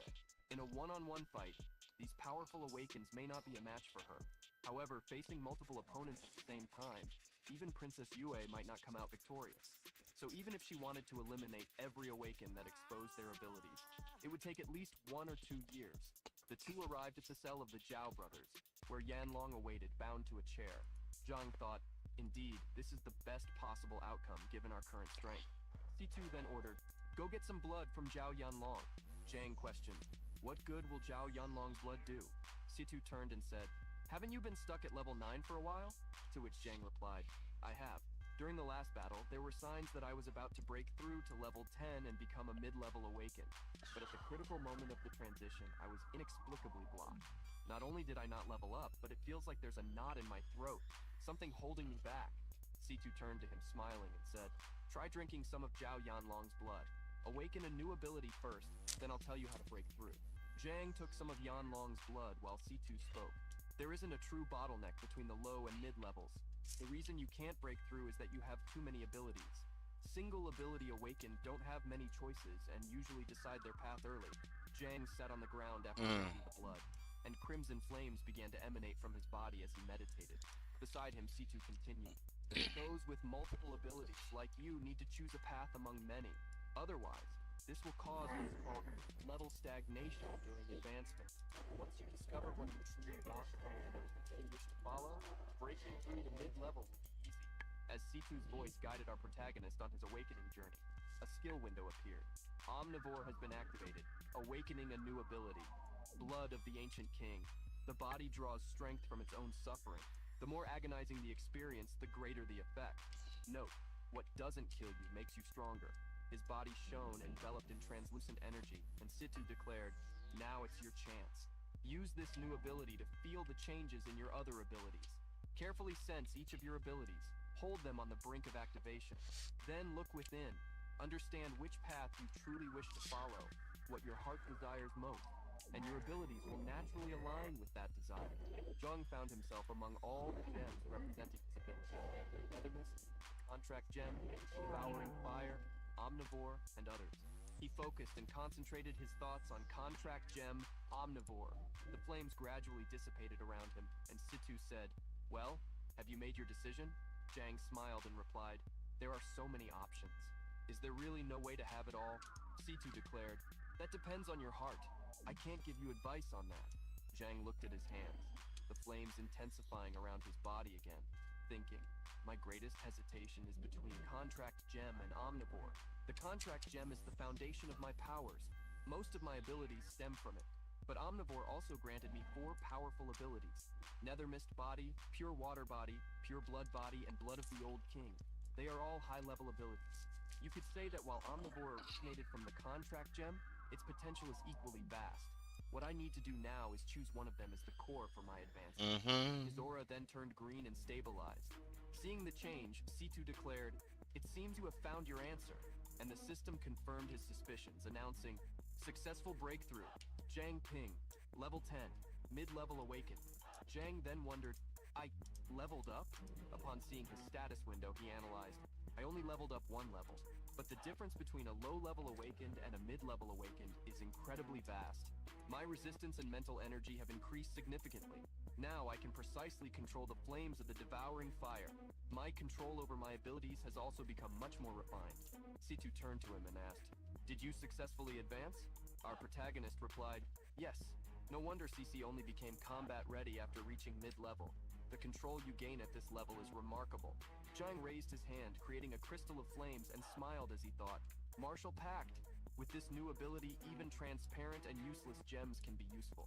He then transformed the crystal into a hard stake, and began scratching the ground with it, saying, the hardness of this mid-level gem should be comparable to that of a pearl. I can carry it with me as an item, without worrying about damaging it easily. Situ touched his chin, smiling, and said, as I expected. You didn't choose Omnivore, but instead took the Contract Gem as your main advancement. Zhang stood up, the red crystal stake floating in his hands, and said, I really wanted to choose Omnivore, but something told me it wasn't right for me. C2 then replied, it's a good thing you didn't choose Omnivore. Omnivore can grant abilities easily, but it comes with great risks. There are countless cases of side effects, adverse reactions, and even death when awakening new abilities with Omnivore. Zhang turned to the captain's projection and said, although the Contract Gem awakens abilities a bit more slowly, every new ability I've awakened with it has been essential, like a lifeline.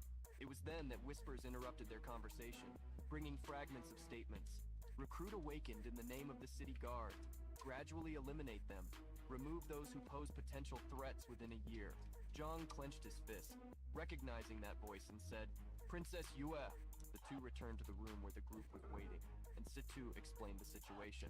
According to Zhang Ping, Princess Yue is recruiting a large number of awakened under the pretense of quickly eliminating skilled individuals in Pearl City. Liu Han questioned, is she targeting those who participated in the previous battle? And Situ replied, it's very likely. Zhang then declared, I've decided to return to Pearl City, first to inform Master Feng and the others about the situation, and then to see if there's any way to get them out of the city. Liu Han objected, saying, no way! That's too dangerous. But our protagonist argued, if we don't do something, these people will end up like the original members of the city guard. They will be silently devoured and replaced. CC touched Zhang's chest with a worried expression and said, it's too risky to go back alone. I'll go with you. Manny also volunteered, saying, we'll go together too. Let's split up and contact the awakened we know. It'll be faster that way. However, C2 declared, you can't know if the awakened know have already been replaced by some celestial foxes or not. You would easily expose yourselves. Zhang smiled with determination and excitement and said, I'm a mid-level awakened now. If I sneak in alone, even if they see me, I'm confident I can escape safely. Liu Han vehemently protested, saying, I oppose this. Pearl City is a death trap now. Do you realize how important you are right now? Zhang got irritated and replied, I want to, but sitting here watching our companions being devoured by those celestial foxes, I can't just turn a blind eye to that. While thinking, besides, I still haven't avenged Su Jingyao. Cici called out our protagonist's name, trying to calm him, but he just looked at her, saying, don't worry, I have a plan B. Even if I encounter Princess Yue, I'll be fine.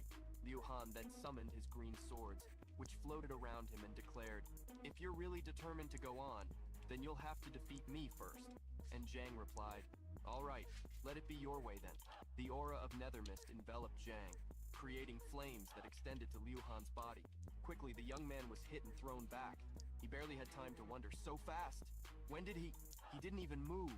Zhang touched his mask, with the Nethermist aura burning in vivid purple, and said, looks like I won. Liu Han had the blade of Nethermist aimed at his neck when he thought, is this the Nethermist? And said, you're definitely stronger now than before you advanced. C2 then took a few steps forward and said, an unlimited level awakened is not comparable to a common awakened. It took reaching mid-level for me to gain enough strength to deal with mutated beasts. But Zhang Ping could kill a mid-level awakened when he was still low-level. He is more talented than I am, and his potential is even greater. Therefore, Zhang Ping, I will not oppose your return to Pearl City. But before that, I have a treasure to give you.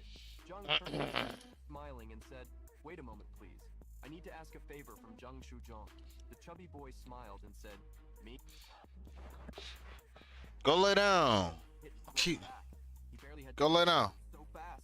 When did he didn't even move. Lay down. Zhang touched his mask, with the nether mist aura burning in vivid purple and said, "Looks like I won." Liu Han had the blade of nether mist aimed at his neck when he thought, "Is this the nether mist?" and said, "You're definitely stronger now than before you advanced." C2 then took a few steps forward and said, "An unlimited level awakened is not comparable to a common awakened. It took reaching mid-level for me to gain enough strength to deal with mutated beasts. But Zhang Ping could kill a mid-level awakened when he was still low-level. He is more talented than I am, and his potential is even greater. Therefore, Zhang Ping, I will not oppose your return to Pearl City. But before that, I have a treasure to give you." Zhang turned to the two, smiling, and said, "Wait a moment, please. I need to ask a favor from Zhang Shuzhong." The chubby boy smiled and said, "Me? How can I help you?" Shuzhong's main ability was adipose technology. Allows the user to convert the fat from their own body into material energy, and then synthesize that energy into various manufactured products within their understanding. The user can recollect the material energy and their creations back into their body at any time. Zhang guided the boy by the shoulder, saying, "You can be a great help, but it's not convenient to talk here. Come with me." The squad group waited in the room while screams came from the next room. Xu Zhong's voice shouted, "Huh? Zhang Ping, leave some for me." Zhang replied, "Don't be so stingy, it'll grow back anyway." And the boy said, "Easy for you to say when it's not your precious body." The group stood in shock, completely still. Manny questioned, "What is he asking Zhang Shuzhong to do?" It was then that Zhang Ping appeared through the door, saying, "Thanks, really." And then the previously chubby boy, Xu Zhong, emerged with a different physique. Slim, leaning against the door, trembling. Manny's eyes widened and he asked, "Zhang Shuzhong, what happened to you?" Situ and Zhang descended to the secret room of the purification team. There, a vibrant purple energy scythe awaited them in the center. Zhang looked at it and said, "Mr. Situ, this is..." And he explained, "This scythe is called the Reaper of Fear. It not only instills fear in the hearts of the living, but it also evolves by consuming blood. In my younger days, I used it to kill tens of thousands of mutated beasts, and over the years, it has absorbed a sea of blood. Now, in terms of hardness and sharpness, this scythe is incomparable. It wouldn't be an exaggeration to call it a divine artifact. The Reaper of Fear is currently the most suitable weapon for you. Take it with you to Pearl City. It will increase your chances of survival when you encounter enemies." Zhang extended his hand, grabbing the handle of the scythe, and a purple spirit with a malevolent expression emerged from it. Zhang thanked him for the gift. While the boy admired his new weapon, the captain noticed a new presence and commented, "It seems someone is still worried. My energy is running low anyway. I'll return to the bracelet to recharge. You two have a good talk." Cece was standing at the door, this time without her glasses. Zhang turned to her and said, "Sis, the scar on your face." And the girl replied, "Remember what we agreed? Let's talk as friends, not as team members." Zhang Ping and Cece were sitting on a hill, watching the... I wonder if that fixed it. Said, "I have overcome my inner demons and had the purification team heal the scar on my face. This last incident made me realize how weak I still am, so I will no longer blindly pursue revenge.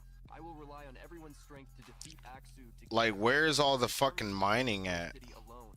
Is it not because you are also... Is somebody mining right now? Zhang remained silent and then lowered his head. He closed his eyes and with a smile replied, "I would be lying if I said that hasn't crossed my mind, especially after reaching the intermediate level of awakened. I mean, I could really feel that I was getting stronger. I am no longer the weak one who could only pretend to be asleep when Princess Yue came to inspect and had no way to resist." Cece said his name as if she wanted to catch his attention or ask him not to think that way. And Zhang laughed, saying, "Don't worry, sister. I know what is important now. Saving people. That's why I'm going back to Pearl City this time. As for the revenge for Su Jingyao, if the opportunity doesn't present itself, I won't do anything reckless." Cece propped herself up with her hands on the Fucking nothing. "But I still worry about you going back alone." And sniffing at her, "I have that secret weapon from Zhang Shuzhong. I will be fine." Inside Pearl City, foxes roamed freely among the people. There were fewer humans than foxes. Zhang Ping walked among them wearing a long coat and a mask, thinking, the Celestial Fox Patrols have definitely stepped things up. As he approached the square, he saw two foxes announcing, "The Pearl Square is temporarily closed. Only authorized people may enter." The captain stepped forward from Zhang and said, "Don't worry about me. That old fox won't be able to do anything to me for a year or two. You, on the other hand, have you decided what you're going to do?" And Not a fucking thing. "Yes, I have a plan." Later, at the Beast King Market, Somebody's out here mining, that's why. Feng was sitting at his desk when blue smoke appeared in front of the door. He raised his head attentively, and Zhang appeared saying, "Grandmaster Feng, it's me," while deactivating his pure water body skill. Feng stood up, palm on the desk, smiling, and said, "Oh, it's you, Brother Jiang Ping. Where have you been these last few days? I wanted to thank you in person since that day, but I couldn't find you anywhere." Jiang smiled and replied, "Well, it's a long story." Jiang sat across from him at the table and shared what he had to say, concluding with, "So, that's the summary. Grandmaster Feng, will you help me?" Feng listened with his arms crossed and replied, "According to what you said, the City Lord has long betrayed Pearl City, and the Celestial Foxes are really responsible? Your accusations are unbelievable. A voice suddenly shouted from outside the room. "Grandmaster, Captain Lin of the City Guard is here to see you." From his place, Feng responded, "Show him to the reception hall. I'll be there shortly." The voice replied, "Yes, Grandmaster," Jiang Ping exclaimed. "The City Guard has been replaced by Celestial Foxes. Master Feng just needs to take a look to see that I'm telling the truth." Feng headed to the reception hall, and upon arriving, greeted those present, saying, "Sorry for the wait. I didn't expect Captain Lin to have time for a visit." Captain Lin and his team were present. He smiled with his arms crossed and said, "I'm here to congratulate you, Grandmaster Feng." Feng looked at him with a suspicious air and asked, "Oh? And what have I done to deserve such honor?" Behind Captain Lin, he managed to see the true forms of all present, the red foxes with crimson eyes standing. Lin declared, "The City Lord has decided to appoint you as Vice Lord of Pearl City. The announcement will be made soon." Feng thought, "So these are the true forms of the Celestial Foxes, huh?" And maintaining his character, replied, "This humble servant is eternally grateful for the City Lord's generosity." Lin and the others turned, and he said, "I delivered the message. I'll be on my way then." As Lin departed, he could see the foxes walking side by side and said, "Thank you, Captain Lin. Please extend my gratitude to the City Lord." And thought, "These monsters, how dare they?" Jiang projected himself from Feng's body in a red aura, activating the pure blood, shared vision skill. He called for the Grandmaster, and Feng replied, "Don't worry. I won't pick a fight I can't win. I know I'm at a disadvantage here." Jiang left Feng's body, who was heading out of his office while saying, "I suppose you came to me with a plan. Tell me, what do you need me to do?" Jiang followed him, walking through the corridors while explaining, "I was hoping you could use this opportunity, your promotion to Vice Lord of the city, to organize a banquet and invite the Awakened who defended Pearl City. We will tell everyone who hasn't been replaced by the Celestial Foxes what's happening. Those who want to leave, we will take out of the city through the teleportation portal. Those who choose to stay will at least know about the plans of the Celestial Foxes, which will allow them to be on alert and avoid being controlled at least." The two stopped in front of a window watching the students train, and Feng replied, "Indeed, some people may have family ties and may not choose to leave." Zhang Ping looked out the window and saw that the courtyard was filled with foxes and declared, "Given the current situation, this is all we can do. Your school hasn't been spared either, Grandmaster. Several students have already been replaced." Feng responded, "To think my little school was harboring so many of these creatures. You've already done enough. In a situation where the enemy is hard to distinguish, no one can save everyone. Let's proceed as you suggested. I'm with you until the end." He touched Jiang's shoulder. The boy bowed and said, "Thank you, Grandmaster Feng." Feng turned his back and smiled, saying, "No, we should be the ones thanking you. You've given us at least a glimmer of hope to defeat those monsters." Suddenly, Jiang turned to the side, looking out the window, as something caught his attention. Outside, he saw the blonde girl with braids exuding a fox aura. With a sinister and threatening look in her eyes and a nether mist aura emanating from her hands, Jiang thought, "It's her, the beast that killed Su Jingyao." In the fox den, a meeting was taking place with Luo Shiyu. The leader fox asked, "Is anything unusual happening in Pearl City recently?" Captain Lin replied, "Reporting, Your Highness. Everything is calm, except that Feng Lianqin is preparing for a grand banquet." Luo Shiyu laughed and said, "He just became Vice Lord of the city and is already showing off? Feng Lianqin is nothing special." The fox in Su Jingyao's body walked over to them, saying, "Your Highness, shouldn't we have someone keeping an eye on those things over there?" Luo Shiyu responded, "There's no need. He's just using this as an excuse to collect gifts and line his own pockets. A guy like that doesn't pose a real threat to us. It would be better for you to focus on finding those purification team rats and discovering what they're planning. Especially that Jiang Ping." Seeing the fox project its true form with an evil look, the two subordinates responded loudly, "Yes, Your Highness." Meanwhile, Feng was holding a reception, where everyone congratulated him, saying, "Congratulations, Grandmaster Feng. No, I should say, Mayor Feng. I hope you'll show us a bit of favoritism in the future, Mayor Feng. Yes, we would appreciate any support you can give us, Mayor Feng. Feng smiled, waving and saying, "You are all very kind." Until one of his students approached, calling him and whispering something in his ear. Then Feng smiled at everyone and said, "All present, please excuse me. I have some urgent matters to attend to. Please forgive me for not being a better host." Captain Lin commented, "Let's go. This Feng Lianshin is exactly as your highness predicted. He's just using this banquet to line his pockets." The fox in Jing Yao's body saw a woman holding a red folder and commented, "That woman's appearance is quite exotic." Captain Lin said, "What? Are you eyeing her? You can stay behind and have fun, but remember, there are many eyes here. It's better to wait until the banquet is over before making a move." The girl replied with a mischievous smile. "Understood." Inside the meeting room, Feng was gathered with several others, including Instructor Bai. He said, "Mayor Feng, we await your instructions. May we know the reason for this summons?" Feng replied, "I gathered you here for a matter of great importance. He will inform you of the details." Zhang projected himself from Feng, floating above him and surprising everyone. He waved with a smile and said, "Hello, Instructor Bai." Everyone exclaimed, stunned, "Jiang Ping?" Moments later, Jiang had finished telling them the whole situation, and the attendees exclaimed, "This is impossible. Yes, if what you're saying is true, doesn't that mean Pearl City has already fallen?" Instructor Bai stroked his chin thoughtfully, pondering. "I interacted with Lin Keddy and other members of the city guard. I noticed strange behavior from them recently." And the girl with the red folder said, "Right, and the city lord hasn't been seen for ages." Until Feng cleared his throat, calling everyone's attention and declared, "Everyone, pay attention. Things are exactly as young Zhangping described.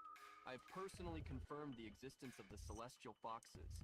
These monsters are masters of disguise. It's almost impossible to know who is who.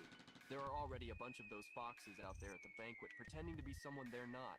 Look, you've known me for years, and if you trust me, I, Fang, need your help." The woman touched her chest and said, "Whatever you need from us, Mayor Fang, just say the word." Bai joined in saying, "Yes, Jiang Ping is one of my students, and we fought side by side. I trust both of you." Jiang Ping then declared, "To deal with the celestial foxes, we need to act wisely, keep a low profile, and conserve our strength for now. This list contains the people who have not been replaced. We need to split up and inform others about the current situation. The purification team will soon open a portal here using the teleportation matrix. If anyone wants to escape with us, tell them to exit through the main door, then return here discreetly and pass through the portal." One of them protested, saying, "Soon? And our families." But Feng quickly touched him on the shoulder and said, "It's the only way. Right now, Jiang Ping is the only one who can see through the disguises of the celestial foxes. We haven't had time to verify if everyone on the lists. Your families are safe if any of them have been replaced. If those foxes realize what we're doing, they might accelerate their plans to eliminate the awakened. So, if you decide to stay, you must be extremely cautious around anyone acting suspiciously. Or you can take your family and temporarily leave the jurisdiction of the city guard." Bai crossed his arms and closed his eyes in frustration, saying, "It's true. With so many people, keeping this a secret will be almost impossible."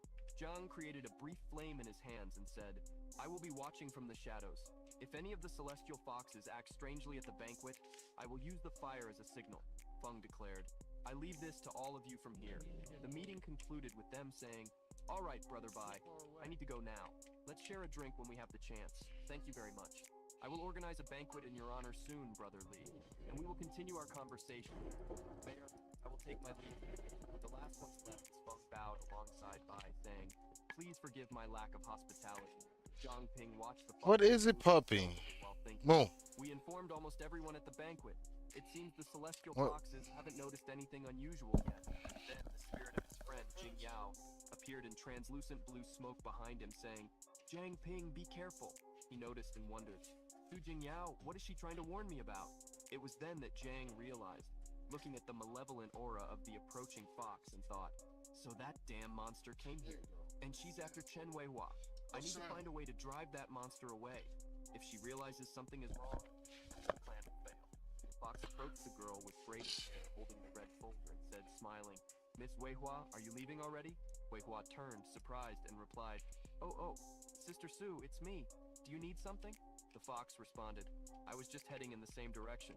Seeing you alone, I thought I'd accompany you for a walk, if that's all right." Weihua said, "No, not at all." Zhang smiled sadistically with a crazy look on his face while still hidden, thinking, "You damn fox. So you decided to go out on your own, huh? You just gave me the perfect opportunity to strike."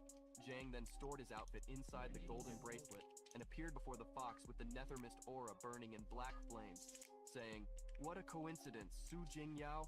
Long time no see." Jang walked up to Wei Hua and said, "Go find Grandmaster Feng and tell him I've run into some trouble. Ask him to meet me on the west side of the city." The fox looked at him thinking, "Zhang Ping? What's he doing in the city? I just wanted to grab a snack, but it looks like I've caught a big fish instead. Her Highness will be thrilled if I bring him to her." She smiled maliciously, until Zhang suddenly began running as if he was fleeing, and she shouted, "Zhang Ping, where are you going?" Zhang activated Nethermist Nightwalker, boosting his agility and speed. He ran faster, darting through alleys. The fox followed him, running as she thought, "Strange, how is this kid so fast?" Until he turned a corner. When she followed, she was met with an empty street and thought, "Where did he go?" Zhang appeared out of nowhere with a Nethermist scythe in his hands and struck her hard, causing blood to spill. She jumped back and Zhang declared, "Still trying to keep up appearances? Don't worry, I won't let you die so quickly. I won't let you..."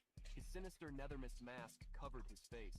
Purple flames surrounded him, and the scythe in his hand gave off a malevolent and sadistic aura. The fox looked at him and replied, "It seems Her Highness was right. I'm not sure how you did it, but you can really see through my disguise. I thought your ability was..." Before the fox could finish her sentence, Zhang summoned several Nethermist daggers behind her. She turned, wondering, "Is that Nethermist? Is he possessed by Nethermist?" Zhang lunged, striking with the scythe toward her. He slashed her belly, leaving a deep cut. Zhang summoned several Nethermist chains, which emerged as he hovered in the air, shooting toward the fox and binding her arms and legs. As he said, "You know, I didn't know her for long, but she was the reason I accepted who I am now. She was the only one who gave me peace, who stopped me from living in fear." Bound by the chains and with the Nethermist daggers crackling with lightning pointed at her, the fox asked, "What do you mean?" While thinking to herself, when did Zhang Ping become this strong? Nethermist flames erupted from Zhang's feet and enveloped his body. He approached the trembling fox and said, "To me, she was my childhood friend, the most important person in my life." He stabbed a dagger into the fox's chest, making her scream in pain, begging him to stop as he said, "She only wanted to make her dreams come true. Why would you do this to her?" Zhang pulled out the dagger, tearing through her chest and making blood pour onto the ground. The fox began laughing amidst her wounds and said, "So, that's what this is about. It's a pity. You'll never know it, the look of despair on her face when she died." Zhang slashed her repeatedly, tearing the fox's body apart. She then began to plead, Kill me!" She took on the form of Su Jingyao, trying to beg for her life, crying. But Zhang pulled off her mask, revealing her deformed fox face behind it, who screamed his name with a wicked glare and sharp teeth. Zhang drew a Nethermist sword with purple lightning and flames forming from his back and said, "The one I want to kill is you, scum!" And then he cleaved the fox in half. He took his friend's skin mask in his hands and looked at it sorrowfully, until behind him, a voice floating in the air said, "To think you took down Ye Shili on your own. You've grown much stronger, Zhang Ping. I didn't expect you to come back. Do you really want to die like this?" It was Luo Shiyu hovering in the sky, with flames coming from her feet and an air of superiority. Zhang looked up at her and said, "How do you know I don't have a trick up my sleeve?" Zhang tried to use the Analyze ability, but it failed multiple times as Shiyu said, "Still fighting, even at death's door, huh? Well, I'll let you die knowing..." Finally, when the fox released a bit more of her aura, allowing a wicked expression to take over her face, the analysis succeeded. His status window appeared. Mutant Beast, Celestial Fox, Princess Yi, Species Mutant Fox, Faction Yi Clan, Classification Apex Level Mutant Beast, Level 39, Abilities Cognitive Distortion, able to manipulate the target's perceptions, making them completely unaware of any anomalies. Illusory Fox, Majestic. Upon reaching adulthood, the tail can transform freely and gain several special functions. The scale of transformation and the types of functions are related to the user's level. Naturally possesses a unique charisma of leadership and can sense the life and death of her clan. Shiryu attacked with one of her tails, and Zhang created a Nethermist shield beside him. The tail broke the shield, and he had to reinforce it using more Nethermist. Stretching out his hand, he declared, "Relief, Scythe of Fear," and the weapon that Situ had gifted him appeared in his hands, blocking the advancement. He was thrown back by the impact and hit the ground, thinking, "She destroyed my Nethermist as if it were nothing? I analyzed her before. Her main weapon is in her tail." The fox unleashed her tails and pierced Zhang's body, who quickly shifted to his water form and ignored the damage, thinking, "My pure water body negates all physical damage, so her attacks are useless against me." She floated and said, "Oh, It seems you have more than one skill up your sleeve, but you really don't think this will save you, do you? She then struck again at the puddle of water that was Zhang's arm, now with her tail in a more bluish color. He cursed while trying to break free, and she said, "No matter how many skills you have, it won't make up for the power difference." He looked at the puddle of water that was becoming solid and thought, "She's supercooling her tail, freezing my pure water body." While restraining Zhang with her cooled tails, Shiyu floated closer and said, "There's something I'm really curious about. Even if Situ Xian can't see through the king's illusions. How the hell are you doing this?" Zhang thought. "Even though I can't use two skills simultaneously." She touched her feet to the ground and a red line extended to them. She wondered, a red gem? Zhang stood up enveloped in golden flames, his body ablaze, thinking, the Martial Pact can handle this. The skill was Martial Pact, Fire Devourer, Contract Gem, Martial Pact. The user can temporarily infuse attack skills into the gem. Destroying the gem releases an amplified version of that skill. Smoke spread as Zhang freed himself from the fox's grasp, and she declared, "Cute trick, but that allowed you to break free. What's wrong? Aren't you going to run away anymore?" She turned and saw him standing behind her at a distance. He then declared, "On my own, I fear it would be impossible to escape. That's why I chose to call for reinforcements." It was then that Feng appeared, shouting, "Zhang Ping, Dr. Chen Weihua said you were having trouble. What exactly happened?" Instructor Bai came running beside him, saying, "Everyone has already evacuated. You're the only one left." The fox looked at him intently and thought, "Feng Lianxin, did the explosion call you here? So he is working with Zhang Ping. If I can't use you anymore, then just die." She then struck with her tail towards Feng. Zhang jumped, pushing him and shouting, "Watch out!" The tail grazed Zhang's back, and Feng alerted him. "Kid, you're back!" Shiyu had 3 tails unleashed, with flames and lightning pulsating around him. Zhang fell to the ground with his back injured and said, "Don't worry about me. She is a fox." Feng prepared to fight and replied, "I know, this is definitely trouble. Bai, take care of your student." The instructor then declared, "So this is the celestial fox. But she looks..." Zhang began to transform his body into water and then stretched, merging with Bai, who exclaimed, startled, "Kid, what are you doing?" He replied, "Don't worry, instructor, I won't hurt you. Look closely at her now." In front of him, Bai saw Shiryu's true form and exclaimed, "My God!" Zhang had activated the blood-pure body shared vision. The fox took a step towards them with her tail advancing, and Feng moved towards her. Zhang shouted, "Grandmaster, your stomach!" And Feng replied, jumping and dodging, "Got it!" The tail sliced through the space where Feng's body had been, cutting through the building and creating a hole. He looked at it, saying, "She has that much attack power?" Zhang declared, "Instructor Bai, extend your left hand palm up." And Bai replied, "Like this?" turning his palm upward. Zhang poured a slime of blood onto it and said, "Find a way to make Grandmaster Feng swallow this." And he replied, "Understood, I have a plan." Bai then threw the slime of blood towards Feng, shouting, "When the wind brings new news, receive it with grace." He understood the message and turned, thinking, "It's the signal." He opened his mouth, catching it and swallowing. Then he turned to the fox and said, "You beast, now I can see you." The fox struck with her tail, trying to hit him in the legs, but he quickly dodged. Bai unleashed a red lion in his aura and declared, "We will help too." Feng ignited his hair, the symbol on his back glowing a bright gold, and declared, "You damned monster, you will pay for what you did to my student." That was the flaming body of the Crimson Emperor, blazing flame form. Beside him was Bai, his body altered with muffled claws and a lion's head. That was the animal fury form of the noble rage lion. Zhang informed, "Grandmaster Feng, that was my blood you just swallowed. I will let you see your true form, but only for a short time." And Feng replied with his hair and eyes aflame, "That is enough time." Feng and Bai began to attack, advancing towards the fox, throwing flaming punches as she dodged, thinking, why can even they see my illusions now? Is that boy, Zhang Ping, behind this again? How absurd!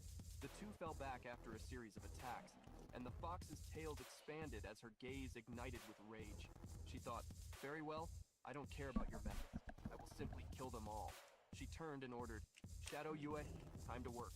An exact copy, in fox form, emerged from the shadows at her feet, responding, "As you command, Your Highness." Feng declared, "Be careful. I can feel that the fox emerging from her shadow is extremely powerful." Inside him, Zhang thought, this isn't an illusion. How can that celestial fox hide within her shadow? It's hard to believe we never even noticed this before. Damn, I can't use analysis while I'm in my purified blood form. What kind of power does that fox possess? Jang projected himself out of Bai's body and said, Grandmaster Feng, this is the last snake scale I have with me. Feng replied, but even my solar form, it would be difficult to defeat them both. Jang handed the small red scale to Feng and said, Don't worry, Grandmaster, I promise we will escape from Pearl City. Just give me a moment, that's all I ask. Feng placed the scale in his mouth and said, Since you are so confident, the temperature, resistance, strength, and agility of Feng surged. His temperature reached 4,000 degrees, and his flames turned blue. He raised his arm and declared, We entrust our lives to you. The fox attacked, striking with her tail towards Feng and saying, Let's kill one first, starting with you. She changed her course and attacked Bai. Caught off guard, Shadow Yue attacked him with his claws, and he crossed his arms in front of his body to defend himself. Then he leaped, roaring towards the shadow, and struck her. She retaliated, raking her claws across his chest, leaving 3 open scratches. The shadow surrounded the Lion Man, who looked at his wounds, wagging his tail excitedly from the hunt. Jang used his blood ability to heal Bai's chest, and from within the instructor's body spoke. Instructor, I'll take care of the wound. Don't worry about it. It seems that this fox can attack you through your own shadow. He replied, I understand. Meanwhile, Feng advanced towards the original body of the fox, who attacked him with her tails interspersed. He struck with his fists, thinking, We can't stay on the defensive any longer. Then, without diverting his focus from the battle, he turned to Bai and shouted, Lao Bai, execute the 3-1 tactic. The tactic was 1 to group the enemy, 3 to sacrifice themselves. Bai glanced sideways, confirming he understood. The shadow continued to attack Bai, and he kept defending himself, but now with taunts. Do you think this is enough to kill me? It feels more like you're tickling me. Not bad speed, but you hit like a kitten. Until she finally got angry and charged, shouting, Shut up, you bastard! And pierced Bai's chest with her claw. Bai spat blood as the fox's hand sank into his chest. But contrary to her expectations, Bai reached out and grabbed her face, saying, Got you! He spun around, shouting, lifting the creature into the air. He then threw the creature towards Feng, yelling, Grandmaster! Feng turned his attention to him, seeing the shadow flying in his direction while he fought against the original form. Luo Shiyu took that moment to stab one of her tails into Feng's shoulder, who screamed as his blue flames burned. The fox's shadow landed beside her, crossing her arms imposingly. Then Feng's voice echoed, announcing, Beast King's secret technique, Primordial Chaotic Illumination. A massive explosion of blue light occurred, sending smoke and flames in all directions. Jang protected himself out of Bai's body, which was already next to Feng, and said, Now is our chance. Hold these stones and don't let them escape. The stones were from the Marshall Pact, contract gems updated with adipose technology. As they continued to be surrounded by smoke, Jang brought the communicator to his mouth and said, Shou Zhong, everything is ready. You can retrieve the fat now. On the other side, Zhong declared, Copied, taking off. Bai and Feng screamed as they were unexpectedly pulled into the air. With their hands closed around the gems, they were drawn towards Zhong. Bai exclaimed, You little guy, if you were going to pull a stunt like this, you should have warned me beforehand. I wasn't prepared at all. Feng yelled in amusement, and Bai continued, Well, I guess this counts as escaping. Zhang was pale, bleeding from his mouth, and with lifeless eyes as he thought, I used too much energy healing with my pure blood body. I'm starting to feel exhausted. Then he said, This gem, it will take you to the base. And he released the gem, falling from high in the sky while the 2 men remained on the return path, shouting for him. At night, in the Lost Mountains outside the Pearl City, Jang had fallen into a forested area. The wind blew and leaves flew above him until a small leaf landed on his face, waking him up. With tired eyes, a haggard expression, and full of bruises, he slowly regained consciousness. Seeing the night above him, Jang realized he was awake, sat up pulling the leaf and wondering, Am I still alive? Until a voice came from the golden bracelet on his wrist saying, You are finally awake. Jang recognized the captain's voice, who informed, You were severely injured and have been unconscious since then. The scratches on Jang's face were still red. Our protagonist gritted his teeth, thinking, Ouch, it hurts so much. The captain continued, I did what I could to stop the bleeding, but I'm pushing my limits here. Jang replied, Sorry, I need to sleep a bit. The captain then declared, Why are you apologizing, Captain? I would probably be dead by now if it weren't for you. Rest and don't worry. Jang pulled the communicator from his pocket, saying, I need to contact headquarters quickly. He held it to his mouth and spoke, Headquarters, this is Zhang Ping. Do you copy? There was no response, just the sound of the wind in the forest. Jang waited and then said, I guess I'm on my own for a while. Our protagonist found a cave to shelter in where he made a fire. Sitting in front of it, he took off his shirt and began to prepare bandages, saying, "This pure blood body can heal others, but I can't heal myself with it. So that's what they mean by doctors can't heal themselves, right?" He wrapped the bandages around his body while thinking, "I'm low on energy for attacks. If a mutant beast shows up now, I'm finished. At least this cave seems safe enough. I'll try to heal here. This forest is like a maze. Even in broad daylight, finding the exit in this condition will be difficult. I can only hope my teammates find me soon." He manipulated the flames to surround him when suddenly something fell from his clothes and caught his attention. He looked at the small object and thought, "This is Su Jingyao's hairpin." Su Jingyao? He gripped the hairpin tightly in his hands, trembling, and then punched the ground, venting all his frustration, saying, "I finally got my revenge for you after all this time, but why am I not happy? I kept telling myself that all of this was for you. In the end, it was just my obsession. I spoke of noble ideals, but my heart sought nothing but fame and worldly glory." Zhang released the hairpin, revealing the wounds on his hand caused by the punch, kneeling as he thought, "What is the use of all this revenge after all? The dead can never come back. Not even some miraculous worker could change that." It was then that an idea sprang to Zhang's mind. "Wait, can't I really bring Su Jingyao back? I used the pure blood body to heal the sister's gang before, and her severed arm regenerated. According to Senior Chen Ming, the new arm works perfectly. Sister Chiang had no rejection symptoms, and her new arm looks almost identical to the old one. And then, there was that time I was connected to Grandmaster Feng's body. I discovered I could replace his organs and keep him alive. If my theory is correct, maybe I can resurrect Su Jingyao." He sat cross-legged in front of the face skin of Jingyao, which he had taken from the fox.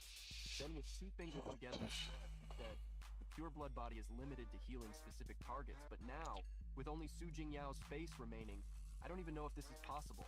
He sank his fingers into the face skin, linking the blood to the skin mask and activating the pure blood body. Zhang gasped, sweating, and said, "I'm a bit tired, but it's working." His arms began to flow with blood towards the mask, forming small waves as he thought, "Now I just need to channel all my energy, push the regeneration to its limit." Su Jingyao's body slowly formed, glowing as the blood surrounded her and points of light emerged. Suddenly her hand began to corrode and disintegrate. Already in his translucent blood form, Zhang exclaimed, "What is happening? Is it because I'm injured that I can't fully restore her body?" He then shouted, "No! I won't give up. I refuse to lose you again, even if it takes the last drop of energy." And a tornado of blood formed around Su Jingyao's body, aligning the points of light. Bai and Feng continued cutting through the air with translucent wings created by the gem. Feng declared, "Something's not right with this thing. Prepare for impact." Bai replied, "Understood." Suddenly the wings released them from above, and they fell among leaves and trees. The two landed without difficulty, and Bai brushed off his shirt, saying, "Seriously, that kid is as reliable as a screen door on a submarine." Cece, Zhang, and Ming appeared walking towards them. Ming declared, "I presume you two are Lord Feng La Khan and Lord Bai Di? We've been waiting for you." Zhang activated his fat recovery ability, and the material that formed the translucent wings flew in his direction. He absorbed them and now, with his chubby body again, smiled contentedly, saying, "To be honest, I grabbed the fat as soon as I received the message from Jiang Ping. I didn't account for the landing, though. Sorry for scaring you, seniors." Feng laughed and clapped him on the shoulder, saying, "A little mishap like this isn't enough to scare us. Might not be the case for others. You should work on that, young man." Zhang chuckled awkwardly and replied, Sure. With a worried tone, Cece asked, "Where's Jiang Ping? He didn't come back with you." Bai looked away, saying, "Actually, that's what we wanted to talk to you about." After Bai Day explained everything about Jiang Ping falling into the forest, they continued the conversation. With his arm over Zhang's shoulders, Bai declared, "This place is called the Lost Grove because of its complicated terrain. Once you enter, it's hard to find your way back. We lack means to navigate. If we blindly go in looking for Jiang Ping, we'll probably get lost." Ming stroked his chin thoughtfully and replied, "The Purge Team badges have a tracking function. We can always use them to find our way back once we're inside." Cece said, "I can too." And Feng added, "I didn't notice Jiang Ping's injuries, so I'm responsible as well. Bai Day, you'll take care of your wounds." Bai tried to protest, but Feng cut him off, saying, "Don't worry, my wounds have already started to heal on their own, just at a slower rate than during the day. Those mutant beasts in the forest are no match for me." Ming then declared, "All right, then it's settled. Liu Shisan, Lord Feng, and I will go after Jiang Ping. Chubby, you take Elder Bai back to the base." Zhang, flattered by the nickname, replied, Me? Awesome. Wait, no, I mean, consider it done. He saluted, and Ming returned the gesture with a smile. In the cave, the day had already dawned, and Zhang continued his mission to resurrect his friend, manipulating her blood incessantly, saying, "Come on, just a little closer," until the system showed him a message. Mastery of human anatomy and the circulatory system achieved. Pure blood body has been upgraded to real blood body. Zhang was stunned, thinking, now that's what I call timing. This time it has to work. Su Jingyao's body formed, enveloped in a bright, luminous energy. Zhang covered his eyes to shield himself from the light and wondered, did I succeed? When he opened his eyes, they filled with tears, and he whispered his friend's name. There she was, Su Jingyao, standing before him wearing a brown jacket, naked, smiling and waving at him, saying, "Long time no see, Jiang Ping." He looked at her and said, "Su Jingyao? Thank God." Zhang's body gave in to exhaustion, and he collapsed forward. Su Jingyao caught him in midair, holding him, saying, "Jiang Ping, are you okay?" And he replied, "I'm fine, just a bit tired." Su Jingyao sat on the ground, and he lay down with his head in his lap. The girl stroked his hair and said, "Wow, you and your craziness." He looked at her and said, "If I hadn't been reckless, we wouldn't be here today. I'm so glad I ate the yolk that day." Su Jingyao replied, "I know. In fact, you've always been a hard worker. Even when school and everyone doubted you, even when you joked about becoming a farmer, even when you faced unbeatable enemies, you never stopped moving forward. Seeing you now, having grown so much and made so many amazing friends, truly makes me happy. You should value them more, you know." Zhang turned in her lap and closed his eyes, falling asleep. She continued speaking. "Are you tired? You've done more than enough. Rest well." Zhang slept with a smile on his face. Su Jingyao was crying with joy and said, "I wish I could keep walking this path with you too, but unfortunately it's too late. The energy of my soul has been exhausted." She reached out to touch him, and she slowly transformed, igniting into a crystal light while she spoke. "But I have faith. If it's you, I know you will find me again out there somewhere, right, Jiang Ping? And when that moment comes, I hope you still remember me." Su Jingyao transformed into bright white dust and disappeared, leaving behind the jacket saying, "Goodbye, Jiang Ping." When Zhang woke up, he sat up startled, calling for Su Jingyao. Turning around, he saw the girl's body lying next to him and breathed a sigh of relief. He reached out to her shoulder, saying, "Su, wake up, sleepyhead. You're going to catch a cold sleeping like that." However, when he pulled her, he found a face with lifeless eyes and cold skin. He recoiled, exclaiming, so cold." Zhang positioned his finger in front of Su Jingyao's nose, checking for her breath, and shouted, She's not breathing!" An uncontrollable wave of anger surged through him. Kilo, what do you need over here, baby? "You were just talking to me, weren't you?"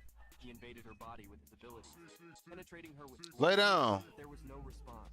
The lifeless gaze remained fixed, and the morbid silence continued to linger. When Zhang finally grew tired, he sat beside her and began to talk to himself. "I've heard Su Jingyao's voice several times. There's no way this is just my imagination this time. She mentioned something about soul energy. Could the resurrection have failed because her soul is missing?" Disheartened, he thought. Right. If it were that easy to bring someone back to life, it would question all logic. Even if I could force her resurrection, would she still be the same? Still, based on what she said, as long as I can find her soul, there's still a chance. Suddenly, he noticed something beside him, a small being approaching him. He turned, thinking, a mutant beast. It was an ant that had approached and fallen to the ground unconscious. The wind blew outside, and inside the cave, the campfire continued to burn. The ant woke up and Zhang extended food to it, saying, "You're awake? You look weak. You must be hungry, right? You didn't attack me while I was unconscious. Whatever the reason, I can't just leave you here like this." The ant devoured the food with a smile on its face until it turned as if searching for something. It began to walk in circles around Su Jingyao's body, and Zhang declared, "Are you asking where she went? She is sleeping in a peaceful place now, inside the bracelet. But you seem to have just been born. Maybe you don't understand the concept of death yet." The ant then pushed the leftover piece of food toward Zhang, and he said, "Are you giving this to me?" He smiled, thinking, "It's the first time I've encountered such a friendly mutant beast. You're telling me to cherish the present, right? You're right. No amount of lamenting will change what has already happened." Then he turned and said, "By the way, I still don't know what kind of ant you are." Activating his analysis ability, he opened the status window that read, "Mutant beast, mobile fortress, ant queen, species, ant classification, low-level mutant beast, level 5, abilities, steel, iron, high body resistance." Defense increases with size and level. The abdomen has a nest-like space that also expands with the growth of the body.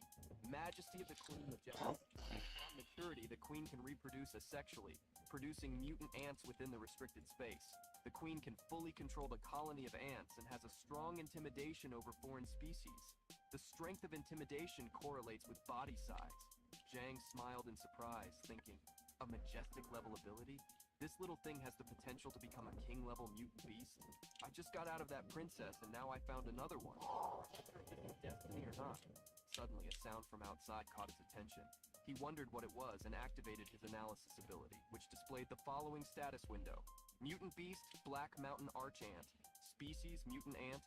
Classification, low-level mutant beast, level 6. Abilities, black mountain ant. Legion individual ants possess exoskeleton, spikes, high defense, and highly corrosive formic acid. The ant colony can share information and march in unison. Seeing the panel of gathered ants outside, he said, "Mutant ants? Hey, little one, it looks like your friends are here." However, the ant trembled, closing its eyes. Zhang picked it up in his hands and stood up, saying, "What's wrong? Don't tell me." The ants invaded the cave, forming a black carpet. But Zhang easily escaped, transforming his body into pure water and flowing out as a puddle. He projected himself out of the puddle, holding the ant, and said, "They don't seem very happy to see you. Did they cause those wounds?" One of the ants spotted them talking, and the black carpet of creatures changed its trajectory. Zhang ran, hearing the ant, saying, "Damn, they spotted us," while thinking, the majestic ability of this queen should intimidate the colony, maintaining order and stability, but since her level is so low, are they interpreting this as a challenge? It seems her majestic ability needs a bit more work, poor thing. He jumped into one of the trees to escape, thinking, I need to find a way to hold them off. Spotting a bear below them, Zhang touched it, waking the beast from its slumber, and jumped to the opposite side. The beast ran toward the ants while thinking, this should keep us safe. But a few seconds later, the bear was transformed into a skeleton wrapped in blue smoke, causing Zhang to exclaim, "Are those ants?" The birds flew through the forest under the moon, as Zhang continued to run swiftly, thinking, thank goodness these ants can't fly. Being in an elevated position gives me an advantage, but they are relentless. They're knocking down trees like they're nothing. As he landed on one of the branches, a sound caught his attention, making him wonder what it was. The ground shook and he thought it was an earthquake. Zhang exclaimed, bewildered, "Huh? What the? But what is this?" In front of him, a giant tree appeared with a face. The tree lifted one of its trunks and began to stomp on the ants, saying, "Where do these insects come from? How dare you interrupt my sleep?" The ants gathered and tried to climb the tree's trunk, but vines emerged, wrapped in green energy, coiling around the trunk and eliminating the ants. The vines quickly uncoiled, throwing the remaining ants far away. Zhang activated the Nightwalker mode of the Nethermist while thinking, wait, does this thing understand human language? Can plants also mutate? Well, at least it scared those black mountain ants away. I should get out of here while I can. He began to move to leave the area, but the tree extended vines toward him and looked closer, saying, wait, over there. Don't rush off just yet. Zhang turned, thinking, it saw through my invisibility? This tree must be of a very high level to see through my shadow walking ability. Zhang stood still in front of it, trying to use his analysis ability, which failed repeatedly. The tree laughed at Zhang's serious expression and said, don't be nervous, kid. I saw you right after that swarm of ants woke me up. The analysis finally worked, and Zhang read, name, Yachangchul, species, human fallen, potential unknown, level 35. Abilities, ultra decompression, mutated. The body can transform into a plant being, gaining various plant abilities that evolve infinitely with age. The tree, Changchul, continued. It's been so long since I've seen a living person, I got a bit excited. Zhang looked at him thinking, a fallen. All the fallen I've encountered before were either psychopaths or just plain crazy. This tree guy, however, seems somewhat friendly. Nervously laughing, Zhang said, so that was it. While thinking, well, I can't leave yet anyway. Better to chat with him a bit. Ye Changchul sat in front of him and asked, where are you from, kid? Zhang sat down as well and replied, I'm from the city of Pearls. The tree smiled and said, oh, what a coincidence. I'm from Pearl City too, but that's all I remember. Perhaps I really am getting old. Zhang leaned forward and said, you don't remember anything else? Mr. Ye, if I may be so bold, do you realize that you are a fallen? The tree looked to the side and said, so that's it, a fallen. What is a fallen? Wait, you know my name? It pointed at Zhang, leaning forward. Our protagonist sincerely replied, to be honest, sir, I know a bit about analysis arts. It showed me that your name is Ye Changchun. Zhang's golden bracelet began to vibrate, and he became worried, thinking, the captain woke up? Situ's voice emerged, saying, Yi Changchun? Is that you, Uncle Ye? Zhang said, Captain, you finally woke up?